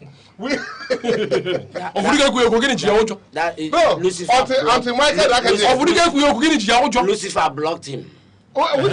Whichever then why not send Gabriel to attack him? Why send Michael with equal superpower? Whether they use the word arrested or blocked, the truth of the matter is that so long as power is concerned, there are hierarchies. Thank you. And not until you understand that all hierarchies are under the authority of the sovereign God. Finish. Okay. You will not submit. I always like that prayer of David, sovereign Lord. And yes, all the hierarchies are what under the sovereign Lord. Oh, yes, yes, even the devil, of course. Even the devil. When you read the book of Job, and he saw his ministers, and he also came. Yes, he came. Let me remind you. Christ is the Prince of Peace. Devil is the Prince of War. And once you want to get certain things done, you need war and peace. So if you want to get certain things, Christ is sovereign Lord. The Prince of Peace is Jesus. The Prince of Devil is Prince of Evil is devil. You are the one that is saying that Satan is the Prince of War. You are the one that is saying that. Prince of Peace is Christ. Prince of Evil, devil. Then what is sometimes new devil for God to get glory? Nothing. We're going to continue. Wait. We are going to continue with this discussion next time when we meet. So I want to thank Reverend Oka. I want to thank my brother Gabriel Anichukwu. No, you are not the one that got blocked to arrest, whichever one. Michael, no grace of blood. He used to have this name too, but he has got angry with Colony. But I said that you should not be so angry with Colony because you are putting on glasses which the colonial people did. The Africans invented it. I agree. We should invent more. Yeah. So having said that, I think for the viewer, we continue hoping on the best. Hoping that our people will get to that development which we are talking about because it is possible. What we need is leadership. In 3 years, Biafra did all those things. So, and they are still here. What we need is leadership. If we get leadership, whether it is through whatever, there will be no problem. There will be no problem. So with this, we continue to look up to God, who is the super supreme in every which way. Thank you.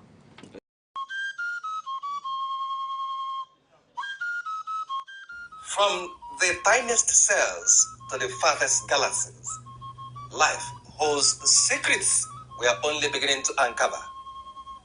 Why are we here? What connects us all? What unseen forces shape our destiny? Join Professor Jude Udenta as he explores the wonders, the questions, and the revelations that define existence. Mysteries of life, where every answer sparks a new discovery. Watch now on Aneke TV every Monday.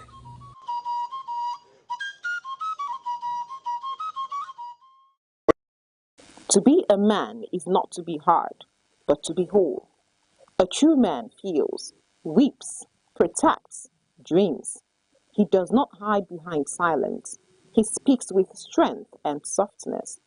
He carries responsibility, yes, but also joy. He provides, but he also hugs. He's not just a builder of homes, but a nurturer of hearts. A man is not less when he leans on others. He is more when he uplifts them. In truth, in tenderness, in integrity, that's where manhood truly begins. In the heart of southwestern Nigeria lies Osun State, a land where history, spirituality, and modern life converge. From ancient groves to growing cities, Osun tells a story deeply rooted in Yoruba civilization. Osun State, created in 1991, is home to Osogbo, its capital city, a fast-developing urban center surrounded by rolling hills, farmlands, and rivers that have sustained communities for generations. At the edge of Osogbo lies the Osun-Osogbo Sacred Grove, a UNESCO World Heritage Site and one of the last remaining sacred forests in Yoruba culture. Dedicated to Osun, the goddess of fertility, the grove is both a spiritual sanctuary and a living museum of tradition. For centuries, Osun has remained a stronghold of Yoruba identity, where festivals, art, and spirituality are woven into everyday life. The annual Osun-Osogbo Festival draws thousands of pilgrims from across the world, celebrating faith, renewal, and cultural continuity. Beyond its sacred heritage, Osogbo is a growing city where tradition meets modern commerce. Markets bustle with traders selling textiles, food, and crafts, reflecting the entrepreneurial spirits of its people. Osun State is also a center of education, home to institutions such as Obafemi Awolowo University in nearby Ile-Ife and Osun State University, shaping the next generation of leaders. Young people here represent a bridge between tradition and innovation. In Ile-Ife, mythology and history intertwine, believed to be the spiritual birthplace of the Yoruba people.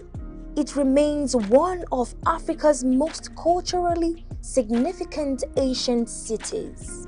Bronze works and archaeological discoveries here continue to attract global attention. Agriculture remains the backbone of Osun's economy. Cocoa, yam, cassava, and maize farming sustain rural communities across the state. In recent years, small-scale industries and digital entrepreneurship have begun reshaping its economic landscape. Like many Nigerian states, Osun continues to balance development with tradition, investing in infrastructure, education, and healthcare to improve the lives of its people. From sacred groves to modern cities, Osun State remains a living testament to Nigeria's cultural depth and evolving future. A place where heritage is not only remembered, but lived. Every second, the world changes, Markets rise. Leaders speak. Stories unfold. To keep up, you don't just need news. You need clarity. You need speed. You need perspective. That's why Aneke TV brings you the global pulse. Accurate, reliable, right when it matters most. Aneke TV. Move with the world.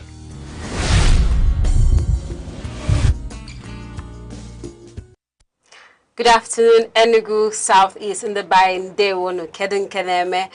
You're welcome to Aneke Brief, your one-stop show here on Aneke TV, where we bring to you conversations of events in the Southeast, around Igbo land, cutting across emotional, psychological, cultural, or spiritual. Whatever the conversation is, we have it here on Aneke Brief, cutting across the southeastern states, Enugu, Imo, Ebonyi, Anambra, and Abia State. I'm your host, Princess Ken Ochoma.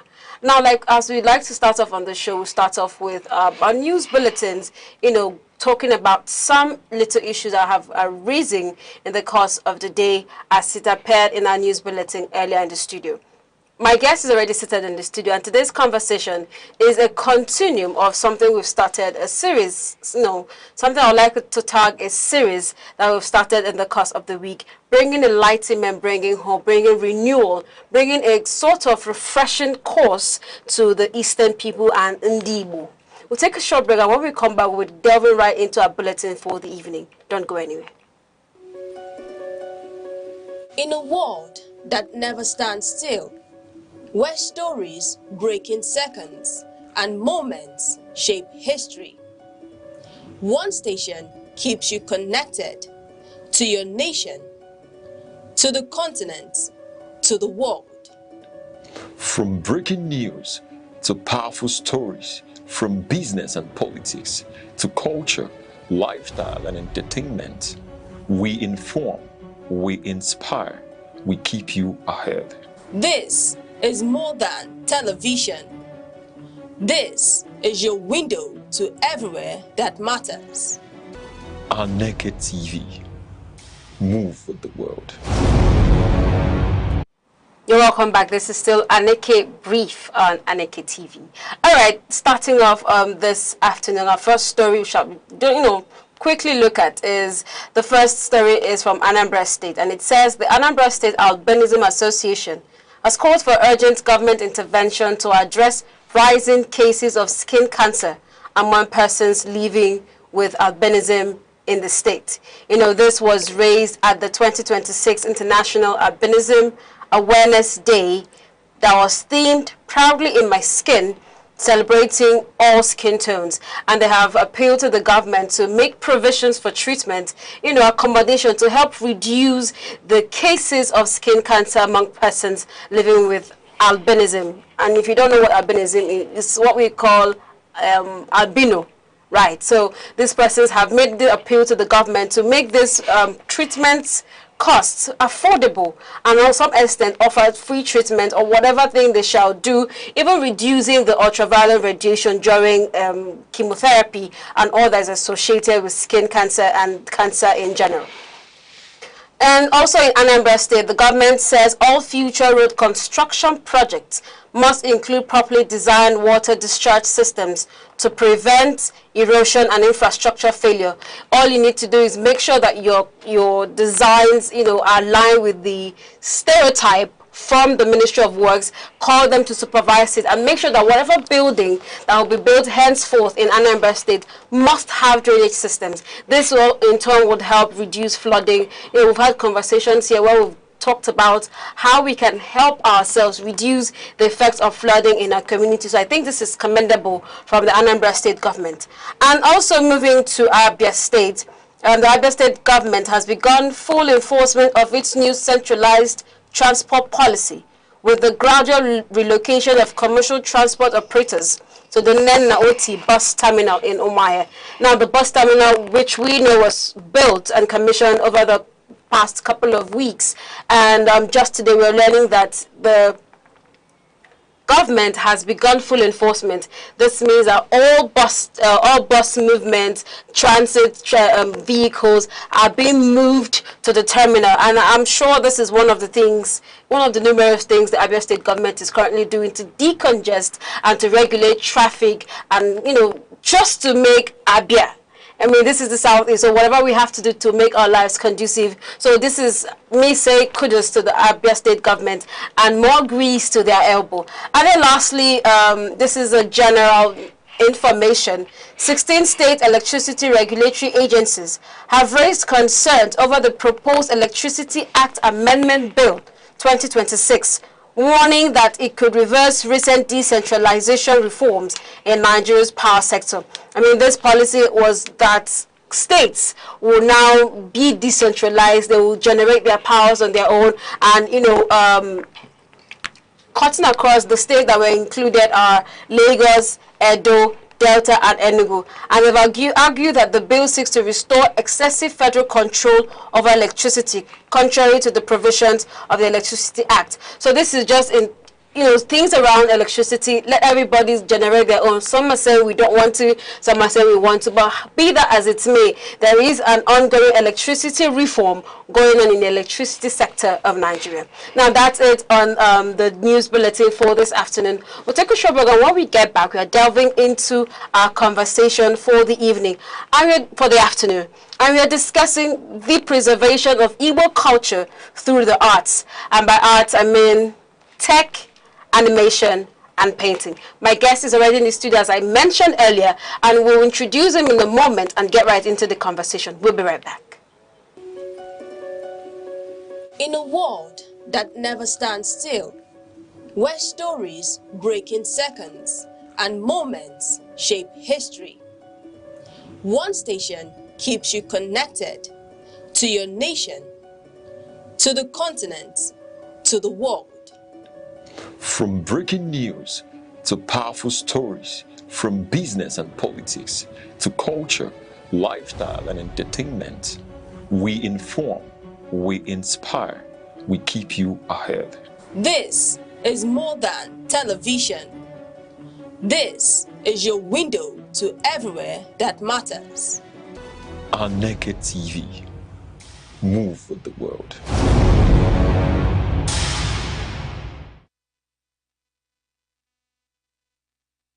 Welcome to the conversation for the day. Culture is often defined as the soul of a people, a living expression of their history, values, beliefs, language, customs, and identity. For the Igbo people of southeastern Nigeria, culture has been long preserved through oral traditions, folklore, festivals, music, dance, crafts, name it, storytelling and visual arts. These mediums have served as vessels through which generations pass down knowledge, wisdom, and communal values. But in the last 30 years, three forces hit us at once. Language erosion. UNESCO says Igbo is vulnerable, and by 2050, if nothing changes, the Igbo child will understand Igbo, but answer in English. And language, as we know, is not just word, it's how we see the world. Second thing that has impaired Igbo culture is visual amnesia. If you ask a 15-year-old in Oka to draw uli patterns or explain Nri kingdom, many can't. Our symbols are fading from t-shirts, textbooks, and memory. And the third is digital displacement. We have TikTok, Netflix, Marvel. Our kids spend 6 hours daily in foreign digital worlds. If Igbo culture is not in these worlds, it becomes grandfather's story. And grandfather's stories grandfathers tell, but Netflix doesn't, dies. Now, one of the most exciting developments in this regard is the growing use of animation. Traditionally, Igbo folklores, legend, and historical accounts are shared around family gatherings and village squares. Today, talented animators are transforming these stories into engaging visual content that resonates with younger audiences. Through animated films and digital storytelling, iconic Igbo characters, myths, proverbs, and moral lessons are being preserved in formats that appeal to the digital generation while ensuring that ancient wisdom remains relevant in modern systems. Our conversations about cultural preservation become increasingly important The intersection of technology, animation, and painting presents both opportunities and challenges. How effective are these creative mediums in safeguarding Igbo heritage? Can digital innovation bridge the gap between tradition and modernity? What role should artists, educators, policymakers, cultural institutions, and communities play in ensuring that future generations remain connected to their roots? These are some of the critical questions we'll be exploring today as we discuss preservation of Igbo culture through the arts, tech, animation, and painting. Joining us is our guest, Victor Uzoma. He's a team lead and founder of Leopard Skins, a comic and animation company, and Orbs Room, a 3D visual company. Good afternoon. Thanks for joining me once again.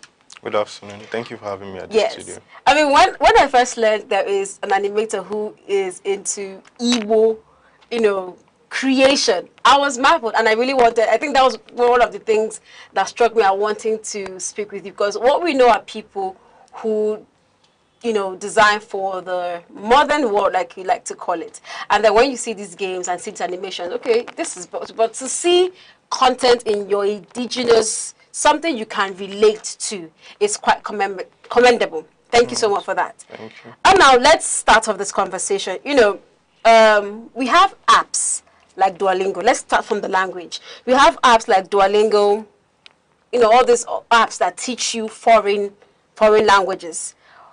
After 27 years of digital age, over time, the evolution and all, why has Igbo tech failed to go viral? Such that, we have it on these international platforms as popular and viral as Duolingo and all these foreign apps are. Is it funding or bad design, or that the Igbo people are not really prioritizing their language as much? Well, I think for me, it could be a number of reasons, right? But one of the key things is it has to do with the people. The people, if they do prioritize their language and digitalizing it and preserving it, not just for themselves, but future generations to come, we would see this a whole lot more. And you can use countries, a good number of countries for examples, like in Europe and also in Asia. People are really trying hard to digitalize it. But that's not to say that we don't have Igbos who are doing this. We do have them, a good number of them, but then we can actually do more. We are on the right track. When you go on Google, you can still see Igbo translations and all of that, which is actually very, very good and helpful. But there's still a whole lot more that we can actually do as a people. On the side, do you think that we have apps, like I've mentioned Duolingo? Do we have apps at all that have the ability to teach, not the modernized Igbo as we know it, but to teach you the core Igbo in the actual dialect and intonation and all of it that we have in the, modern, maybe not modern, the literal class setting like we know it? Well, to be frank with you, I've seen creators who are actually working on something like that, but it may not be so popular yet. Some of them are using AI tools to do that. I know, especially on Twitter, you'd get to see them in the community and space I relate with a whole lot. I've seen someone creating specific apps on just Igbo names. I've seen other person creating contents on languages and all of that. So yes, we have them. We have a couple of them. Okay. About still on language, do you think ChatGPT speaks Igbo? Do I think ChatGPT speaks? I'm asking because it's difficult to see Igbo techies teach AI how to speak, to write, maybe not right now. When you say Nyemu Ilu, no Igbo, I don't think AI or ChatGPT as we know it has advanced to that level.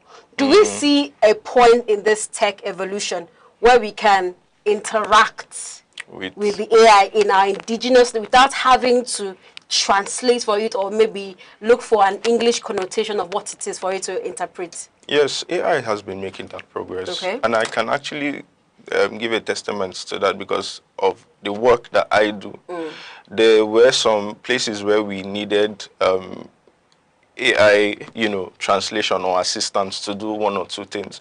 But now when we do that, we still make one or two minor corrections. But at least it gets 60 to 70% of the job done most times. The only slight disparity that you might have might be dialects, But as far as it goes with writing the language and even giving the punctuation marks, it does that very, very well. Okay. Now we're discussing preserving Igbo culture. Now, for an elderly man in the village who understands that the best way to transfer knowledge from his generation to the younger generation is by having them gather under the, tree and have the tales by moonlight. But we're having a society that is constantly evolving. Yes. From your point of view and from what you do, how have you been able, over time, to incorporate these folklores, these ancient stories, and merging them with the advanced state of technology, AI, and animations? All right. So I think first things first, I'm going to say the Tales by Moonlight system. It's actually a very beautiful system. I would give testaments to that. Especially growing up as a child, there are just some things that never leave you, and it influences you. There are a whole lot of persons, even some of even arguably the greatest writer from Africa, Chinua Achebe. Yes. If you read his book, he says the tales his mother told him orally influenced him to be the great writer. True. So that's there. But then the thing with the world is, if you do not move or evolve, you will die out. That's just how life is. So we have come to a point where we actually need to move at a very fast pace with the ever-changing technology. And so that's why when the older ones, they tell us this story, it's up to us, the younger ones, to preserve it for our own children, because they were also told these stories by their own parents or ancestors, as the case may be, and they shared it to us. So now we are the ones who have this duty of preserving it and sharing it to the younger ones. Yeah. Okay, we watch, almost everybody has seen the Black Panther. Yes. And then we see the Marvel industry company creates this persona of a spirit, or maybe a spirit being, or a hero. And then we see all the Marvel heroes, the Iron Man, the Superman, the Flash, and all of that. Do we have representations of that in the Igbo culture that we've been able to, sell out and make people also understand that these things might be fiction while ours is real and can be as real as it gets? Yeah. All right. Just to talk about Black Panther shortly, Black Panther draws, especially the movie, it draws inspiration from plenty African cultures, including the Igbos. Yes. There's a whole lot of Igbo, what will I say, footprint that's in the movies. And when it comes to us telling the Igbo story, especially from the standpoint of mythology, one of the problems that we have over here is the demonization of our history. If you look at the Western world, these days people play games like God of War. It's the story of Kratos, and it features gods like Zeus and Hades and the rest. Even little children are aware of these heroes, and can even a good number of them can go forward to tell you about the stories of these personalities, but they can't give you something about Amadioha. Because most times we tend to shy away from it. Even myself as a creator, I remember the very first time I started creating these stories, and I'm talking about a character like Ekwensu. Some people looked at me like, what are you actually doing?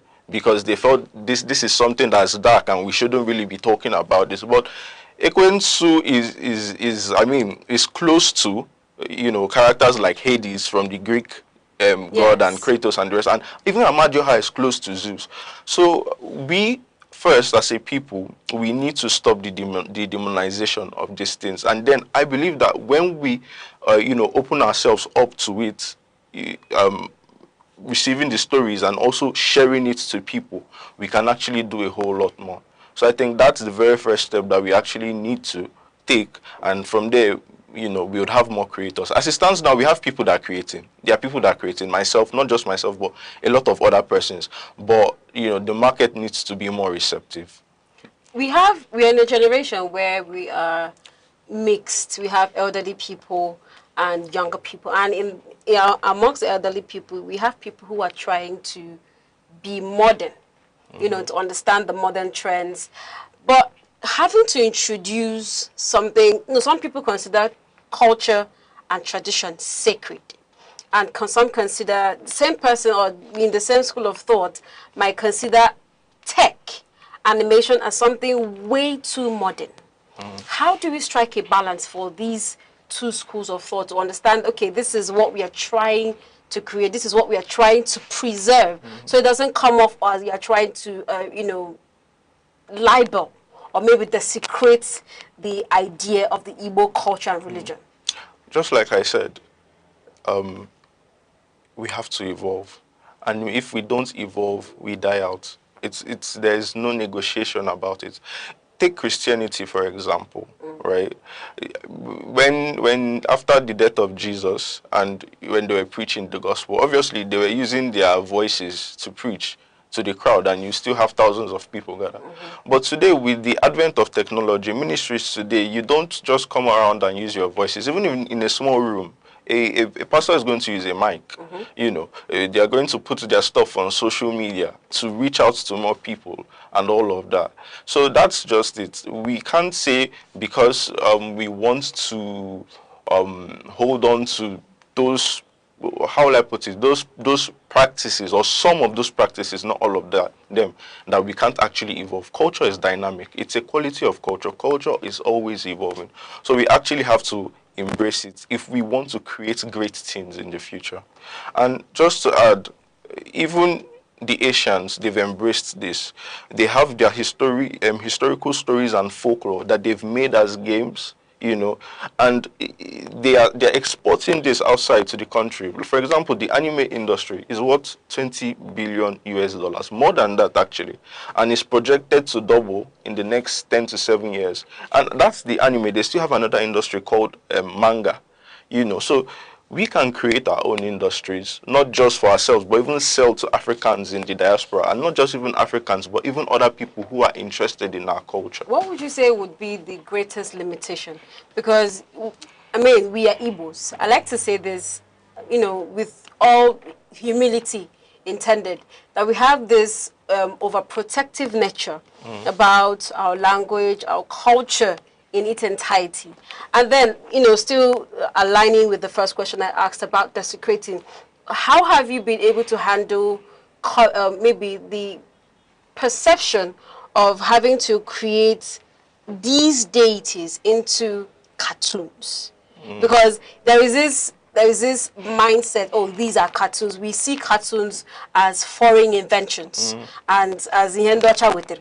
So how do we now, since we are trying to preserve and, you know, share this history with others, how have we been able to reconcile these notions, desecrating and then turning our sacredness into cartoons? All right. So to answer, I don't think there has ever been an issue of desecration for us while we are creating this. Funny enough, the Igbo community is very, very, very supportive. You know, when you said they are being overprotective, I had to think for a second to try to understand. Maybe I feel maybe the overprotection might come from not wanting, or let's say maybe people not, can I use the word? Okay, people not making a mess of their culture, right? Yes. That's the only thing. But apart from that, I think the Igbo people are people who are very, very open. You see it in their way of life, the way they want to interact with people and share and even learn other people's culture. So like I said, if you come out, we have a lot of persons who are actually supporting this. You know, they share to their friends, even from persons outside the country. You know, they are talking about, when we post an art about maybe Amadioha and all the rest, they want to contribute. Oh, I think we should make it like this. Oh, I think this is perfect. So we have lots of persons, 1,000+ followers actually, who are actually very, very supportive of our stuff. So I don't think they have a problem with that. All right. When you watch movies, and then you come on a platform as large as Netflix, and I may not be a regular on Netflix, but I watch Yoruba movies, and there is this complete representation without having to dilute any item whatsoever. have we been able as Igbos to maintain originality across all levels, both in pictures, in drawings, in animations? Have we been able to maintain originality and not having to, like you said, change it, because there's this tendency to alter to fit into a particular market or to fit into a particular stereotype? Have we been able to maintain the originality and quality as it is on the physical presentations? For the creators I have seen, largely, I would give an answer to that and say yes. Okay. A lot of them have been able to do that. But personally, I don't even think the problem has been about that per se. I think the problem for us over here in the east side is creating more. And funny enough, we've had people who have actually created, but we need more structure and support to actually push those things forward.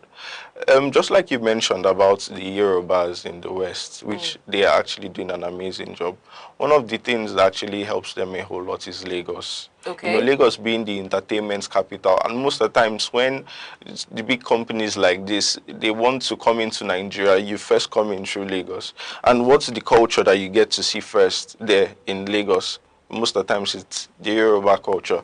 And most of these guys, they may not even go, let's say, to the north or even come over here to the east most of the time, because it's usually Lagos. So we need to go back to the days where we had something like, you know, the Nollywood powerhouse, the Nollywood powerhouse being in Enugu here. We need more people being vocal about the culture. Take, for example, Genevieve Nnaji. She's the first Nigerian to put a Nigerian-based Nollywood movie on Netflix, and it was shot here in Enugu, Lionheart. You know, so we need more of that. So if we can push and try to support the industries that are homegrown, because we have a good number of them, trust me, we would actually do more as a people. So I think that's just the major thing. In Enugu alone, bringing us back to language, in Enugu alone, Enugu has 17 local governments. And in a particular local government, you could see probably 10, 15 villages. And even in that 10, 15 villages, they don't speak the same dialect. Yeah. And let's say you want to create a game or an animation of someone from Enugu and someone from Ebonyi. Is there a difference in language, or do you use a unified Igbo? Because back to the Yorubas, you see movies, for persons who understand Yoruba, you can differentiate the Ekiti, you can differentiate the Ibadan, Yoruba dialects, and okay, this is what this is what that is. Is there a way to differentiate from dialects in Igbo on this animation platform that you've created? Well, or is something that is still in process to actualize? Well, to be honest, I've actually thought about the issues of dialects. Okay. Right? And I think the best way to approach it is we use a central and more unifying language. Okay. And then you can once in a while put in dialects. But personally, I don't even think that's important, or it should be an issue for like our viewers when they actually get to use our product, because we as Africans, we should always focus on what unites us the most. And this problem is not just pertinent to Africa, to say, let's say the Igbos, or let's say the Ijaws, or the Yorubas, or other African. Even over there in the West, for example, if you go to England, or the UK, there's a way someone from Manchester, or someone from Liverpool will talk, and someone from, let's say, Manchester or London will be like, this is a Scouser. So the way a Scottish person is actually going to talk. But for people who are outside, maybe outside of the English culture, we really wouldn't care much. We just want to watch this stuff and enjoy. And I think that's what we should focus on the most. Yeah. Let's talk about color vocabulary. You have nzu, you have oji, you have the red charcoal, and all these things. And from what we know about the culture, every color has representation. Do you, in your creation, put this into consideration so as to, back to originality, so as to maintain and tell the actual story, because it's not just about creation, it's about creating to preserve. So there ought to be some resemblance to what it is. So is color also put into considerations when creating things? Yes, we do put color into consideration, and we also put other vocabularies as well. Okay. Just to throw a bit of light. For example, our comic book, it's titled Annie. It's based on the Ekumeku War. Are you familiar with the Ekumeku War? Not really. All right. It's when the British, when the British came to colonize Nigeria, they fought a war in Anioma, present day Delta States, with that Igbo subgroup, the Anioma Igbo subgroup, and they fought that war for 33 years, and they conquered them in 1914. They were the last group that they actually conquered in all of Nigeria before they say, okay, we fully conquered in Nigeria. So that's what that story is about, and we feature gods and, the persons, and we represent that struggle. Now, in that comic book, we have Igbo vocabulary because we want to actually preserve. It's not a story that is written throughout in English. There's a whole lot of Igbo, Biko, Chere, Mnaga, Mnabia, and even things that are actually, more. Because we want children to actually read and feel connected and never lose touch with their language, especially. And even on the game too, we would also try to incorporate characters speaking this language, not English. Not, let's say, Amadio has saying go or come, he's going to speak in Igbo. So because these games, they leave a very lasting impression in children, and it's very, very good when you catch them young. So when this person actually plays it, it's cool to see a character saying, Biaeba, and saying other Igbo things, and they actually grow with it, and they also want to tell their friends, and when they're communicating, did you play that game? He said this, he said that, and we keep preserving the culture that way. And this also helps in language speaking to a very large extent. It does. Will this, when we say, because we are trying to modernize, and left to us in Igbo land, you could easily sit at the feet of your grandfather and listen to these things. But doing it for, let's say we are creating this, commodity or business or animation for people living outside of Nigeria who probably have not had the opportunity to come home. How relatable do you think they will find this, seeing that they've not been able to come home? I've never seen the real thing. Some persons have don't know what Mao looks like in real life. They don't know what OG looks like. So how do you represent these things in its authenticity? Still coming back to authenticity, because I'm all for what I see. This is a biro, and if I'm holding a biro in my hand and I know what it feels like, I would want, when I'm visualizing it, I should feel the same thing. That's one. These people are abroad, and they might relate to these things because they are in a more advanced society. For us here in Nigeria who are trying to level up, how do we make this sale of this idea welcomed in a communal setting, in a rural setting, where you're trying to, okay, you have this culture, and if you don't want it to be told as a story, you can be turned into a drama or an animation. How do we make them understand the vision you're trying to preach? Well, to be honest, I think one of the best ways to actually catch the older generation is by catching the younger ones. Okay. Because the younger ones will make things trend and all of that. And even the older ones would want to experience what is this. Okay. I mean, when phones came out, it got to the hands of the younger people first, who were, maybe let's say the younger ones back then in the 2000s, who are today the old ones. And, it's now something that everyone is using. Even a 2 or 3 year old baby, you could have a tablet, depending on your childhood and background and where you're coming from. So that's the very, very first thing. And another thing is, because with tech and talking about preservation, even beyond games and animations, which are actually fun, we also can create new experiences for persons. Okay. For example, if you look at the Western world or even in Asia, they are having digital museums today.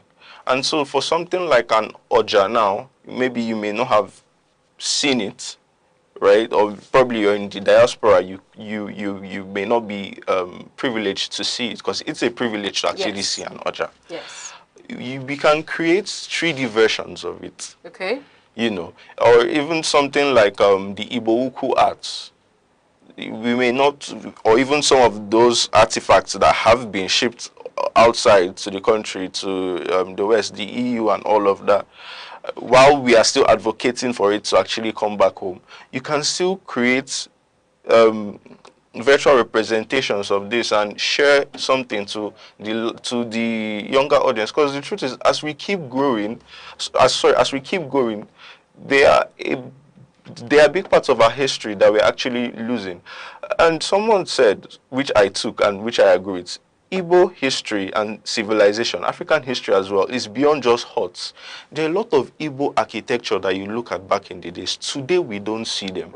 And God bless the souls who were actually able to preserve them in books and pictures. And that's why I say the onus is on us, as the current generation and the young one, to actually create and invent ways to preserve these things for children. So there is actually a whole lot to do. But with the advent of technologies, we still have a lot of ways to preserve things for people. All right, we would comment on or continue on the conversation in a moment. Don't go anywhere, we'll be right back. In a world that never stands still, where stories break in seconds and moments shape history, one station keeps you connected to your nation, to the continent, to the world.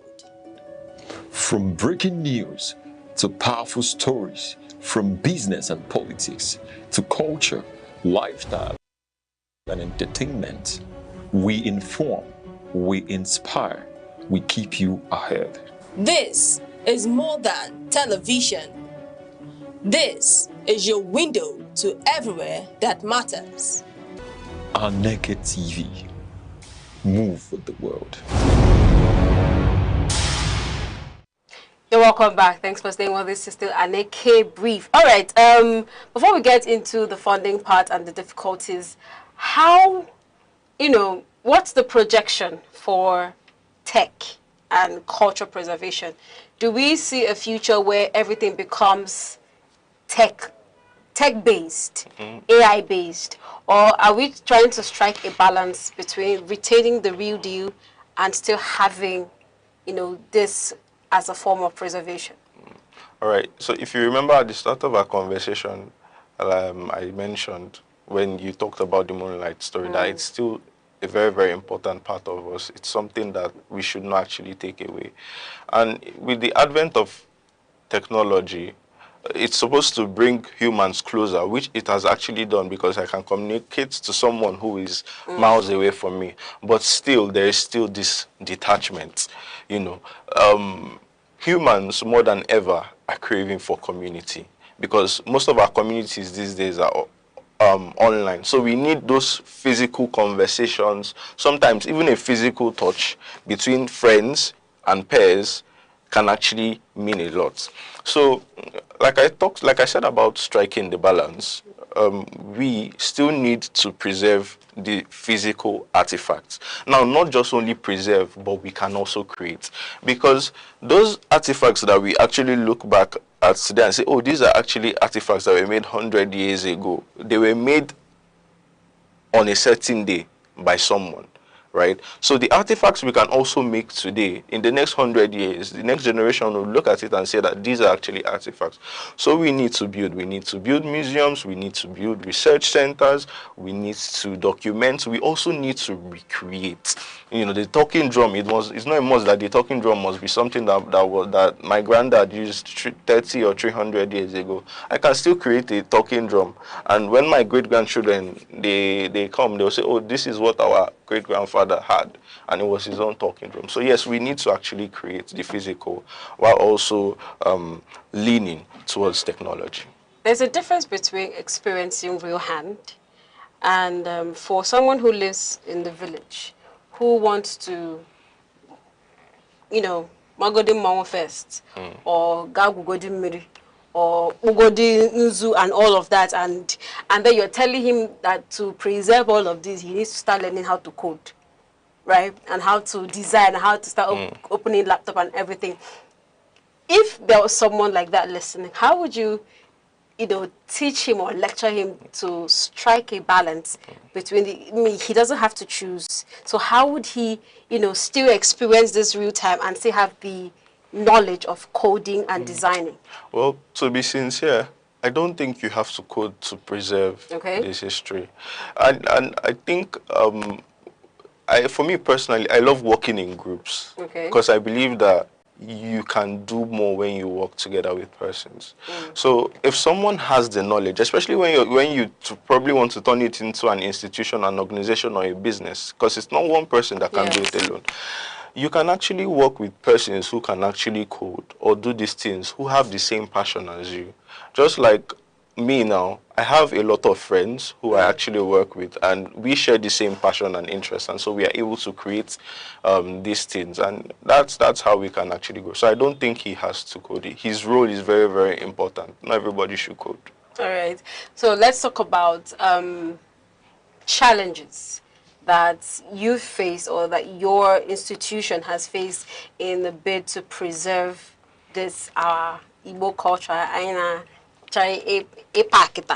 What are those few things that you've encountered that you feel could, be hindrances in furthering your mission to preserve through tech, animation, and paintings? Well, for me, I'd say for me personally, because I think I have the talents, not just myself, but my teammates who I actually work with. I'd say the biggest issue has actually been funding. We don't have good and strong support systems here in Nigeria or the Southeast to, fund projects like this. I think that's the biggest issue because we have a lot of persons who want to create. Nigeria is really, really talented, but we just need persons to actually support most times. But nevertheless, one thing my team and we've actually told ourselves is that we just have to create that product first and push it out to the market. So when we are done with the product that we are creating, when we actually get to push it out, so like let's say the first 1,000 paying users, trust me, you'd most likely have a good number of investors knocking.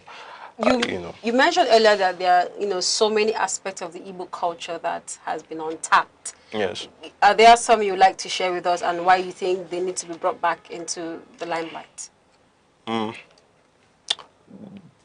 Lots of the Igbo aspects of the Igbo, yes, it's true. They actually a lot of this thing that have been on tap from our stories.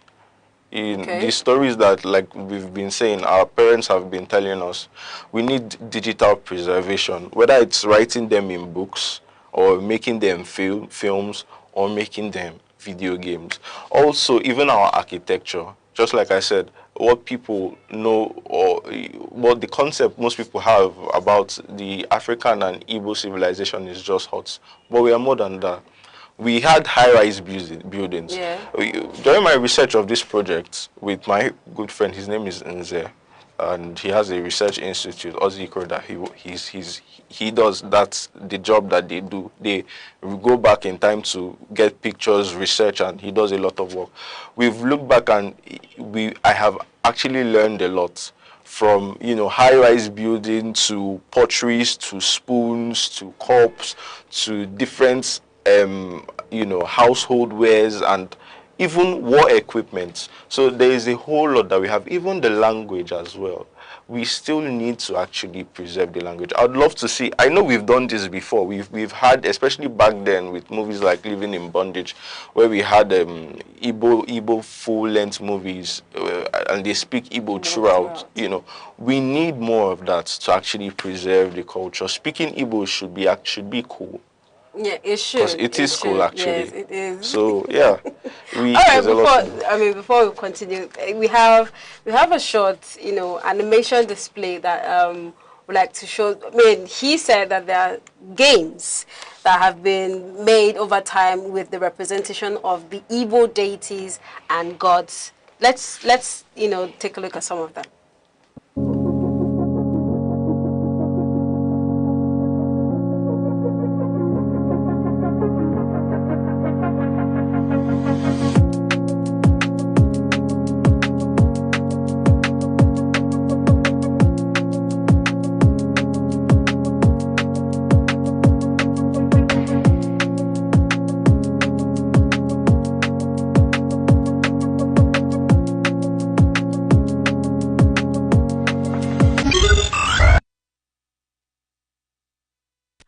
right.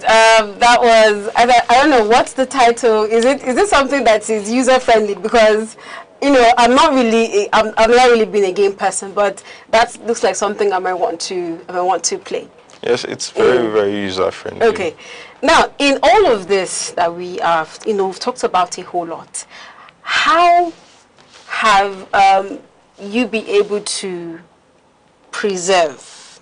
Because we've been saying preserve, and aside from this game, what are, you know, games are something that can be stored over time in devices. What have been your mode of preservation over time? Is it to take and put in a museum or to store in a flash drive? Because these things, we are talking of, you know, projections into the coming years. What is the projection like for preservation of the Igbo culture through animation and AI? How do you intend to pass this on to the next generation, the next 10, 20 years? Well, like I said, it's not, apart from myself, it's about the people. So we have a few creators, but we need more, right? Because just one person can't actually do it, but I'm doing my best as much as I can.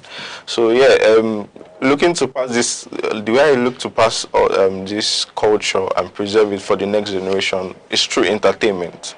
Just like we are seeing today through games and comics and even movies. I think that's one of the best ways. And I think it's going to be very hard to lose these files, especially when they get to come out. Okay. For example, if you want to watch Living in Bondage, it was made some 30 years ago. I can still watch it on YouTube. Okay. You know, and even in 2019, they still did a remake. You know, and a whole lot of other ways where you can actually preserve. Like I said, one thing that this generation has is a lot of advancement. So there's almost no excuses for us losing this. We just need more players in the field. And I think that's the majorly. Would you say Igbos are, you know, let's say, we've said a lot, because do you think we even want to preserve this culture? Because when you talk to young people, no, not people now that are concerned, there is no interest in preserving. Everybody wants to become modern in your dressing, in your speech. You know, by virtue of what we do, you have to speak a certain language. But some part of you still wants to. So do you think the young people over time are really interested in preserving their culture in whatever capacity, be it photography, be it videos, be it paintings? Are we really interested? Let's not even talk about the elderly people, because they've lived it and they've had their feel. Are we really passionate about preserving our culture in whatever capacity it is? Yes, we are. Are we? We are. We really are. There are a whole lot of persons who are so proud being Igbo. And they show it in various ways, in their dressing, in the music that they listen to, you know, even in the way they eat and the things that they actually do. A lot of us, the young ones, are really. I know that sometimes it looks like they might not actually show it, but most times you need to get out there and have conversations and even project and show it and see how they actually get to react. Do you get to... This is me just asking a personal question. When you make these stories, right, do you get to interact? Because over time, Igbo, I wouldn't say for every community, there are things that have evolved over time. There are beliefs that probably in the early years was not clear. And now with education and advancement, I had a guest who said, oh, there was something she learned newly in the course of her work. Are there things that you personally have come to understand its clarity in the course of your work? Yes, a whole lot. Could you share some of them with us? I mean, just a thing or two before, because it's one thing to see these works and nothing to understand your point of view. So when you are, you know, when we see them, we want to know what your state of mind was when you were designing these things, why you chose this, what you heard, the undertones, because what makes it culture is not what is being flashed. It is what the intentions were. So what are those things that you've learned over time in the course of your work that you would like to share with us? Oh my God. To be sincere, I think it's a whole lot. I don't even know where to start pinpointing from. From the characters to the architecture. Like I told you, I've mentioned something about the huts and the fact that we had more houses and more household equipment. Some people may not even know that Igbos even had cups. I'm not talking of maybe just as in cups with handles. Okay. I saw that we had cups with handles. We had spoons. Okay. Some people don't know that. A lot of people may think, okay, everything we ate, we probably ate with hands. But no, there were spoons.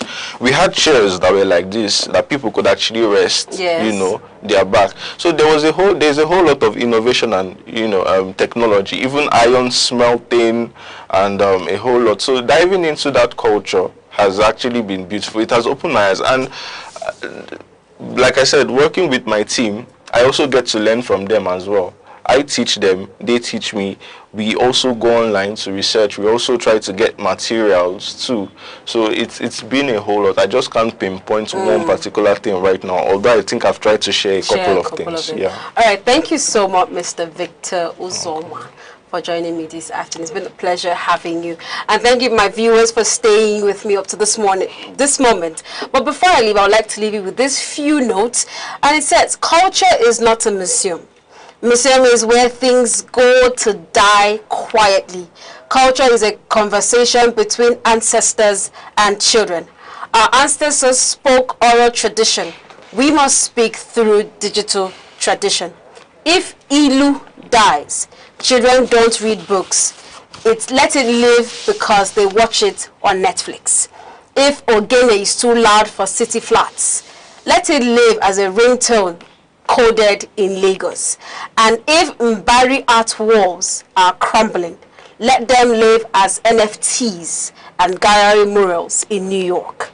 Till I come your way again, same time, same station. Keep living, keep dreaming, keep fulfilling. I am Princess Ken Ochoma.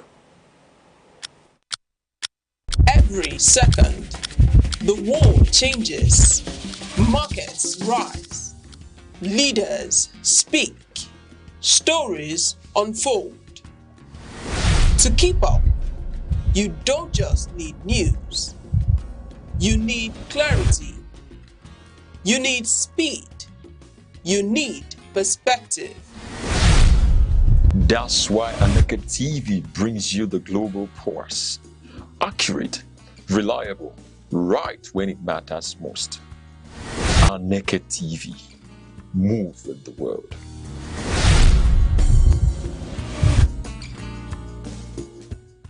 Who is a woman? She is not just born, she is awakened. A woman carries history in her hands and possibility in her steps. She is a daughter, mother, dreamer, healer, not made to follow, but to walk beside.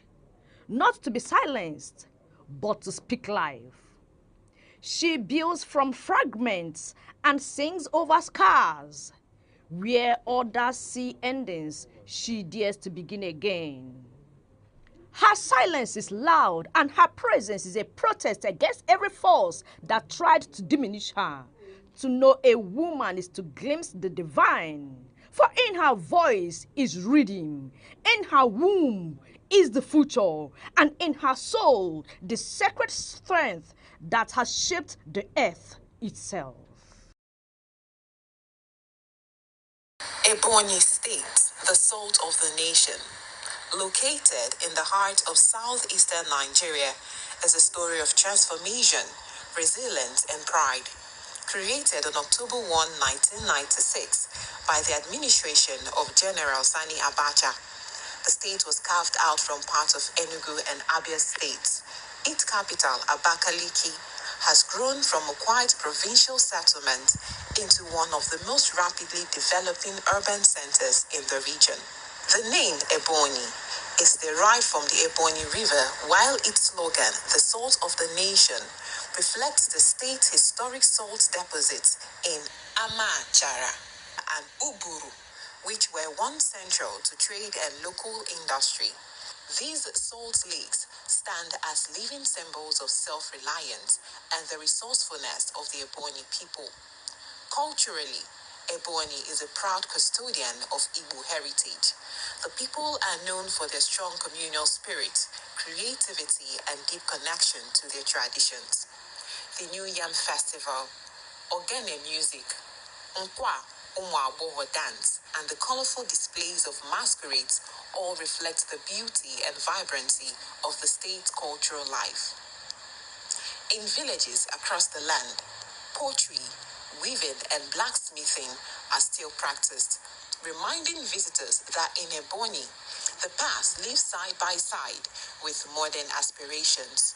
Blessed with rich soil and abundant natural resources, Ebonyi is a major producer of rice, yam, cassava, maize, and palm produce.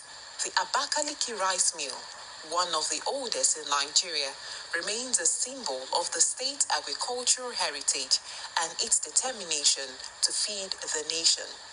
Beneath its soil lie deposits of limestone, lead, zinc, marble, and of course, salt, all pointing to vast opportunities for industrial growth and investment. Over the years, Ebonyi has produced remarkable men and women who have made their mark on the national stage.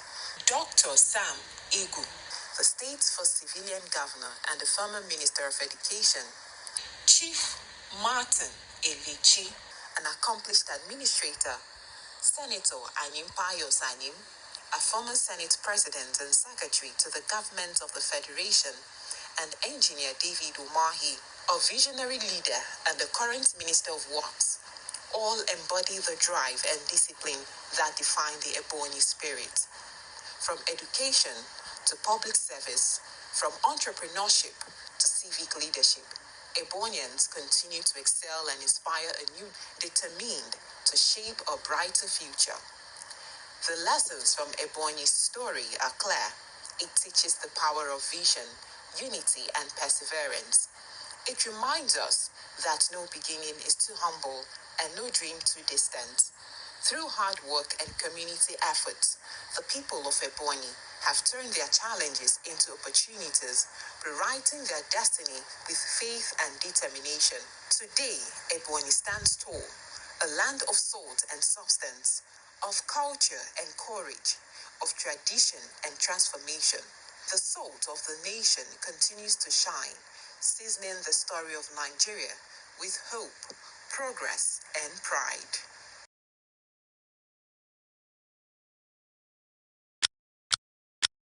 Every second, the world changes, markets rise, leaders speak, stories unfold. To keep up, you don't just need news. You need clarity. You need speed. You need perspective. That's why Aneke TV brings you the global pulse. Accurate, reliable, right when it matters most. Aneke TV. Move with the world.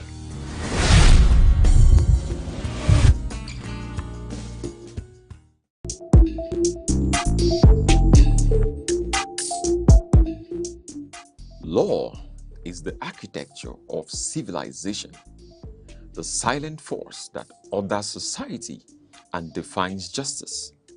Yet, within its complexity, many remain uncertain of their rights, their obligations, and the protections the law affords. From the inviolability of human rights to the intricate doctrines governing property and civil relations. This is a platform where law is demystified, where principle meets practice and knowledge becomes empowerment. Because justice is not abstract, it is personal. You and the law on Aneke TV.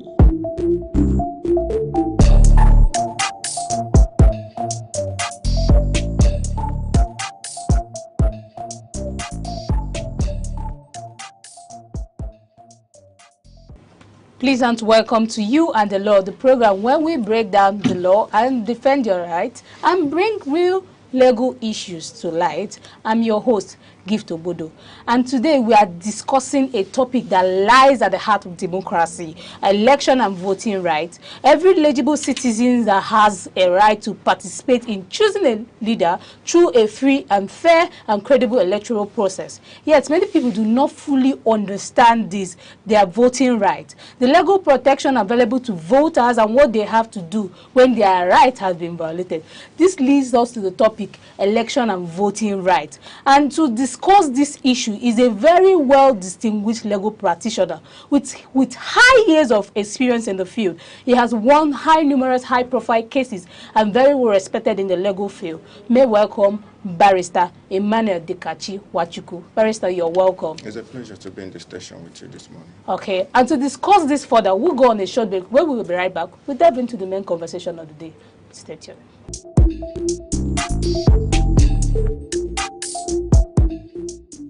Law is the architecture of civilization, the silent force that orders society and defines justice. Yet, within its complexity, many remain uncertain of their rights, their obligations, and the protections the law affords. From the inviolability of human rights to the intricate doctrines governing property and civil relations. This is a platform where law is demystified, where principle meets practice and knowledge becomes empowerment.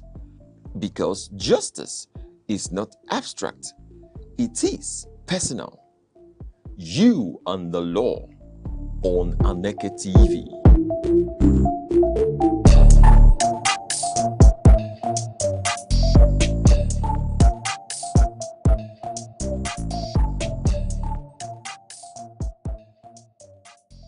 Welcome back to You and the Law, where a program where we dissect your rights as a citizen. You know, Barrister, we have a lot of issues surrounding today's democracy and election rights, voting rights, and as a citizen, I will ask the question: is voting rights a civic duty or both under Nigerian law?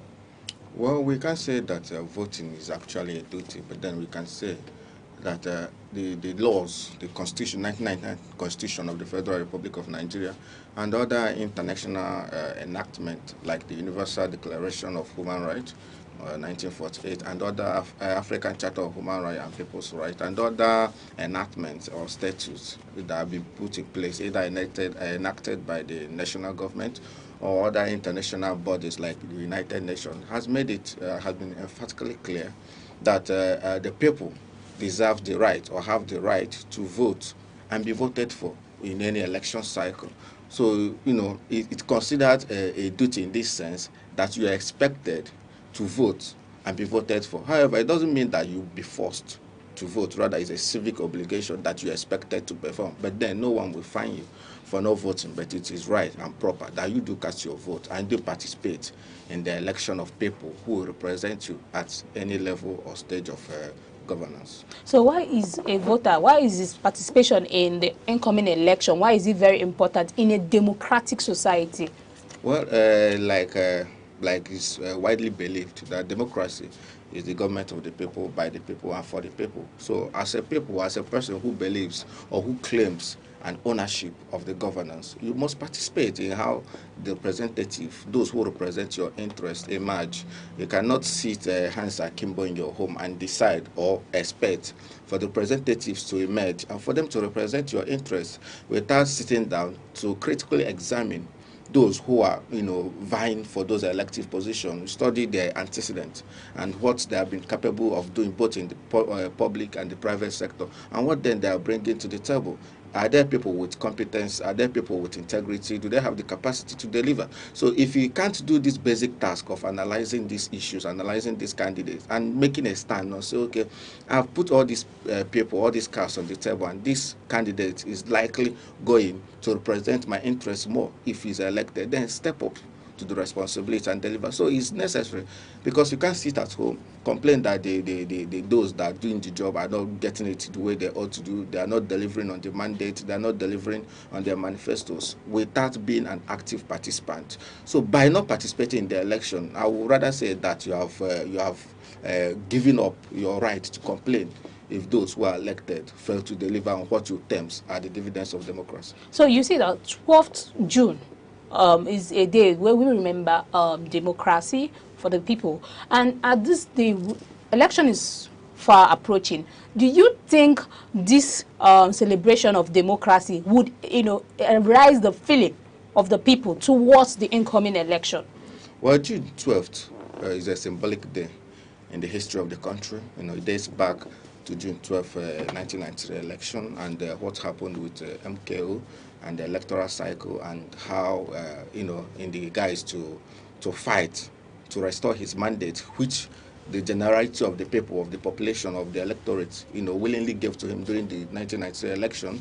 He died in the process, and he didn't finally had the opportunity to be the president of the country. So today reminds us of the journey, the democratic journey, those who fought for democracy, those who ensured that despite the challenges, despite the authoritarian nature of the military regime, and how they fought to make sure that democracy was restored in 1999. So today reminds us of our core responsibilities to defend democracy, to do our bit, to make sure that we contribute in fostering the continuous existence of democracy. So when you vote, when you participate in the election cycle, this is your own way of contributing to sustenance of democracy in the country. So if you don't vote, if you don't participate in the election, or in deciding who leads you or who doesn't lead you, then you are not participating, you are not contributing to the well-being or to the growth or development of the country and the democracy generally. Now you can see that so many things is going on in the country. Sometimes, recently we see a protest going by the very known activist, Very Dark Man. You see people trying to protest and tell people, go and pick your PVC and get some things. And at that point, people are afraid of picking their PVC and getting to vote for the people. Don't you think it's because of the numerous issues arising? Is there any way the government or the people can urge their fellow citizens to go and pick in the name of democracy in the society? Well, like the Igbo people, we say, so we can't use, because the society is bad, that there are security challenges to fail to do the basic task you can do. I know the government is behaving, their performance is below average. They are not doing the security issues we have in some states like your state, and even some parts of Enugu as a state and other places. It's not encouraging. But then that should motivate you more to do what is necessary to enthrone the kind of government that will secure your life and secure your properties. In the cases of seeing children being kidnapped, being taken to places, being murdered unnecessarily, unjustifiably, and see people being kidnapped and whatever issues, these issues, the root cause of these issues is the kind of leaders we have. If you elect someone or you allow someone who doesn't care about your well-being to emerge, either as the president, either as the governor, or members of the legislative houses, you have lost that right to complain that the society is not okay. So this should be a moment of sober reflection, a moment for us to pick up the courage. I know with what happened in 2023, a lot of people lost the confidence and courage and said that, okay, probably the election or their votes were wasted votes, that it didn't count. But then this is democracy, or nation building is not what we get in a day. We take some baby steps, we keep on improving. It's a day-to-day obligation. Even old democracies like the United States, United Kingdom, and other old democracies, they haven't gotten it all figured out. They still falter in one way or the other, but they keep, the most important thing is that you're on a journey and you keep moving from strength to strength. So you don't relapse. You don't say, okay, we did this, it didn't work. No, even as a student, you don't give up on school because you failed a course. You strive harder to pass, to improve, and to make sure that you keep on the movement. So I encourage everyone who is opportune or who has not had the opportunity to go and pick up their PVC to register, because the time frame is almost at the tail end of the registration. So it's very, very necessary for us to register and be eligible to vote in the upcoming general elections. Are there legal rights a voter have in this country? If they are, what are the legal rights? Of course, a voter has a lot of rights. One, you have a right to register to vote. That's the most important thing. You have a right to have your name included in the register of INEC, voters register of INEC. Thirdly, you have a right to have your permanent voters card. Fourthly, on the election day, you have a right to submit yourself to be accredited as a voter. And finally, you have a right to vote for the candidates of your choice without anyone influencing you negatively, without undue pressure, without coercion, without anyone telling you who to vote or who not to vote. Is your sole right, your sole decision to make, no matter how perverse your choice could be. Even if you want to select the worst of the worst candidate, it's still your right to exercise such right. So a voter has that inimical right to choose whoever he wants to and to participate actively in the electoral process without any form of coercion. Do you think that the Nigerian constitution protects every voter's right? Of course, it's not just the constitution. We have other laws like the Electoral Act. We have other regulations like the one being made by INEC and other statutes that covers the subject matter. So Nigeria, issue of Nigeria is that we are not in short supply of laws and statutes. The most important thing is on its implementation. We believe that the laws are sufficient enough to protect the citizens and the electorate. But the most important thing is, are those rights being implemented? How are those rights enforced? You get to polling units, and you see even members of the security forces being biased, members of the INEC officials, taking one position or the other due to one form of probably financial inducement or one form of threat or what have you. So if everything works according to the laws, you will see that everyone is protected. But then it's about the implementation, which we urge the government and other stakeholders to ensure. Now, not just the rights of the electorates are protected, but even their sanity, their safety, so that you don't just go and you return in several pieces or you don't return in one piece. So that's the most important thing. So if a voter's right is violated or intimidated during the casting of vote in a polling unit, what should he do at that particular point in time? At that particular time, you should at least have some semblance of an evidence that your rights have been breached.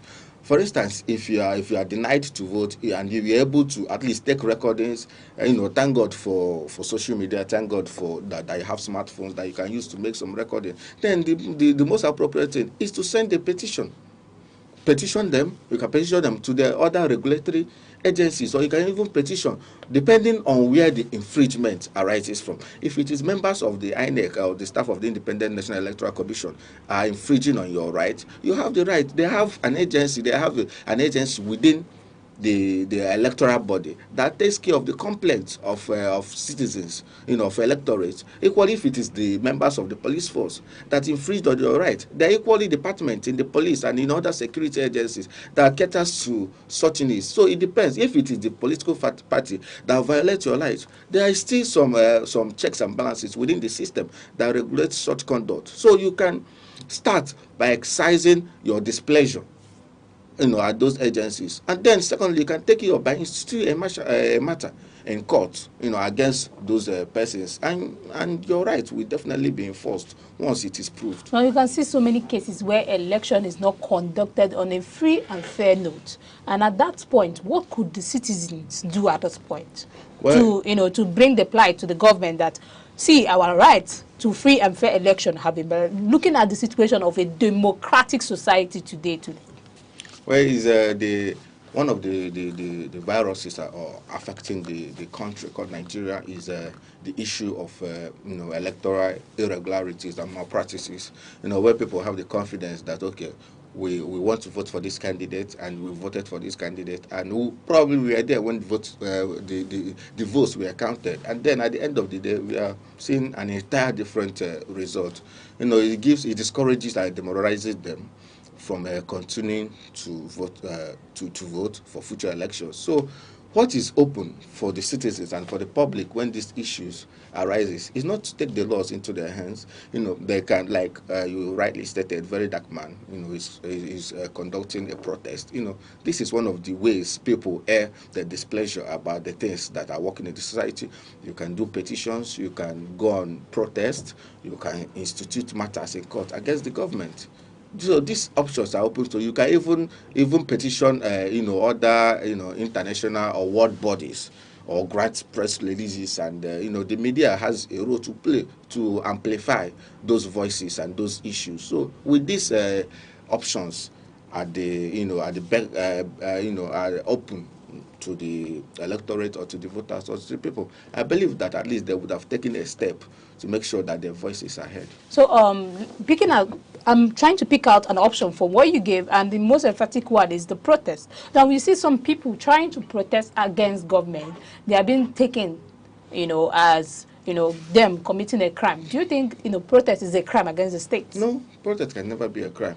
It's just that sometimes some of these protests are being hijacked, not by the people protesting, but it could be members of the other people that are not happy that some are speaking out. You could see agents of destruction coming to hijack, send moves into the protest, because if you are protesting rightly, you are not destroying government properties, you are not destroying public properties, you are not destroying private properties and businesses, and you are emphatic that this is the essence of this protest. So the government is bound to listen to you. So it is not a criminal action. Matters have been won time after time in court against people who have, against the government and other security agencies who have clamped down on those protesting or who have infringed on the right of the citizens to protest. So we still have recourse to the court to address some of these issues, but it can expressly and be stated that protesting can never in any guise be a criminal action unless such protest moves from being a peaceful protest to a violent protest. That's the saying is, where your right stops, another person's right starts from.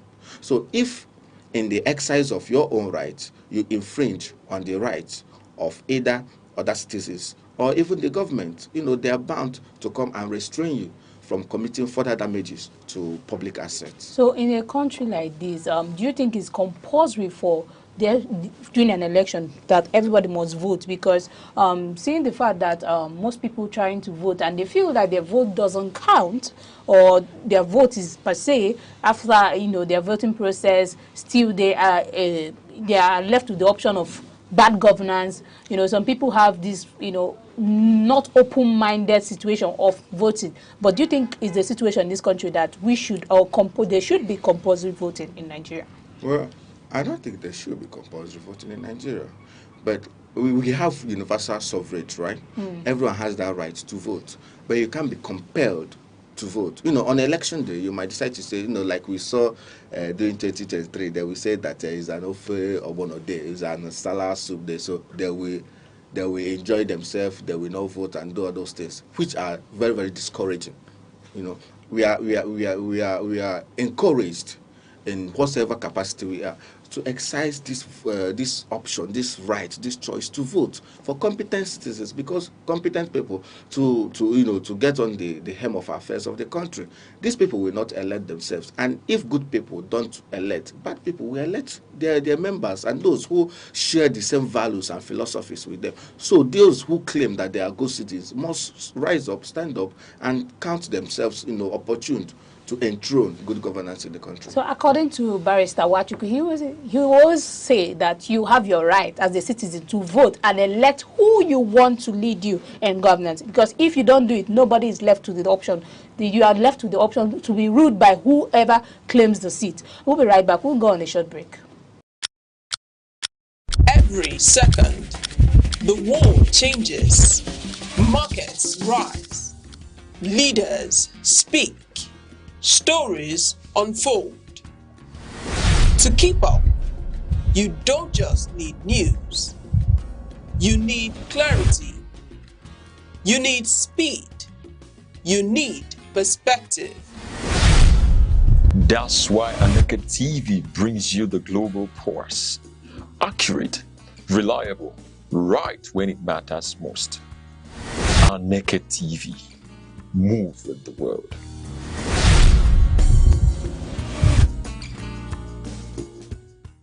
Welcome back to You and the Law, a program where we break down the law, defend your rights, and bring real legal issues to right. As Barrister Wachuku will always say, your right depends on how you use it. And going back to this, I will ask, is there something like vote buying, and is it legal in the country or illegal? And there are instances of vote buying in our country, when people are giving, naira notes, giving food, giving bags of rice, not even bags of rice, cups of rice, and other gifts and other inducement to vote for a particular candidate, a particular party. These are vote buying mechanisms, and it's a crime against, as provided in the Electoral Act, and it's, you can get yourself fined or even up to 12 months imprisonment. So it's a crime in the country, and it's not encouraged. So, but then there has been an effort to sanitize the system for people to say no.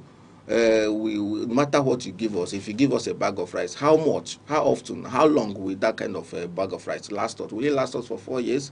Will it be enough for us to settle kidnappers when they demand for ransom? Will it be enough to sort out my bills, school fees of your kids and all those things? So you see that those kind of inducements, even if you don't reject, even if you accept those gifts from the government, but you or from other people interested in buying your vote, but you should be emphatic that you want, know the kind of country you want, know the kind of candidate that represent what a decent society should look at. Now, you see in Nigeria that most of our politicians do this towards election period, and none of them have been touched. Is it that the law is blind, or is it that they are more than the law? Well, it's not about morality, or it's not about whether someone has been, caught or not. The most important thing is this: if you commit a crime, it behoves on the prosecuting agencies to charge you to court. No one is. We have rule of law in the country.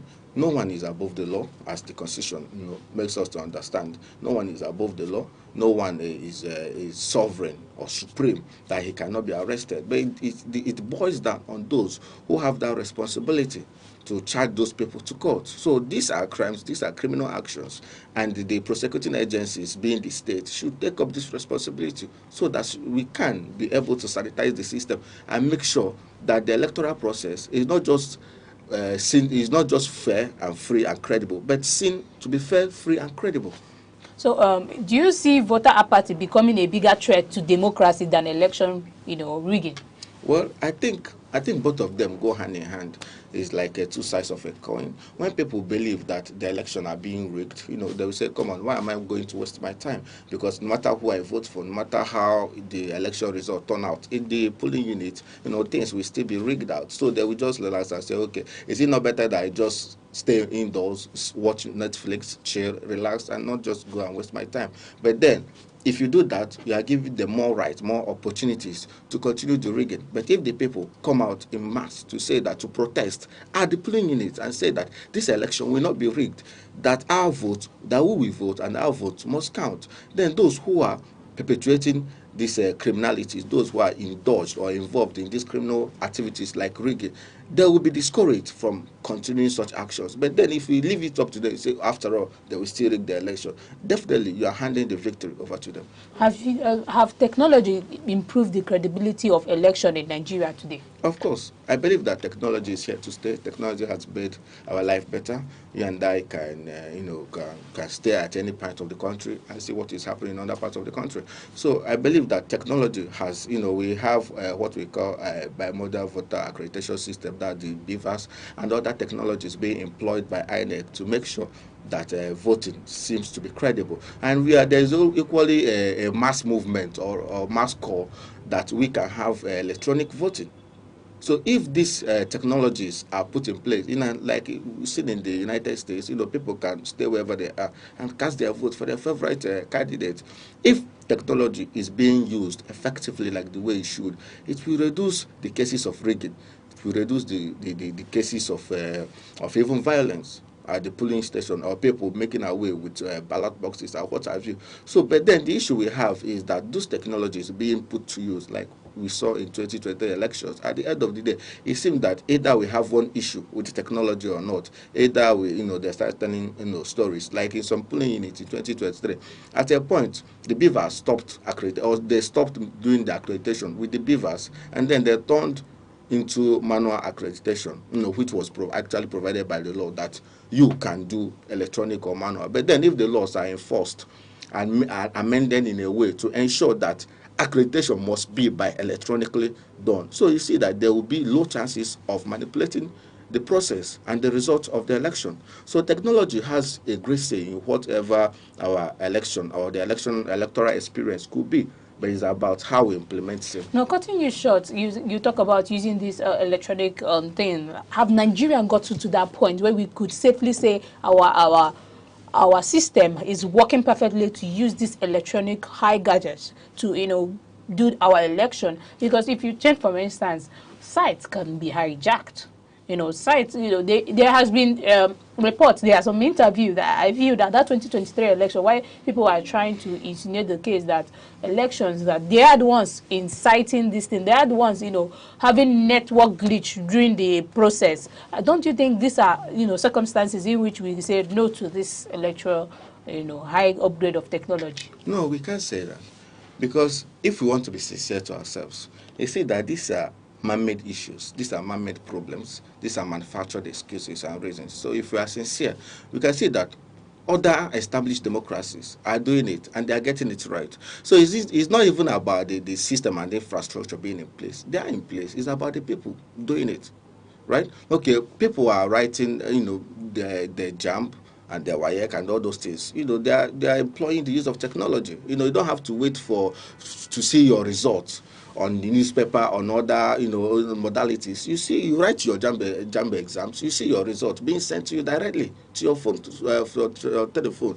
And equally, other parastatals and other, even, institutions of higher learning, they use technology. So these issues are manufactured issues, and they can resolve it if we get the right people who are willing. And there is a great check and balances on those who are being appointed or who are being employed to man these devices.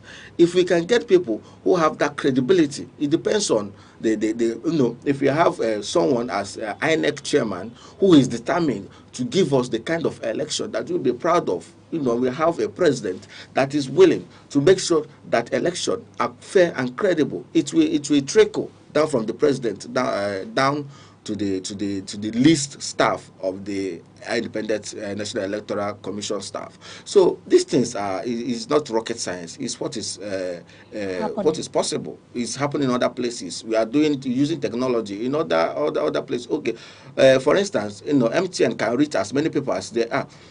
Most of the banks, in fact all the banks, they have digital segments of their corporations, of their businesses, and it's still working very well. You can have minimum effort, but then generally speaking, it's at least 90% or 95% of the businesses are online. So if we can get those in the private sectors can do that happen, imagine the public sector, the federal government with the enormous resources at its disposal. So it's just being unsincere and unfair to ourselves to say that it can be done. So do you think that election offenders should face stricter punishment or just a minor one? We just have our laws. Our laws are there, and is a very treasonable offense to deny the people the right to choose the kind of leader they want. So if by your action or your inaction you participate in making sure or denying the people this opportunity to vote or for their votes to count and their voice to be heard, you should go in for it. You should be given the maximum sentence if possible. Thank you, Barrister Wachuku, on your opinion and your views on election and voting right. As we conclude today's discussion on election and voting right, one thing you should remember: democracy thrives when citizens are informed, active, and willing to participate in electoral process. That's all we have for you on today's episode on You and the Law, where we tell you your legal rights. Remember, knowing your rights is the first step to protecting yourself and ensuring that we have a state safe place and society for us to cohabit and live. I'm your host, Gift Obodo, and thank you once again, Barrister Wachuku Dikachi. Thank you so much. That's all we have for you on Aneke TV today. Bye.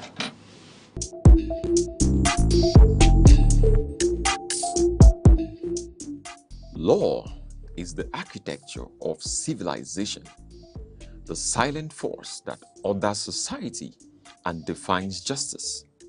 Yet, within its complexity, many remain uncertain of their rights, their obligations, and the protections the law affords. From the inviolability of human rights to the intricate doctrines governing property and civil relations, This is a platform where law is demystified, where principle meets practice and knowledge becomes empowerment. Because justice is not abstract, it is personal.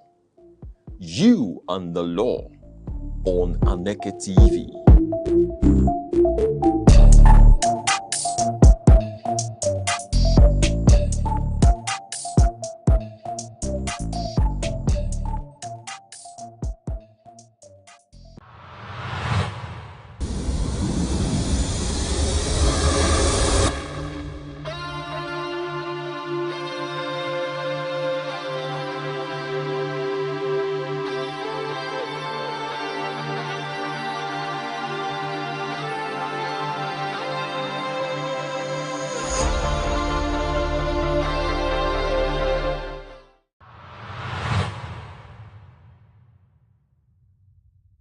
In Africa's most populous nation, women make up nearly half of the population. They vote, they campaign, they mobilize communities, they shape families and economies. But inside Nigeria's highest lawmaking chambers, their voices remain a minority. Today, a proposed constitutional amendment seeks to change that. It is called the Reserved Seats for Women Bill, a proposal that could reshape Nigeria's democracy for generations. Supporters call it long overdue correction. Critics describe it as political tokenism. But one question remains: can democracy truly represent the people when half the population is largely missing from power? Nigeria has one of the lowest levels of female political representation in Africa. Since 1999, women have struggled to gain significant presence in the National Assembly. Currently, women occupy only a small fraction of seats in both chambers. The Reserved Seats for Women Bill proposes a major shift: 37 additional Senate seats, 1 per state, and the Federal Capital Territory. 37 additional seats in the House of Representatives. 3 additional seats for women in each state House of Assembly. The arrangement will last for 16 years, 4 election cycles. Supporters say it is designed to create small space for women until equality becomes normal. Advocates argue that Nigeria's political structure has long favored men. Campaign costs are high. Party structures are male-dominated.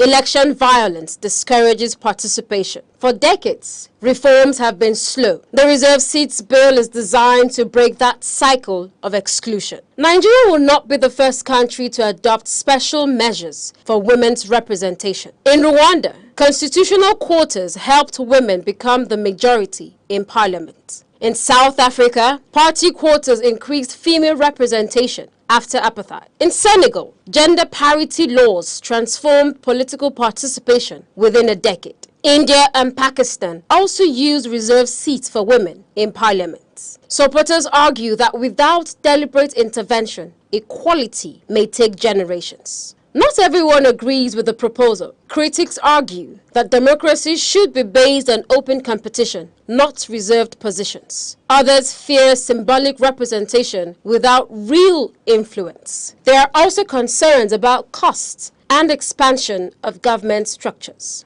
A central question remains: must reserved seats be written into the Constitution? Legal experts argue that constitutional backing would ensure stability and protection. Without it, future governments could reverse the policy. But constitutional amendment requires approval by the National Assembly and at least 2/3 of state houses of assembly, making the process politically demanding. But beyond politics, the debate is about representation in society. Advocates say visibility in leadership shapes ambition and opportunity for young women. But experts warn that representation alone is not enough. Broader reforms are needed in education, security, political parties, and economic empowerment. As debates continues, Nigeria confronts fundamental questions about democracy and fairness. Can temporary measures create lasting equality? Will reserved seats empower women or remain symbolic? What does true representation mean in a diverse nation? For supporters, the bill is correction. For critics, it is controversial reform. But both sides agree Nigeria's democracy is still evolving. The future of the bill may depend not only on lawmakers, but on whether Nigerians believe democracy works best when every voice has a seat at the table.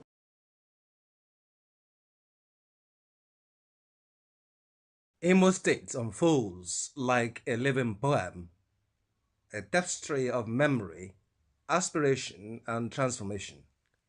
Here, history is not settled in the past, but continues to move forward, carried in the footsteps of Imolites, whose resolve and optimism animate every corner of the land. The people and their spirit Imolites are renewed for their courage, enterprise, and intellect. From the bustling avenues of Owerri to the rolling hills of Idato, both the young and the old carry a quiet, steadfast conviction. Education is not just a means to an end, but a calling.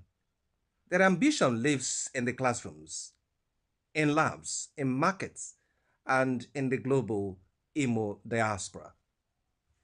Imo's cultural heartbeat is rhythmic and rich. High-life melodies mingle with gospel harmonies and modern beats, each song echoing ancestral memory and youthful vigor. Traditional dances carry stories of community, origin, and resilience, even as innovation blossoms, rooted in respect for heritage. Infrastructure and roads. Under Governor Hope Uzodimma, Imo has undergone what many describe as a road revolution. The administration claims to have delivered over 120 quality roads within 5 years. Notable among them are the dualized Owerri-Olo and Owerri-Okigwe roads. The Mbidi-Oguta Road, and 18-kilometer dual carriageway, was commissioned in early 2025, aiming to boost economic activities in Oru West and Oguta LGAs, especially by connecting to the Orashi Energy Free Trade Zone. Other signature infrastructure includes the Azamta flyover to decongest traffic and the Emmanuel Iwanyam International Conference Center, which has been built to world-class standards. Governor Uzodimma has also stated that these infrastructure investments are not just for mobility, but are economic corridors intended to stimulate trade, reduce travel time, and integrate Imo's communities more closely. Under human capital development, health and education, and on health, the Governor Uzodimma administration reports a comprehensive revamp. Renovation of 305 health centers, purportedly one in each electoral ward. Establishment of 55 new primary health centers, announced in 2025 to expand access, particularly in rural areas. Construction of 3 new general hospitals at Ohaji, Oguta, and Omuma. Revitalization of the Imo State University Teaching Hospital and the Specialist Hospital, plus re-accreditation of nursing and midwifery schools. Creation of a state health insurance scheme known as Imo Health Insurance, which has reportedly covered more than 66,000 residents. Deployment of mobile clinics to reach rural and underdeserved communities. In education, Governor Uzodimma has significantly expanded tertiary education.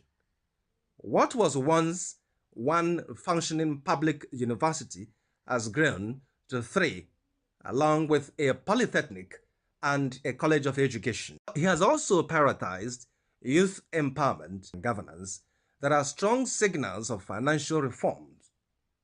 According to some reports, Uzodimma has focused heavily on capital spending, budgeting major parts of the state resources towards infrastructure and development. Then, Imo under Emeka Ihedioha, renewal and vision.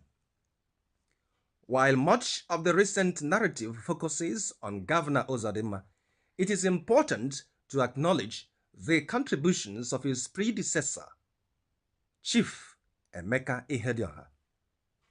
Through his rebelled Imo agenda, Chief Ihedioha prioritized environmental renewal.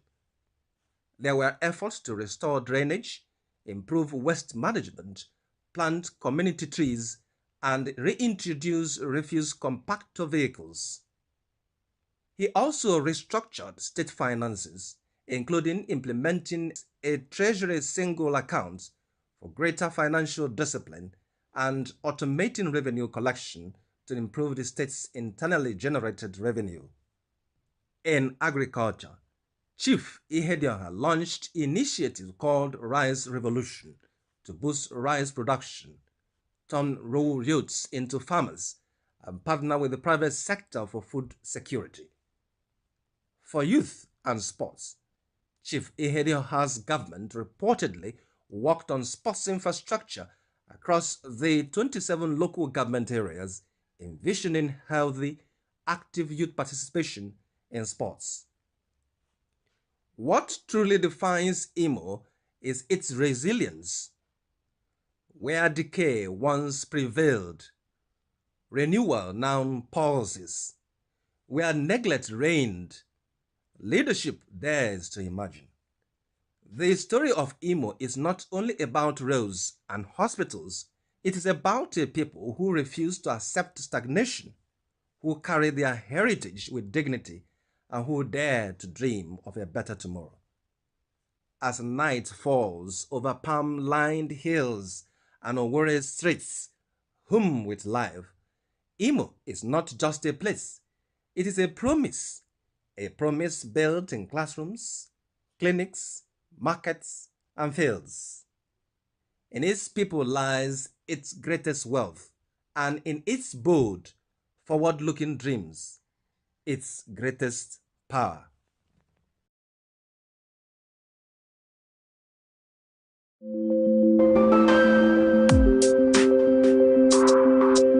Across Nigeria's dynamic economy, enterprise is on the move.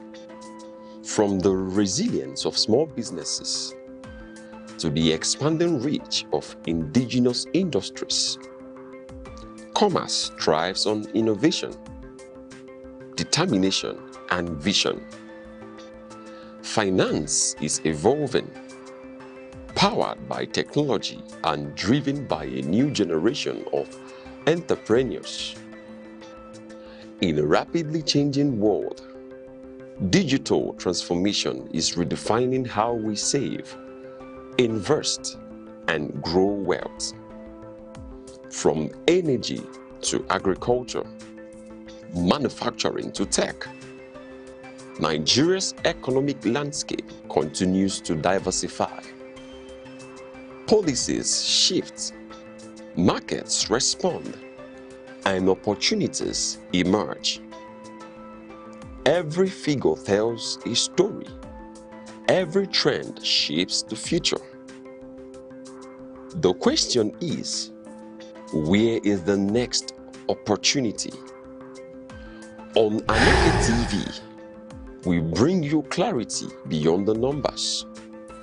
This is Business Outlook on Aneke TV, tracking the markets, analyzing the trends, and spotlighting the drivers of economic growth.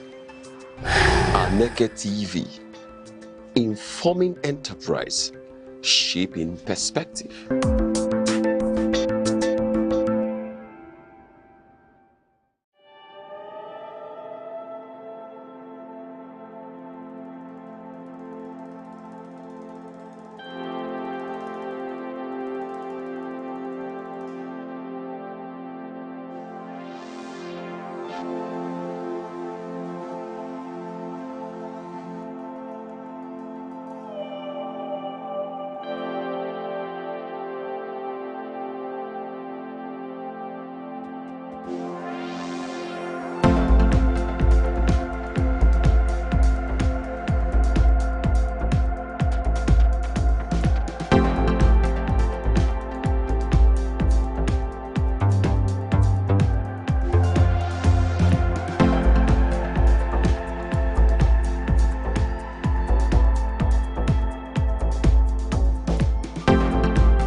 Every day, the world produces noise, but only a few moments produce meaning.